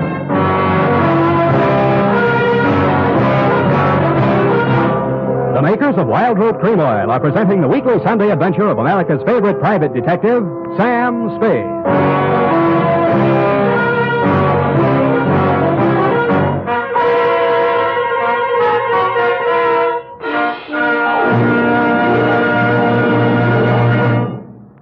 Now, here's important news on good grooming. If you want the well-groomed look that helps you get ahead, socially and on the job, listen. Recently, thousands of people from coast to coast who actually purchased Wild Root Cream Oil were asked, how does Wild Root Cream Oil compare with the hair tonic you previously used? The results were amazing. Better than 4 out of 5 who replied said they preferred Wild Root Cream Oil. Remember, non-alcoholic Wild Root Cream Oil contains lanolin. It grooms the hair naturally, relieves dryness, and removes loose, ugly dandruff. So if you want your hair to be more attractive than ever before, get the new 25-cent get-acquainted bottle of Wild Root Cream Oil, America's leading hair tonic, on sale at all drug and toilet goods counters. It's also available in larger economy bottles and the handy new tube. By the way, smart girls use Wild Root Cream Oil, too, and mothers say it's grand for training children's hair. Get Wild Root Cream Oil. Again and again, the choice of men and women and children, too.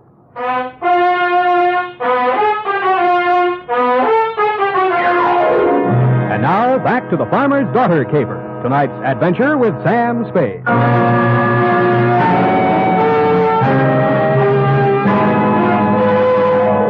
A night already full of surprises. I should have been ready for the next one, but I wasn't. The loose earth, which had blocked the entrance to the cave, suddenly fell away, and I fell with it.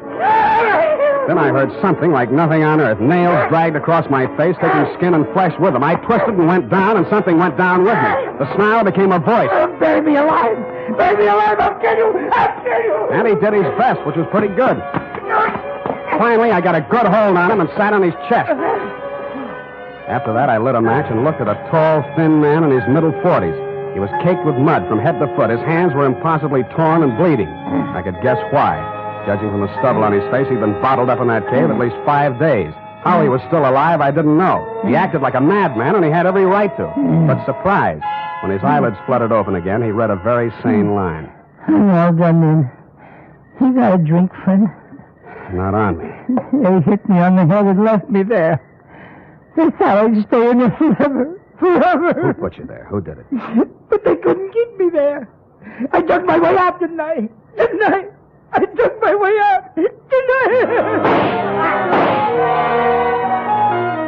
The force of the bullets knocked them halfway back down the incline to the cave. All I could do was hit the dirt. Finally, when it seemed safe, I broke cover and ran, smack into somebody carrying 2 bags. No, please. Let's have a look at you. Sam, it's me. Sam, I knew you wouldn't go away without me. I knew it. I couldn't stay in that awful house any longer. None of that now. Who was that shooting at you? I don't know. Where's your aunt? House, I suppose. I slipped out the back way. Any visitors tonight? No. What is it? What is it? I think I found your Uncle Bert. Come on. I I led her back to the cave entrance and showed her the body of the man I'd dragged out. I watched her face a long time as she looked at him very carefully. That's not Uncle Bert, Sam. Really? No. It's Mr. Linden. Jewelry salesman. Came to the place a few nights ago. 5 nights ago? Yes, come to think of it. The same night your uncle disappeared. Tell me, did you ask Mr. Linden to take you back to San Francisco the same way you asked me? Did you? Yes. He said he would. Got up early and left without me. He didn't get far. What kind of car was he driving? I don't know. I don't remember. Do you drive a car? Yes, but Here. Mine's down the road about 500 yards. Go to the nearest phone and call the highway patrol, a sheriff, anybody who represents law. Got that? Yes, I know exactly what to do. To make sure we were both thinking of the same thing to do, I followed her in the dark, watched her get into the car I rented from you, and drive off. Then I turned around, put a new clip in my gun, and walked back to the old homestead. It was still very homey. By the light of an oil lamp, Mrs. Elkins was peacefully knitting what looked like a shroud. Why, Mr. Spade? Why, Mrs. Elkins? Land sakes. Land sakes. Now that we got that out of the way, let's get down to business. If you're here to make trouble, young man, believe me, I can handle trouble. My kind of stock know about trouble. Well, suppose you tell me about the trouble I just had, or haven't you heard all the shots that were fired around here tonight? Shots? My. Seems I would have heard gunshots. Seems you would. Look, I've got a sheriff on the way. Have you, Mr. Spade? Why? I suppose you didn't hear the shooting. Oh, yes, I'd forgotten. Was anyone hurt? A man named Linden. He's dead. Linden. Now that sounds familiar. It should. He stayed here 5 nights ago. He was a jewelry salesman. Yes, now I remember. You say he's dead? Somebody tried to bury him alive in your little cave. How awful. I do declare. I thought you would. Well? You must be joshing, Mr. Spade. I'm not joshing at all, Mrs. Elkins. Well. Buried alive, you say? Look, let's talk just like plain folks. Where's your husband? Where's the jewelry samples you probably stole from Linden? Is there anything else you want to say? Gunshots, eh? Well. I left the sweet old thing knitting and rocking and made my way through the house looking for guns, jewelry, and killers. I got downstairs in time to see Mrs. Elkins disappear out the front door. When I tried to follow, I stumbled over the rocking chair, which is indeed a lucky thing for me. After a few minutes of silence, bravely crawling on my stomach, I followed the shadows of the house until they blended into the shadows of a large, hulking building, which happened to be the barn. Inside, I bumped my head on the radiator of the car. Naturally, I didn't find any keys in it, but I did find a familiar jewelry salesman-type mud-soaked corpse. I was trying to remember how to cross ignition wires. I heard the hum of a motor and saw 2 headlight beams swinging up the driveway. They lasted as long as any other lights. The car came to a lurching stop, and a thick-set figure in a Stetson hat stumbled towards me, tugging at a gun. That burned dog-blame cuff thing, Undo the flap. Oh, thanks. Huh? Put your hands up, whoever you are. You be the sheriff? You're dead blame right on the sheriff. You're dead blame right on the sheriff. Who are you? What's the idea of shooting the lights out in my car? My car. Oh, you Slade? Spade. Well, I'm Homer Pickett, sheriff of this county. The girl come, woke me up, said all sorts of funny things going on around here. Said there'd been a murder. Now, who's killed? What's going on, Stan? Sam. Well, for one thing, somebody's been trying all sorts of ammunition on me for size. You don't say. I do say, Mr. Sheriff. Why? Because I found a man in a cave who'd been left there to die. Want to look at the corpse? You can look at him right here. He's sitting in this car. So, yeah. How'd he get here? Somebody moved him here. Shouldn't have moved a corpse till the police examine it. I didn't move it. Huh? Now, listen closely. Listening? Huh? I found the man. He was still alive. Then somebody shot him. Shouldn't have moved him. Then they tried to kill me because I found him. When they didn't kill me, they decided to hide his body. Illegal. They probably intended to drive away and dispose of it so there'd be no evidence when an efficient, smart, alert, courageous police officer like yourself came around to ask questions. That sounds reasonable. Who's behind all this? Well, Mrs. Elkins threatened me once and tried to kill me once. Well, land say. That's her, yes. I want to talk to her. Where's she? Roaming the countryside with a gun, no doubt. Well, let's clear all this up. See what it's all about. Now, who's this fellow in the car? His name's James Linden. Got a pencil? Better write that down.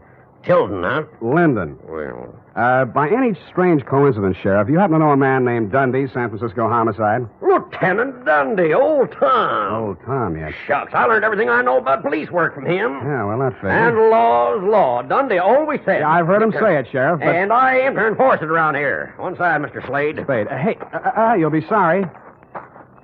Well... Now look here, all you Elkins. This Homer Pickett talking, and I ain't no small-town constable. I'm the sheriff of this county. You'll get a square deal from me, but first I order you in the name of the law to throw down your guns.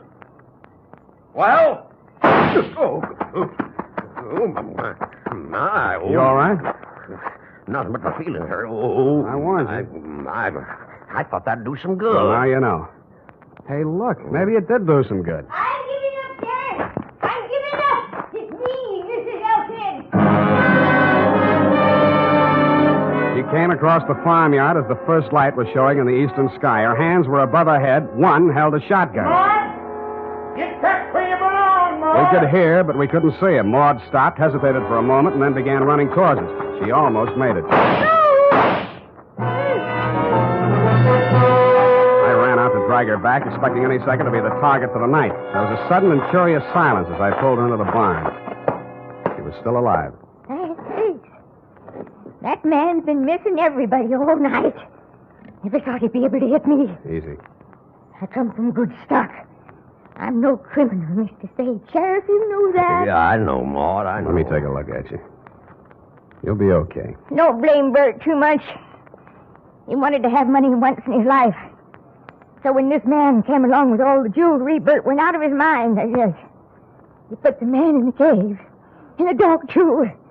So the dog wouldn't call attention to him. And then he took the man's car, went into San Francisco to try to sell the jewels and the underwear. No luck, eh? Bert says they laughed at him. The jewels were just paste. Samples. And he came back and found me at the cave, and he figured he had to knock us both off. I just stuck by him all the way.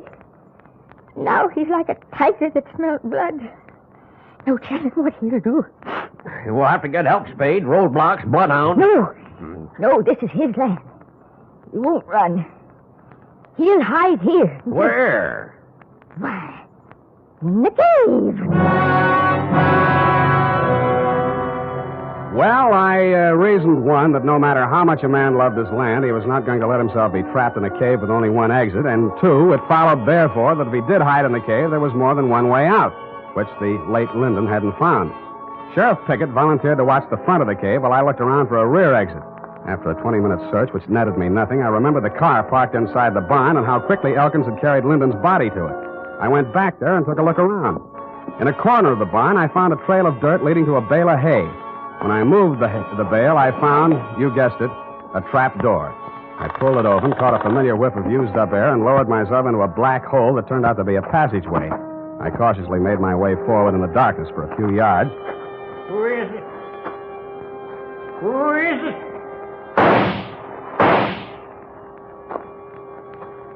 I pressed back against the dirt wall, listening to him approach. When I figured he was close enough, I threw a cloud of dirt toward him across the passageway. His gun flashed and lit up the whole place for a second, and I fired 3 times at the silhouette. I waited, then I went towards him. He was lying on his back. I kicked his gun away, and when I bent over him to feel his pulse, he suddenly came to life. Something crashed against the side of my head, and everything became darker than the inside of the cave. The next thing I knew, I was looking at a pair of red-rimmed eyes. Several minutes had gone by. Thought you was a goner for sure. You ain't used to this country fighting, are you? Is this country liquor, Sheriff? Yeah. Gimme. Here. Yeah, country liquor. Tell me, Sheriff, did you by any chance... Well, sure. Of course I did. I got him, Slade.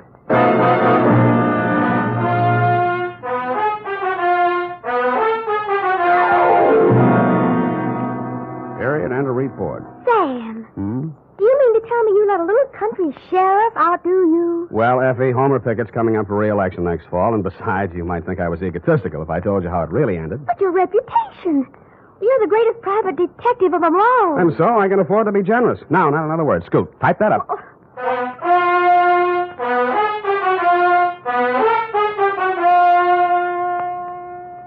If your supply of Wild Root Cream Oil Hair Tonic is getting low, better make a note to get some more tonight or first thing tomorrow. Remember, Wild Root Cream Oil is the famous hair tonic that grooms your hair neatly and naturally, relieves dryness, removes loose dandruff. Always keep a big bottle or tube on hand. And ask your barber for a professional application of Wild Root Cream Oil Hair Tonic. Again and again, the choice of men and women and children, too.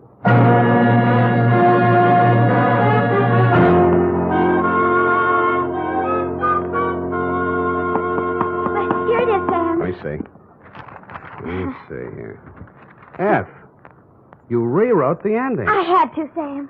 You're much too modest. And Sam Spade, with a knot of cold fury in the pit of his stomach, a vindictive fire in his eyes, stepped wearily over the loose rocks on the cave floor to do battle with the thing that loomed up in the darkness ahead.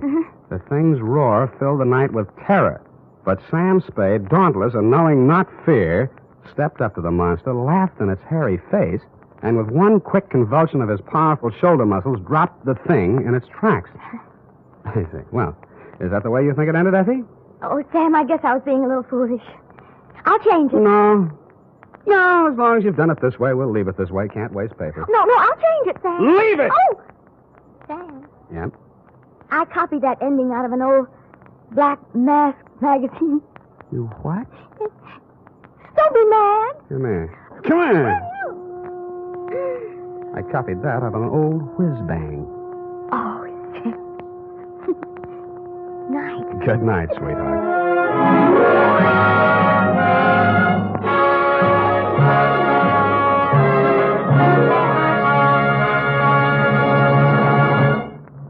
The Adventures of Sam Spade, Detective. Brought to you by Wild Root Cream Oil Hair Tonic, the non-alcoholic hair tonic that contains lanolin. Wild Root Cream Oil. Again and again, the choice of men and women and children, too.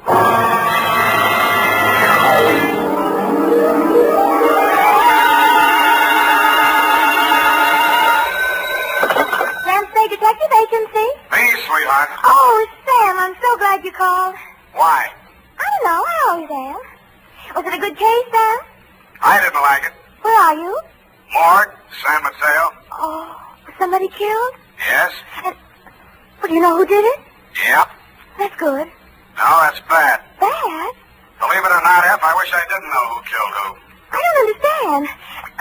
Oh, Sam, you sound so downhearted. Well, I'm sorry. I'll try to loosen up. Stay where you are, sweetheart. I'll be right down to dictate my report on the champion caper.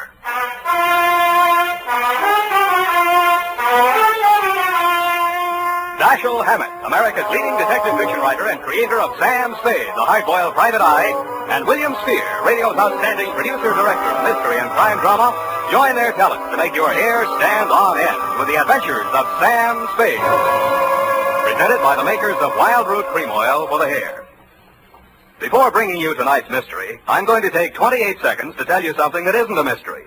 It's no mystery why so many millions of men, women, and children have well-groomed hair these days when America's favorite hair tonic, Wild Root Cream Oil, costs so little. Just 25 cents will buy you a get-acquainted bottle and show you how neatly and naturally Wild Root Cream Oil grooms your hair, how it relieves annoying dryness and removes loose, ugly dandruff. Get Wild Root Cream Oil Hair Tonic.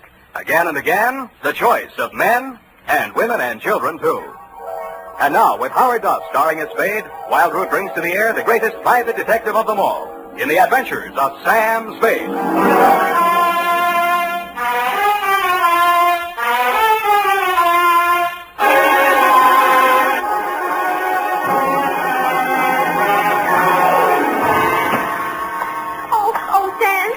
I read the afternoon paper. I don't understand it either. Stop that. Really, after all this time, you'd think I'd get acclimatized to all kinds of human storms. I've got my pencil already. And myself again. I'm ready, Sam. Sam, date? Date August 7th, 1949. To whom, Sam? Jack Manelli. To Detective Lieutenant Manelli, Homicide Detail, San Mateo Police. From Samuel Spade, license number 13796. Subject. Are you listening, Sam? Subject the champion caper. Dear Manelli. You were there for the end of it, and I was there for the start of it, which is in the reception office of Elliott Champion's brokerage house in San Mateo, and where I first met Mildred Champion. Remember that old salve, how a woman in love is always beautiful? When I went in, I had no idea she was in love and no idea she was beautiful. Not because she had lately been crying, but her sallow face without makeup, framed in a wisp of blonde hair, wasn't flattered by the shapeless black dress, cotton stockings, and low-heeled shoes she was wearing. Certainly not the going idea of beauty. Nor did her conversation reveal anything to indicate love. Oh, yes. May I help you? Mr. Elliott Champion, my name's Spade. Spade. S-P-A-D-E? You don't have to write it. He's expecting me. Your business, Mr. Spade? Private. I have to have a little more than that, I'm afraid. Oh, is this hot here? Mr. Champion can't stand fresh air. Obvious. That's what makes it so warm in here. I'm sorry. Yeah, it is hot. Just flip the switch and tell him I'm here. Well, what is it, Mildred? I was just going out. Mr. Spade is here. It says you're expecting him. But I don't find him listed in your appointment book. Don't be an idiot. Send him in. Send him in. You may go in now, Mr. Spade. He always like that? He's nice today. Sorry, Mildred. That's your name, isn't it? His office is the first on the right. Don't bother. I'll find it. Thank you. I'll just go to lunch. Mr. Champion? Well, don't just stand there. Come in and shut the door. What I have to discuss with you is private. I don't want that snoopy niece of mine listening to our conversation. She's out to lunch now. But does she listen in often? All the time. Why? She didn't know who I was. I outsmarted her there. I called you from the drugstore on the corner. I don't want anyone to know who you are while you're here. Oh, now, where did I put that lighter? Behind the inkwell. Oh, yeah. I'm a dangerous man to play games with. Joseph's found that out once, and if he keeps this business up, he's going to find it out again. No games? You're dangerous. Say, are you mocking me, Spade? Just wondering what you're talking about. I just told you. You got ears, haven't you? Joe Josephs is back in town, and I'm not going to fool around with him. Mildred told me you were nice today. Oh, she did she? Well, Mildred talks too much. That's what's the matter with her. She talks too much. And you'd fire her, only she's your niece, and you'd have to pay somebody else 3 times what you pay her to take everything she has to take. Get out of my office. Oh, no. Wait a minute, Spade. It's just hot, I guess. Who has turned on the heat? It's Joe Josephs. He was released from San Quentin this week. And I've been receiving telephone calls from him telling me to beware and to watch out and a lot of other nonsense. What was he doing at San Quentin? 2 to 5 on an embezzling count. He's an ungrateful scoundrel, that's what he is.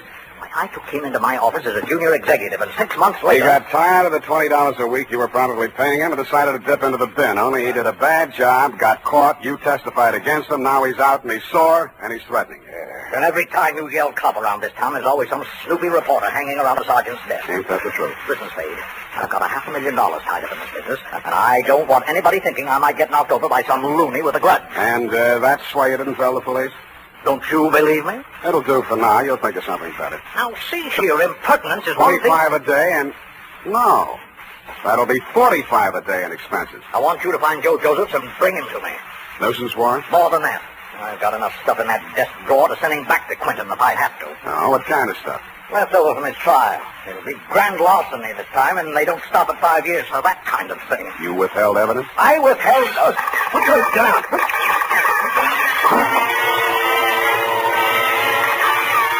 My back was only 8 feet from the window, and it came through from the other building across the court. The silencer either ruined the marksman's aim, or he was just a bad shot, because out of 6 tries, he didn't connect with a thing but the desk lamp and a wastebasket. By that time, Champion and I were both on the floor, Champion on top of me. I kicked out to get loose, and he kicked me back. I gave that up and twisted around for my gun. Across the court, a window was open about 6 inches, one corner of which was full of a dark-sleeved hand and a gun arm. I fired at it from what is known as number 6 position. It's him! It's him! Get him, Spade! Get him, Spade! What do you think I hired you for? I didn't bother to answer him. I went through the window, onto the fire escape, and over to the next building. I did more. I went in that building, which was apparently vacant, down the stairs, and started out the back entrance.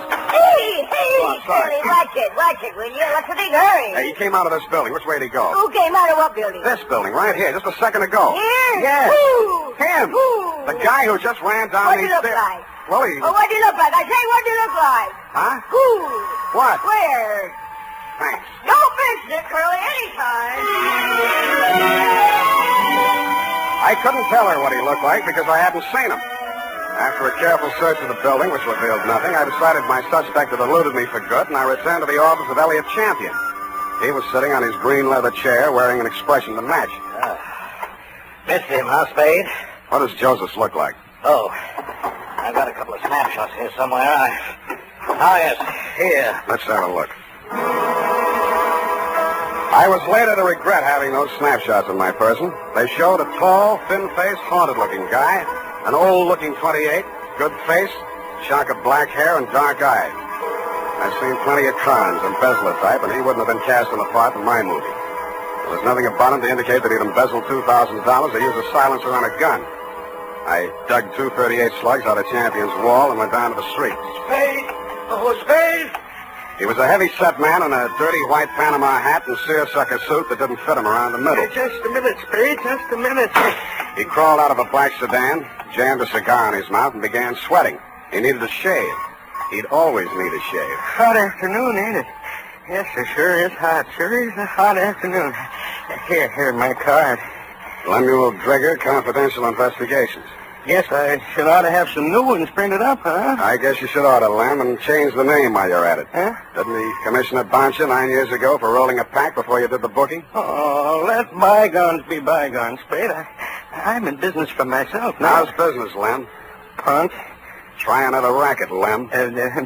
Spade, you been in to see old man Champion, maybe? Maybe. I was just going to go in to see him myself when I spot you pull up. I recognize you from the pictures in the paper last week.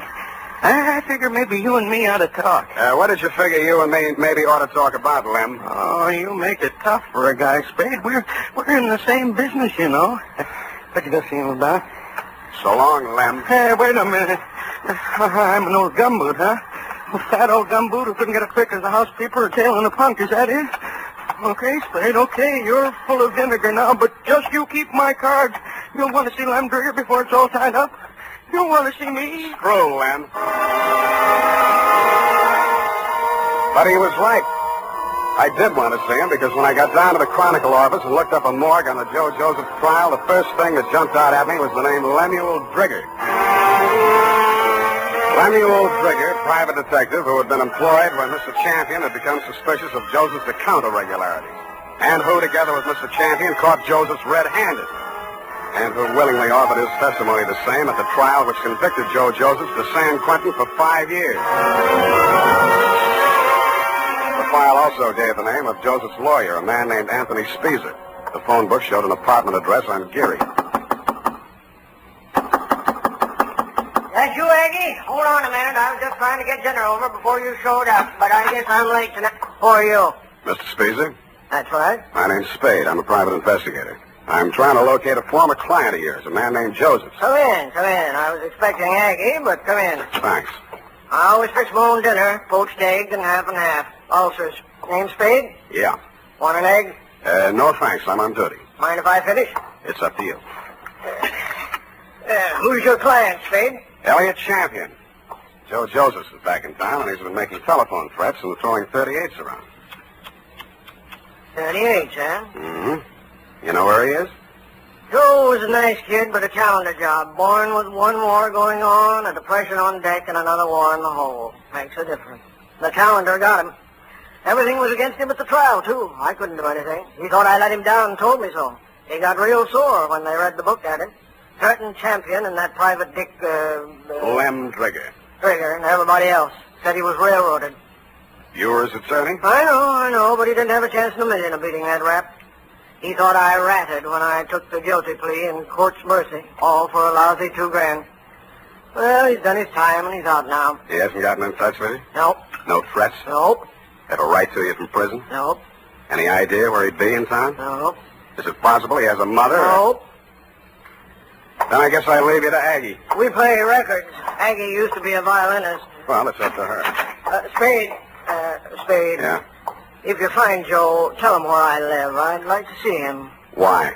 I don't know. Maybe I just want to see what 5 years in the pen does to a kid like that. Yeah. I'll bet you do.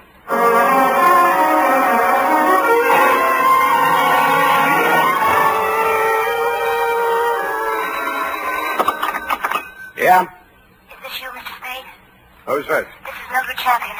Remember me in my uncle's office? I remember. Mr. Spade, you're looking for Joe, aren't you? Oh, I know you are. You don't have to answer me. I think I can help you find him. I must talk to you right away before something terrible happens. Please come out to the house before something terrible happens. It's right in the corner. I got out to the house as fast as I could, but not before something terrible had happened. Hey. The front door was open and all the lights were on, and Elliot Champion was lying at the foot of the stairs in the front hall, holding his lapel as if it would get away from him. Hey, don't touch me. Don't try to move me. It's in my lungs somewhere. I never thought.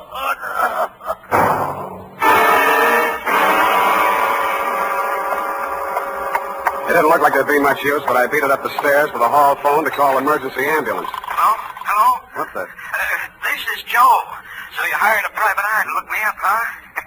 Well, you'll never find me, but I'll find you. Yeah, Mr. Champion, I'll be seeing you real soon. I didn't get it then, but I got it a second later. I grabbed for the banister, missed, and hit the top railing. A pair of hands held me up long enough to go through my pockets and then let me go, and that's the last thing I remember.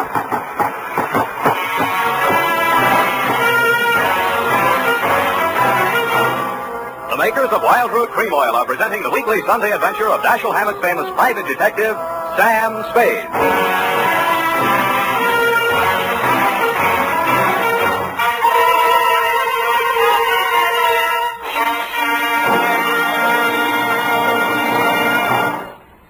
Now, here's important news on good grooming. If you want a well-groomed look that helps you get ahead, socially and on the job, listen.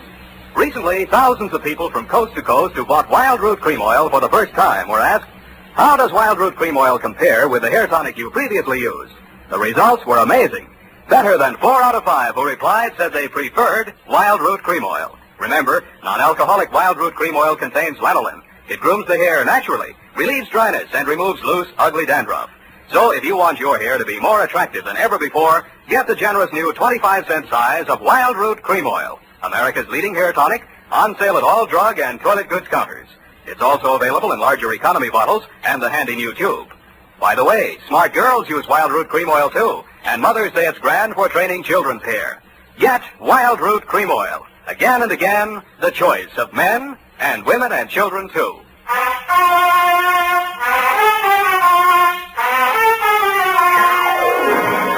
And now, back to the Champion Caper. Tonight's adventure with Sam Spade.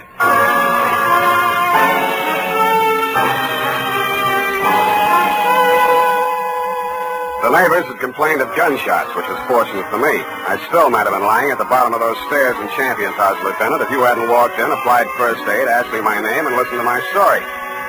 You considered the threatening phone call after my client's death as a cover-up and promptly sent out a general alarm on Joe Josephs. I took an aspirin and a taxicab for home. Halfway uptown, I discovered the pictures of Joe Josephs were missing from my wallet. And that is why I was absent at the medical examiner's inquest this morning. Instead of going home, I went out to San Mateo, jimmied the lock of Champion's office, and violated City Ordinance number 352B. My dead client's desk revealed one important item. An income tax voucher dated August 17, 1944, noting him delinquent.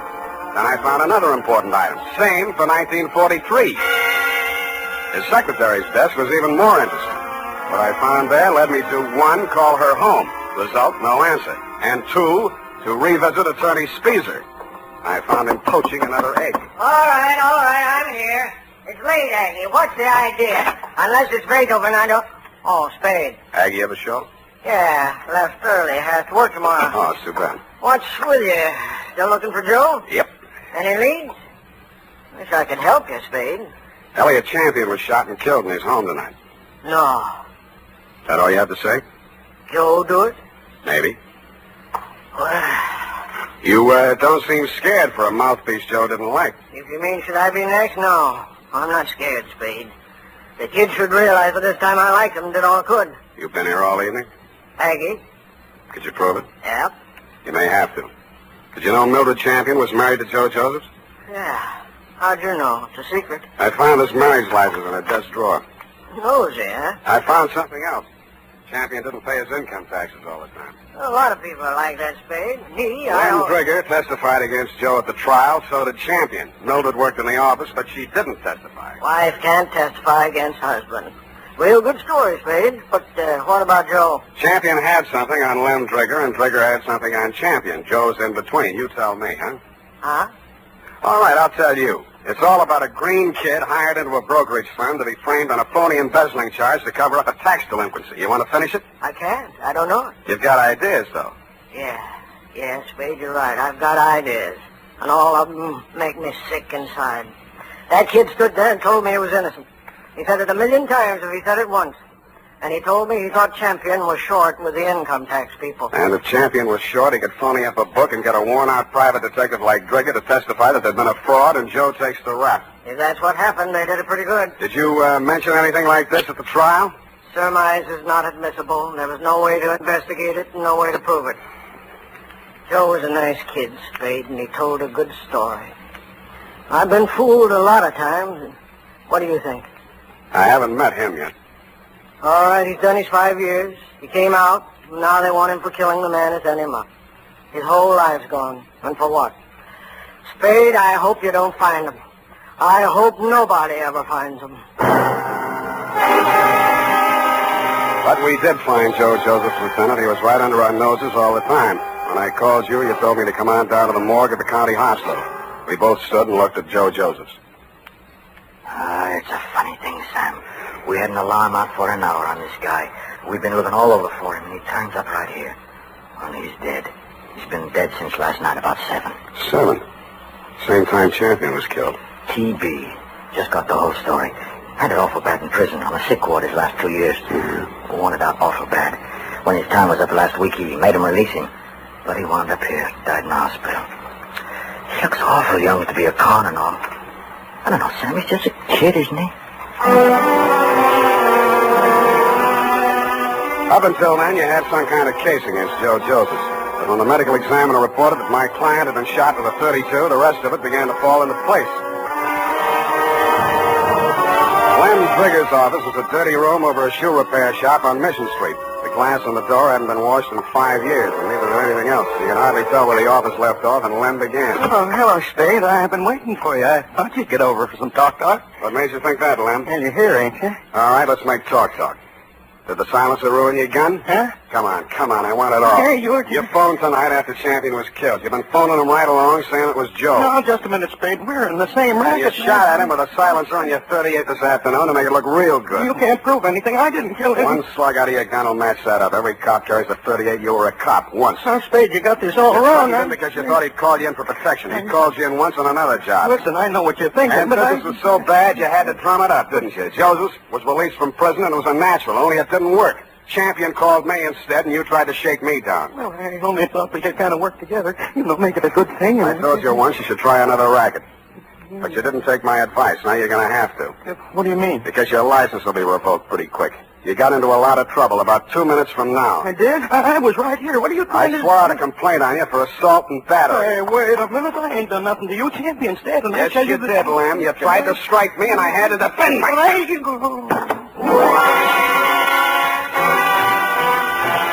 And I did make out a complaint, Lieutenant. I phoned your office, and 2 of your men were on the way out to pick him up when I heard a footstep outside the door.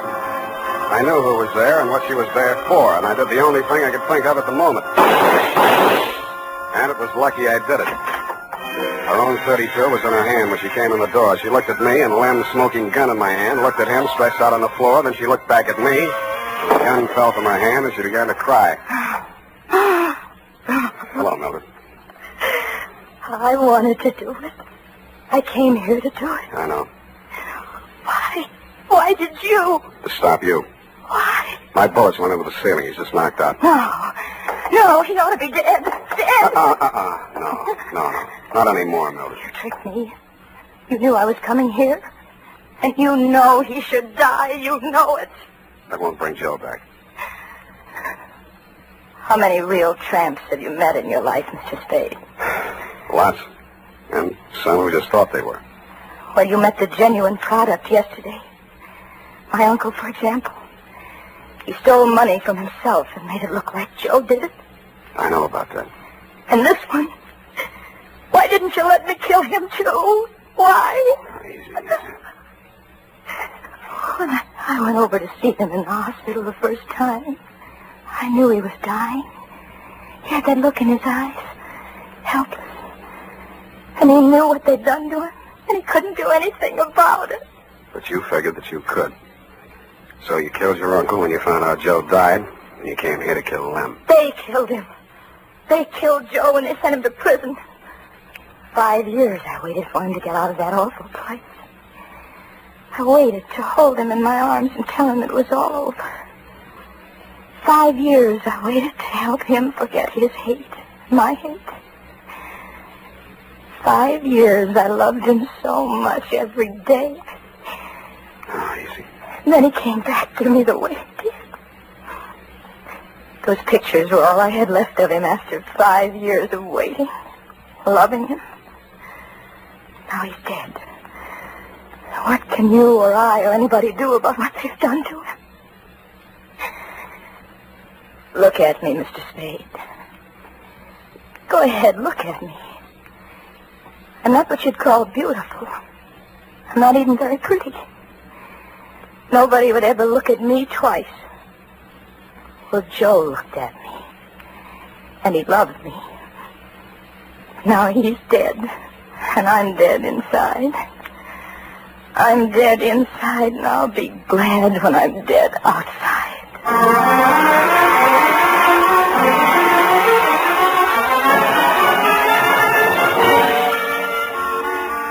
Period and a report.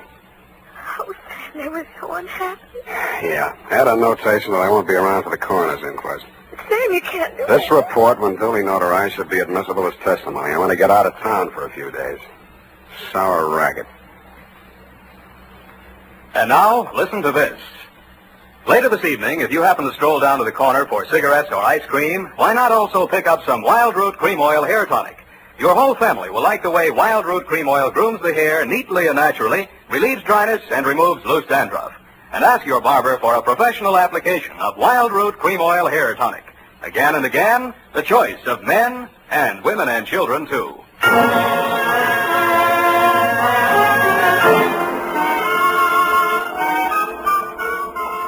it is, Sam. Didn't make any mistakes. Of course you didn't. Are you really serious about getting out of town for a few days? I am? The world's too much with you, huh, Sam? Effie. I know it's poetry, Sam, but it seems kind of appropriate right now. I don't care if she did kill those two men. I feel sorry for her. What's that got to do with poetry? Well, it's kind of poetic justice. Oh. Why did she dress the way she did in that black dress and low heels? A form of penance, I guess. A mourning, absence of her missing lover. Lover? Yeah, no. Look, you'll have to type it all over if you keep that up. But, Sam, it's all so beautiful and tragic. Yeah. And you watched it all happen with such understanding. I'm so proud of you. Oh, Sam. Come on now, come on. Dry up and go home. Good night, Sam. Good night, sweetheart.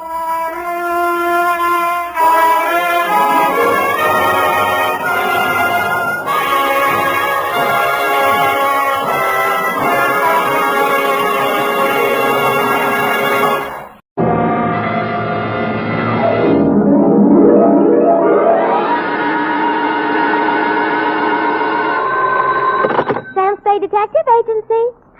Finitum est. Mr. Who? Finitum est. It is finished. Latin. Oh. Sam? What's left of me, sweetheart? Well, where are you? What happened? Who did it?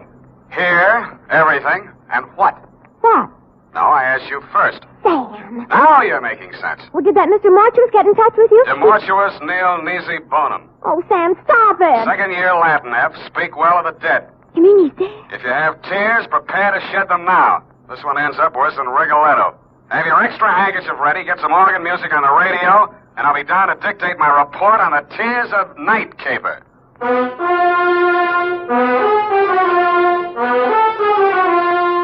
Dashiell Hammett, America's leading detective fiction writer and creator of Sam Spade, the hard-boiled private eye, and William Spear, radio's outstanding producer-director of mystery and crime drama, join their talents to make your hair stand on end with the Adventures of Sam Spade. Presented by the makers of Wild Root Cream Oil for the hair. You know, just a little wild root cream oil in your hair can mean a world of improvement in your general appearance. Just try it and see. See how wild root cream oil hair tonic grooms your hair neatly and naturally, relieves dryness, and removes loose dandruff.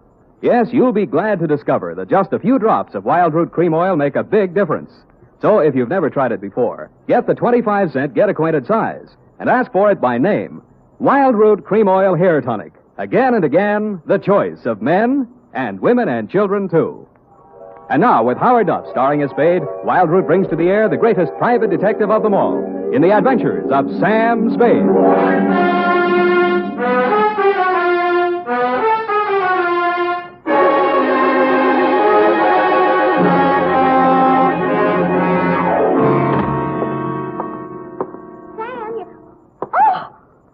Sam, your face! What happened to it? Many things, Eph. But it's also kind of raw. Oh, Sam. In time, Effie, my wounds will heal. Oh, I'll bet that Mamie Gagan had something to do with it. I could tell when she came in here that she was going to be... Mortuus nil nisi bonum. Huh? Latin. Speak well of the dead, remember? Oh, One thing at a time, sweetheart. Let's get this over with. I want to find a doctor. oh, you're so brave, Sam. Carrying on in the face of your face. Sure. You won't be satisfied until you just die for your profession. Yeah, well, if I do, nil nisi bonum, Effie. Nil nisi bonum. That means...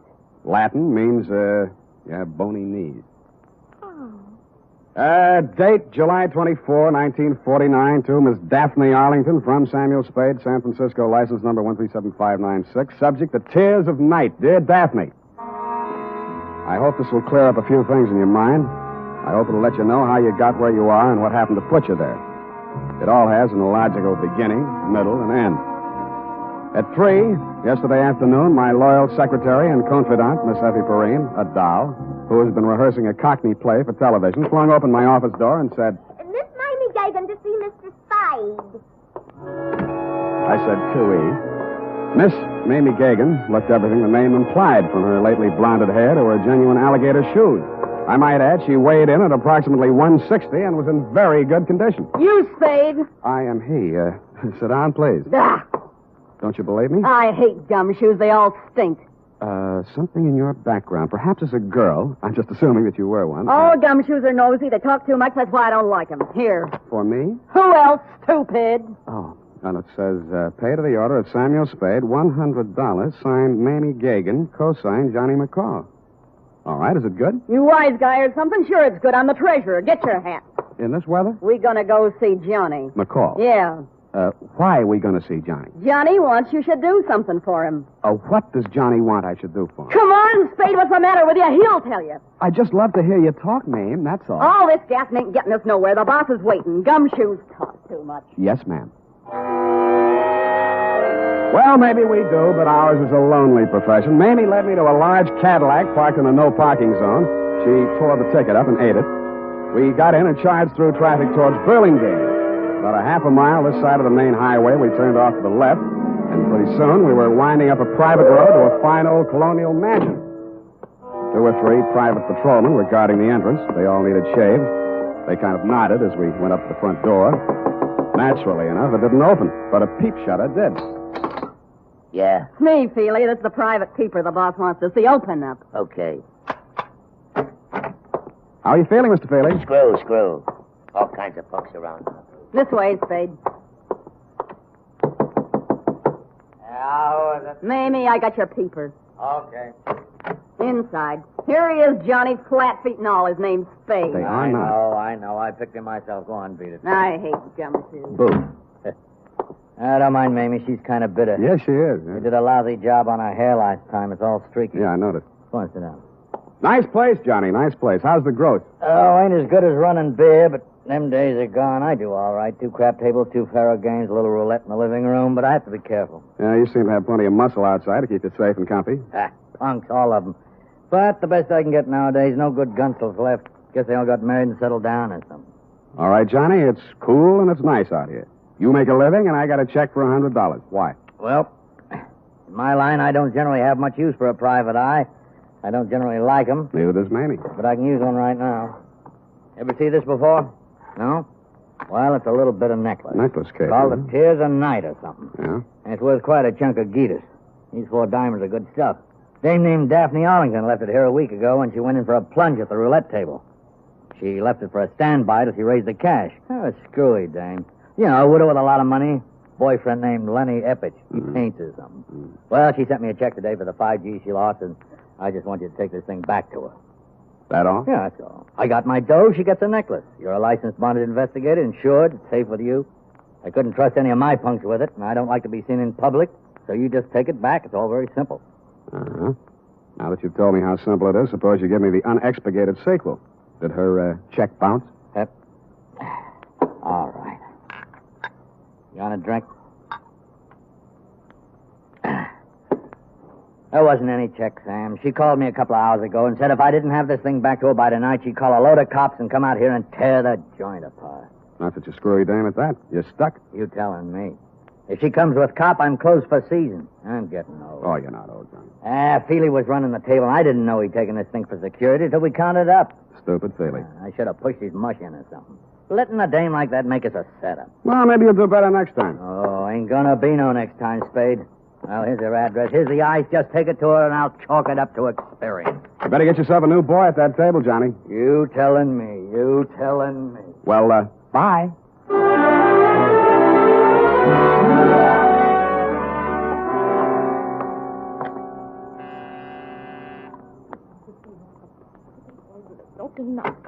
Lenny, I thought you'd never get here. The performance begins at 8:30, and you know how the traffic is, and if we're going to have a bite to eat... You aren't Lenny. Where's Lenny? I don't know, Miss Arlington. I'm supposed to deliver some jewelry. Jewelry? That would be mortuous. Mortuous. Mortuous. Yes, but I... What are you looking at? Your throat. Really? Well, really, Mr. Spade, Sam Spade. Well, really, Mr. Spade. I'm only waiting for Lenny to get here so we can make the first curtain of streetcar. And we're going to be late if he doesn't get here. You can understand that, Mr. Spade. You're going to be a little early. Streetcar doesn't open until Monday. And already, and he hasn't shown up. Well, good night, Mr. Spade. Hey! The white ermine cape you were wearing and the black strapless thing needed a touch, but you had it. A diamond necklace. In fact, the Tears of Night, the same one I had in my pocket, Daphne, was hanging around your lovely neck. I rebuzzed your buzzer and knocked on your door for quite a while until it was quite evident that you were not going to open up. Under the hallway light, I snapped over the necklace case. Mortuous, you had said. And mortuous was what it said stamped inside the case. A gloomy word with a gloomy address. The White Hotel on Turk Street.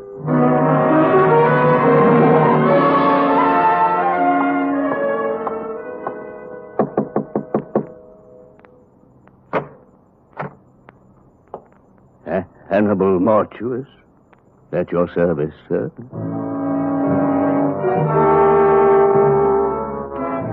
If ever a man had the look of death, it was this one who had its name.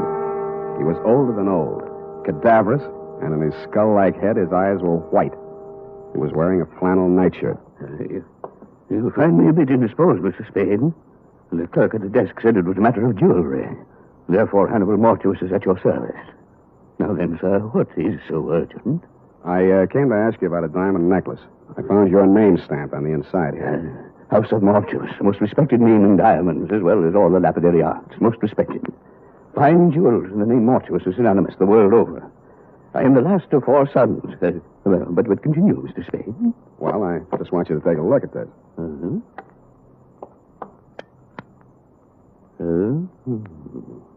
And how do you come in possession of the Tears of Night, sir? Well, a man named Johnny McCloud, who runs a gambling club, hired me to deliver it to a lady named Daphne Arlington. She lost it at the roulette table. She left it there until she could raise the cash. Deplorable conduct on her part. Daphne Arlington, a most indiscreet young lady, to be sure. I recall my interview with her when her late husband, Sidney, ordered this necklace. A lovely body, propelled by a ridiculous mind. For shame, such conduct, a gambling house, the Tears of Night, a pond. Well, this is real, then? It isn't phony? Mr. Spade, I am a gemologist. The House of Mortuous. Of course, it's real. Take a good look. When an artist creates a dazzling thing of beauty such as this, would he be so unlikely as to forget the time, the patience, the agony of his creation? See how each stone is carefully mounted to capture every single pinpoint of light. An incomparable masterpiece. An incredible money. How much money? The wholesale market, about 10,000. Arlington? He paid 25, but he had it, as I say, incomparable. Yeah. Yeah, well, I saw another one just like it tonight. Ridiculous. The finest workman at best could only create a crude resemblance. This kind of work demands an artist, or an artist. But tell me, Latin's en anguis herba? My second year Latin escapes me. Snake in the grass. Something wrong? Something wrong, yeah. You are concerned for the safety of this piece. I have a small safe in my room. You may have the key if you care. I'll take it with me. Thank you, Mr. Mortuus. My pleasure, Mr. Spade. Omnia mortuus bonum vocates. All speak well of Mortuus, of Panda. Good evening. In the dismal lobby of the White Hotel, I asked the night clerk for some wrapping paper and 20 cents worth of stamps. It was a hunch, plus the fact that outside in the street I spotted two of Johnny McCall's unshaved gorillas. They were looking up at the front of the building. Mr. Mortuus must have switched off his light or something because their eyes suddenly dropped and I saw them separate, one on each side of the front door. With shoulders carefully hunched, I stepped out into the lonesome night. I hoped they would think I was carrying my .38, which I was not. They didn't. Here's the paper, Candy. You want to ask him for a match? Candy's nearsighted. That's too bad. This him, Ernest? Got a match, Spade? Yeah, not so close. Candy asked if you got a match. He's a dummy, Candy. He don't answer. Got a match, Spade? What'd I tell you? He's a dummy. He don't look like no dummy. Take your hands up. He's a dummy, all right. Ain't you, Spade? See, he's a dummy, Candy. I told him about you being nearsighted and he wouldn't answer. He don't talk. Go on, smart boy. Tell Candy how sorry you are about him being nearsighted. I told you he was a dummy, Candy. All private eyes like you. Candy asked you a question. He wants to know if all private eyes is like you. I don't like no dummy. We ask questions and he ain't told us nothing. That makes him a dummy.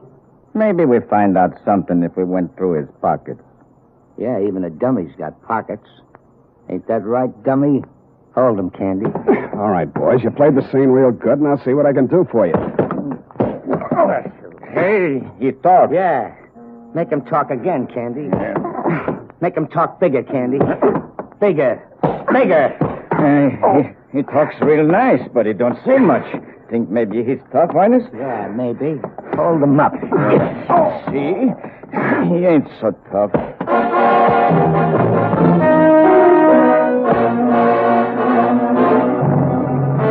No, I wasn't. And I didn't feel like talking on that quiet little street where the only noise was my face pounding on their fists. I didn't have the necklace anymore, but they had to find out the hard way. The hard way for me.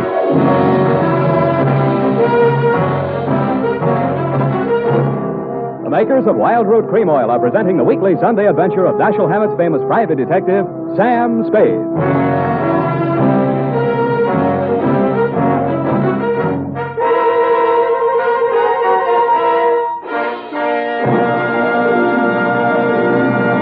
Now, here's important news on good grooming. If you want the well-groomed look that helps you get ahead, socially and on the job, listen. Recently, thousands of people from coast to coast who bought Wild Root Cream Oil for the first time were asked, how does Wild Root Cream Oil compare with the hair tonic you previously used? The results were amazing. Better than 4 out of 5 who replied said they preferred Wild Root Cream Oil. Remember, non-alcoholic Wild Root Cream Oil contains lanolin. It grooms the hair naturally, relieves dryness, and removes loose, ugly dandruff.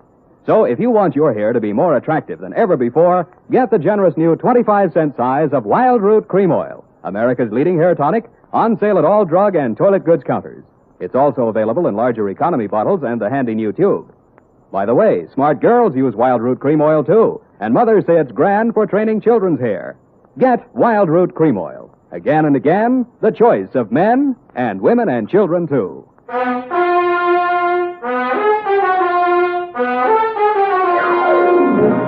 And now, back to the Tears of Night caper. Tonight's adventure with Sam Spade.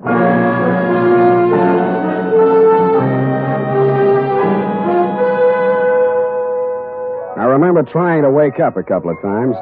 I was dreaming that we were driving along in a giant Cadillac. Big Mamie was sitting on my lap.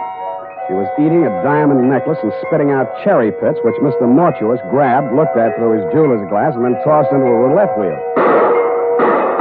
Then we had a blowout, and the whole car vanished with everybody screaming, "The Mortuus, the Mortuus." Somewhere around 7 in the a.m., I began to get a feeling. Several feelings, and all of them hurt. I had been dumped in the grass in a fairly nice neighborhood. In your neighborhood, as a matter of fact, Daphne. And 5 minutes later, I was climbing the steps to your apartment. I thought maybe you'd let me wash my face in your bathroom. Also, you seemed the logical one to question since nothing else made sense. You were sitting in a large chair. The drapes were drawn, the door was slightly open, and only the light from the hall seeped in. You had the phone in your lap. The receiver was off. My guess was right. You were looking at nothing.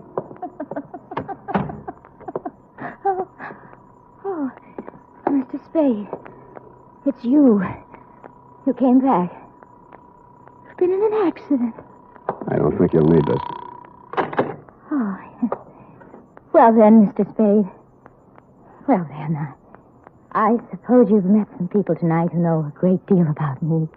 A gambler or a jeweler? Did they tell you about Lenny Effich? No. He's really a dear, Mr. Spade.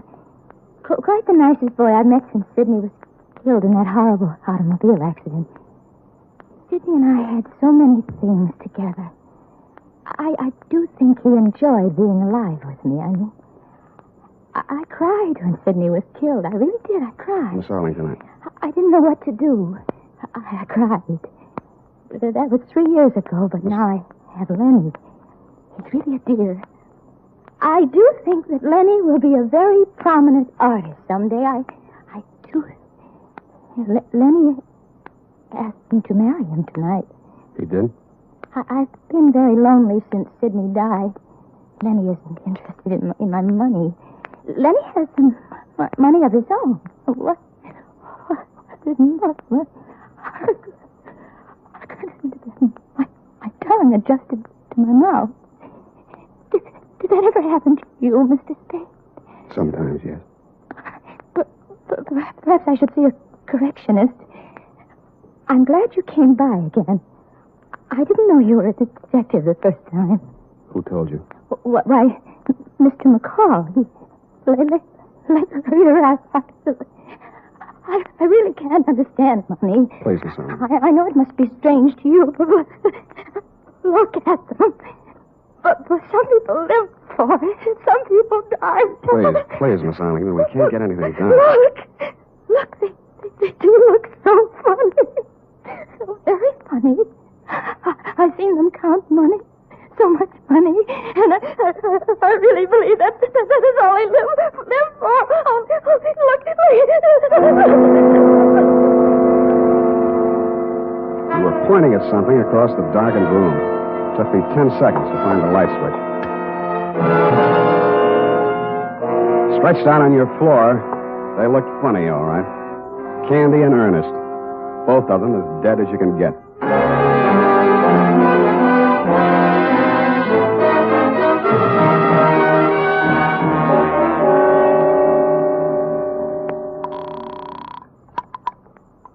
Hello, darling.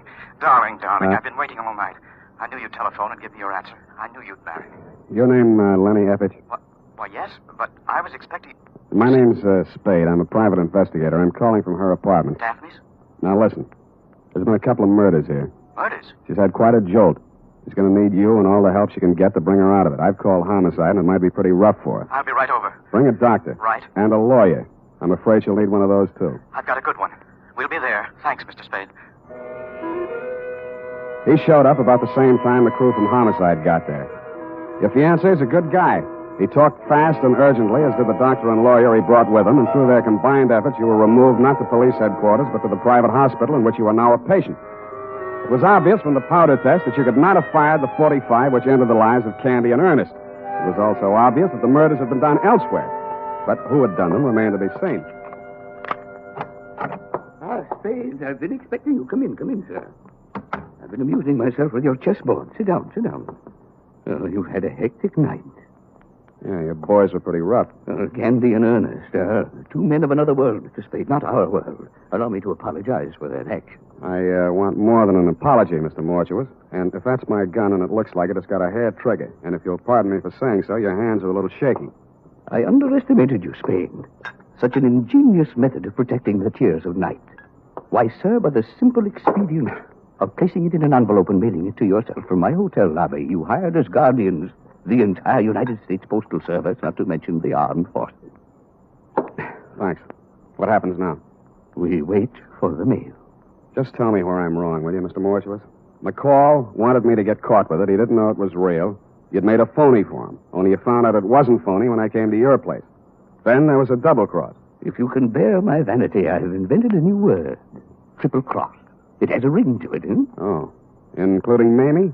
Mamie and her friends have been very valuable to me, but I must necessarily exclude them from sharing the profits. Mamie knocked off Candy and Ernest? Abetted by the last of the House of Mortuus. You planted them in Daphne's place. Mamie and I.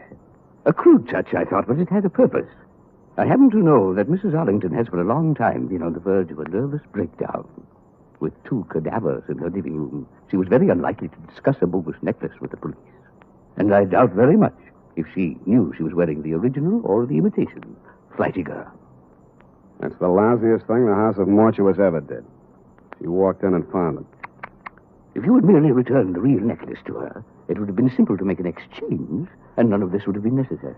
But I know. You just sit here and wait for the mail. We wait for the mail. What about your other playmate? I'm afraid I'll be sought for a murder or 2 or 3 this night. Mamie. She got it, too? Yes. Where are the police going to find her? Oh, in my hotel room, which I departed hastily once the room clerk had informed me of your ingenious method for protecting the necklace. I shot her there.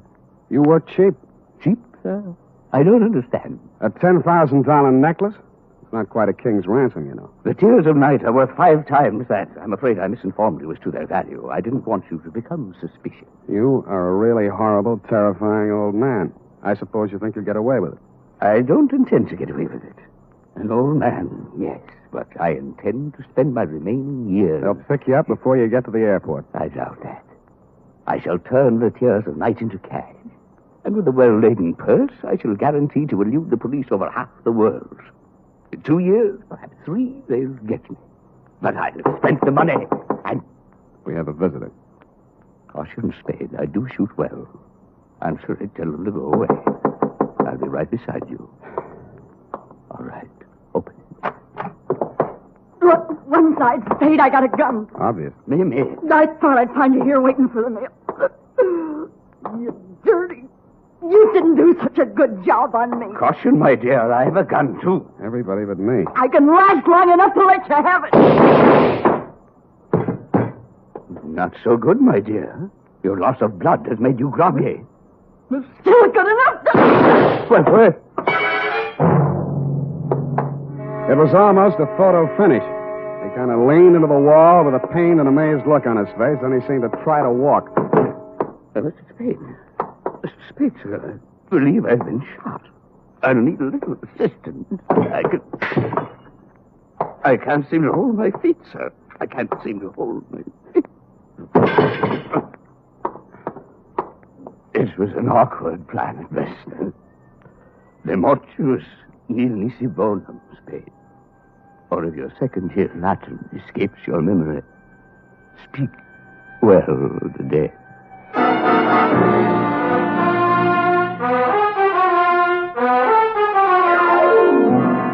Period and a report. Oh, Sam. All those people. 4 in all. And that poor girl, Daphne. How she must have felt when she saw it. Oh, Sam. Yeah, it was pretty bad. You poor darling. Well, it's about time. And you go right home. In fact, I'm going to take you home. Yeah? Then what? Well... You are a registered nurse, maybe? Well, Go type that up. I am completely well, and when you return, we shall Indian wrestle. Certainly, sir. And now, listen to this. Shopping note. Tonight or tomorrow, get a family-sized bottle or handy tube of Wild Root Cream Oil, America's favorite hair tonic. Oh, really? Good night, Sam. Good night, sweetheart.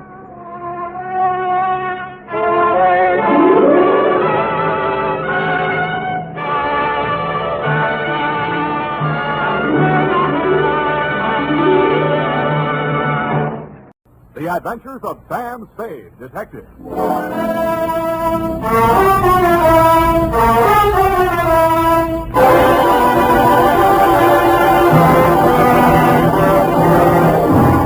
To Dr. Ludwig Zoya, 1241 Leavenworth, San Francisco, from Samuel Spade, license number 1375596. Subject, Edith Hamilton. No paper?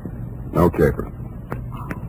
Dear Doctor, if I owe you an apology for not keeping you informed on the progress of the assignment and for letting it drag on as long as it has, then I'll have to go on owing you, which makes us even because you don't owe me anything. The start of it was a month ago. 32 days, 8 hours, 3 minutes, and 45 seconds, to be exact. Ah, Mr. Spade. Dr. Zoya? Good to see you. Let me think. How long is it? 3 years since I visited your office. That was when you were my leading suspect in the Denov case. Ah, yes, poor Denny. It was he who pointed out that we psychoanalysts are not unlike you detectives. We probe, we question, we follow up clues in order to find out what is the dark secret which has nervously disturbed the human mind. But we are limited. We have only our patients' words and our interpretations. Sometimes that is not enough. And that is why I need your help in this particular case. What case is that, Dr. Zoya? Please do not interrupt the free flow of my thoughts. Pardon me. Naturally, my ego feels a certain resentment against my id for asking you for your help. What makes me think I need a detective? Well, my id was just asking my ego the very same question. Oh, you too feel resentment. We must analyze that later. Bring me your grievances. But now to the case. Oh, yes, okay.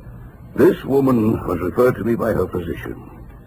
She has suffered a complete nervous collapse because she thought she recognized a certain person crossing the street. A person she had not seen for years. Who was that? My patient's son died under mysterious circumstances 3 years ago, and the woman she thought she saw was her daughter-in-law. It was widely reported in the newspapers at the time. Perhaps you remember it. Carter Hamilton? Carter Hamilton. Oh, Roanoke, Virginia, 1946. The mother accused her son's wife of murdering him. Daughter-in-law was hauled up before the grand jury, but not indicted. Dropped right out of sight afterwards. Good, you know that case. Well, actually, my patient is suffering from an agonizing sense of guilt. Unconsciously, she thinks that she herself murdered her son. Did she? Well, there may be something tangible at the bottom of so profound a feeling of guilt. You mean you want me to help you convince her that she really is guilty? No. That is for me. But first, we must find out.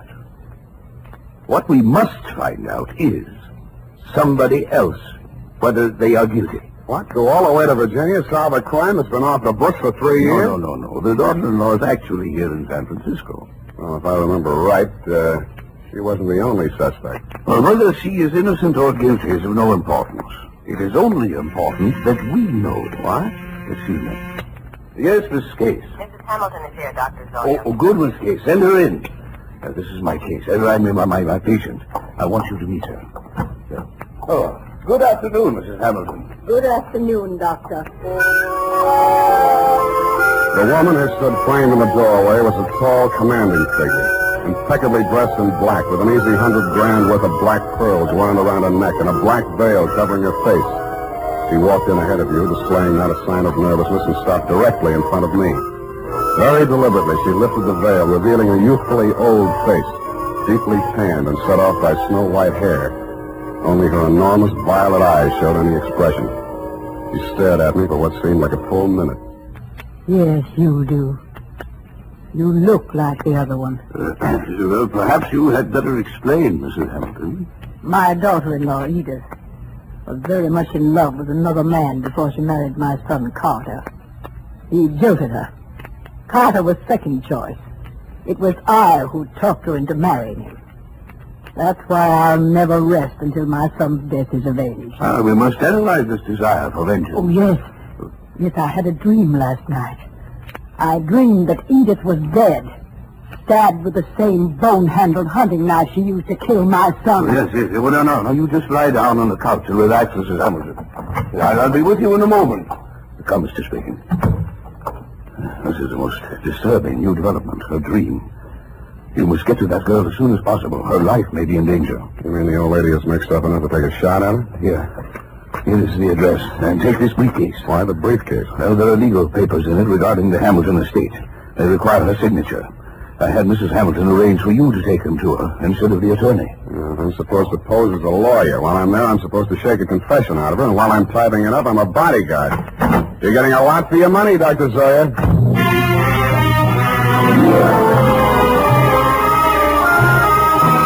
I spent the next hour or so in a newspaper morgue briefing myself on the old Hamilton case. The victim, Carter Hamilton, was the 28-year-old tail end of an old Virginia family whose blood was as rich as it was blue. The accounts of the killing were sketchy. At the old plantation, Carter Hamilton had been found one morning by his mother dead in bed of a stab wound. The knife was never turned up. Somebody had wiped everything in the room clean of fingerprints, which sounded like robbery until it was established that nothing was missing. The state was counting heavily on Mrs. Hamilton Sr.'s testimony in their case against the daughter-in-law. At an odd angle I'd forgotten. The old lady had clammed up in front of the grand jury, and the case was dropped for lack of evidence. Then there was a picture. She was the kind of a girl who looks her best in a riding outfit with her freckles showing, and then surprises you by looking even better in full makeup with her shoulders showing. Candid is the word that best describes her features. Large, widely spaced eyes, a generous mouth, and an expression of unaffected sincerity. It was with a certain reluctant eagerness that I kicked myself up Stockton Street to Pine, across Pine to Bush, and up 3 flights of stairs.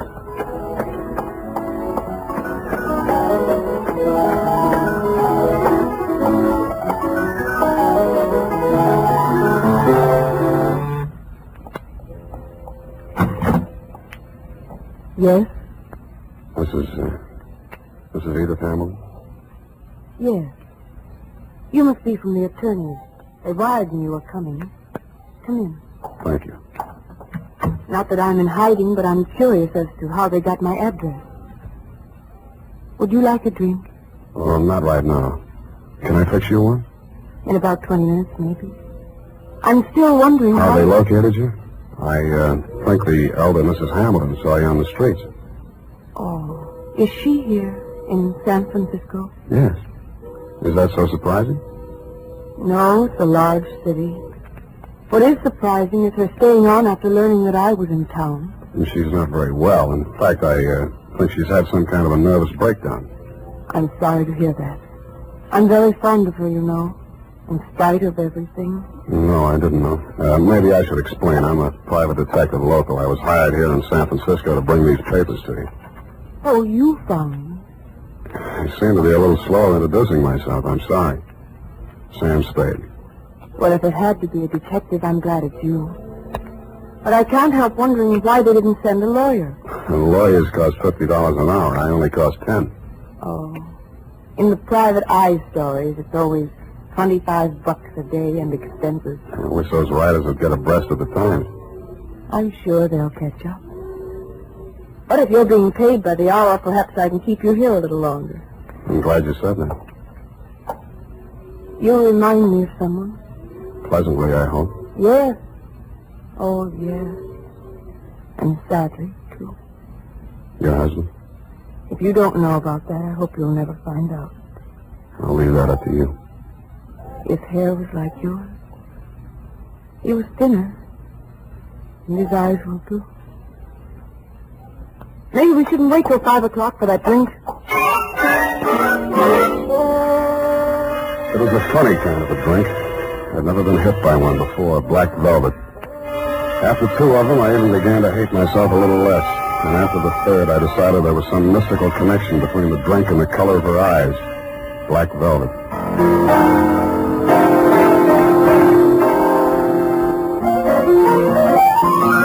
I don't know much about music, but the way she went at the piano, you knew she wasn't afraid of it, and probably wasn't afraid of anything. The pieces she played were like her, bold and at the same time delicate. Simple, but with a web of complexities in the background. Brilliant, but always colored with sadness.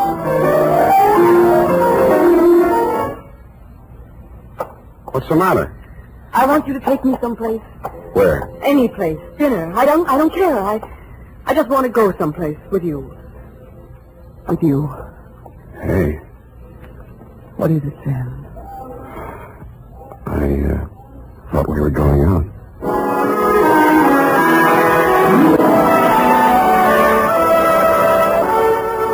I never paid much attention to San Francisco before I met her.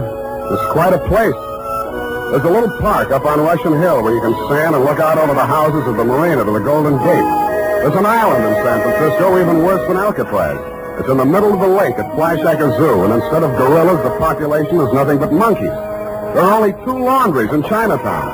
And out at Golden Gate Park, they have a band concert every Sunday afternoon. Maybe it was just the bright weather, but everything looked clean and shiny, as if somebody had taken a scrubbing brush to all the buildings. We even fed seagulls. At first, she never went any further into her past than the day before yesterday. I couldn't very well charge her for the progress I was not making on the case, so when I learned that you'd sent old Mrs. H to a nursing home for a 2-week rest and Edith did not need bodyguarding for the time being, I took a job that took me down to Los Angeles for a few days. I was awful glad to get back, and not because I don't like L.A.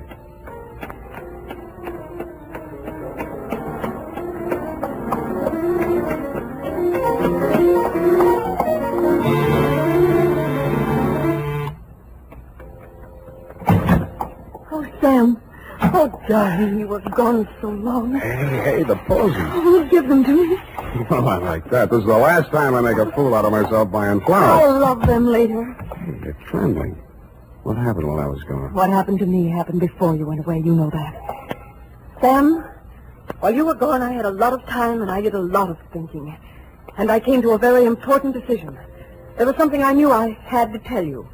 And I wasn't so sure I could get through it. Now, look, Angel, it sounds serious. I don't think this is the time. No, but it is. Yes, it is. Here, take it before I change my mind. What is it? I wrote it all down. Sit here, facing away from the piano. And don't say anything until you've read it through. Oh, okay.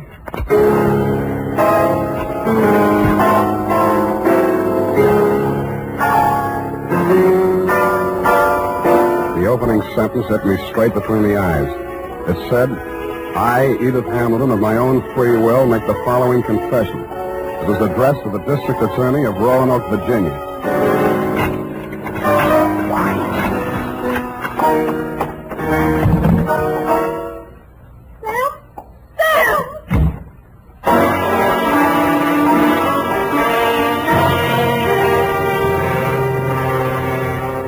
And that, Dr. Zoya, was when I headed back to your office. Not to have my head examined, it was too late for that, but to tell you that I was resigning this paper. On the way, I placed 2 ads in the classified sections of 3 papers. One under office space for rent and one under situations wanted. Ex-private detective desires position as night watchman, prison guard, asylum attendant, or any more pleasant line of work. And I really meant it. The United States Armed Forces Radio Service is presenting the weekly adventure of Dashiell Hammett's famous private detective, Sam Spade.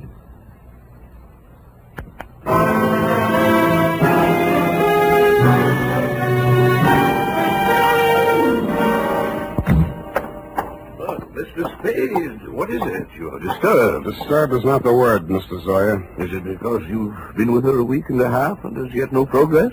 Let us analyze the situation. The whole setup has been rotten from the beginning. You send me to that girl under false pretenses. You tell me to worm my way into her confidence. One moment. Did I tell you this? How else did you expect me to get a confession out of her? Should have got the play when that old lady said I looked like a man Edith was once in love with. You thought she'd fall for me, didn't you? You thought I'd take advantage of it, didn't you? Well, you could hire somebody else to make love to her. I'm a detective, not a gigolo. So she did make a confession to you. Why do you say that? When a patient comes to a psychoanalyst for help, a situation develops which we call transference. Now, this means that the doctor represents to the patient someone in whom he can confide, to whom he can unburden himself, such as a parent or a loved one. Well, then let's don't go on with it. No. Well, at the moment that is, what you feel toward me at the moment is what we call a negative transference. You wish to continue to make love to her, but you feel guilty about it, so you blame me. Well, what then? What are you driving at? In this love affair of yours, we have a similar situation. But what she feels for you only resembles love. It is transference. You resemble a former lover. Yeah. And that is why it only took a week and a half for her to reveal everything. Oh, sometimes I think I am too ethical, or too old. Come now. Why don't you tell me? You feel better. There's nothing to tell. She had it written down. I didn't read past the word confession. Well, what did you do with it? I destroyed it. I see. Well, now Miss what? Case. Miss Case, what is it? Mrs. Hamilton. She's...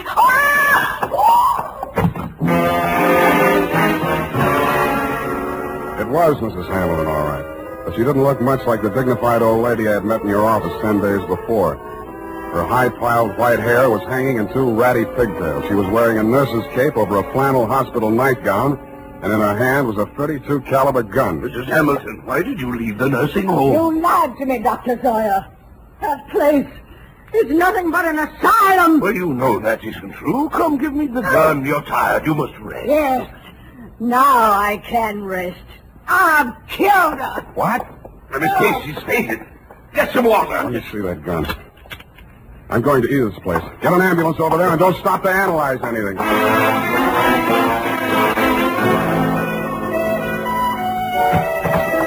Edith was slumped forward over the piano keyboard. She was barely breathing. The old lady wasn't much of a hand with a gun. 4 of the slugs had punctured the big studio window. 1 had torn a flesh wound in her shoulder. The other had penetrated the right side, just below the rib cage, and there was not much bleeding at the wound of exit. Her face was pale and the skin cold to the touch. I gambled on a hunch she was suffering mainly from shock, moved her over to a couch, threw a blanket over her, and poured hot coffee into her. After a bit, her color started coming back. Then she opened her eyes. Oh, I thought you went away. I must have dreamed it. Lie still, Angel. Don't try to talk. Oh, please, don't let them know what happened. Take it easy. It's only the ambulance. I've got to save Mother Hamilton. You see, I've got to get rid of that knife and the tablet thing.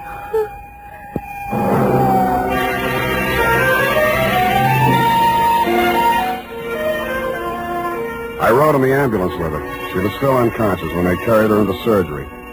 They told me she was out of danger. When they threw me out that night, I went back to her apartment. What she'd said about saving old Mrs. Hamilton and getting rid of the knife gave me a new slant on that confession I hadn't read. The pieces are still on the floor where I'd thrown them. It took me nearly an hour to put the jigsaw together, and when I did, it was still a puzzle. In her story of that morning 3 years ago, she confessed to finding the body before the official discovery, to hiding the knife and wiping the doorknobs and surfaces in the death room to get rid of fingerprints. She couldn't remember anything that had happened in the 8 hours between 1 a.m., when she had left her husband drinking in the library and gone upstairs to bed, and approximately 9 in the a.m. when she found herself standing over his body with a knife in her hand. I stretched out on the sofa to think it over, and then I drew a blank.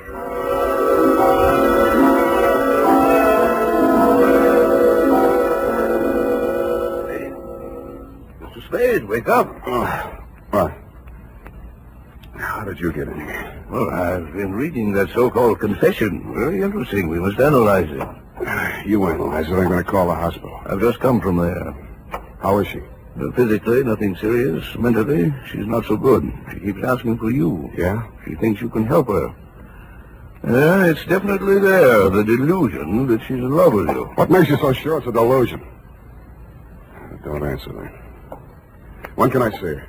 Well, it's best that you wait until she comes home. That will be next Tuesday. Look, you're supposed to be a first-class head doctor. Can't you cure this amnesia of Edith's? I thought I explained to you last night when we were discussing transference. Please, Dr. Sawyer, please. I know you mean well, but don't, I beg of you. Well, it's not important. When she gets to know you better, she will realize that her love for you is irrational. And then she will remember everything.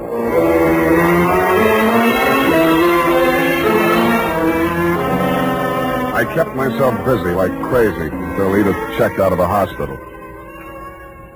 There wasn't much talk between us at first. Even her music was reticent, little rambling improvisations that sounded like children's songs or lullabies with something just a little acid mixed with their simplicity. Then as the days went by and her strength and confidence started to return, her music became serene and graceful. It became like her as she sat there at the piano in front of the big window with its afternoon sun streaming down on the San Francisco hilltops, while at the same time the April fog bank started its nightly prowl in through the Golden Gate. And that was like her, too, and like her music. Brilliant, but with a touch of melancholy. And then one day it was all warmth and brilliance and she was smiling.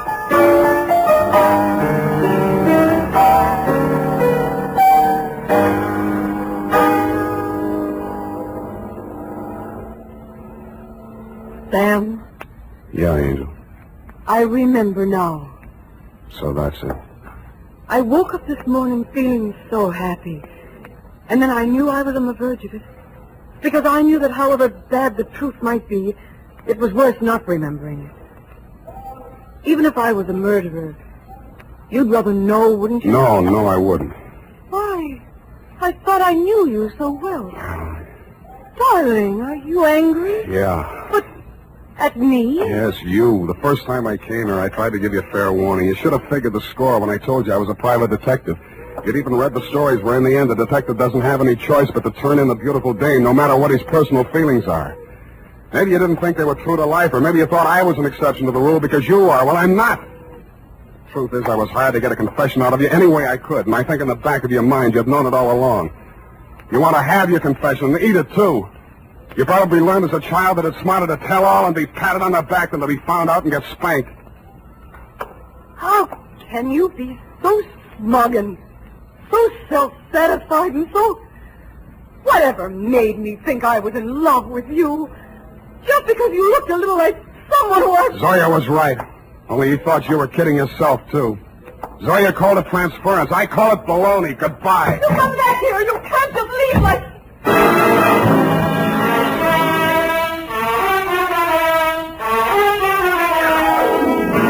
And that Dr. Zoya is why I never heard her confession. It turned into a lover's quarrel. But I understand she paid $25 an hour to rattle it off to you. I have before me your telephonic message. I haven't had time to analyze it, but at first glance I take it to mean that Edith was innocent of everything except destroying evidence. Motive, to spare her mother-in-law the anguish of knowing that her son was a suicide. I'm sorry, now that I know what her story was, that I didn't stay to hear her tell it. But that, as you would say, is not important. At least I cured her of that love delusion you were so worried about, even though it took a month to do it. Period, and a report. Oh, Sam, sacrificing yourself so self-sacrificingly, rather than shatter a mother's delusion. Yeah, some other time, huh? I'm sorry, Sam. I'll go type this up.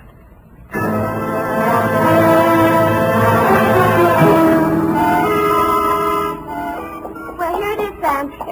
Sam, where did you go? Sam Spade Detective Agency. It's space, sweetheart. Sam, where did you go? I'm downstairs in the bar. Sam, there's so much noise on the line, I can't... I'm drowning my sorrows. Well, you don't need to shout. Oh, hold the line a minute. Yes? May I help you? Oh, no, I'm sorry. I was hoping I might find Mr. Spade in. Hello? Would you like to leave a message? Oh, tell him Edith Hamilton called. Oh. Ooh! F, are you still on the phone? Ooh. Oh, pardon me. Yes, dear? What happened? Are you taking a bath? Nothing at all. One moment, please. Miss Hamilton, I have him on the line. He's downstairs in the bar. And if you'll hurry, you can just catch him, I'm sure. Oh, downstairs. Well, I will hurry. Thank you. You're welcome. Sam, are you still on the line? What's the matter with you? Nothing. Just go ahead and drown your sorrows. But don't get loaded. Good night, Sam. Well, good night, sweetheart. I'm going to take piano lessons.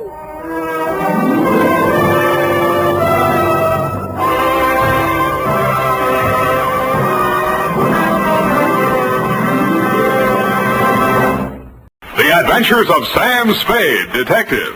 Brought to you by Wild Root Cream Oil Hair Tonic, the non-alcoholic hair tonic that contains lanolin. Wild Root Cream Oil. Again and again, the choice of men who put good grooming first.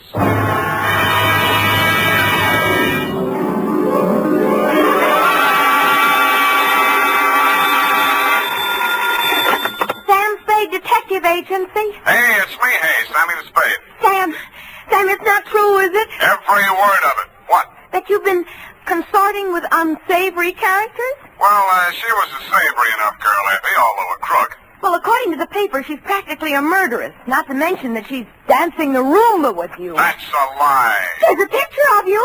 Virginia Vale, gangland glamour girl, caught at the Club Iberia in barefoot Roomba with private eye. It was not a Roomba. It was a bambuco. Oh, Sam, not over the phone. I can't stop it. Stay where you are. I'll be right down to dictate my report on the Lawless capers.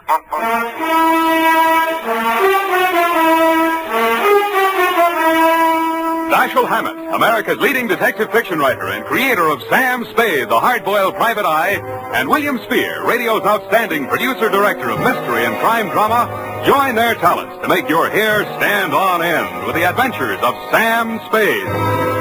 Presented by the makers of Wild Root Cream Oil for the hair. Say, have you gotten acquainted with Wild Root Cream Oil yet?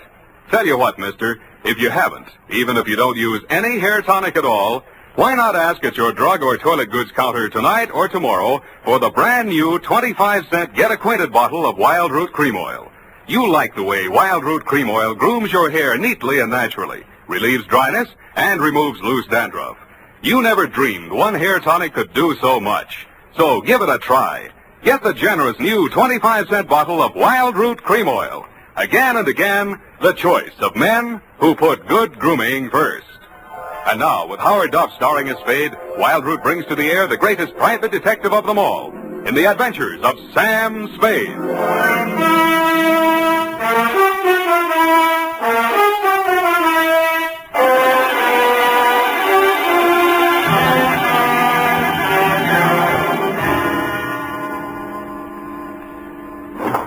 I think I'm getting it now. You even lost your shoes. Ready, sweetheart? Yes, Sam. No questions? No, Sam. That picture in the paper doesn't mean a thing, Effie. There was nothing between Virginia and me. Just wasn't room. Well, that bambuco, you know, that's the way we dance it. Authentic. Sam, I troubled to call my girlfriend, Edna Mae Schwartz, who is an instructor at Arthur Murray's. Mm-hmm. I quote, "The partners exchange graceful nods in the center of the dance floor and then separate. Well, as the senorita provocatively leads the pursuing caballero through a series of gay whirls, turns, and figures." There you see, provocative. But he never catches her, Sam. Well, I have my shoes off. That gave me the advantage. You know best, Sam. Well, that clears that up. Date? August 29th. I will give the date. Fill it in. That still doesn't explain your operating on the wrong side of the law. Down, Effie. This goes to John M. Lawless. A known gangster. What else? From Samuel Spade, license number 137596. Dun, dun, dun, dun, dun. Boom. Well, thank you, Effie. Subject, Joe Morales. Dear Johnny. You hired me yesterday morning, but the real start of it was back in 45. Flashback. San Francisco was just recovering from VJ Day, and crime was practically at a standstill because your number one competitor in the West Coast mobs had just been rubbed out, and you were on trial for same. Nothing about the trial made any sense. The tea-time chatter in the better pool rooms was that you were taking the rap for your worst enemy, Joe Morales. What made even less sense, the lawyer defending you was Joe's brother. So I wasn't a bit surprised to receive your check for $25, together with an invitation to be in the third row of the courtroom when the jury returned the verdict. I was. The defendant will please rise. Step forward, please. Have you anything to say why judgment of this court should not be passed upon you? Yeah. It's a bad beef.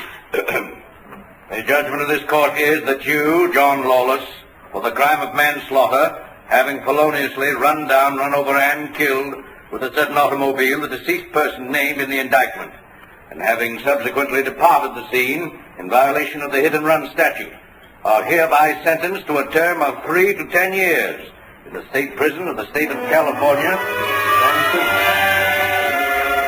You didn't even look at the judge while he was dishing it out. Your eyes were on the man sitting directly in front of me. The man you were supposed to be taking the rap for. The man you had deliberately planted me behind, Joe Morales. I wondered what that meant. When the judge brought down his gavel, I found out. You came up the aisle with a deputy on one arm and your lawyer on the other. He seemed upset about something. I'm sorry, Johnny. I did the best I could. They've given me the judge I asked You for. passed on the jury, you cheap shyster. Okay, just wait till you get my bill. Shut up. Now, wait a minute, Sheriff. I want to speak to a friend. Hey, Johnny, hurry up. We got a train to catch. Hey, you, Joe. Yeah, Johnny? I got just this to say to you. I'm going up, but I'm not staying, see? If I'm not paroled out in 3, I'll break out. Either way, I'll get you, even if it means a murder rap. Oh, now listen, Johnny. You heard me, Spade? Yeah, Johnny, I wish I hadn't. Well, Johnny, we gotta go. Okay. Don't forget what I said, Joe. So long, Sam. Good luck, Johnny. Hey, Sally. Yeah, Joe? You hear what he said? I know. He's gonna knock me. This guy's a witness named Spade. Spade, my brother Sally. Salvador Morales. You may have heard of me. Yeah, if I'm ever up in a hit and run, remind me not to hire you. Come along, Spade, where we can talk quietly. Just over here. My conference room. Look, we got nothing to talk about. Oh, yes, we have. Watch it. I just got this suit pressed. Yeah, right in here. Sally, is it all over? How did it come out? Where were you? In here. I couldn't force myself to stay out there. What did he get? 3 to 10. 3 to 10, is that... Oh, I mean, how terrible. How terrible. Best I could do. This is Sam Spade, my dear. It's Virginia Vale, Johnny Lawless's fiancée. The San Quentin widow. Well, how's tricks, Virginia? Why did they bring you here? Maybe they know. He's a witness. Witness? To a threat Johnny made against my brother's life. My own client. What's funny? Ask your brother. That threat would even get you writ against him to keep the peace. What do you mean, Sam? Sweetheart, threats don't mean anything in law unless they're backed up by some action. Even if he told you the when, the where, and the how, it wouldn't be worth anything until you're dead. But it would be worth something then? Sure, it shows premeditation. Then if he knew he was overheard, you'd be forced to testify if anything happened to Joe. Hey, beautiful. What are you trying to do to me? Well, I mean, he'd think twice before he tried anything. You'd be safe, Joe. Well, honey, I didn't know you cared. About you, I don't. I just wouldn't want Johnny to do anything foolish.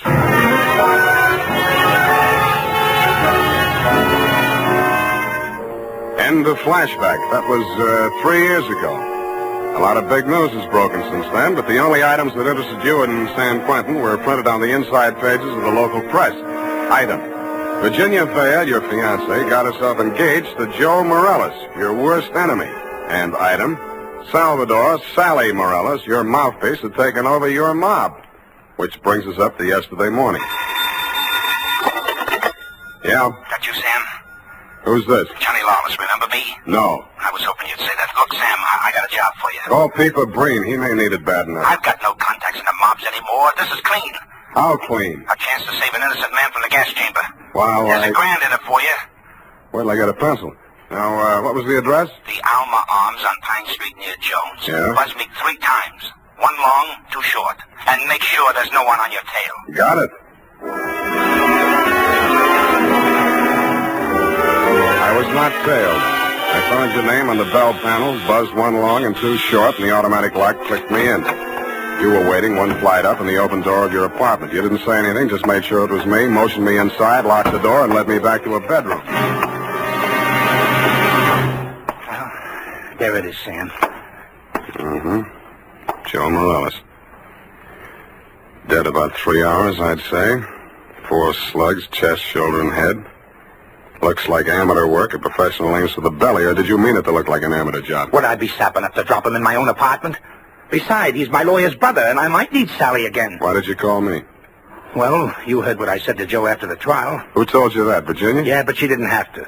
Didn't I ask you to sit there? Oh, that's one thing that worries me. Look, let's go in the other room, huh? I feel like a drink.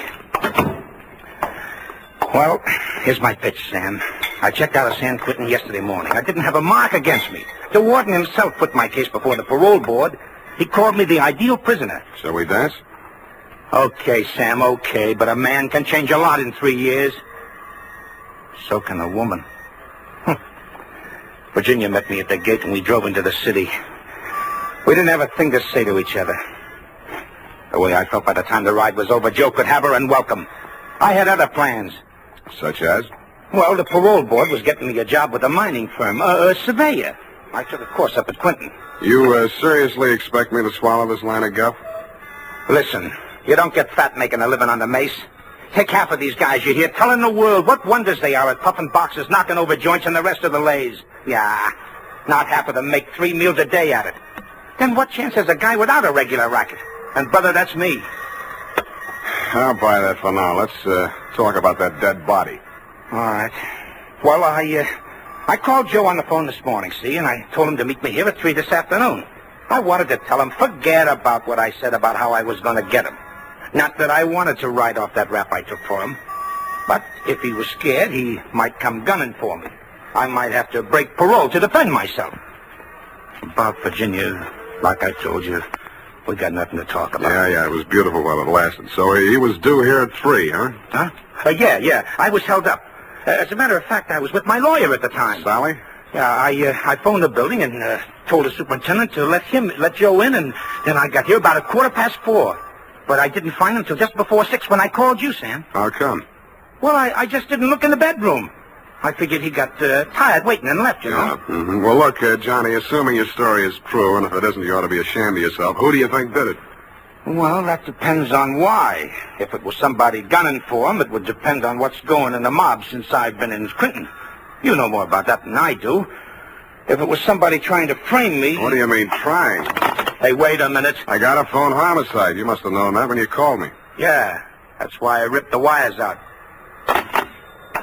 That's cute. That's very cute. Oh, that makes you look real good. Look, Sam, look. I'm not asking you to do anything extracurricular. Sure, you have to yell cop, but you'll do it over a pay station downstairs. And by the time anybody can get back up here, that stiff will be out. It will. Well, how's that going to be done?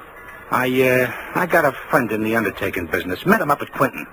He just installed a new crematorium. You should have called him first.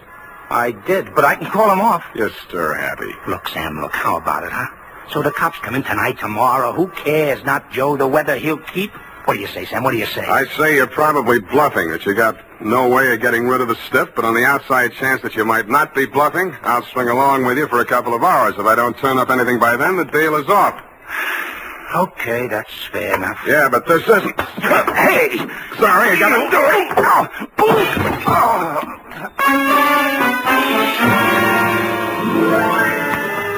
I hated to do it, Johnny. You were out of condition and you weren't expecting it. But I wanted you to look like a hospital case. After you went down and out, I transferred my fee from your wallet to mine, examined your wounds, and decided you were good for 2 hours at St. Agnes Hospital, where I know the head nurse. Incidentally, never mind.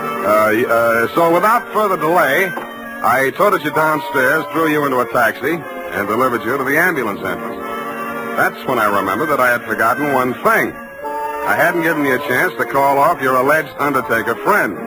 I was sure that part of your story was bluff, but just to make sure, I rushed back to your apartment in less time than it takes the average undertaker to back his hearse out of the garage, I thought.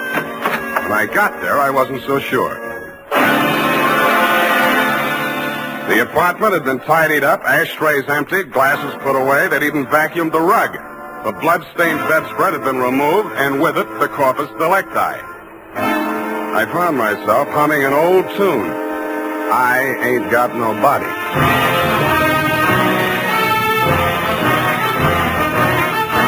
The makers of Wild Root Cream Oil are presenting the weekly Sunday adventure of Dashiell Hammett's famous private detective, Sam Spade.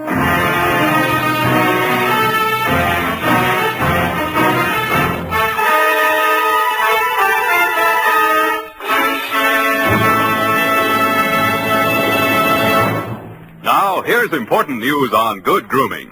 If you want the well-groomed look that helps you get ahead, socially and on the job, listen. Recently, thousands of people from coast to coast who bought Wild Root Cream Oil for the first time were asked, how does Wild Root Cream Oil compare with the hair tonic you previously used? The results were amazing. Better than 4 out of 5 who replied said they preferred Wild Root Cream Oil. Remember, non-alcoholic Wild Root Cream Oil contains lanolin. It grooms the hair naturally, relieves dryness, and removes loose, ugly dandruff. So if you want your hair to be more attractive than ever before, get the generous new 25-cent size of Wild Root Cream Oil, America's leading hair tonic, on sale at all drug and toilet goods counters. It's also available in larger economy bottles and a handy new tube. Get Wild Root Cream Oil. Again and again, the choice of men who put good grooming first. By the way, smart girls use Wild Root Cream Oil, too, and mothers say it's grand for training children's hair.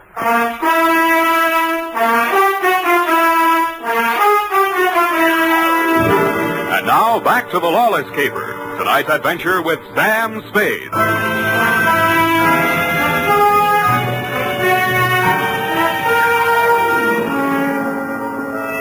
In most murder cases, there are too many suspects, too many motives, and too many clues from the very beginning. I've been on this one 3 hours, and I succeeded in turning up no suspects, no clues, and the most shameful thing of all, I had lost the body of the victim. I consoled myself with the thought that he was in no condition to tell me anything anyway. But then neither were you, Johnny. You'd checked out of the hospital, no forwarding address. But in a gin mill down in the Mission, I found a character with the unlikely name of Porky Grout. Porky is theoretically alive and will tell all he knows about anybody, which is plenty, for 2 fingers of rye. I gave him a handful. Easy. The Joe Morales mob. Yeah. They dusted this town. They moved to Las Vegas 5-6 months ago. How come Joe stayed in San Francisco? Oh, him and his brother had a beef with each other. That's Sally Morales, the lawyer? Yeah, the mouthpiece. Not too close. What was it all about? Oh, that dame, Virginia Vale. After she and Joe framed Johnny Lawless on that hit-and-run job, well, they disagreed on methods of administration. Not so close. No. So she and Sally team up. And Sally uses his business connections to pull off this big combine, you see? Yeah, I heard of it, Las Vegas. How do I get to Sally? My throat's dry. I can't hardly talk. Hey, Riley, put out the bottle. And bring an air wick.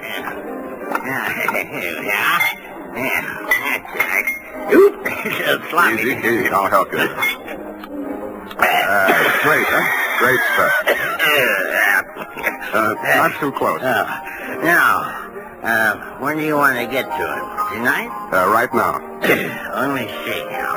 The dame don't dance to nothing but rumba music, and she don't drink nothing but imported French champagne. Yeah. Furthermore, she don't go nowhere where she don't get her picture taken. And he don't dare take a drink in a place that pays him protection. Well, this being after hours, there's only approximately one place they could be at. That's the Iberia out on Van Ness.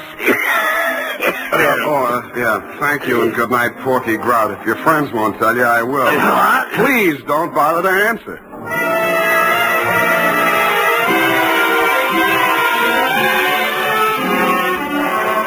I didn't have any trouble picking out their table. Virginia spotted me at about the same time, grabbed up her purse, muttered an excuse to her escort, and edged around the dance floor. She caught me in the middle of a bambuco, a combination of a rumba, a samba, and guaracha, and whirled me lightly out onto the floor. I followed as best I could. Listen, you shouldn't have come here. How did I know our first dance would be a bambuco? Now, you danced divinely, Oh. but you must leave at once. Sally is insanely jealous, and he's in an especially bad mood tonight. Yeah, so am I. I know why you came. You one up on me. Johnny Lawless has been in touch with you, hasn't he? You talked to him since yesterday morning? No. He's bound to get in touch with you. I don't know what story he's told you, but don't believe a word of it. He only wants to get you out of the way so he can get back at Joe. Still thinks Joe framed him into San Quentin. Now, you can stop worrying about Joe. Sam, what are you... He's dead, if that's news to you. I think you'd better talk to Sally after all. Come on. Well, I was just getting the hang of it.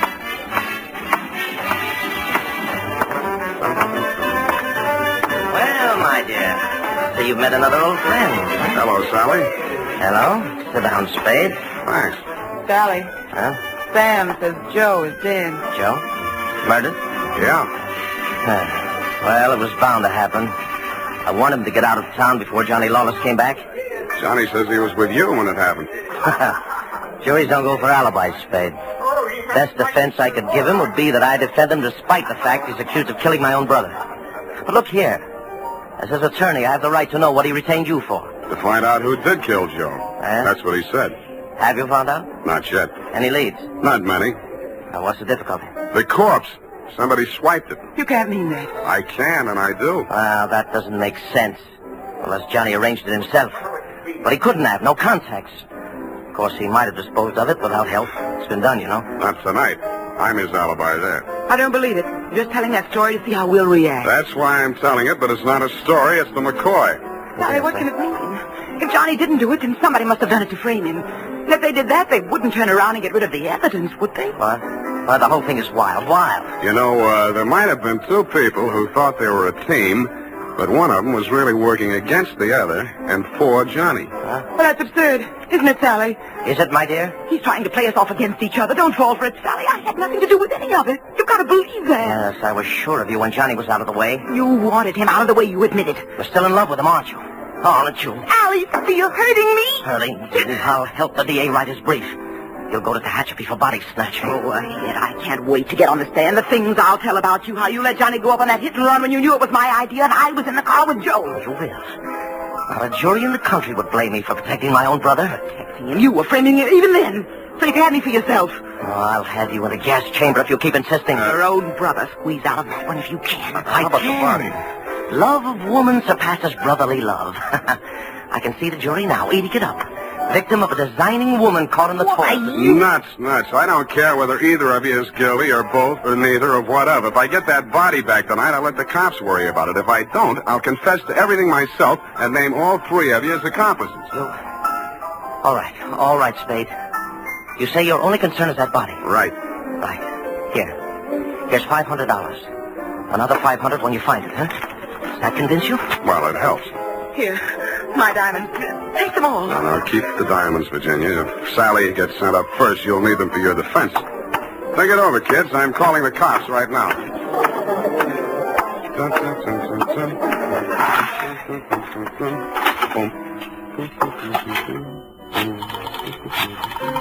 think it's 1 foot back.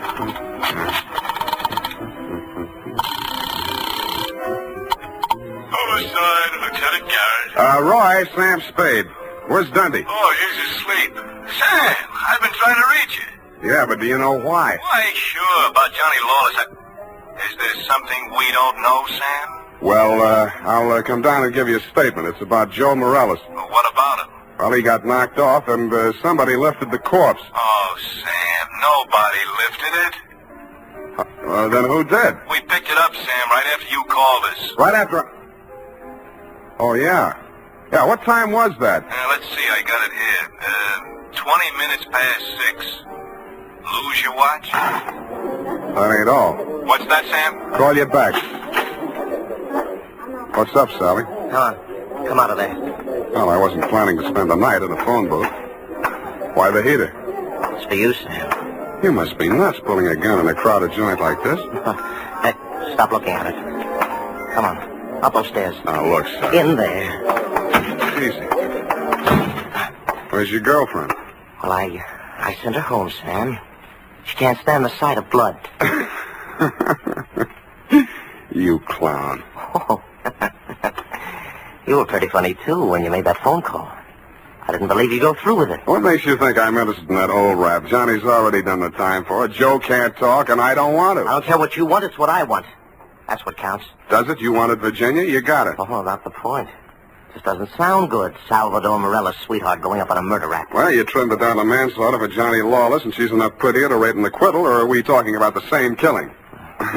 You think Virginia killed Joe Morales, don't you? Why? Because she seems so anxious to pin it on Johnny Lawless.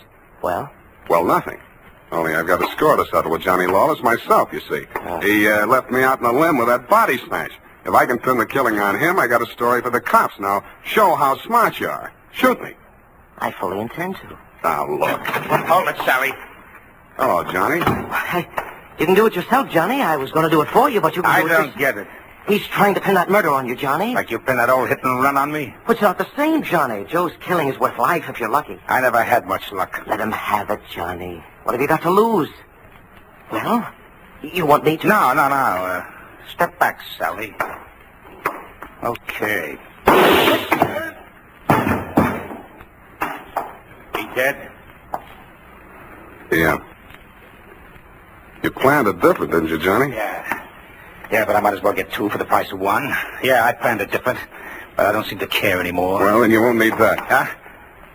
Sorry, Johnny. By the way, I'd like to thank you for keeping me in the clear. How come? That phone call you made the homicide using my name. Without that, I might be going up with you. How'd you figure it? Nobody but you had anything to gain by making that body seem to disappear. You knew I wouldn't check with the police till I made a try at locating it on my own. You knew I'd use the disappearance as a handle to shake what I could out of Sally and Virginia. You knew they'd suspect each other because I had you alibied at the time of the body snatch, and that would start them screaming accusations at each other. Did they say enough to send them up? Yeah. Yeah, I don't know how much will stick, but enough. They both admit Joe did that hit-and-run job I was sent up for? He and Virginia together. So she was with him. 3 years ago, I wouldn't have wanted to know that. Now it sounds good.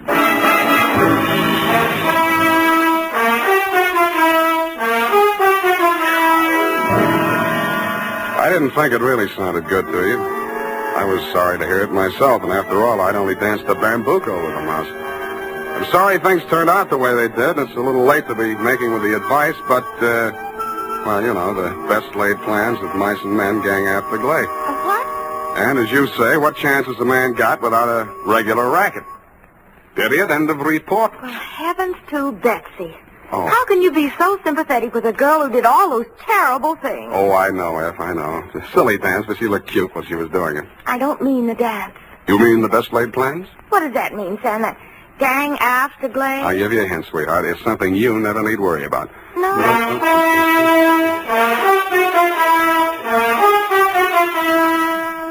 Here's why, men. Here's why Wild Root Cream Oil is again and again the choice of men who put good grooming first. Wild Root Cream Oil grooms the hair neatly and naturally without giving it that plastered down look. Wild Root Cream Oil relieves annoying dryness and removes that loose, ugly dandruff. So if you're not using it now, or if you're not using any hair tonic, get Wild Root Cream Oil at your drug or toilet goods counter in the new 25-cent Get Acquainted size bottle. Also, ask your barber for a professional application of Wild Root Cream Oil Hair Tonic. Again and again, the choice of men who put good grooming first. Well,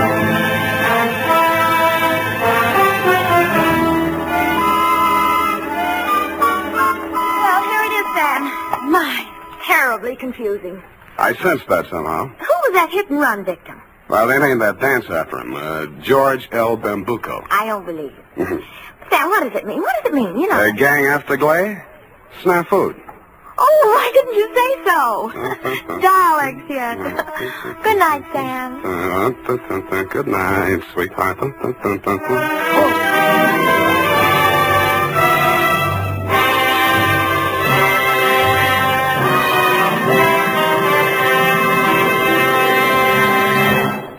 The Adventures of Sam Spade, Detective. Brought to you by Wild Root Cream Oil Hair Tonic, the non-alcoholic hair tonic that contains lanolin. Wild Root Cream Oil. Again and again, the choice of men who put good grooming first.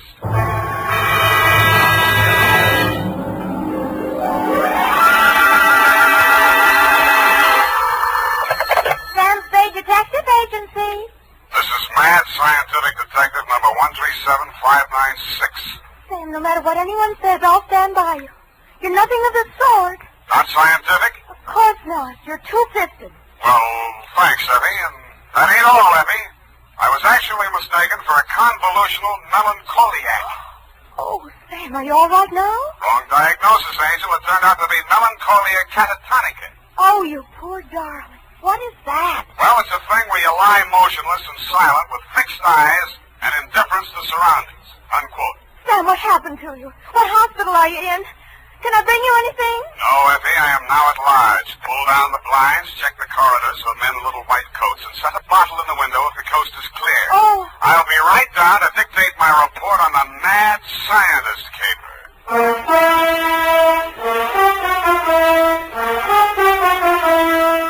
Dashiell Hammett, America's leading detective fiction writer and creator of Sam Spade, the hard-boiled private eye, and William Spear, radio's outstanding producer-director of mystery and crime drama, join their talents to make your hair stand on end with the adventures of Sam Spade. Presented by the makers of Wild Root Cream Oil for the hair. Nobody has to tell you that a neat personal appearance can have a lot to do with helping you get ahead on the job. Now, the first step to a good appearance is well-groomed hair. And I mean hair that's groomed with Wild Root Cream Oil. Wild Root Cream Oil always grooms the hair neatly and naturally. It relieves dryness, removes loose dandruff. Yes, men, to look your best at all times, spruce up with Wild Root Cream Oil Hair Tonic. Again and again, the choice of men who put good grooming first. And now, with Howard Duff starring as Spade, Wild Root brings to the air the greatest private detective of them all in the adventures of Sam Spade.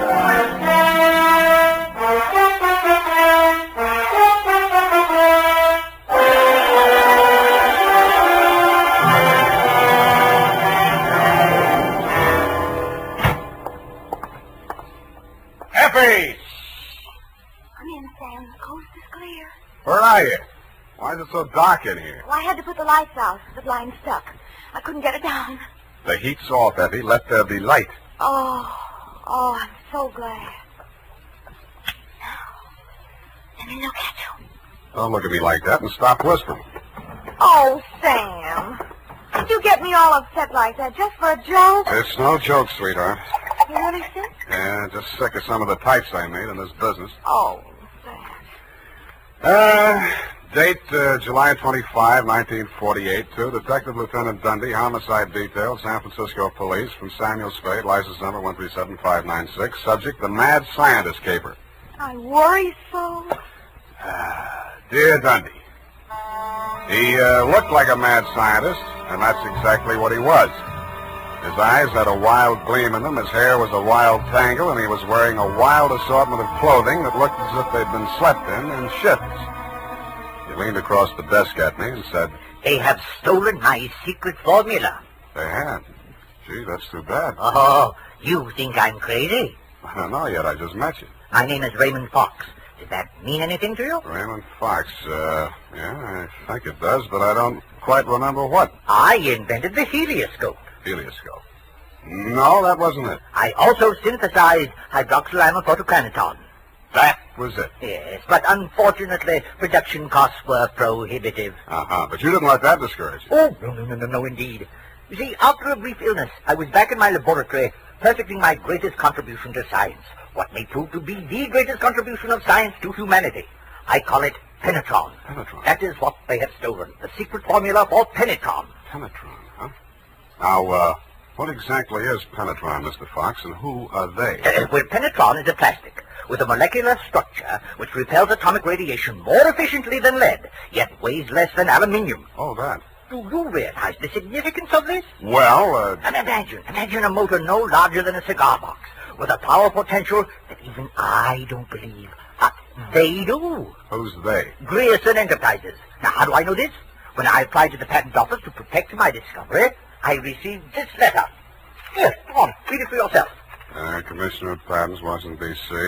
Dear Mr. Fox, your application for patent on formula designated under the trade name Penetron is hereby rejected. You see.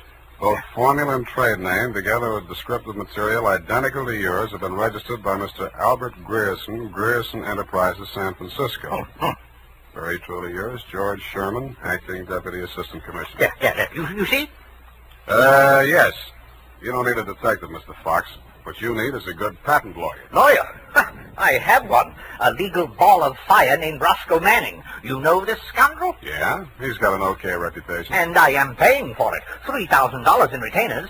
And now he tells me he can do nothing. Insufficient evidence, he says. What is this outfit, Grierson Enterprises? Yeah, a snare in a delusion, with rented furniture, unscientific ventilation, and dirty work at the switchboard. Mm-hmm. How did they get hold of your formula? Well, it must have been while I was ill. They came and took it away. Out of your laboratory? Oh, well, what did it matter? Where? I've got to start someplace. Start with the man. I promise you he's a crook. If he steals from me, he's stolen from others. If we can prove that, then I have a case. Well, I can't promise you anything, Mr. Fox, but I'll see what I can do. Will $100 be enough for your retainer? Too much. 25 now, and the balance if I can do anything for you.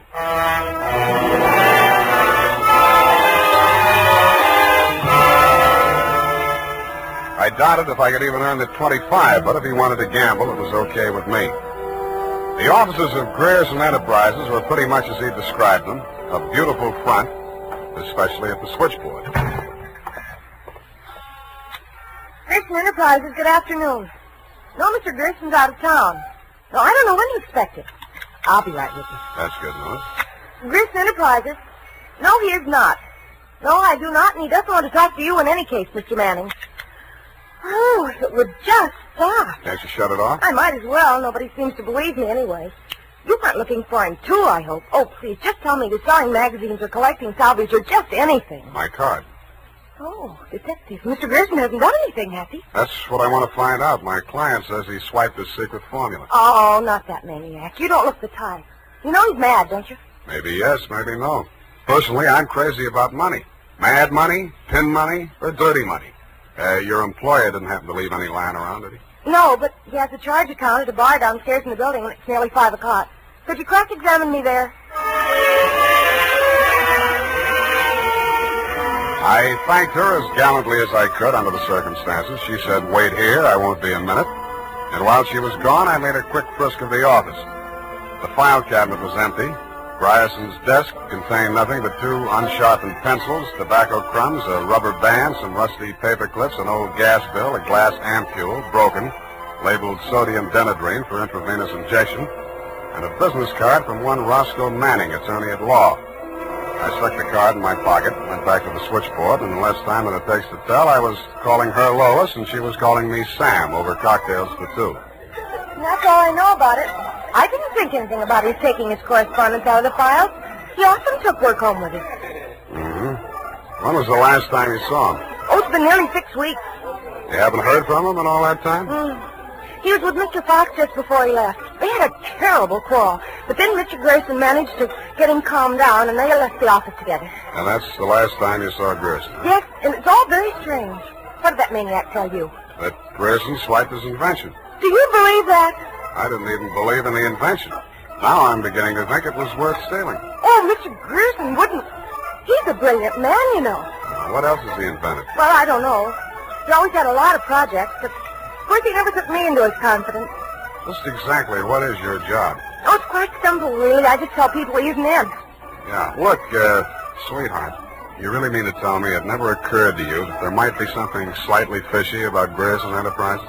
I know. Why should it? Because there's a smell of red herring up there. It's in the air. You mean Mr. Grierson's a crook? Well, what does that make me? Worry that out on his time. Drink up.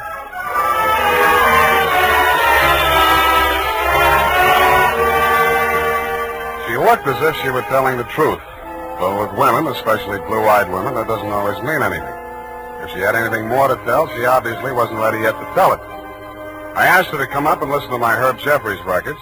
She said my apartment needed a woman's touch. I handed her a broom. She hit me on the head with it and left. And so to bed. Up the Times and phoned my client. He wasn't in. Then I phoned a guy I know who sometimes knows about things and asked him what sodium denadrine was.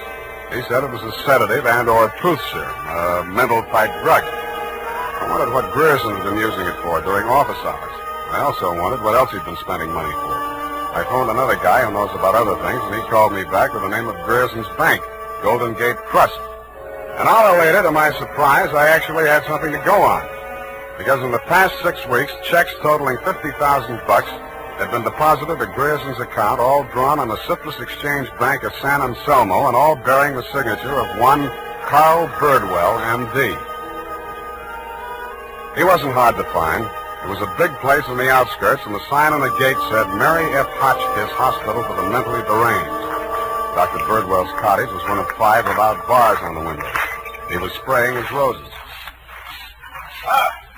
That cystectomy of Dr. Kober's. How does composure? Coordination all right? Can't complain. Got the use of your fingers back? Good. Pick up those shears. I want all those ragged edges. Cut off the hedges. Well, why don't you hire a gardener? Or did those checks to Grierson use up all your ready cash? Eh?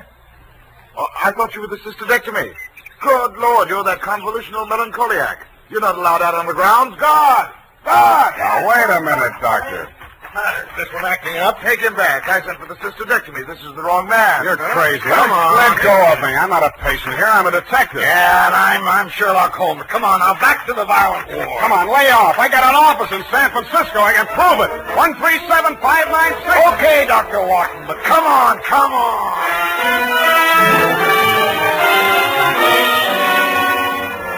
And in more time than it takes to tell, due to the guard's jiu-jitsu, I was disrobed, straitjacketed, and rolled into a wet sheet. A full-fledged inmate of the Mary F. Hotchkiss Hospital for the Mentally Deranged, which is exactly where I belong for having taken Mr. Fox's $25.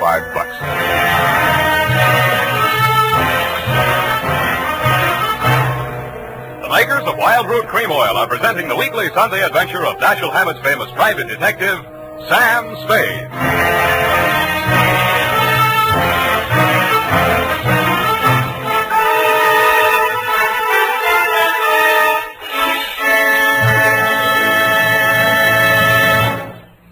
If you want the well-groomed look that helps you get ahead, socially and on the job, listen. Recently, thousands of people from coast to coast who bought Wild Root Cream Oil for the first time were asked, how does Wild Root Cream Oil compare with the hair tonic you previously used? Better than 4 out of 5 who replied said they preferred Wild Root Cream Oil. And no wonder. Wild Root Cream Oil grooms the hair neatly and naturally, relieves annoying dryness, and removes loose dandruff. What's more, non-alcoholic Wild Root Cream Oil is the only leading hair tonic that contains soothing lanolin. So ask for Wild Root Cream Oil Hair Tonic. Again and again, the choice of men who put good grooming first. By the way, smart girls use Wild Root Cream Oil too, and mothers say it's grand for training children's hair.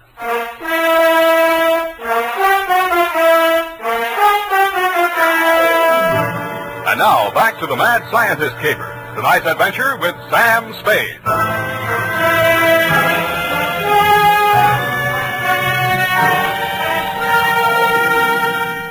I have been shot, stabbed, slashed, pistol whipped, and sapped into unconsciousness. But until you have spent a night rolled up in a wet sheet, Dundee, you don't know what punishment is. You feel hot and cold at the same time, too miserable to sleep, too exhausted to stay awake. And after 4 hours of it, you just give up and join the crazies pushing up the daisies. There's only one thing I can say in favor of the Mary F. Hotchkiss Hospital for the mentally deranged. They get the patients up early. By 6:30 in the a.m., I had been rolled out of the sheet. By 6:45, I had thawed out enough to be taken out of the straitjacket by an orderly. I was glad to be out of it because it was very heavy, and that gave me an idea. I picked it up and swung it. In less time than it takes to tell, I was in the orderly's uniform, out of the violent wing, and shuffling up the walk through Dr. Birdwell's rose garden and through his cottage door. Good morning, Dr. Birdwell. Good Lord, who let you in here? What do you want? I was trying to tell you yesterday when I was so rudely interrupted. Hey? Oh, yes, the detective. Did you say Grierson sent you? I didn't say that. I'm afraid you'll have to be absolutely specific or I can't help you. All right. My client is an inventor who claims that Mr. Grierson stole a formula from him, got a patent on it, and stands to profit to the tune of about $1 million. The last 2 items check. I don't know whether Grierson's a crook or not. He's into you for $50,000, so you might know. This inventor. Pale eyes, contracted pupils, big mop of hair. That's a fair description. Fox. Raymond Fox. He's a patient, escaped from this hospital. That man, Mr. Spade, is a homicidal maniac. If you'll jog your memory, you may recall the case. Sacramento, 1935. Sacramento. Wait a minute. Chemistry professor, lab explosion? That's the case. 2 of his colleagues, whom he irrationally suspected of stealing the formula for the explosive he used to blow them up. You sure they didn't? The man was adjudged hopelessly insane. He must be returned to us. He may murder Grierson, he may murder you, but he will commit a murder if he remains at large. Perhaps more than one murder. You must help us, Spade. Like you, Doctor, I can't help unless you're absolutely specific about a couple of things. Your connection with Grierson, for instance. I invested in Grierson's firm. Uh-huh. How did Fox meet Grierson? He was allowed a certain degree of freedom here during his rational periods. I guessed that he went through my papers or overheard one of my conversations with Mr. Grierson. Mm-hmm. Do you know he retained a lawyer? Huh? Manning, smart patent lawyer. You must think Fox has a case. Oh, surely not. Grierson thinks so, too. You've talked to Grierson? No, but I've examined his bank statements. The bank allowed that? I told him I was Grierson's attorney. The point is, Grierson is broke. Why? Because he's paid out every penny you gave him to the order of Roscoe Manning, attorney at law. And you know what I think, Doctor? Yes? I think Raymond Fox is crazy like a fox.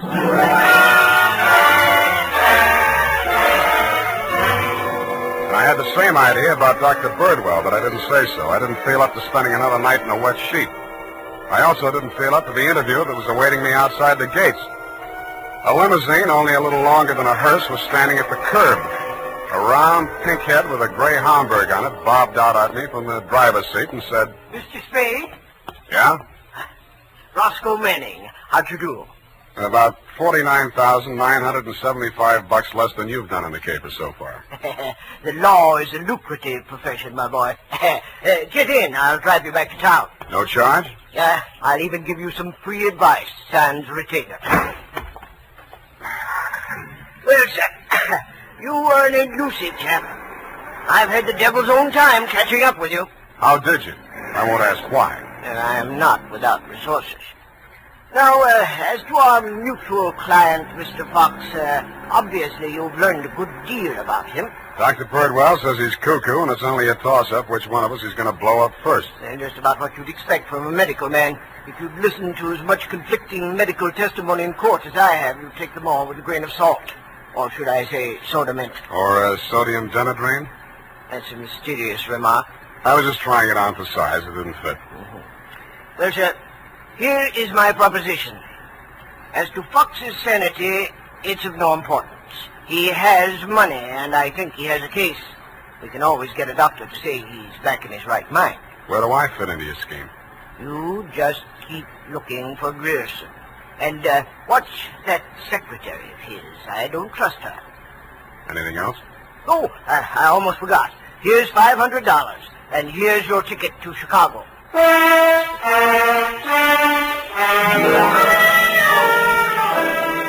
don't know why, but somehow I got the impression that Mr. Manning was trying to get rid of me.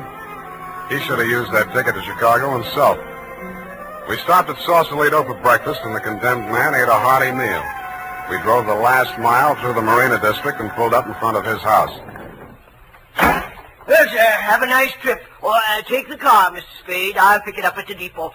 Goodbye. It's been charming. Goodbye. He backed across the sidewalk, waving, and I waved back. Then he went up 3 steps, put a key in his door, and opened it.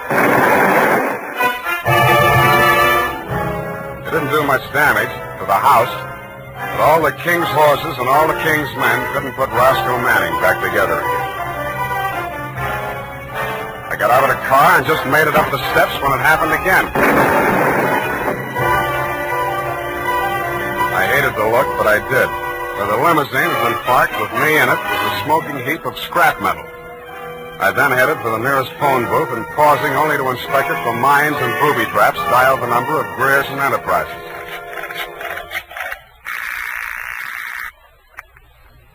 Grierson Enterprises? Lois, Sam Spade. Sam, darling, thank you for the present.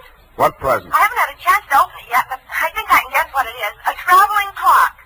You mean a package arrived and it ticks? Oh, darling, don't be such a tease. Now, Lois, listen. Oh, all right, I'll open it now. Throw it out the window. No, don't do that. It's pedestrians, innocent bystanders.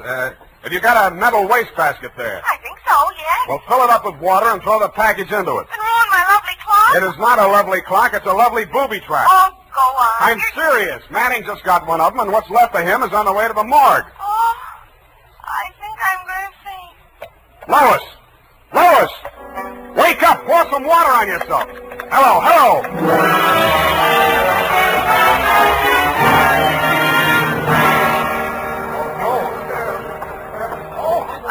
Let me through here. Come on, let me through. Lois. Lois. Oh, you're okay. Glad of that. All right, she's all right now, you people. Come on, get out of here. She's all right. Come on, get up. You're not hurt. What happened? It exploded in the water. At least you had sense enough to do what I told you to. Oh, this is a new dress. Now look at It it. looks fine. Here. Put this coat around you. I don't think that was a very funny joke, Sam. Neither do I. Now, try and forget your clothes for a minute. And try and answer a few questions for me. There isn't much time. Sam, what is it? I want you to be very sure of this, Lois. Try and remember accurately. How many people has Grierson seen since he opened this office? Well, not very many. It's hardly ever in. It's strange. Now that I think of it, I can only remember 2. Mr. Manning and that mad scientist man, Mr. Fox. Yeah, did you hear any of the conversation between Grierson and Fox? He just screamed at Mr. Grierson about how his invention had been stolen from him. Then it sounded as if they scuffled, and all of a sudden Mr. Fox calmed down. Mm-hmm. When he came out, his eyes looked funny, as if he'd been hypnotized. Yeah. What does Grierson look like? Oh, he must have been quite handsome at one time. He's sort of like Gregory Peck with a mustache, only fatter and balder and older. Mm-hmm. I wouldn't have put it exactly like that, but I can see what you mean. But you've never seen him. Don't make book on it, but I think I have.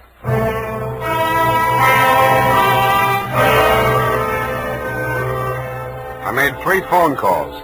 One to a crime reporter I don't like very well, giving him a false story on the death of Lois, Grierson's secretary. Another to my client, the mad scientist, alias Raymond Fox, and one to Dr. Birdwell.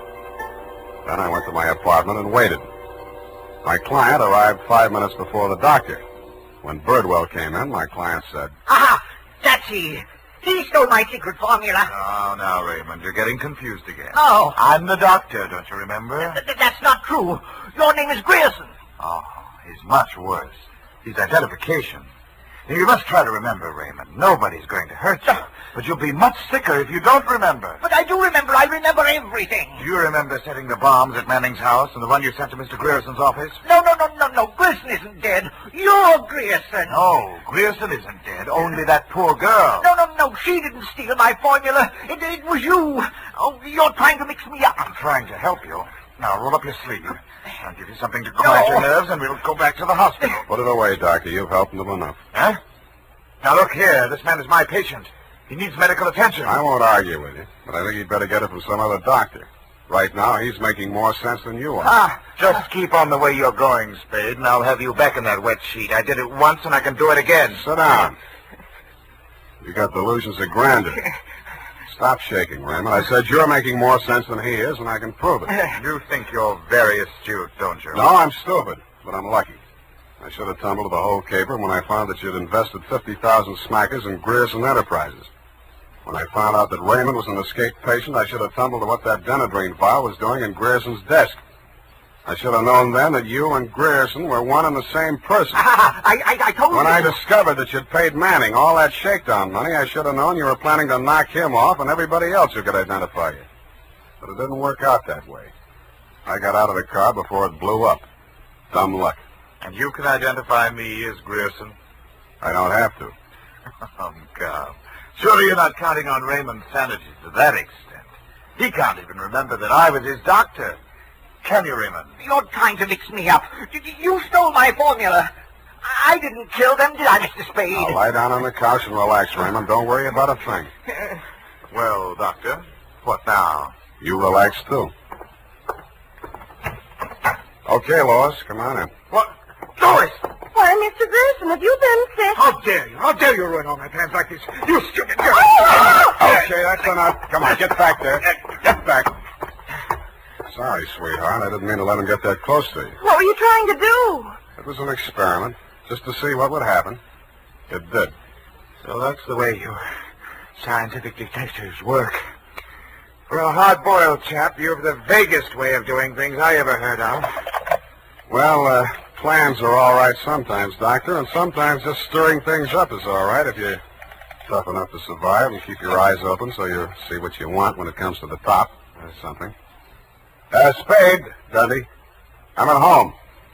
I've got two homicidal characters here, one sane and one insane.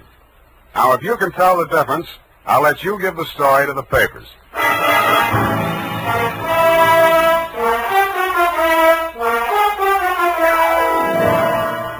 And that, Lieutenant D, is the crop. You picked the wrong one. Figures. It's as simple as this. Raymond Fox was the loony, but Birdwell, alias Grierson, conceived and executed the whole scheme, including the explosions. Don't worry about Fox. He's now back at the hospital working on a new secret formula. I don't know what it is, but it might be an anti-truth serum, because that's how Birdwell got the penetron formula, by using truth serum on the mad scientist to make him talk. Anyway you figure it, he's crazy like a fox. His enemies are all dead or on their way, and he's as snug as a rug in a bug house. Period. End of Looney Tunes. Well, of all... Well, just imagine. Well, it takes all sorts to make a world, I guess. Well, I guess you never spoke a truer word, Effie, but don't forget a stitch in time saves 9. Don't feel too badly about it, Sam. Better late than never. You took the words right out of the horse's mouth, but it's later than you think, Angel. Type that up, Angel, and while you're at it, see if you can think up a way to teach an old dog new tricks.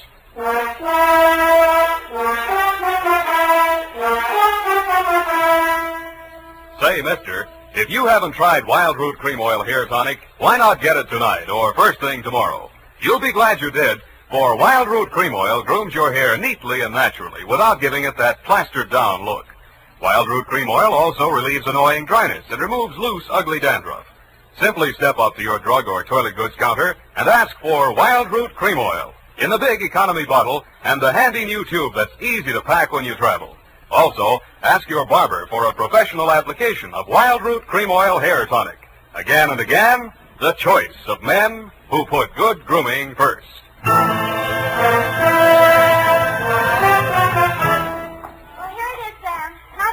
over what you said Which? about teaching an old dog new tricks. Mm-hmm. You're only as old as you feel, Sam. Then send in the application for my old age pension. Oh, Sam, I won't let you talk that way now. You're just tired and nervous and run down. Yeah, backaches, stay up nights, sour racket. You're just feeling sorry for that Mr. Fox. I wouldn't worry about him. As you pointed out, he's safer where he is for all concerned. Mm-hmm. And after all, necessity is the mother of invention. What's that got to do with anything? Well, he's an inventor, isn't he? Oh, that. You see? All's well that ends well. Good night, Sam. Good night, Pollyanna. Pollyanna. Oh, she's a glad girl. Oh, no, Sam, that's Shakespeare, that old... You know best. All ashore that's going ashore. Good night, sweetheart.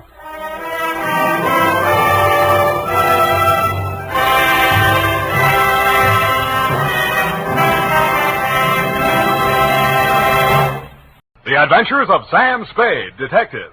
Brought to you by Wild Root Cream Oil Hair Tonic, the non-alcoholic hair tonic that contains lanolin. Wild Root Cream Oil.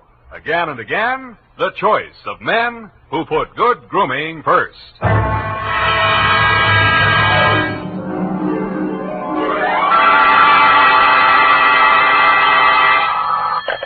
Sam Spade Detective Agency. Bernadine, anything wrong? You sound almost human. It's not Bernadine, Sam. It's me, Effie. F. But I'll tell Bernadine about your compliment. How are things? Well, I've made out as best I could. I don't want you to think that I begrudged you a vacation. After all, you have worked hard. You did deserve it. Sam Spade, is that all you have to say to me? I'm not putting the blame on you. After all, it is a state law, so I can hardly accuse you of letting me down at a time when I needed you most. You might at least ask me if I had a good time. I'm sorry if your conscience bothered you. Oh, well, it didn't. I had a divine time, and I met all sorts of interesting people. Mostly men. You don't say. What else? Well, it was this desert ranch, you know, with a lot of buttes around. You mentioned those. No, Sam, no. They're the result of erosion. Those outdoor types, they go to pieces. Sam, are you pulling my leg? Not over the phone, Effie, but stay where you are. I'll be right down to look at your snapshots. And when you have the time, I'll dictate my report on the missing Newshawk caper.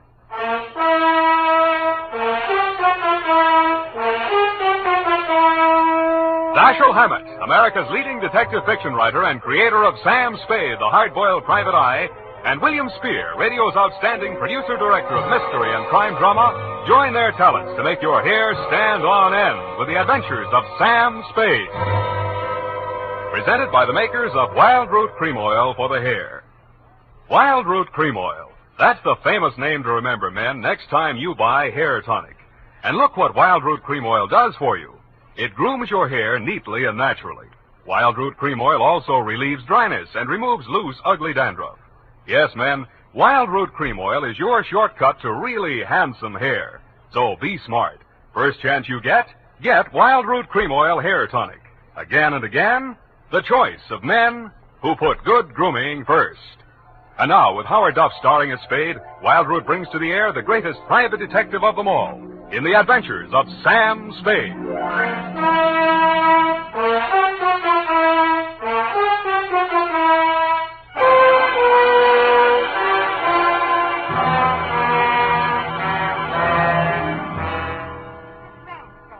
Just outside of Kanab on Virgin River. Kanab, the Pearl of the West. Uh-huh. And did I mention the buttes?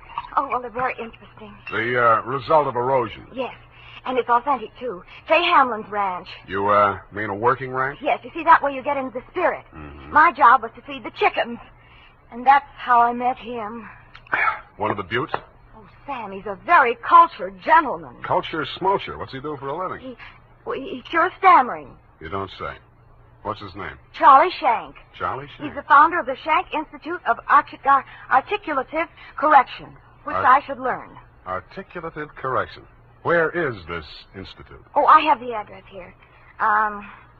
General Delivery, Butte, Montana. Mm-hmm. You're sure you didn't help him break parole, Effie? Oh, no. We just went on long walks together. Where to? Oh, different points of interest. Like Wolf Canyon. Figures. Uh-huh. He invited me on this camping trip, a trip honorable, of course. Mm. But I couldn't go on account of my sunburn. Oh, it was awful. Oh, I've still got it, you see. And then he went back to Butte. He had to leave in such a hurry he couldn't even say goodbye. Wow. It was a pity, too, because an old friend he hadn't seen in years came looking for him just a few minutes later. With a warrant? No, he was an attendant in a nearby hospital. Mental? Oh, yes, very intelligent. He read me some of his poetry. Maybe you've heard it. A loaf of bread, a jug of wine, and thou. Yeah, wait a minute. Isn't that the Rubaiyat of Omer Khayyam? That was written by a guy named Fitzgerald. Of course, that's his pen name. Quite a penman. Yes, but he's paid his debt to society. And the other time it was a bad beef. Oh, He that's... told me all about it. Yes. He cried on my shoulder afterwards. Sweetheart, when you make a mistake, it's a beaut. Sam, nothing happened. Well, I'm glad he cured you of stammering anyhow. Ready? Oh, yeah. I got a brand Work, new you notebook. know. Life goes on. I got a brand new notebook, Sam. I'll just turn over a new leaf. Not a bad idea, dear. Date July 18 to Mr. Alex M. Youngblood. Try that again. Mr. Alex M. Youngblood, P.O., Box 317, San Francisco, from Samuel Spade, license number 127596. Dear Mr. Youngblood, I need a vacation myself. You need Charlie Shanks. I'm tired, Sam. Fortunately, until I met you, my only experience with any of the men and women who make your newspaper run had been with one of your corner newsboys who shortchanged me 2 times within as many days. I have not read your rag since. But your name looked imposing, and so did the $300 check upon which you had written it.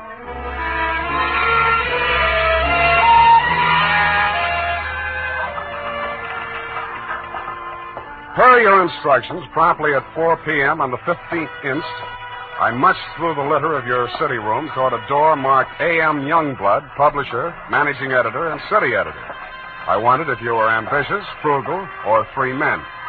I did not know that you had good taste until I saw the trim, 20-ish, and toothsome secretary in your outer office. Hello. You're new here, aren't you? Well, I'm not exactly here. I'm just here to see Mr. Youngblood. Oh. The name is Spade. Samuel Spade? Sam, except for my most intimate friend. Well, my advice to you, Sam, is to beat a hasty retreat. He's in a foul mood. Oh? Why? Is he blind or older than he feels? I refer, of course, to your spectacular charm, Miss, if I may call you Miss. Please, this is neither the time nor the place. My name is Phyllis Watson, and my phone number is in the directory, if you're really interested. I could be. Thank you. And if a man answers, tell him you're my French teacher. Oui. You better go in now. If you're late to an appointment with him, you're through.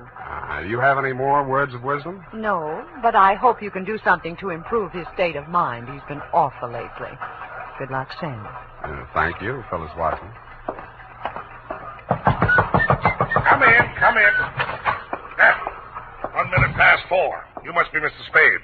That's right. You're almost late. Sit down, Spade. Cigar? No, thanks. Well, don't expect me to offer a drink. You aren't a drinker, I hope. You don't listen to the radio, do you? Well, you'll not drink in this office. Nothing here but a cooler filled with water from a clean, gurgling, laughing mountain stream. You sound like a reformed drunk, Mr. Youngblood. What's that? Well, it was a good many years ago. If you don't mind, I'll just paste up the weather report for my morning edition before we talk. Oh, you do that too, huh? Yes, obviously. And with good reasons.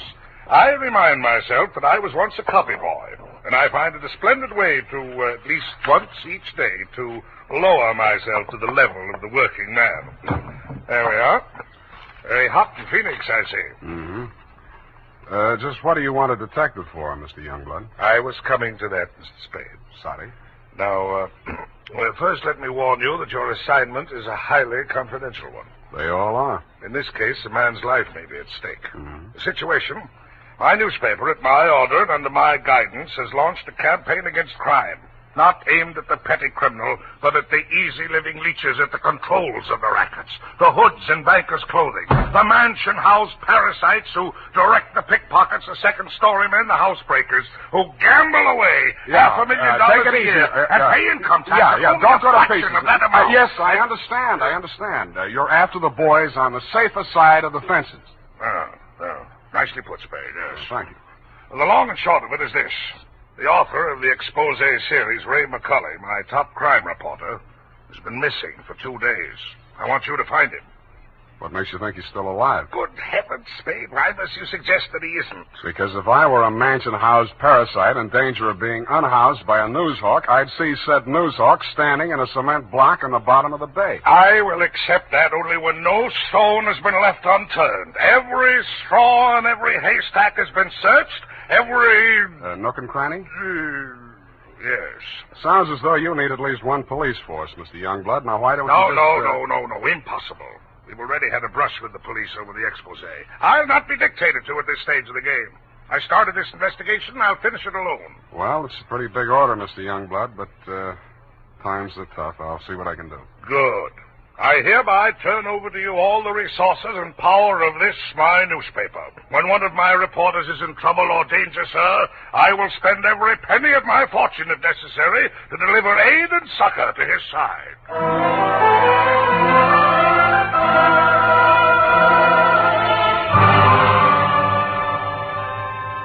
You then gave me Ray McCully's expose stories to date. I saw why you, his family and friends, and his creditors could have been worried about him. They were hot. One followed a stolen car from the time of the heist through the alteration of the body color, tire brands, license number, motor serial number to the time it was shoved onto a used car lot. They named names all the way through. And another did the same to the firm of Otter, Badger, and Mole, furriers, and alleged manufacturers of coats from clouted pelts. Ray McCully had dropped out of sight right after that story had been published. So I left your office hoping that I'd reach the address of Otter, Badger, and Mole before closing time. I did. The plushy showroom was occupied by a dozen attractive fur-bearing models, female, but wax. The live models, male, were wearing padded shoulders, pointed shoes, and coats tailored for underarm artillery. They would have looked more natural at Madame Tussaud's waxworks, Bertram the burglar section. Hey, what'll it be? Something for the little woman? Where do I find Mr. Otter? You the law? Leo sent me. He's in his office. Come on. Oh, wait a minute. Don't crowd me. You say you want to see the boss? On business. Stop nudging me with a rod. In there, hey, move. Okay. Hey, boss. Yes, Woody? Here's Joe here to see you. Leo sent him. I'll nudge him in, Woody. No nudging, Woody. Well. So Leo's sending a man to see me. I wonder why. If you'll comb this character here out of my hair, I'll try and tell you. Sit down, Woody. Thanks. You're new in town.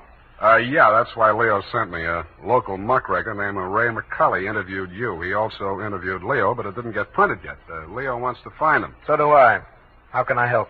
Well, he walked out of here, went to his hotel, wrote the story, and mailed it in. That's the last anybody's seen of him. Leo was just sort of hoping that you'd already taken care of him. Not yet. That's all I wanted to know. Thanks. Just a moment. Yeah? Leo's sending you out alone? Why not? That's a tough boy, that McCully. He's got plenty of protection. That's what you need. What kind of protection? Go along with him, Woody. Who, me? You're Woody, aren't you? Now, look, Mr. Otter, I don't want to look a gift horse in the mouth, but the way I see it, this is a lone wolf type caper. Hey, what's the matter, hey? You think I'm too good for you? Well, Woody, I wouldn't say that. Good, it's settled then. Take care of him, Woody, and don't mix it up with any of Leo's boys. If he's out to get that rat McCully, he's our friend.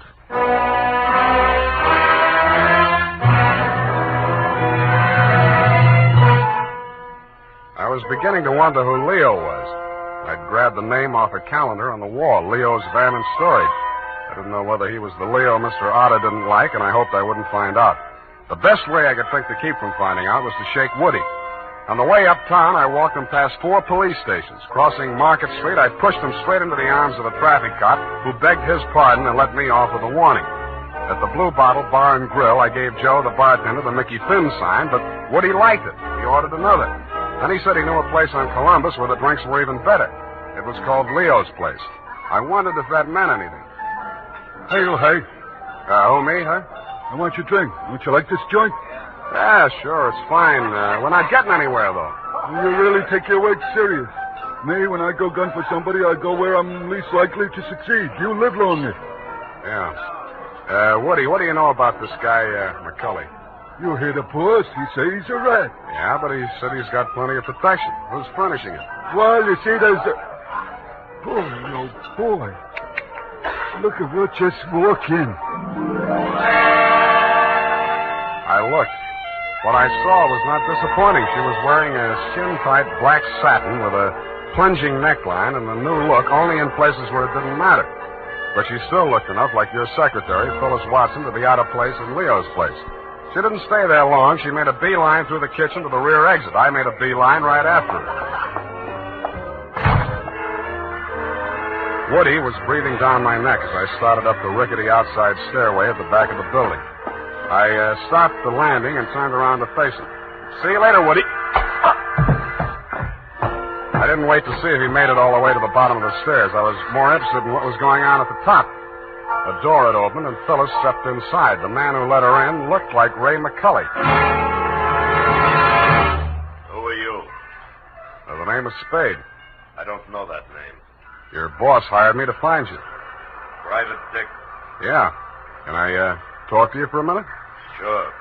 Put your hands behind your neck and walk up slow. Okay. All right. Go inside.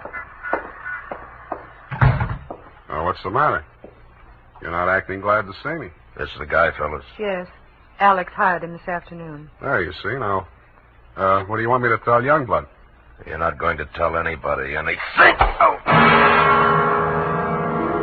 It caught me right behind the ear. The last thing I saw was that plunging neckline as Phyllis rushed forward. I didn't know whether she was rushing to my rescue or to get in a few licks of her own. 5 seconds later, I didn't care. As the design of the linoleum slammed up at me, I had just time to wonder why, of all the people who were looking for Ray McCully, I had to find him. Then I was out. Boing. Maced for my pains.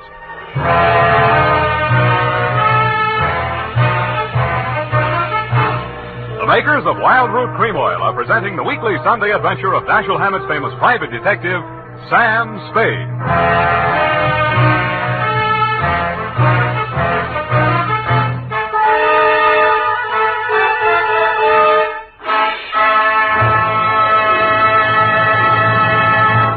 If you want the well-groomed look that helps you get ahead, socially and on the job, listen.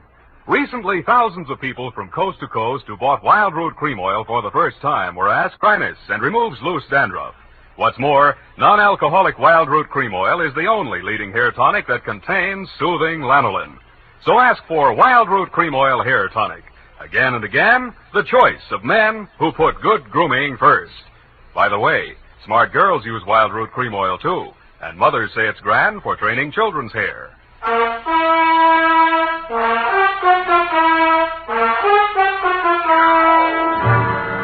And now, back to the missing Newshawk caper. Tonight's adventure with Sam Spade.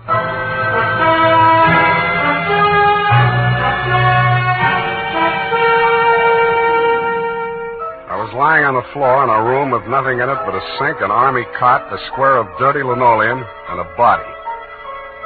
I staggered to my feet, ran some cold water over my head, and took a closer look. It was Ray McCully. He was a very dead crusading reporter. He'd been stabbed clean through with a long-bladed kitchen knife. It said on the handle, property of Leo's place. I went through his pockets. In his wallet, a press card, a police card, union card, and 10 genuine, crisp, new $1,000 bills. That gave me a line on the killer. He was crazy. So was I. I left it on him, too. Folded up in his vest pocket, I found 2 newspaper clippings, one from the Chronicle and one from your paper. Both weather reports for the same date. It was very hot in Phoenix, according to both papers. But according to your weather report, the temperature in Needles, California was 135 degrees. That needled me. So did the slip of paper I found on his shoe. The number 9 and a date had been stamped on it with a rubber stamp. The date was the same as that of the weather reports. I turned it over. It said Ruthie's Booth, Manson Bowling Alley.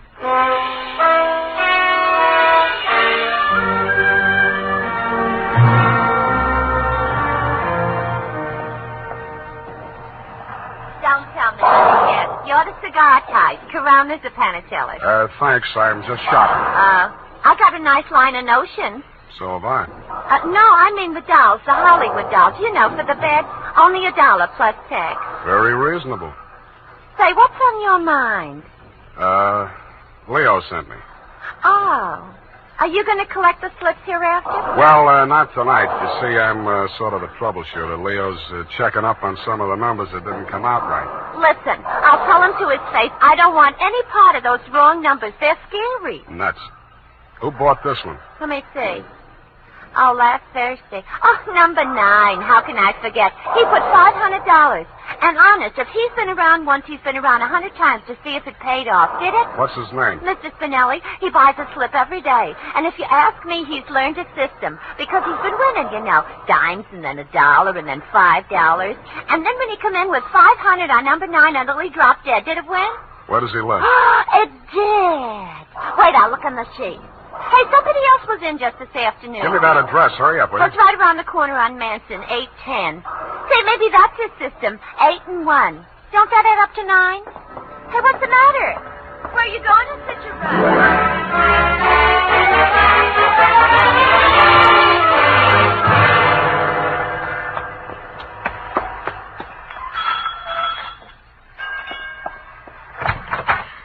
Please, come back later. Tomorrow. Next week. Are you Mrs. Spinelli? Yes, please. I had so much trouble. Is your husband home? Oh, my poor man. They take him away. He's dead. Oh, I'm sorry. How did it happen? Who are you? I'm a detective. Maybe I can help you. May I come in? All right. Come on.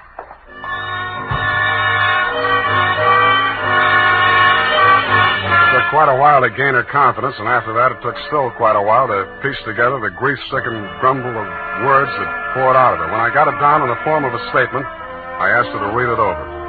Item, statement by Mrs. Arturo Spinelli.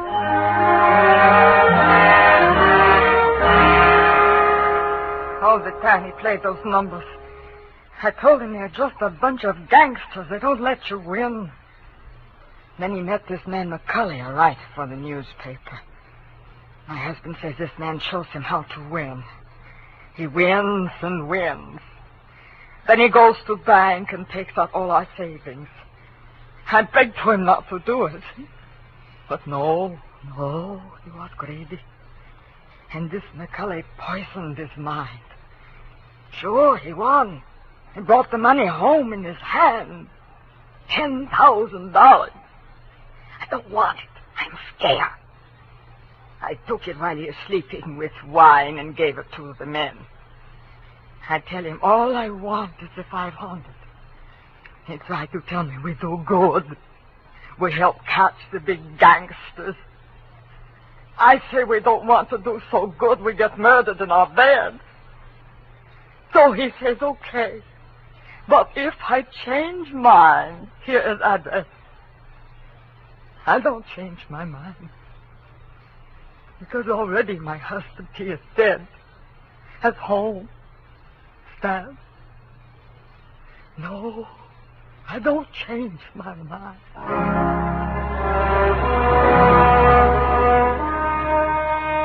She signed it, and I left her alone with her grief. I wasn't working for you anymore, Mr. Youngblood. You hired me to find your reporter, and I had. And I wished I hadn't. The rest of it I did for myself. You weren't in your office when I got there, but Phyllis was.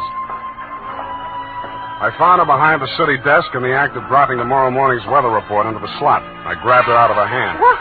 Oh, it's you. Where's your boss? At home, I guess. We'll talk in his office. Come on.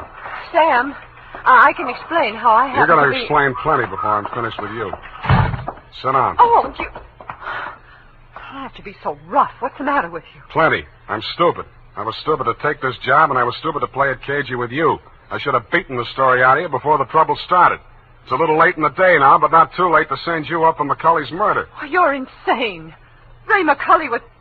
I'm the only one who ever tried to help And you. I'm the only one who can place you in that room, not 10 minutes before the murder. I told you I can explain Stop trying to save your own skin. Spinelli was only one of a 500,000 poor dumb yucks that lose their nickels and dimes and dollars every day in the policy racket. Only he had the bad luck to win. There won't be any more lucky dead people like him if I have to make a patsy out of you to stop it. It won't stop it. Nothing will. Ray talked big and brave like you. Now he's dead. Yeah, with $10,000 dirty money in his wallet. I won't let you say things like that. Ray was an honest reporter, too honest. He thought Youngblood meant what he said about that cleanup campaign. Yeah, he did. He wanted to run this town by himself, clean up his competition. When Ray started collecting material on the numbers racket, he still thought Youngblood was on the level. But that was before he stumbled onto the thing about the weather report. Yeah, that was a new one. The old Dutch Schultz mob used to add up the stock market quotations. If they cheated, they knew their customers weren't good enough at arithmetic to prove it. But who knows how hot it is in Phoenix unless they live there. I don't know what you're talking about. Listen. That's how the number game works, sweetheart. The suckers pick a number from 1 to 10, see? The operators tally up the slips, and the least popular for that day has to win. The weather report doesn't have to pass through the copy desk, and with young blood pasting it up with a few strategic corrections, it was easy to make their winners look as if they were on the level. Oh. But of course, you had no way of knowing that. You only watched them do it day after day. You know, I couldn't understand why he did those things. It seemed silly falsifying a weather report, but it didn't seem as if it could do any harm. What did you meet McCully for? To get your cut of the 10 grand Spinelli was killed for? How dare you? I went there to warn him about you. Who killed him? I don't know. You're lying. All right, I'm lying. But I can prove that Ray was on the level. I've got the proof right here. The whole story he wrote on the numbers racket, even naming Youngblood as the head of it, his own publisher. I went there to get it. I was going to take it to another newspaper. Why didn't you? I can't tell you that. You don't have to. Mrs. Spinelli was confused, grief-crazed. She had to put the blame on somebody, and when she did, she got her revenge the only way she thought she could. She may have been right about that, but she killed the wrong man. Why didn't you tell me you knew who killed Ray? I wanted to give you a chance to tell me yourself. I'm glad you didn't.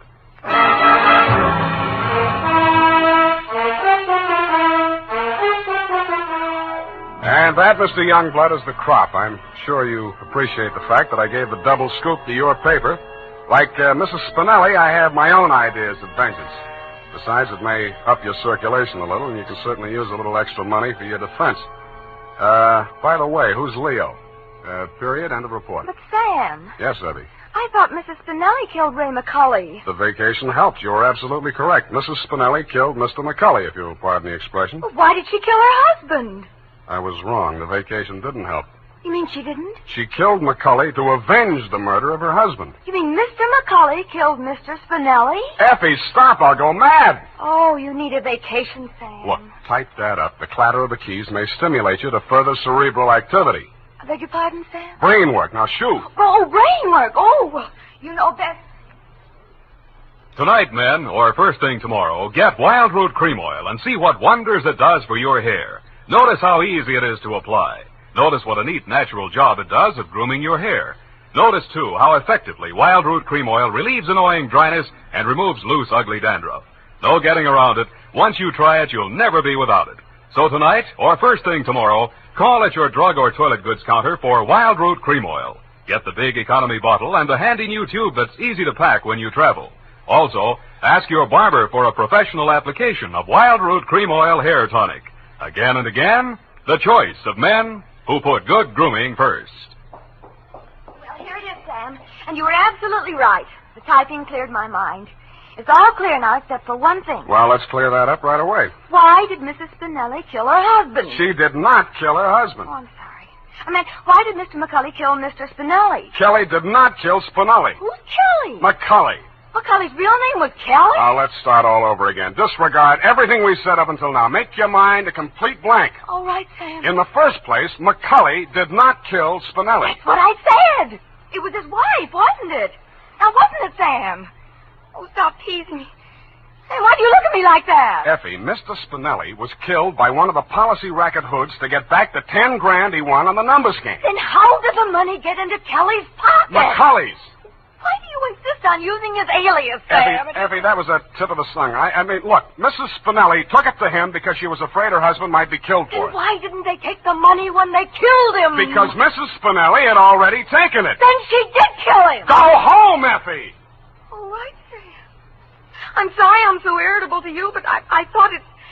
Well, it's been so long since I've been here, you know, Sam, Angel, you're just tired. Vacations have a habit of doing that to you. After a week or two in the office, you'll be all rested up again. I'll take it easy. You act as though you thought my mind were affected. Come here.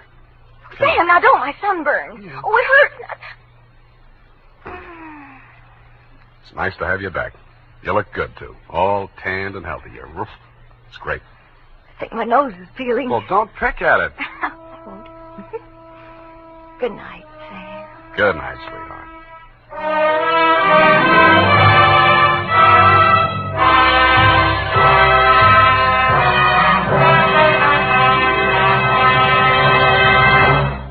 The Adventures of Sam Spade, Detective. Brought to you by Wild Root Cream Oil Hair Tonic, the non-alcoholic hair tonic that contains lanolin. Wild Root Cream Oil. Again and again, the choice of men who put good grooming first.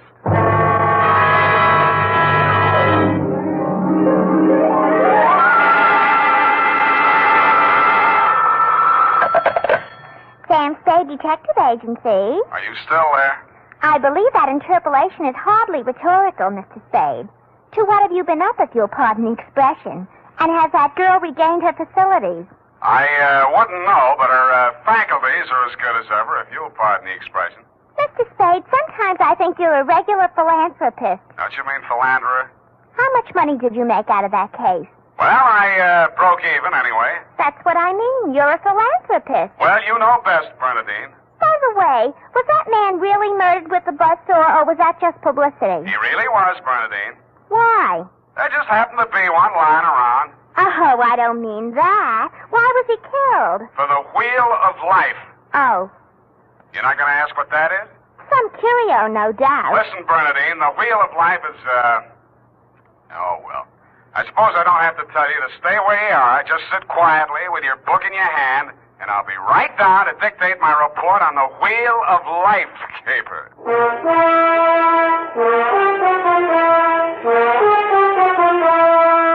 Dashiell Hammett, America's leading detective fiction writer and creator of Sam Spade, the hard-boiled private eye, and William Spear, radio's outstanding producer-director of mystery and crime drama, join their talents to make your hair stand on end with the Adventures of Sam Spade.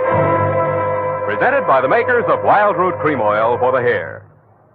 Come on, mister, give the gals a break. Treat them to a look-see at a really handsome head of hair. Neat, well-groomed hair, the way yours is going to look when you spruce up with Wild Root Cream Oil Hair Tonic.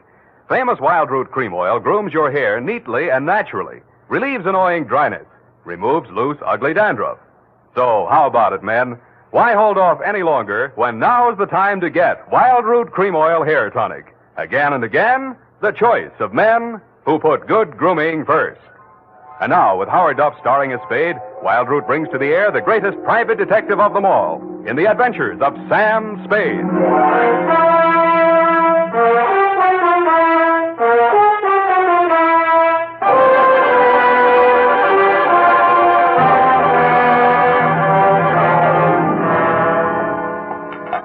I went down to St. James Infirmary to see my baby there. Ready, Bernadine, little flower? I'm way ahead of you. Keep it clean. No more than 3 erasures per page. Okie dokie? Doke. I mean date. Oh, I'd love to. July 11, 1948. To Detective Lieutenant Dundee, Homicide Detail, San Francisco Police. Subject, the Wheel of Life caper. Now, don't go away, Bernadine. I don't know why these things always have to happen to me. Under private detectives in the San Francisco Classified Directory, they're listed somewhere in the neighborhood of 60 agencies, several with large display ads. But somehow she managed to find me. It's all so strange, Mr. Spade. I hardly know where to begin. Well, the beginning is always a pretty good place to start, Miss O'Farrell. Yes, the beginning. It was like waking out of a nightmare you can't remember. Everything seemed out of proportion. Even the buildings along the street seemed to be leaning at a crazy angle. And then I realized I was traveling down a hill. I looked wildly around for something to help me get my bearings, and there was a street sign, O'Farrell, stuck in my mind, so I gave it to your secretary when she asked for my name. Uh-huh. What's your real name? I don't know. I don't know who I am, where I came from, or where I'm going. Mr. Spade, I'm so frightened. Now, wait a minute. A lot of people suffer from temporary loss of memory. Most of them recover. But amnesia is a sickness, and I am not a doctor. Oh. And you won't even try to help me? Well, I mean, where you aren't, somebody might be missing you, n'est-ce pas? But the police... Oh, I'd rather not. I might be wanted for some crime. How do I know? You sure you want to find out? Oh, yes, I do. It's terrible not knowing. But I want to find out for myself. Can't you understand that? What do you think I can do for you? You might save my life. From what? I'll try to tell you exactly how it happened. First, I looked at my watch. It was 3 minutes past 10. The cable car stopped at the corner, and a man got on. I couldn't remember ever having seen him before, but then I couldn't remember anything. He sat down beside me, and he caught hold of my arm. I tried to pull away. Oh, you can see the marks where he... Yeah. Well, who was he? He acted as if I was... I think I know what you mean. Did you find out who he was? No, I was too frightened to speak. What did he say? He sort of growled it out of the side of his mouth, but it sounded as if he said, Lathrop wants to see you. You remember anybody named Lathrop? I can't remember anything before 3 minutes past 10 this morning. Well, let's go on with since then. The guy grabbed you, said somebody named Lathrop wanted to see you, and then what? I went into a panic. I managed to jerk away from him, and I jumped off the moving car, and then I looked in the classified section, and I found you. Why me? I don't know. The name, I guess. A spade to dig up my past. Please, Miss O'Farrell. Do you think I'm very silly? No, I think you're very beautiful. I wish you could remember whether you're married or not. Oh, no. Well, at least I have no wedding ring. What have you got? I mean, besides what's visible. Well, I couldn't find much of anything. I went over my clothing. There don't seem to be any marks of any kind. Oh. Well, you got any money? A little over $300. Let's have it. The purse, too. All right. Lipstick, aspirin, bobby pins, Kleenex. Nothing here. They couldn't have been bought in any drugstore. Powder. Hey, what kind of powder is this? Then there was this in my coat pocket. A match folder. Sailor's Rest Bar, Hotel Calcutta, 1100 Embarcadero. Little number written inside. 120. What's that, a room number? I don't know. My purse, you have to destroy it. Here's $10 of your own money. Buy a new one. Wow. Did you find something? Coin, Chinese bit. Good luck piece, probably sewn in by whoever made it, maybe in China. That ring any bells? No. No, I'm afraid not. Shoe. What? Your right shoe. Let's see it. Take it off. You aren't going to tear it up the way you did the purse, are you? Dust. Plaster dust. Is that a clue? I don't know, is it? I'm not a detective. Well, you are in this case, baby. If it doesn't mean anything to you, it doesn't mean anything. Well, it doesn't. That's everything. What am I going to do? Well, let me see. First, we better give you a name. O'Farrell's all right. You look like, Lana would do, but, no, that's in use. How about, Poppy, for forgetfulness? Poppy O'Farrell. That's a funny name. Oh, you think so? I think I like it. You do? I think I like you, too.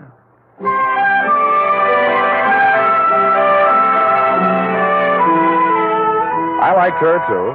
There may have been blanks in her brain, but the rest of it figured. In the elevator, I started adding it up, and by the time we reached the street floor, it came to quite a tidy sum.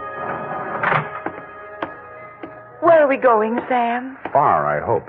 But first, we're going to find you a place to stay. Oh, yes, we must be practical. No use overdoing it, huh? Oh, no, Sam, I didn't mean... Wait. What's the matter? You remember something? That man, the one who followed me this morning, he's standing right out there waiting. The one in the straw hat leaning against the newsstand? Yes. Where are you going, Sam? You stay here. I just remembered something I hoped I could forget. Hello, Shuggy. What brings you back to town? Do I know you? That doesn't matter. I know you. The name you were using when you blew this town was Shuggy Bellows. You wouldn't take the risk of showing your face here again unless the caper was worth it. You got a big nose. Keep it clean. You've been tailing that girl all day. Why? Dame? What dame? Who's Lathrop? I don't remember. Okay, I'll give you a chance to think it over. Hey, officer! You dirty shamus yelling. No, you don't. Here, what's going on here? Break it up. Oh, Mr. Spade. Is this fella giving you trouble now? Yeah, what kind of a beat are you pounding here, Clancy? Letting a cheap drifter like this walk around with an armpit full of gun? Or are they handing out permits to characters like these days? No, how about that, son? Have you a permit now? And a gope copper. Oh, so one of them clever lads he is. Well, come along, me bucko, before I lose my temper and give you your lumps now. Okay, I'm coming. That's better now. Much obliged, Mr. Spade. I'll pay you for this, Shamus. And a goop to you, too.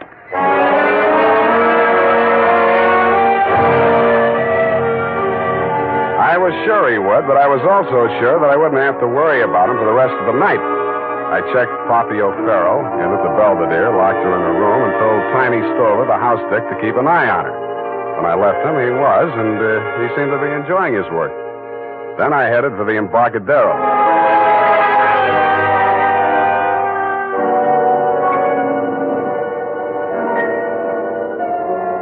I found the Hotel Calcutta, but I couldn't find the lobby.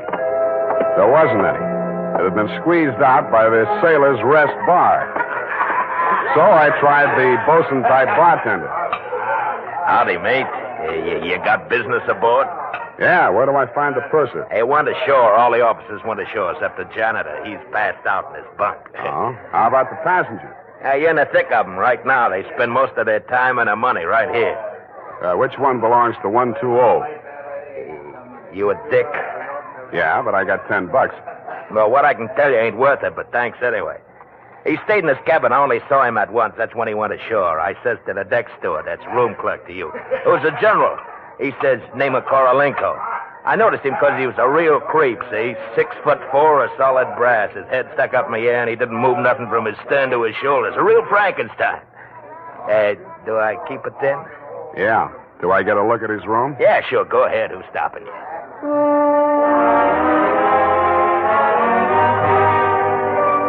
So I went.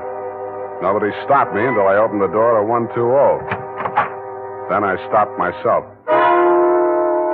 It was an inside room with one small window and an air shaft, but it looked as if a flurry of snow had blown in. The floor and the rest of the flat surfaces were sprinkled with a fine, dirty white powder. It wasn't snow, it was dust, plaster dust, like the stuff I'd found in Poppy's handbag and on her shoes.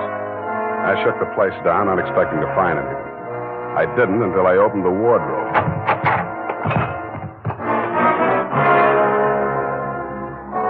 The body of a well-dressed ship surgeon, but his uniform was rumpled, torn, and bloodstained. From the look of him, his throat had been cut. I wondered if Poppy would be able to jog her memory that far back. When I found the murder weapon, I hoped she couldn't. I really did. It was not a knife. It was not even a razor. It was an electric buzzsaw. That tore it.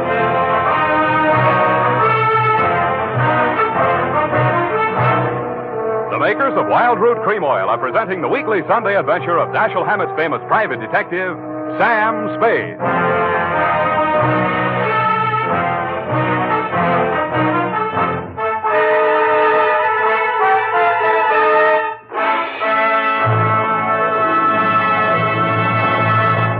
If you want the well-groomed look that helps you get ahead socially and on the job, listen. Recently, thousands of people from coast to coast who bought Wild Root Cream Oil for the first time were asked, how does Wild Root Cream Oil compare with the hair tonic you previously used? Better than 4 out of 5 who replied said they preferred Wild Root Cream Oil. And no wonder. Wild Root Cream Oil grooms the hair neatly and naturally, relieves annoying dryness, and removes loose dandruff. What's more, non-alcoholic Wild Root Cream Oil is the only leading hair tonic that contains soothing lanolin. So ask for Wild Root Cream Oil Hair Tonic. Again and again, the choice of men who put good grooming first. By the way, smart girls use Wild Root Cream Oil, too. And mothers say it's grand for training children's hair.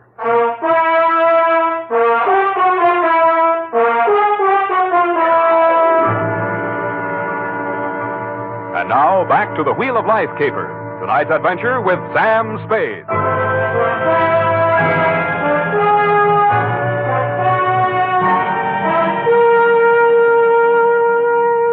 Times being what they are, I could use a little publicity. And so could you, Lieutenant Dundee, what with the elections coming up and you with no promotion all these years. This one time, I got it instead of you and wished I hadn't. The morning papers called it the Buzzsaw murder and went on shamelessly from there. Horror killing related by Private Eye. Stan Slade, ex-Pinkerton man, mum on mystery woman. Elderly sleuth, dodges photographers, denies hotel visit, was in bed with Apple and good book, says Peeper. There wasn't a word of truth in it, mainly because nobody could get at the facts. I wasted most of the day down at headquarters trying to find out what name Shuggy Bellows had been booked under. Then I dropped in at the Belvedere. Poppy had checked out. I decided to get back to my office and drink poison. I hardly got the desk drawer open when a sobering influence walked in. It was a Mr. 6'4" of solid brass. The Frankenstein who had been described to me by the bartender as the occupant of room 120. Excuse me. I am Korolenko. Please, I shall sit down. I am so heavy. Make yourself at home. Oh. Mr. Spade. Slade. Excuse me. I am so heavy. I am Korolenko. So you told me. I am really Spade myself. So, why are she hiding from me? Who? That girl, Miss Paget. Her I am paying 1 month in advance, $300 American. Me, she have dessert. I am not rich, only moderately wealthy. But you understand, it's not question for money alone. That ship's doctor, he was most kind to me. He cared to me even after I arrived. Now he are dead for his pains, his dirty tricks. Yeah, I know how you feel. Now, if you'll take it a little easy, I think we'll get farther. You say this girl's name is Paget, and she traveled with you. From McCloud, where she is the Florence Nightingale for Portuguese hospitals, forcing me to employ her, all others being Chinese nuns. That figures. You sick? No, only I am so heavy. They are breaking my back in traffic accident, rickshaw collusion. You're wearing a plastic cast? Yes, like a turtle. I am closed with my neck sticking out. Look, see? Now it is better as before. The ship's doctor trimmed the rough edges with buzzsaw. Buzz, buzz, buzz. I can walk. But it's like suit from armor, for which I alive. Look.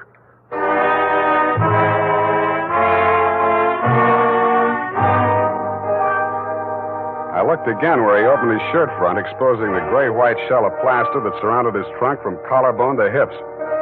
In a 6-inch circle over the left side of his chest, I counted 4 bullet gouges. I dug one of the slugs out and examined it. It was .32 caliber. The plastic cast, which was molded to the shape of his body, was no more than 1 inch thick. I didn't see how it had stopped the slugs, but it had.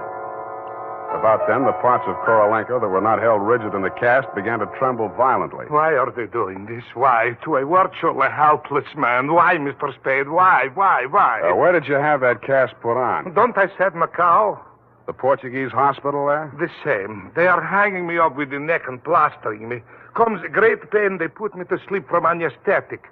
I are waking up in ambulance arriving at shipboard. Why you wish I should tell you my operation? More important things we should be discussing. I think so, too. I think Miss Paget and her friends had something they wanted to smuggle out of Macau and into San Francisco, and you're it. Oh, excuse me. I am not comprehensible. Look, I mean, while you were out with the anesthetic, they planted the goods, whatever they are, in or under your cast. Oh, that is why I am so heavy. The wheel. The wheel. The what? The wheel. Look, I'll show you. He hauled a manila envelope out of his overcoat pocket and waved it in my face. I took it over to my desk and fished out the contents. It was a set of X-ray films. 3 of his spine, showing the fractures, 4 of the skull, 3 I couldn't figure out, and 1 of his rib cage, only something new had been added. In silhouette, it looked like the wheel off of a child's wagon. What is it, this wheel? What to do? 6 months I must remain in this straitjacket. If I remove it, I die. If I keep it on, they kill me to get their smuggle. Well, you look to me like the luckiest man alive. That wheel, or whatever it is, saved your life by stopping 4 slugs. But still I shall die. How shall I die? When shall I die? Your best advices, please. Korolenko, I think you better die right now. Excuse me? It's the only safe place for you. The morgue.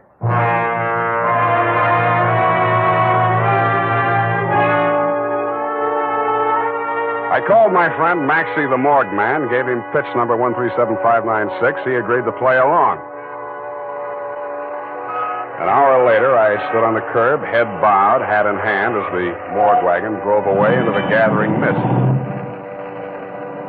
Stay facing the way, What do you want, Shuggy? I want to blast this gun straight through you, and I will if you give me any excuse at all. You sound like you mean that, Shuggy. You're getting smart, Shamus. Now get going.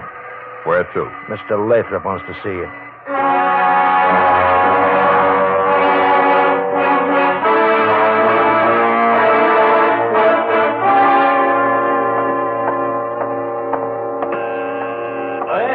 Yes, coming. Ah, Shuggy, dear boy. You've not failed me this time. This will be the fabled Mr. Spade, eh? Come in. Ah, sit down, Mr. Spade. We'll talk. Tell your Gunsel to get that pistol out of my ribs. Oh, yes, indeed, Sugar. You mustn't overdo it. And get him out of here. I'm tired and nervous, and my price goes up $1,000 every minute he's in this room. When I get to 10,000, I kill him. Then the price jumps to 100 to take care of me on a murder rap. I should ought to plug you downstairs. Come, Sugar, don't be ungracious. You wait in the other room now. Okay, it's your party. I'll get mine later. Oh, dear. His bite's much worse than his bark, Mr. Spade. Don't start boring me so early in the evening. I came here to talk about the wheel. Oh, so you know about the wheel. I do better than that. I've got it. That may well be, but do you know what to do with it? I got two possibilities. I can turn it over to the cops and you with it, or I can sit on it until it hatches. A quaint conceit, sir. Round and round the little wheel goes, and where it shall stop, nobody knows. That's where you're wrong. It stops right here. So you better start placing your bets. Just what do you mean by that, sir? There's part of it. What is it? It's one of the slugs you gunsel through at Korolenko. I got 3 more just like it that I dug out of him before he was carried to the morgue. Well, an advantage, I'll admit. But hardly worth your while to take advantage of. Don't be too sure of that. Just how much do you know about the wheel? So far, it's been worth 2 human lives to you at the risk of your own. That tells me all I need to know. Oh, no, not quite. Men have been killed in holdups for a few paltry sovereigns, but the wheel is a horse of another color. Let's not change wheel horses in midstream, Mr. Lathrop. Yes. You must understand that the wheel has no absolute definitive value. Monetarily speaking, the British Museum might pay close on to £5,000, hot as it is, for the privilege of returning it. Occidentals aren't the puka sahibs that they once were in the Orient. A theft of the wheel, if countenanced by the Western powers, would have most grave consequences. Most grave. Are you attending, sir? Wake me up when you get to the point. The point, sir, is this. That little wheel of gold, is the wheel of life, which the Buddha himself is said to have received into his hands from paradise. Now, given such a relic, a few old Buddhist monks can set up a shrine which, even in the most miserable surroundings, can attract enough pilgrims to outgross Radio City, Madison Square Garden, and Miami Beach in season. To say nothing of Hialeah. Yes, quite. In short, we propose to act as booking agents for the wheel on a royalty basis with a percentage of the house. Mm-hmm. Why did you bring it to San Francisco? But, oh, gad, sir. Were we to bargain in the Orient, we should be hacked to pieces in our beds. I'll settle for a lump sum and let you do the bargaining. And your price, sir? We can talk money later. First, I got to give the cops somebody for the doctor's murder and for Korolenko. Well, that ought not to be too difficult. When may I expect delivery? I'll check on it. I went out to St. James Infirmary. City morgue. Maxie, Sam Spade. Yeah, Sammy. Deal's okay. Send it up. The address is... Sam, wait. Yeah? Sam, he ain't here no more. What happened? Somebody claimed him. A girl. Said she's his daughter. What did he do? Went on playing dead like you told him to. Maxie, where did she send him?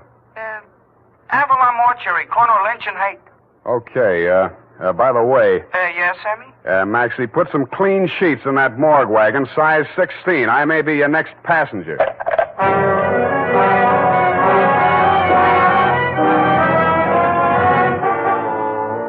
At the Avalon Mortuary, the night watchman let me in. He said Mr. Korolenko's daughter had brought an overnight bag and was keeping a vigil by his bier in slumber room number 7. I approached on tiptoe.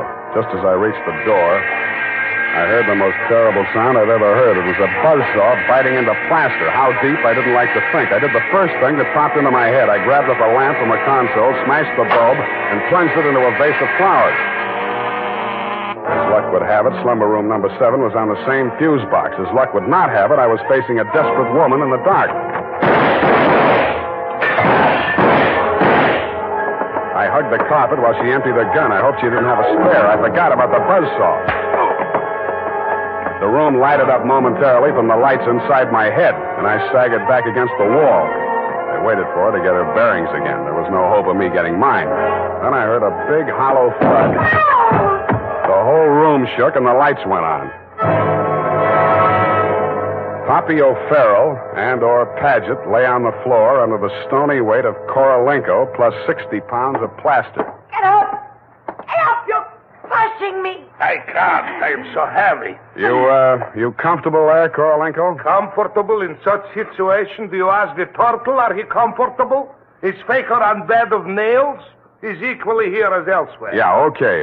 Just hold her there until I get a statement. And he did. Item, statement by the aforesaid. It was like waking out of a nightmare you can't remember.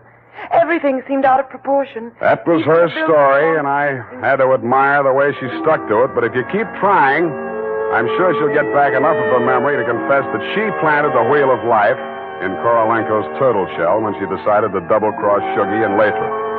They never tumbled to her hiding place. They were gunning for Korolenko because they thought Poppy was working with him, which was true in a way, but not the way that they thought. That's why they tortured the doctor in an effort to learn Kay's whereabouts. I understand your boys have picked up the rest of the trio, and they can tell you everything except why I conceived the brilliant idea of having Korolenko play dead. Between you and me, amnesia's a handy little gadget to have around, Dundee. I'm trying to draw a few strategic blanks myself. Period. End of report.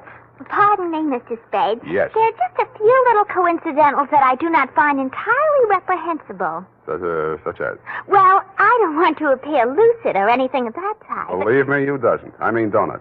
Oh, you say the sweetest thing. But it's about the wheel. Oh, yes, the wheel. Well, I'll tell you what you do. You type that up. I've got to call in about that now.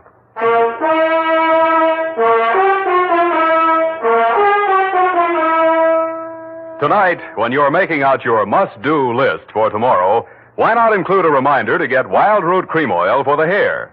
Honestly, men, you'll be delighted with the neat, natural way Wild Root Cream Oil grooms your hair. The way it relieves that annoying dryness and removes loose, ugly dandruff. Just try it and see if I'm not giving you a good steer. Make a note right now to call at your drug or toilet goods counter for Wild Root Cream Oil. Get the big economy bottle and the handy new tube that's easy to pack when you travel. Also, ask your barber for a professional application of Wild Root Cream Oil Hair Tonic. Again and again, the choice of men who put good grooming first.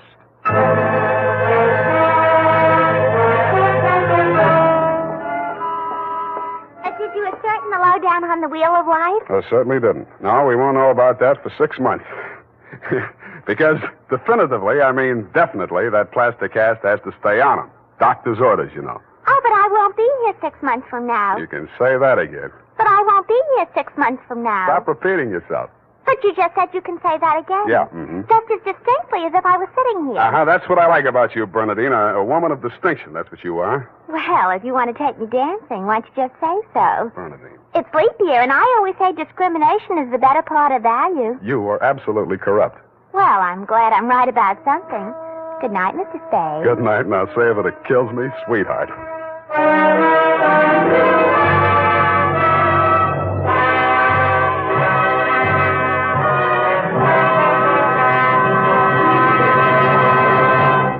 The Adventures of Sam Spade, Detective. Brought to you by Wild Root Cream Oil Hair Tonic, the non-alcoholic hair tonic that contains lanolin. Wild Root Cream Oil. Again and again, the choice of men who put good grooming first.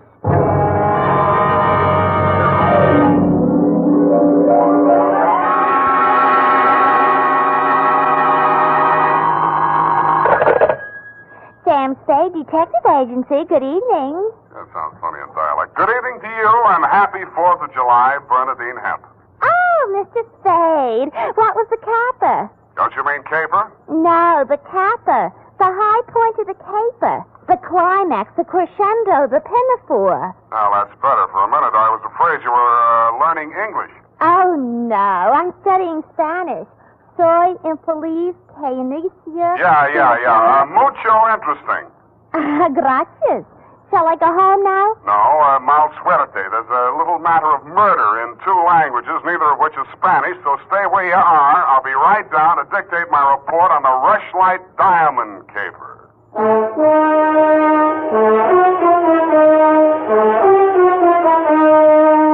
Dashiell Hammett, America's leading detective fiction writer and creator of Sam Spade, the hard-boiled private eye, and William Spear, radio's outstanding producer-director of mystery and crime drama, join their talents to make your hair stand on end with the Adventures of Sam Spade. Presented by the makers of Wild Root Cream Oil for the hair. Listen, men, to this holiday tip on good grooming. To help spark up your whole appearance, first be sure that your hair is well groomed. Be sure it's groomed with popular Wild Root Cream Oil Hair Tonic. Wild Root Cream Oil grooms your hair neatly and naturally, the way you like it, the way she likes it. Wild Root Cream Oil also relieves annoying dryness, removes loose, ugly dandruff. So look your best all the time by sprucing up right with Wild Root Cream Oil Hair Tonic. Again and again, the choice of men who put good grooming first. And now, with Howard Duff starring as Spade, Wild Root brings to the air the greatest private detective of them all in the Adventures of Sam Spade.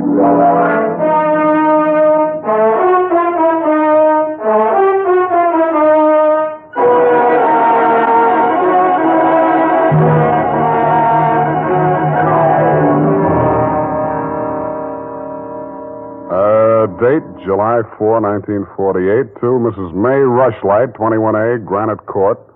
From Samuel Spade, license number 137596. Subject, the Rushlight Diamond. Dear Mrs. Rushlight, it was the kind of nice, relaxing assignment that comes my way just often enough to remind me that gumshoeing can be respectable.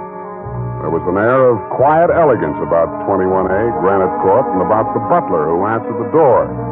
He took in my rented gray topper and doeskin gloves, nodded approvingly at my wing collar, watered silk ascot, pearl gray waistcoat, morning coat, pinstripe trousers, and my spats with the mother of pearl buttons, and asked me if I were a florist. I set him to rights, and he led me up a flight of stairs to the early A.M. annex of your morning room. Mr. Samuel Spade. You're just on time, Mr. Spade. Mrs. Rushlight will be pleased. I'm Nancy Ward, Mrs. Rushlight's social secretary, and if you don't think that's tough to say, try it. Mrs. Rushlight's social... what's tough about that? You'll do. Definitely you'll do. Shall we dance? I will dance at her wedding. But don't get me wrong, I'm not secretly in love with Ralph Rushlight, and the bride is lovely. Just hate to see all that money going down the drain. Is there anything else you think I should know? You know what your job is. You're supposed to guard the wedding presents. That's simple because it's nothing but a lot of cheap silver. And stay away from the champagne. It's non-vintage. The food will be foul. The guests are the most dismal aggregation ever assembled. Sounds like a lovely party. I arranged the whole thing. I told you she's a lovely bride. What'd she ever do to you? I'd rather not say. I don't want to sound bitter. This way, Mr. Spade. The old hat. Mrs. Rushlight will see you now. Thank you, Florence Nightingale. Nancy? Oh. This is it, darling. Mr. Spade, come over here, young man, so I can get a better look at you.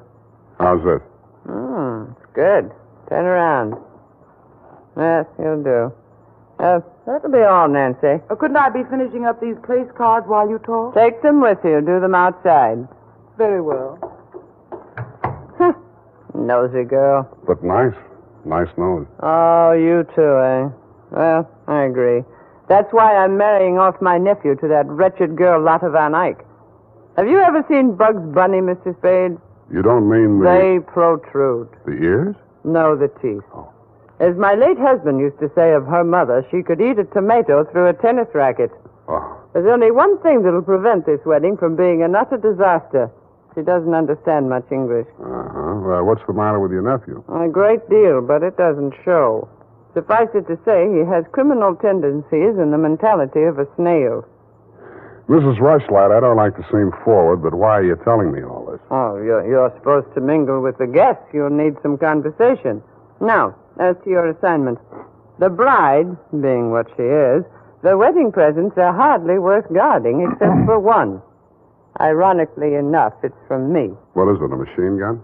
Oh, that's good. Oh, excuse me, I must write that down. And then tear it up immediately.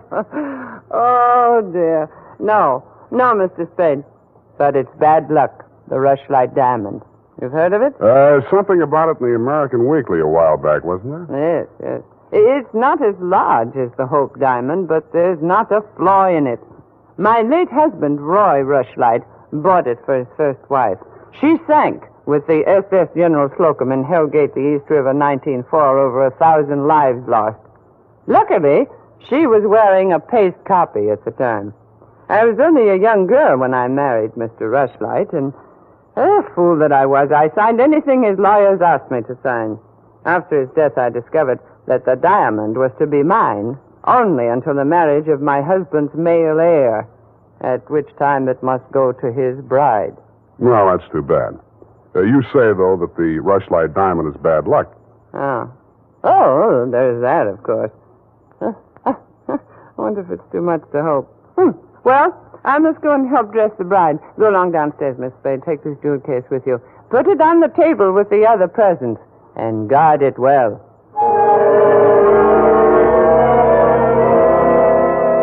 So I took the old velvet-covered case you held out to me and checked the contents. It was an old-fashioned lavalier with a clear stone pendant only slightly smaller than an 8-ball.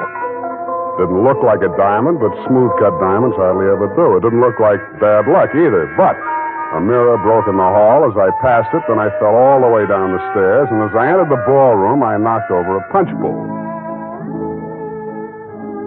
Nothing really terrible happened until just before dark when the guests began to arrive.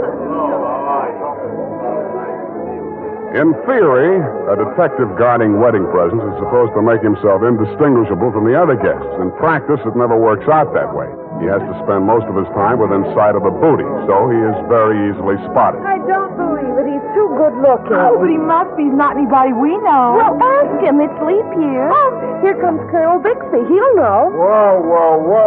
Beauty gathered round the booty, eh? And much more beauty than booty, though. Say, when are they going to hang the diamond on that drip?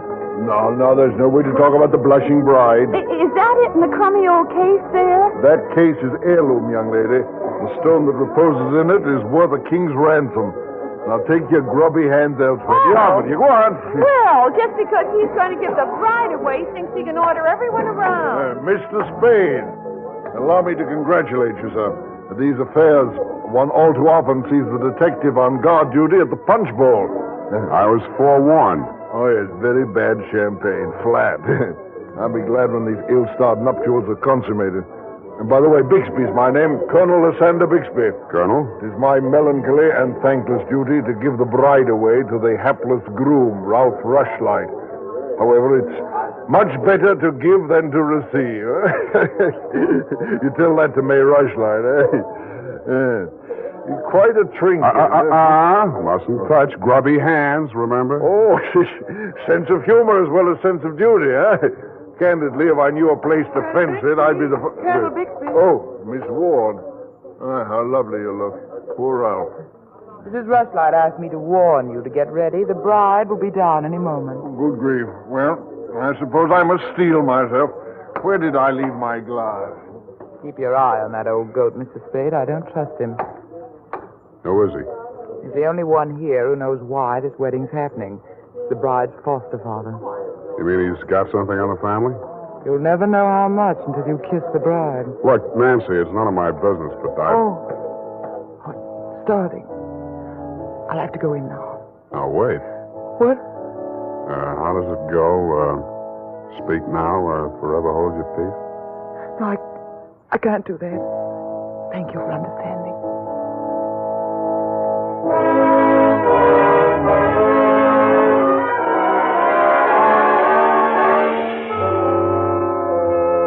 I didn't witness the ceremony, but judging from the mood of those who had, it was just as well I didn't. They shuffled back into the ballroom looking as if they'd witnessed an execution. Nobody seemed to be in a hurry to join the receiving line. After a few half-hearted handshakes, the groom left the bride standing alone, looking kind of bewildered, and came over to take inventory of the presents. Look at that junk. I'm Ralph Rushlight. Who are you? Spade. I was hired to guard this junk, as you call it. Sorry I'm wasting my time. A Rushlight dime. It's bad luck. Look at what it did to me. Look at it. Did you ever see anything? Keep it to yourself. Why should I? Because I'm liable to slap you clear across this room. Haven't I been punished enough? Go on, scram. Keep your hooks off that necklace. That's mine. I heard it's your wife's. Come along, you heard wrong. Come along over here. Oh, Mr. Spade, you haven't met the bride yet, have you? No. Thank you. I wish you a lot of luck, Mrs. Rushlight. You're going to need it. Thank you. Well, I suppose now as well as any time, Colonel. Oh, very well, my dear. Quiet, please. Quiet, everyone. Mrs. Rushlight, the elder Mrs. Rushlight, that is, has something to say to you. Mr. Spade. Yes? The necklace, will you please hand it to me? With pleasure. I'm tired of looking at it. Oh, you're not done yet. Stay close by my side. Dear friends, at this solemn moment, I want, first of all, to welcome this dear little girl into the Rushlight family. Thank you. Yes. And now, dear Lotta, I will place around your neck the gem which was my heritage when I became a Rushlight and which is now yours. Thank you. Oh, what's wrong? Lotta, come back here. Lotta! I'll go out to the carport and hit her off. Oh, you leave her alone. I'll take care of her. Whose wife is she, anyhow? Lotta, come back here. Lotta, bring it back!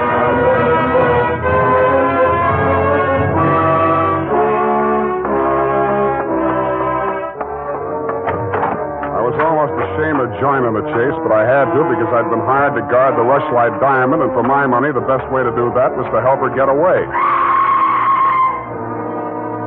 Somebody got to her before I did. A strip of wedding gown satin marked the spot. The body lay crumpled under a hedge, but it wasn't the bride's body. It was the groom. He'd been stabbed to death with a pair of garden shears, which made sense. But what didn't make sense was that the necklace she'd been wearing was still clutched in his hand.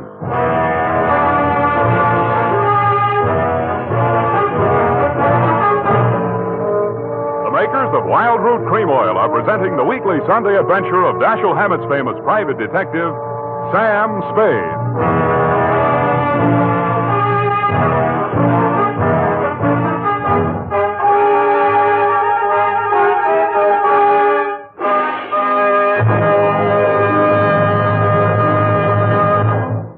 If you want the well-groomed look that helps you get ahead, socially and on the job, listen. Recently, thousands of people from coast to coast who bought Wild Root Cream Oil for the first time were asked, how does Wild Root Cream Oil compare with the hair tonic you previously used? Better than 4 out of 5 who replied said they preferred Wild Root Cream Oil. And no wonder. Wild Root Cream Oil grooms the hair neatly and naturally, relieves annoying dryness, and removes loose dandruff. What's more, non-alcoholic Wild Root Cream Oil is the only leading hair tonic that contains soothing lanolin. So ask for Wild Root Cream Oil Hair Tonic. Again and again, the choice of men who put good grooming first. By the way, smart girls use Wild Root Cream Oil too, and mothers say it's grand for training children's hair.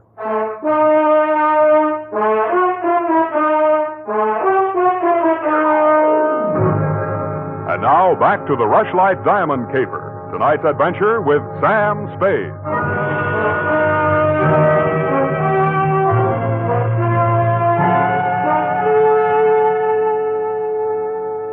Number 21A Granite Court was teeming with motives and suspects. But the police were primarily interested in locating Lotta, the missing bride and widow of Ralph Rushlight. So was I.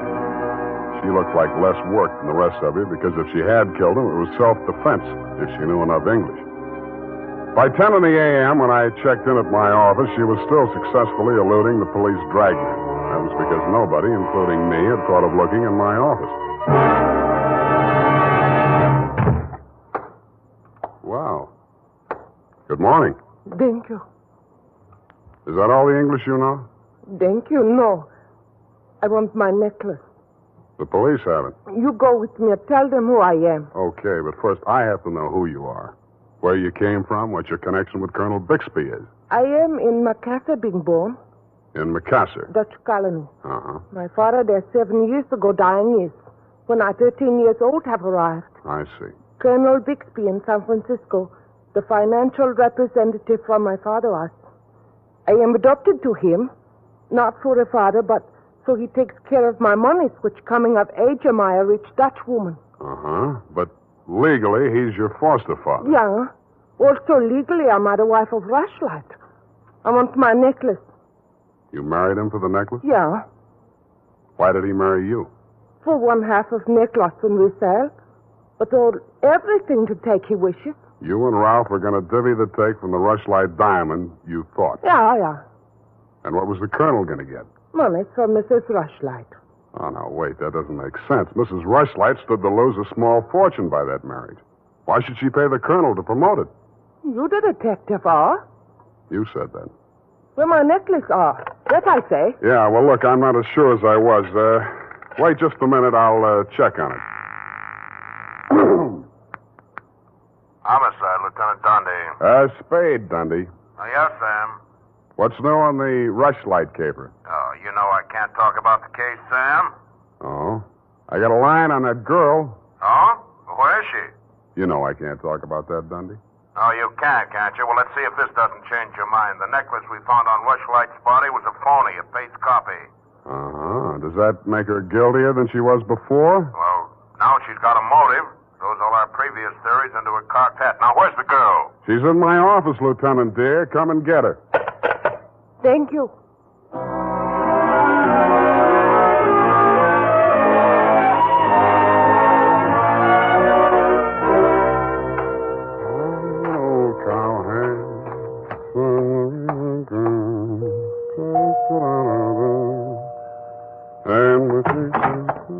Oh, it's you, Sam. Back again? Yeah, do you mind? Well, that depends on who you came to see. You, sweetheart. Oh. But first, I'd like to talk to Mrs. Rushlight. Well, she can't see anyone. She's in a state of nervous collapse over Ralph's death. Oh, that's too bad. You seem to be holding up pretty well. Oh, I'm relieved. He's better off dead than married to that. Yeah. Rushlight Diamond's still unlucky, you know. What do you mean by that? I was just trying it on for size. Uh-huh. How does it fit? Yeah, but you and Mrs. Rushlight are about the same size. Her nerves getting any better? You're the doctor. If you want to see her, go ahead. She's up there. Thank you.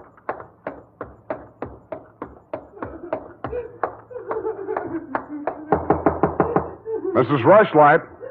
Go away, I'm ill. I'm sorry to break in on you like this, but I haven't got much time. How dare you? Nancy! Try this out, girl. Mr. Spade, please leave me alone with my grief. Funny thing, yesterday Nancy was carrying a torch for Ralph, and you were holding the torch to him. Today it's different. Oh, good heavens, you don't think I'm grief-stricken over Ralph. Good, that's one less mystery. Mr. Spade, what do you want? Your nephew's killer. Oh, does it matter? It does to me. Somebody getting knocked off right under my nose is bad for private detectives everywhere. Oh. For a moment, I thought that... Say, wouldn't you rather make some more money? I refuse to marry Lotta. Oh, no, nothing like that. It's the necklace, Mr. Spade, the genuine. What is? I don't know. All I know is the other one isn't. Who told you that? Well, the police know. It's in the papers, isn't it? Not yet. Well, how else would I learn? The murderer's the only one who could have told you, unless you're the murderer. I see. Very well, Mr. Spade.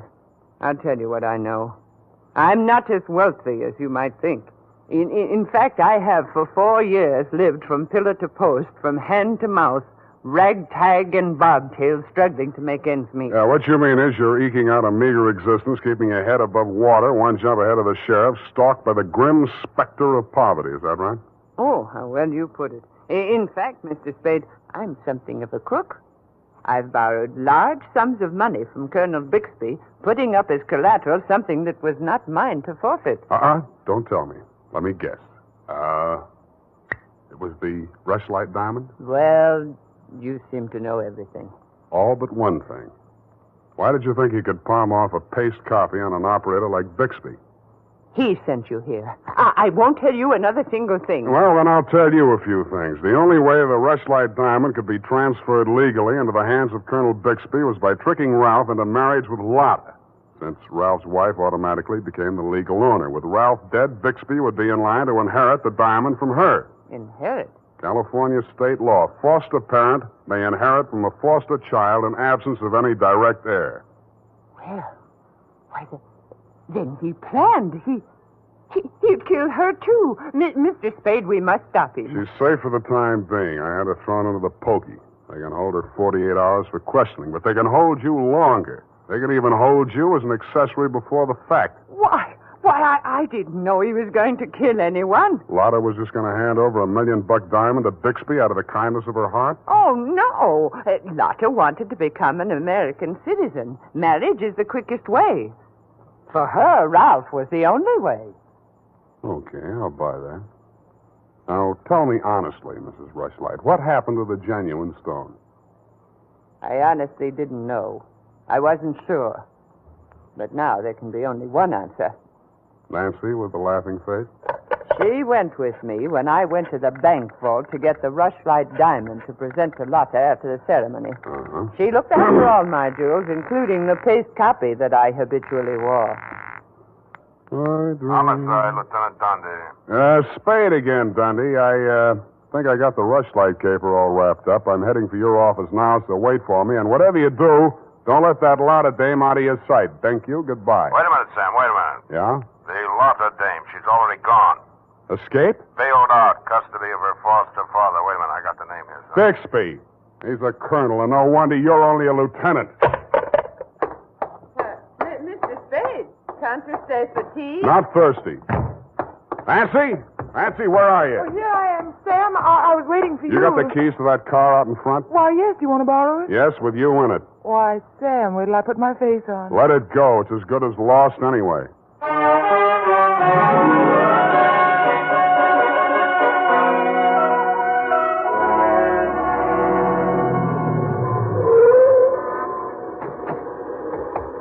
Come on. What is this place? Where are you taking me? Never mind. Just hang on. I'll fly you up to the second floor. Sam, that was a shot that sounded like Lotta. You stay here. Don't come in until I call you.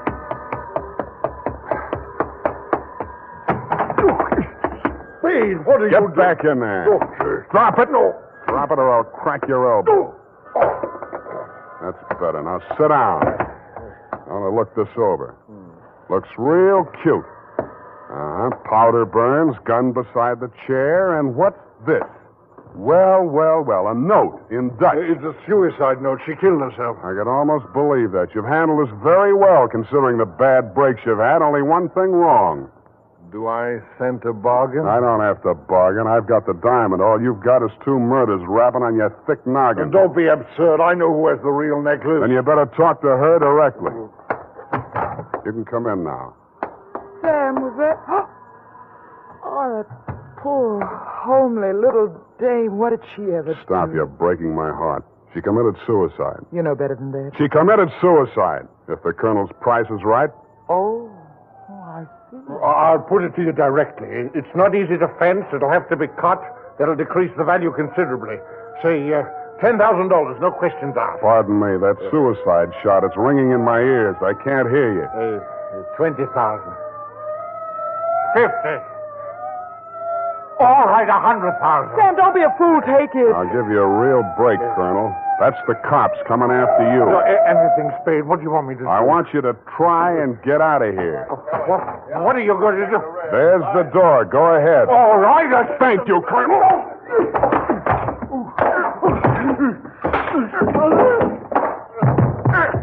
All right, men, remember, he's desperate.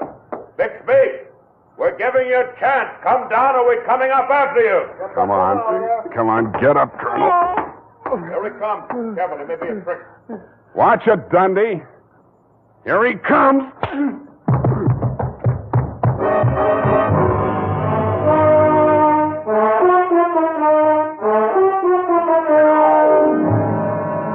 And that, Mrs. Rushlight, is the crop. For a man that went down fighting, Colonel Bixby didn't need much persuading once they got him under the lights down at headquarters.